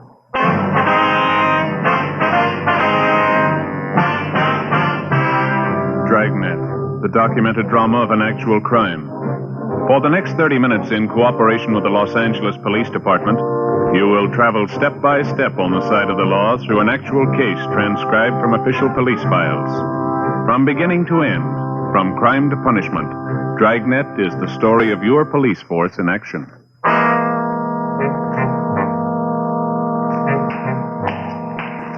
It was Tuesday, January 9th. It was rainy and windy in Los Angeles. We were working the night watch out of homicide detail. My partner's Ben Romero. The boss is Thad Brown, chief of detectives. My name's Friday. It was 9:27 p.m. when I got to room 42. Homicide detail. Hi, Joe. Great night, huh? Yeah, terrible weather. Just look out there on Spring Street. Yeah, I know. I just came in out of it. Really coming down. Yeah. Just like I told you on the phone this afternoon. What's that? Every time those seagulls fly in from the coast, it means rain. Yeah. It sure is a fine coat. I've never been sorry I bought this. Let me take another look at that, Joe. Yeah, sure. Oh, yeah. Yeah, that's a good one. English coat, huh? Yeah, they make them a little heavier over there than we do here. Seem to be kind of good in our business. You remember that Henderson stakeout last month? Oh, yeah. Really poured down that day. Mm-hmm. This coat kept me dry as a bone. Water just seems to roll off of it. Yeah, that's a good one. Here you go. Thank you. I have to hang it up. Mm-hmm. Supposed to keep a good coat on a hanger, you know, especially when they're wet. Betcha. Trouble with mine is it leaks right up here over the shoulders. Must be through the seams, huh? Yeah, I guess so. Same one I've been wearing. I told you about it before. You said you're going to get a new one, didn't you? Yeah, but it's such a good coat otherwise. I hate to throw it away. It's no good if it leaks.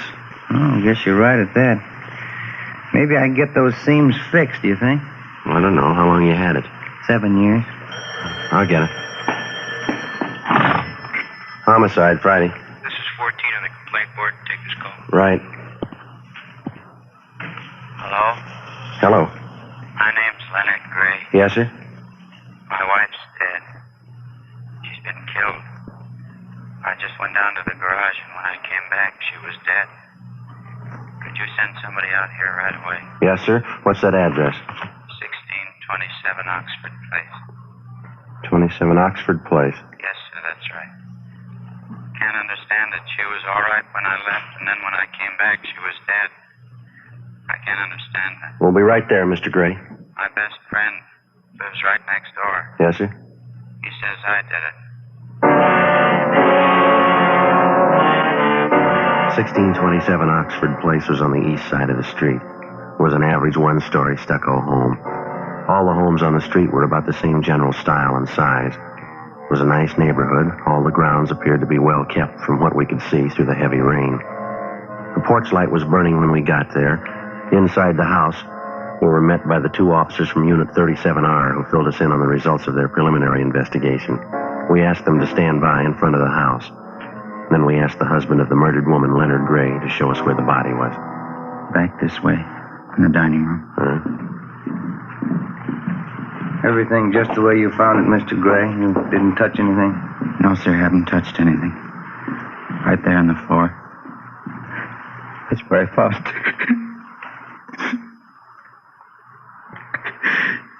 Cannot wait up there in the living room. Yes, sir, that's all right. Ben, would you like to help him, please? Yeah.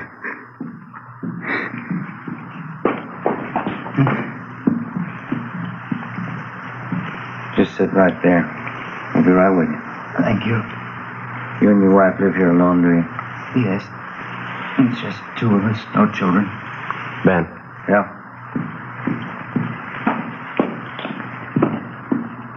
Well, the clothing's torn. Must have put up a struggle, huh? Yeah. Some redness there around the throat. Strangled? Yeah, could be. Deep gash there on the forehead. Broken vase there on the floor. You want to call the crime lab? Yeah, okay.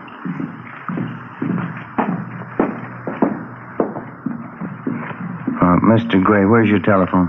Right in the hall out there by the bedroom. Thank you. You think you could tell us about it now, Mr. Gray? Yes, I think so. Do you have a cigarette? Yes, sir. There you are. Thank you. Just a minute, I'll give you a light.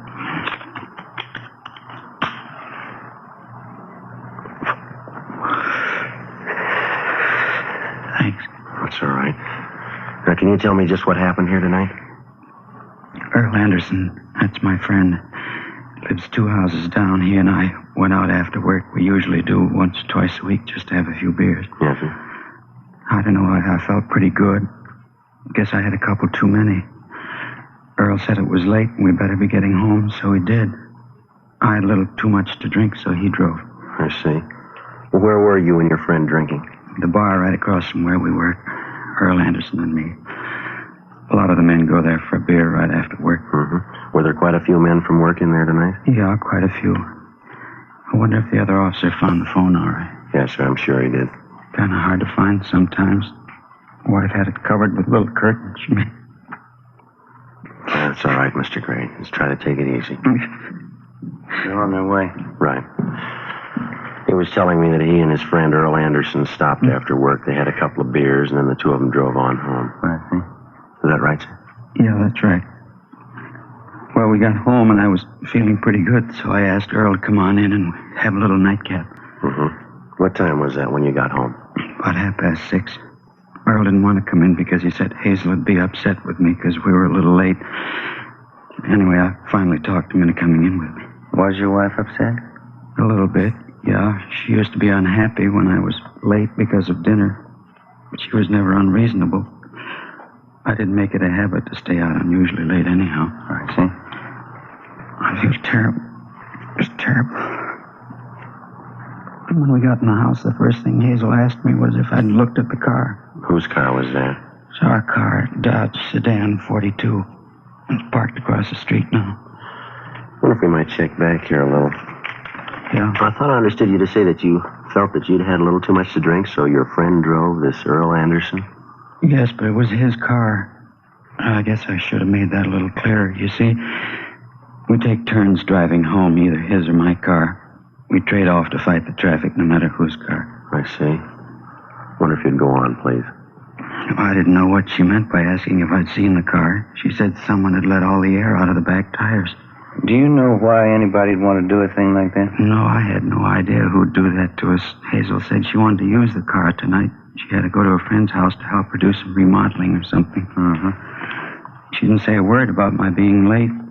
I thought the car had kind of taken her mind off it. Told her I'd go out and look and see if I couldn't fix it. Well, did it strike you as being important that you fix the car right away? How do you mean? Well, sir, I was just thinking I wouldn't want to go out in all that rain unless it was something pretty important.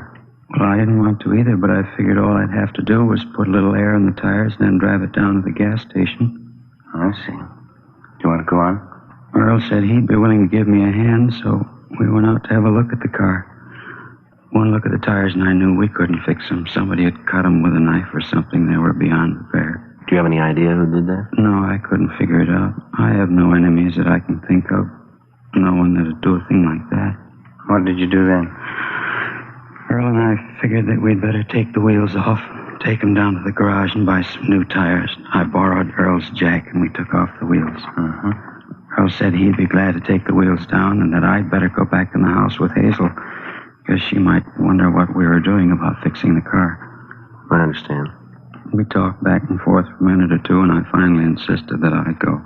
Where did your friend, Earl Anderson, go? To his house. I dropped him off there. Where does he live? Just 2 houses down the street. Uh-huh. After I dropped him off, I went down and picked up 2 new tires and 2 tubes, and they mounted them on the wheels for me, and I came back. About what time was it when you got back here to the house, do you remember? I don't know, somewhere around 9:15, I guess. Then what did you do? I was going to put the wheels on, but I thought I'd better go back in the house and tell Hazel I'd have the car fixed in a minute. Yes. The minute I walked in the door, I knew something was wrong. It seemed like I could feel it. I called to her. She didn't answer. Went through the house, and when I got to the dining room, I found her. We'll have to ask you to come downtown with us, sir. You'll have to give us a complete statement on this. Is that necessary? Yes, sir, I'm afraid it is. All right. Wonder if it'd be all right if I called my friend Earl Anderson to go down with me. I haven't told him about this. We'll notify him. And this friend of yours, Earl Anderson. Yeah. When you spoke with me on the phone, didn't you say something about your best friend saying that he thought that you killed your wife? Did I say that? Yes, sir, you did. Oh, I didn't mean it that way. How did you mean it? I've been drinking earlier tonight. Like I told you, I guess I must have gotten mixed up. Well, then he didn't say that you killed your wife? No, he didn't. Well, I know this has been a strain and a pretty bad shock, Mr. Gray, but you told us that you didn't say anything to Earl Anderson about this. Now, isn't that right? I'm so sick and upset. Is that what I told you? Yes, sir. You asked me if it'd be all right if you called your friend. You said you hadn't told him anything about that. I did. I called him right after I got home. I was terrified. I didn't know what to do. Then you did mention your wife's death to him? Yes, sir. The way you men are questioning me, your tone sounds as if you think I might have done this. No, sir, we're just trying to get the facts straight. Right now, anybody's a suspect. I didn't do this. I swear to God, I didn't kill my wife. Do you have any idea who might have wanted to kill Mrs. Gray? No one. Hazel and I didn't have many friends. No enemies that I know of. I see. You men have any ideas at all? Can you tell anything from what you've seen? We might know a little more after the crime lab checks things over. As soon as the lab men get here, then you can start on the case. No, sir, we've already started.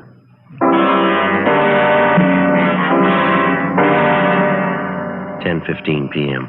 We continued to question Leonard Gray, the husband of the dead woman, Hazel Gray. His answers seemed to follow the same general pattern of hazy confusion. Ben and I weighed the possibilities and cause for his evident confusion. He admitted that he'd been drinking earlier that evening, the tremendous shock of the death of his wife, the complete interrogation necessary in the investigation. All these things could prove to be reason enough for Leonard Gray's apparent confusion.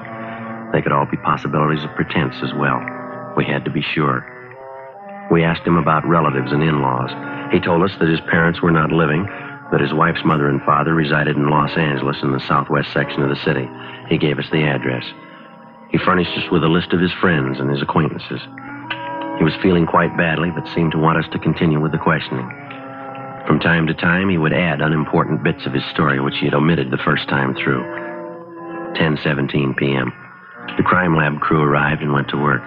Gray's friend, Earl Anderson, was picked up and brought to the murder house. Any idea who did this thing? We're working on it. There's just one thing I want to make sure of. Yeah? You don't suspect Len, do you? Why do you ask that? Well, I know how something like this can be. Len and Hazel are wonderful people, very good friends of mine. Just wanted to go on record as being able to vouch for Len. He wouldn't do a thing like that. Is that what you wanted to tell her? Well, yes, sir. I've known Len for about 5 years now, going on 6. We work at the same place. Just want to vouch for him, that's all. Would you know of anyone who might have a reason to kill Mrs. Gray? Not a soul in the world. Hazel was wonderful to everybody. She didn't have any enemies that I know of. Such a pretty girl. We know that you're a close friend of Gray's. Maybe you'd be able to answer a couple of questions for us. Any way I can be of help to you? How did Mr. and Miss Gray seem to get along? I mean, did they have any arguments that you know of? Well, I really don't think I should go into their personal life in this thing. You mean you don't want to answer? No, sir, didn't that. It just seems that it's really not my place to go into it. We're going to have to question everybody that the Grays knew, all their friends and acquaintances. Appreciate any help you could give us. Well, it isn't that I don't want to help. I know that if I answer, it's going to make Len look bad at the moment. Well, we'll have to get all the facts from one source or another. Well, they used to have some arguments. Guess you'd find it out from the neighbors anyway. Were the arguments that bad? Pretty loud, yes, sir. Oh, I don't mean to imply that Len ever struck Hazel, but she used to get quite put out with him sometimes. Why? How do you know? Len likes to go out with the boys. You know, booze it up quite a bit. Mm-hmm. She used to tell him she wasn't going to put up with it any longer. He said he never struck her. Not that I know of, Sergeant. Did they have these arguments often? I don't feel right talking this way about Len behind his back. Well, I know that as his friend, you want to get this thing cleaned up. Yes, sir, that's right, I do. Yes, they used to have quite a few arguments. Please understand that these differences of theirs may have been loud, but I know Len would never think of hurting Hazel in any way. I see. Did you find out who slashed the tires on Len's car? We're checking on it. Wonder if that couldn't have some bearing on this.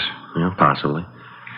Anderson, we'd like to have you go back to the time you and Mr. Gray got home. Just tell us exactly what happened, would you?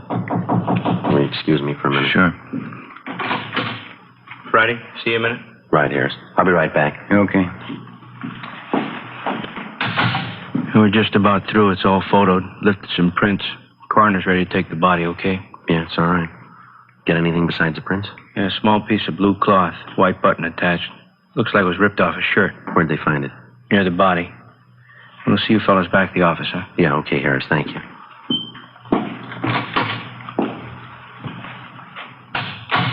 I was just telling your partner, Sergeant, while you were out of the room. Yes, sir.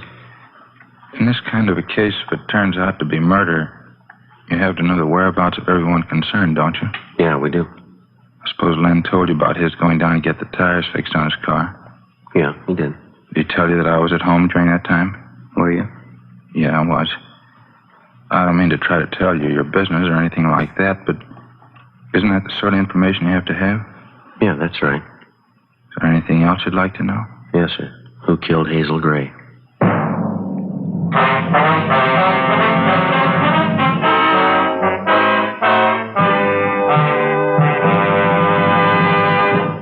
You are listening to Dragnet.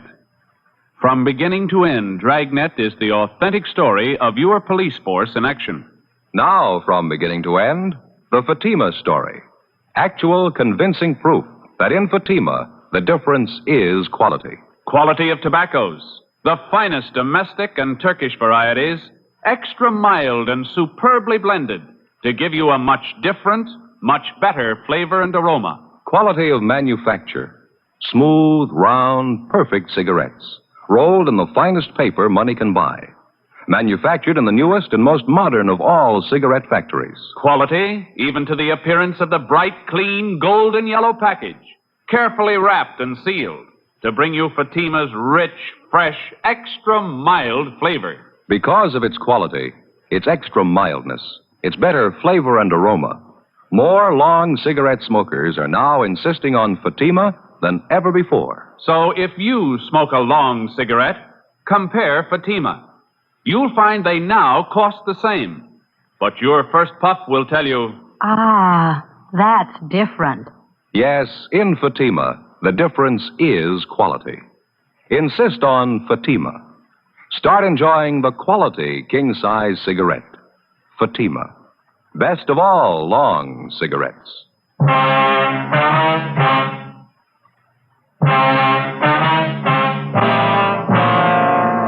10:30 p.m. Tuesday, January 9th. Leonard Gray, the husband of the murdered woman, and Earl Anderson, his friend, were taken downtown to homicide for further investigation.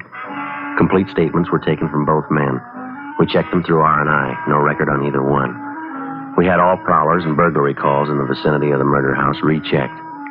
Units working the area where the murder had occurred had picked up 2 possible suspects loitering in the neighborhood, but they were eliminated almost immediately. All of the neighbors, friends, and relatives of Mr. and Ms. Gray were contacted and questioned. No leads.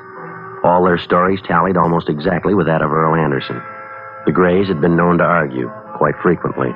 The arguments were loud, but no one could say that they ever showed any physical violence toward one another. It was the opinion of the relatives and in-laws that Leonard Gray drank too much. Earl Anderson, his friend, was checked and found to be a completely reliable man. We talked with the repairman at the garage where Gray had his tires exchanged. His story was correct in every detail. Earl Anderson's wife was checked. She vouched for the Grays as well as her husband. Ben and I talked with Captain Steed for an hour, 1:45 a.m. Well, Skipper seems to feel like I do about it. Yeah, my husband, Gray, huh? Sure looks that way, doesn't it? We've been over that story 3 times with him, and we get 3 different versions. Yeah, I know. He's completely sober now. He should be able to tell a straight story. No, I don't know, Joe. Yeah, well, I'm not completely satisfied. As far as that goes, the captain isn't either. You heard him. I'll admit Gray looks bad right now.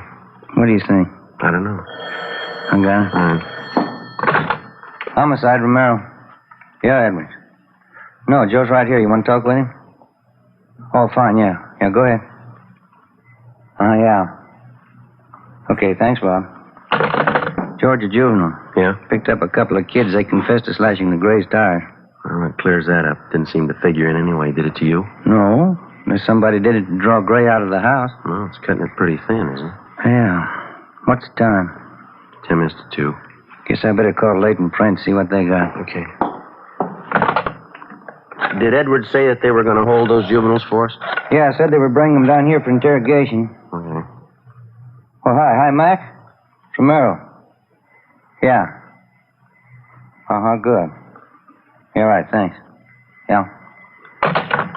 Got something. What'd he say? One of the prints they left it out there is a palm print. McLaughlin says it'll work for elimination. And something else. Yeah. The print was pressed in spots of blood.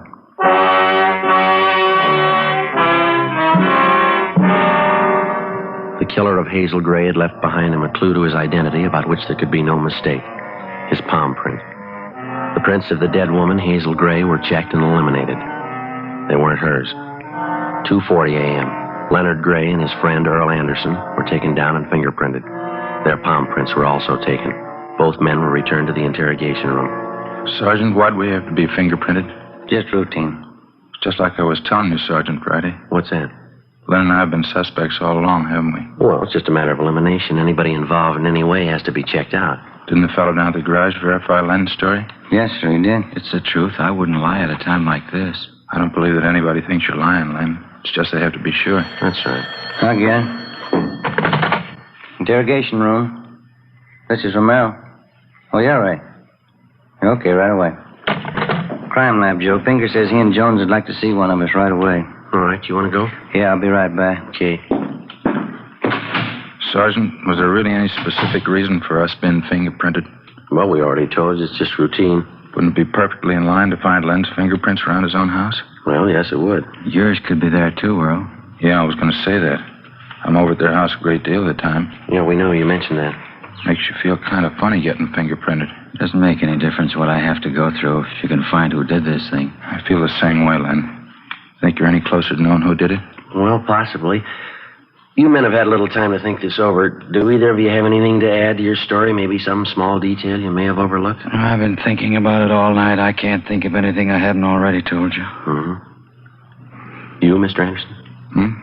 Is there anything that you might have forgotten to tell us? Sorry, I was just thinking. Yes, sir? There couldn't have been anyone Hazel knew, could there, Len? How do you mean? Well, somebody maybe from her past, somebody she might not have told you about. I don't see how that could be possible. You people checked her father and mother, didn't you? Yes, sir, we did. Well, that eliminates that possibility. Haven't you found any way at all of telling who it was that killed Hazel? Yeah, we have. Well, I think that Len here's entitled to know. I'd be glad to leave the room if you want to talk to him alone. No, sir, that's not necessary. When we work it out, you'll both be told about it. If there's something definite, you'd tell me, wouldn't you? I think Earl's right. I'm entitled to know. Well, sir, we're assigned to the investigation, Mr. Gray, and we're doing everything that we can to get to the bottom of it. Sergeant Len and I think you men know a great deal more than you've been telling them. His wife was a victim. It's his right to know how the investigation's going, isn't it? Well, I told you before, whatever he should know, we'll tell him. Anything that we withhold from him is done for a good reason. Joe, want to take a look at this? Yeah, thanks. Okay. Here's a report on it. Oh, thank you.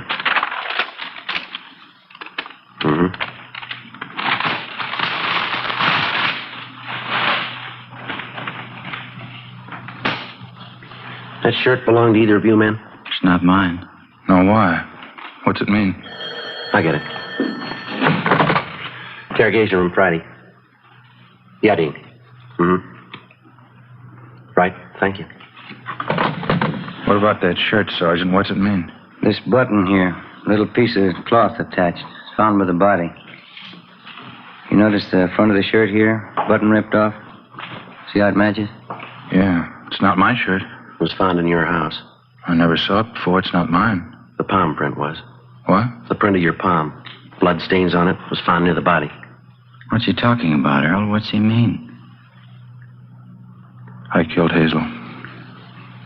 What? I killed Hazel. Why? Because I loved her. I think I loved her more than you did. You don't kill someone because you love them. You do if you love them enough. You ready to give us a statement, Anderson? Yeah, I'll tell you. I can't believe all this. I ought to kill you. All right, Gray. Hold it. I can't believe it. My best friend. I wasn't your best friend.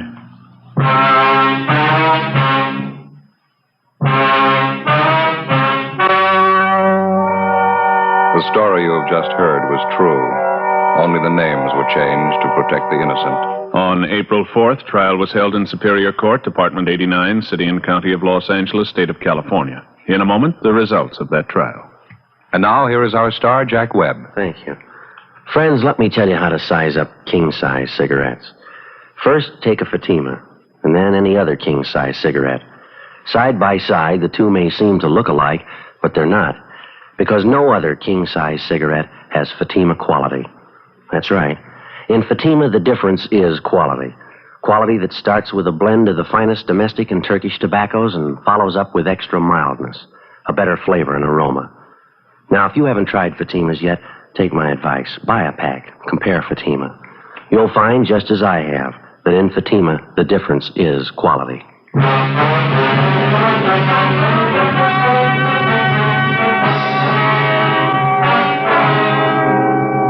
Earl Taylor Anderson was tried and convicted of murder in the first degree. He was executed in the lethal gas chamber at the state penitentiary, San Quentin, California.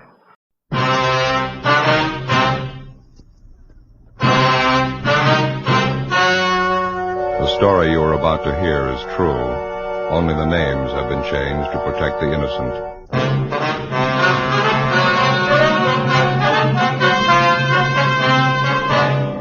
You're a detective sergeant. You're assigned a robbery detail. A man is pulled from his car on a deserted street. He's robbed, beaten viciously. His car is stolen. The criminal makes good his escape. Your job, find him.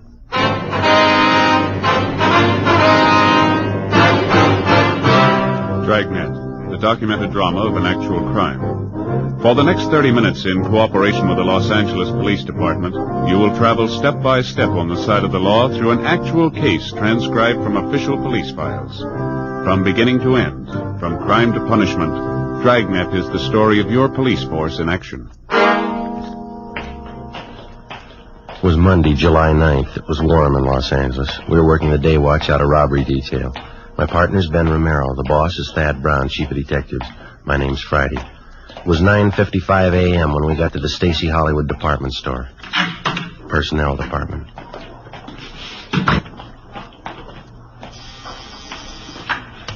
Stacy Hollywood. That would be the yardage department. Yes, ma'am, I'll connect you.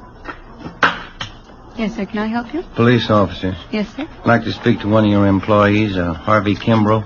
Just a moment, I'll page him for you. You got a match? Yeah. Here you are. Thank you. When I was a kid, I never could figure out what that was. What's that?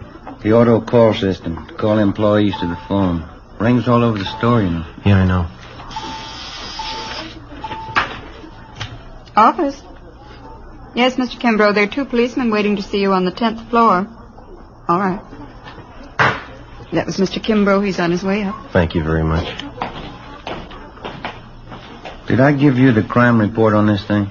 No, I think you kept it, didn't you? Let's see. Stacy Holloway. Oh, yeah. Yeah, here it is. Oh, say. Oh, wasn't it? What do you got there? They call them Pepto Pals. They're good. Try one. And what are they for? They coat the stomach. For stomach aches, you know, they're good. Well, I haven't got a stomach ache. Oh.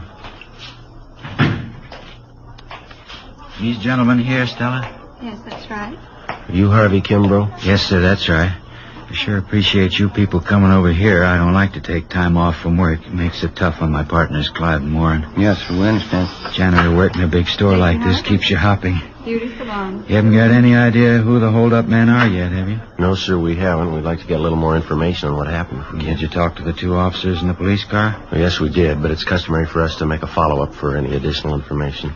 You fellas are plain clothesmen, is it? Yeah, we're from Central Robbery. Oh, I see.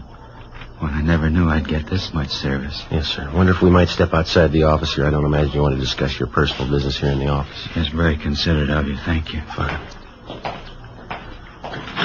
Go ahead. I wonder if you'd mind going over it again for us, Mr. Kimbrough. Maybe something you didn't think of when the other officers talked to you? I believe I told them everything.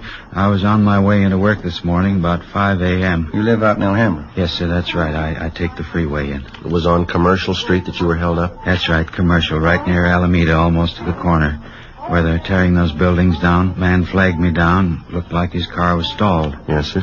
Always make it a habit to stop when I see somebody in trouble. I know how it is that time of the morning. No gas stations open. Figured maybe the fellow needed a shove or something. So you stopped to give him a hand, is that right? That's what I had in mind. I'd no more stop the car. And he came over, he pointed a gun at me and told me to get out. What'd you do?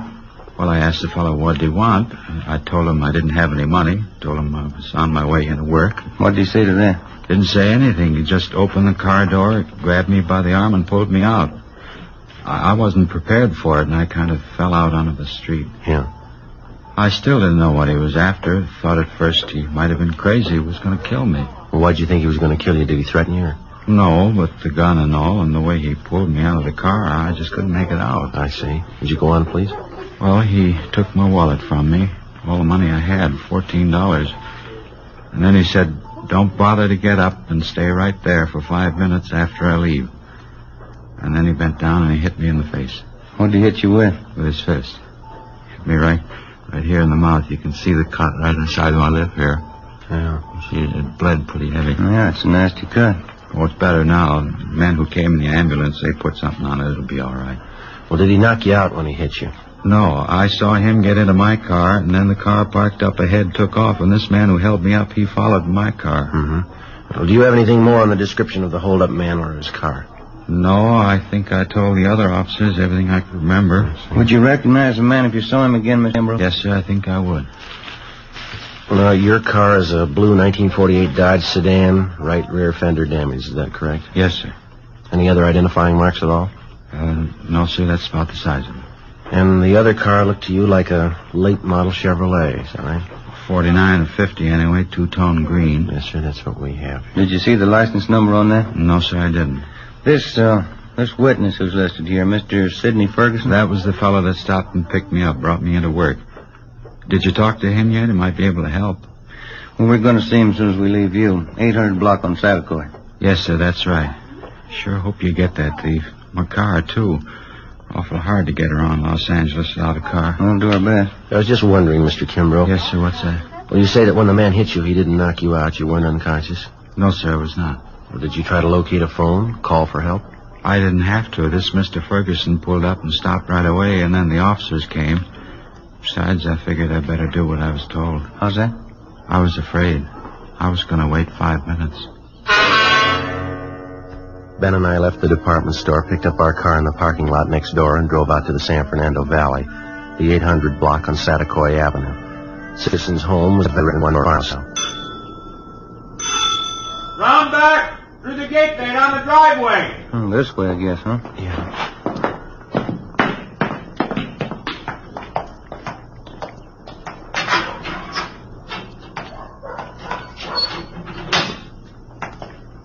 Hi there. This is the Ferguson house. Yes, sir. We're looking for Sidney Ferguson. Surely, I'm Sidney Ferguson. Police officers, Mr. Ferguson. Got that holdup this morning out on Commercial Street. Yes, sir, that's right. This is Sergeant Romero. My name's Friday. Happy New Year. Excuse my wet hand. Been cleaning out my tanks. Yes, sir. You fellas work out at City Hall? Yes, we do. Wouldn't happen to know a John O'Grady down there. Narcotics Division? Went to Highland. No, I don't believe I know him. Ben? O'Grady? Yeah. Tall fella, kind of blonde, wavy hair? Yeah, that's right. Good-looking fellow. Yeah, I think I've seen him around. Good friend of mine. Wasn't that a shame this morning, that Kimbrough guy? Yeah, it was a rough one. The reason we came out to see is that we thought that maybe you could give us some additional information on it. Glad to give you all the help I can. I'd like to see you get that holdup, man. Mind giving us a rundown on what happened this morning? Not at all. It's around 5 o'clock this morning. I'm not usually up that time in the morning, but I was on my way back from Monterey Park. Generally try to make it down there at least once or twice a month. Go down to see Jack Robinson, an aquarist friend I have down there. We swap fish. Yes, sir. Was on my way back, coming down Commercial Street, when I saw this man sitting on the side of the curb. Looked like he was hurt to me. I see. Wouldn't have noticed it, probably. It was pretty dark, but those two cars pulled out, one right after the other. Seemed to be in a big hurry. You pulled up to give Kimbrough a hand? Yes, I did. Of course, when I got close enough, I could see the guy had been kicked in the teeth. Bleeding pretty bad. Offered to take him to a hospital, but he said he didn't want to be late for work. Mm-hmm. After the officers came and talked to him and the ambulance men treated him, I drove him up to Stacy's Hollywood, dropped him off there. That's where he works, you know. Yeah. Well, the report says here that you got the license number of the getaway car, but you couldn't find the paper that you'd written it on when the officers interviewed you, then? Yes, I did, and that doesn't beat them all. What's that? Well, I had the piece of paper a few minutes before the officers got there. Guess I was more rattled than the Kimbrough fella. When I got home here this morning, there was a slip of paper right on the floor of my car. A little bit of a break, isn't it? Yes, sir, it is. I wonder if we could have it. You bet you can. Won't you step inside? Fine, thank you. Don't mind the fish, officers. It's my hobby, tropical fish. Sure got a lot of them. Yeah. Let's see. Now, where did I put that piece of paper? I really wrote it down, believe me. I just misplaced it someplace here. I'm trying to get rid of some of the algae off the glass of the tanks. Joe, look at these. You ever seen anything prettier in your life? Yeah. Those are what they call clownfish, saltwater fish. Mm-hmm. Do you keep all tropical fish in salt water? Oh, no. Most of them are freshwater. That is, ones that breed good in captivity. Where do you get all these fish? You catch them? Oh, no. A place called Aquarium Stock Company out on Beverly. Uh-huh. Look there, Joe. Down the corner. See him over there? Yeah. That's a seahorse, Joe. Yeah, that's right. They're also kept in salt water. Sure is interesting, huh, Joe? Yeah. How'd you fellas really like to see something you haven't seen before? What's that? Look in this tank here. Hoplochromos multicolor. That's a scientific name, commonly known as the Egyptian mouth breeder. Is that a fact? It's a little female there. She's one of the most sacrificing mothers in aquarium history. One of the strangest, too. How's that? Well, she lays her eggs in a small depression in the sand down there at the bottom of the tank. Well, how many eggs would that be? Usually 80 to 90.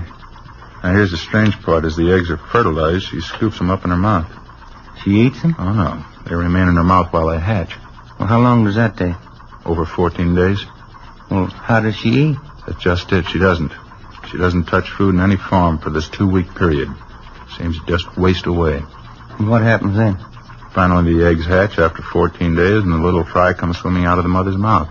Yeah. And while the fry are growing up, first, you know, you can hardly see them. They're so tiny.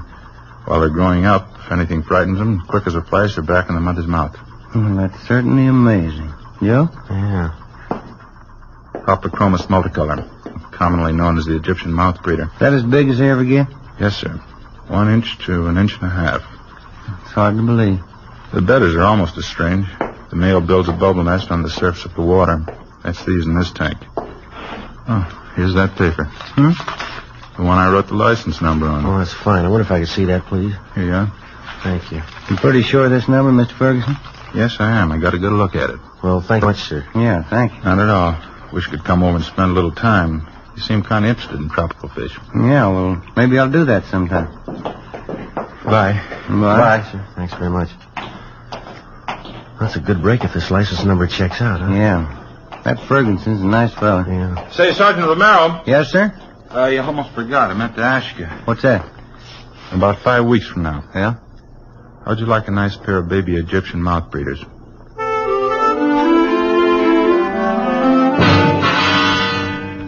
.45 a.m. Ben and I got in the car and headed back toward town.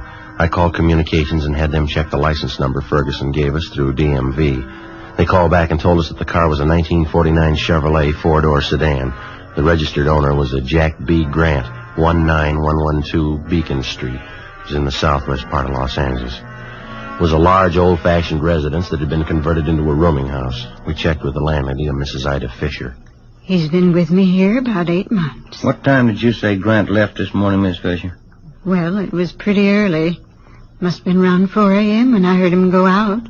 He came back in again about 8 o'clock this morning. Parked his car, and then he drove off with some other man. Would you happen to know the other man? No, I wouldn't. I just saw him drive off. Where does Grant park his car, ma'am? Around back in the garage. What if you'd mind if we take a look?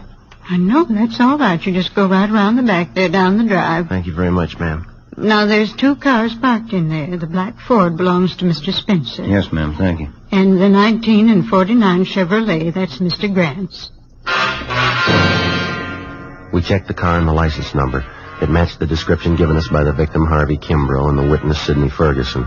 Together with Mrs. Fisher, we checked Jack Grant's room. We found nothing of importance. His clothing and personal effects were all there, nothing to indicate that he wouldn't be back. We told the lady that we're placing the house under surveillance, and if Grant should return, not to say that we'd been there. She agreed and offered further assistance. She said she'd signal us by raising and lowering her front window curtain when Grant returned. We parked down the street, called the office, and advised them we were on stakeout. 2 men were sent out, and they covered the back entrance. Ben and I covered the front. By 6 o'clock that night, Grant had failed to show. 9 p.m., still nothing. 11 p.m.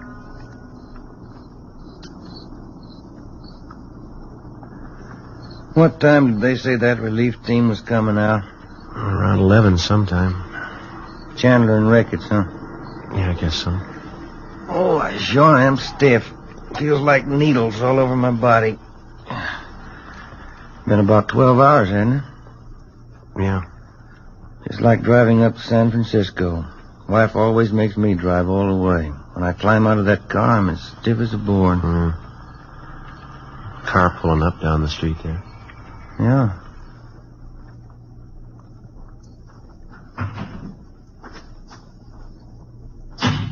Mm-hmm. That's Ricketts.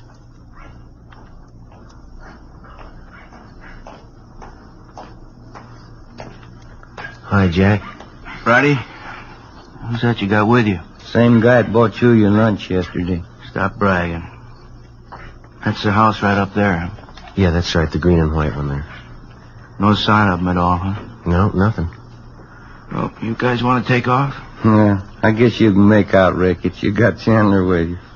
I feel sorry for you, Friday, drawing this guy for a partner. Well, after 7 years, he kind of grows on you. I'd like to check out the landlady before we take off. Her name's Ida Fisher, Jack. Right, Joe. Let's go, Jim. Yeah. See you later, Jack. Say hello to Chandler. Right, Ben. That Ricketts. Sure is a ribs taker. Yeah. Front room lights are still on. Guess she's sweating it out with it. Uh-huh. Yes? Who's it? Police officers, Miss Fisher. Who? Sergeant Friday. Oh, yes. Sorry to bother you again, ma'am. That's all right. I just couldn't see who it was, and the porch lights burned out. Yes, ma'am. Mr. Grant? I went right up his room. I don't see why he hasn't come in. Look out, Mom! Mr. Grant, forward! Mr. Grant! Ricketts, it's Grant! Out back! All right? Done. He made me hide him. Lady, will you call an ambulance? Hurry. Joe. He's not dead, is he? Lady, get the ambulance, please.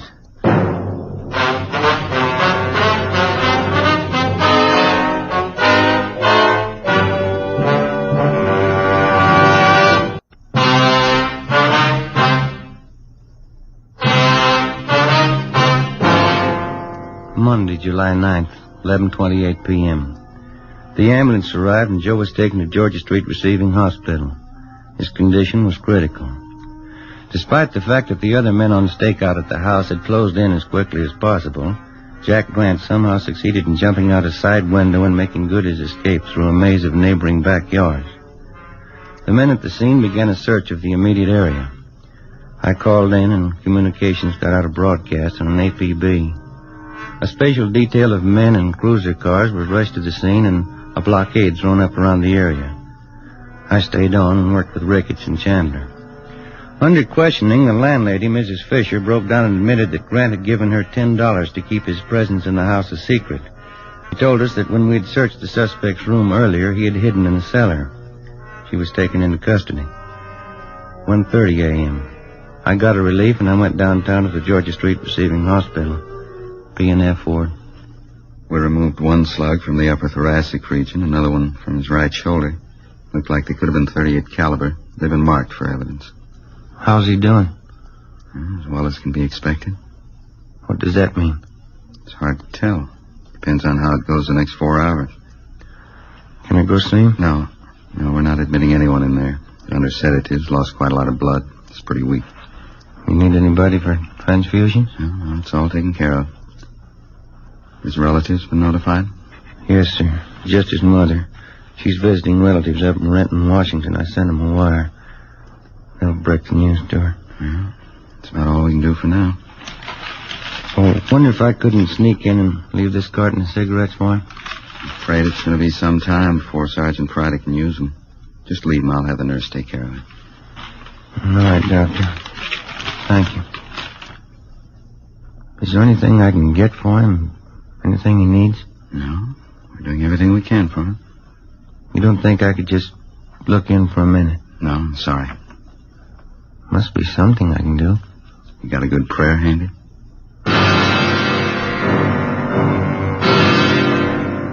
2 a.m. I left Georgia Street Receiving Hospital and drove back to the scene of the shooting. The search for the suspect, Jack Grant, was still going on.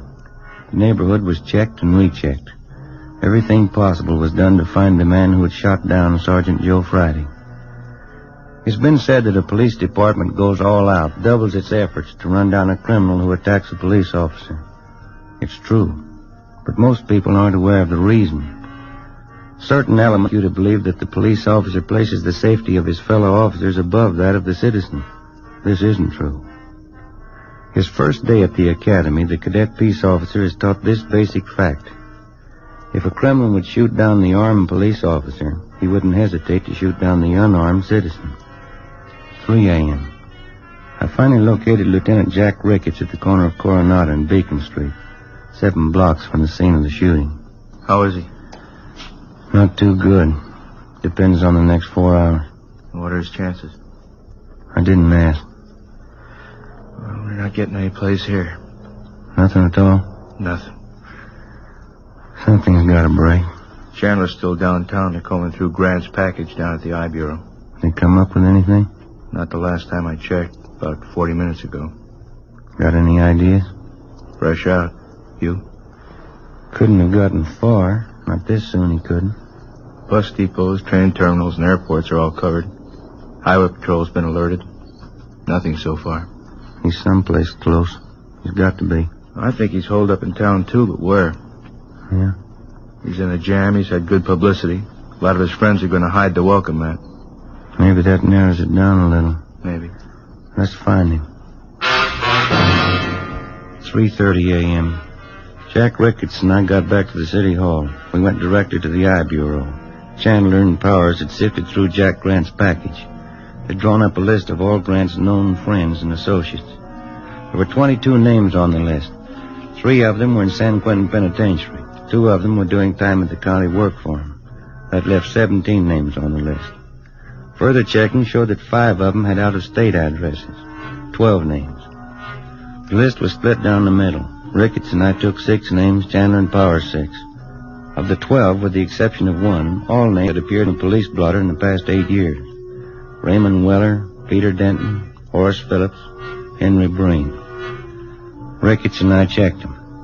Some were in bed, some hadn't been to bed. We were reasonably sure none of them knew the whereabouts of the suspect. I called Georgia Street to find out about Joe. They told me no change in his condition. 4:55 a.m.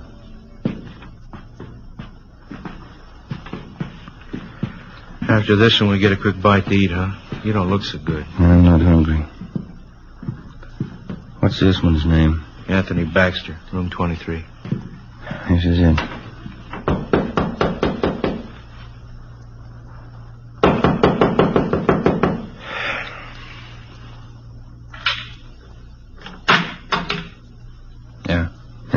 Baxter? Yeah. Police officers, we want to talk to you. It's a fine hour to get a guy out of bed. You always sleep with your clothes on? Let's step back there in the room. Hey. What's going on? You a friend of Jack Grant's? Why? Do you know Jack Grant? Why? Jack Grant's a friend of yours? I'm not going to tell you anything till I know why. You want to talk here or downtown? I got a right to know what it's all about. Get your hat and coat. You just want to know if I know Jackie Grant, is that all? You want to get that coat and hat? I know Grant. Where is he? I don't want to get mixed up in anything. You're mixed up in it already, you know him. You know, that's the trouble with you guys. Guy tries to walk the straight and narrow, and you guys come around and try and push him into a corner. Where's Grant? Look, I've been in jail, and I did my time. You haven't got anything on me. Baxter, let's get this straight. We're not after you, we're after Grant. We didn't come here to push you around. We don't want you to push us around. And where is he? I'm going to tell you something. I don't like being talked to this way, and I'm not going to stand for it. I got certain rights, and I'm going to stand on them. No, you listen to me. A friend of mine's lying in the hospital because of your pal Jack Grant. He put 2 bullets in him. Now I'm tired, and I'm out of since worse. Where is he? All right, Ben, it's all right. It's the last time around, Baxter. Tell us where Grant is or we go downtown. Come on, quick. Hotel Filbert, room 605. 5:27 a.m. We located the Filbert Hotel on North Crocker Street. On the way over, we called in and told them what we'd found. Chandler and Powers met us outside the hotel. They took up their position. Ricketts and I checked with the desk clerk and confirmed that the suspect was in room 605. He was registered under an alias. We took the elevator to the 6th floor. Room 605 is directly across from the elevator.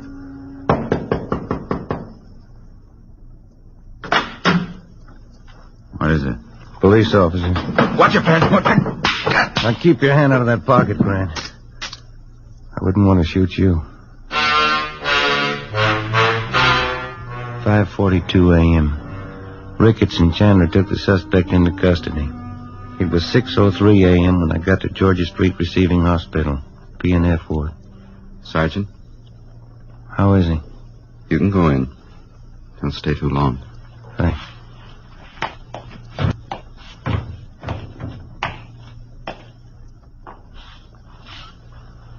Hi, Joe. Hi. You look tired. How you feeling? Oh, I'll do. How'd it go? We got Grant. You look tired. You been working straight through on it? Yeah. Anything I can get you? No. Guess I better hurry up and get out of here, huh? Why? Well, we still got that stolen car to find.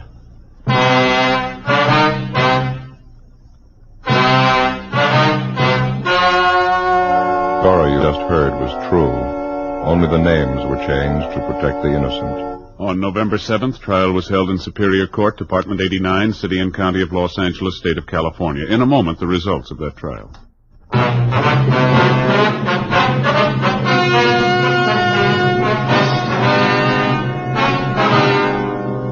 Jack Grant was tried and convicted on 1 count of assault to commit murder. He and his accomplice were convicted on several counts of first-degree robbery. Assault to commit murder is punishable by imprisonment for from 1 to 14 years. First-degree robbery by imprisonment from 5 years to life. The landlady, Ida Fisher, was placed on probation.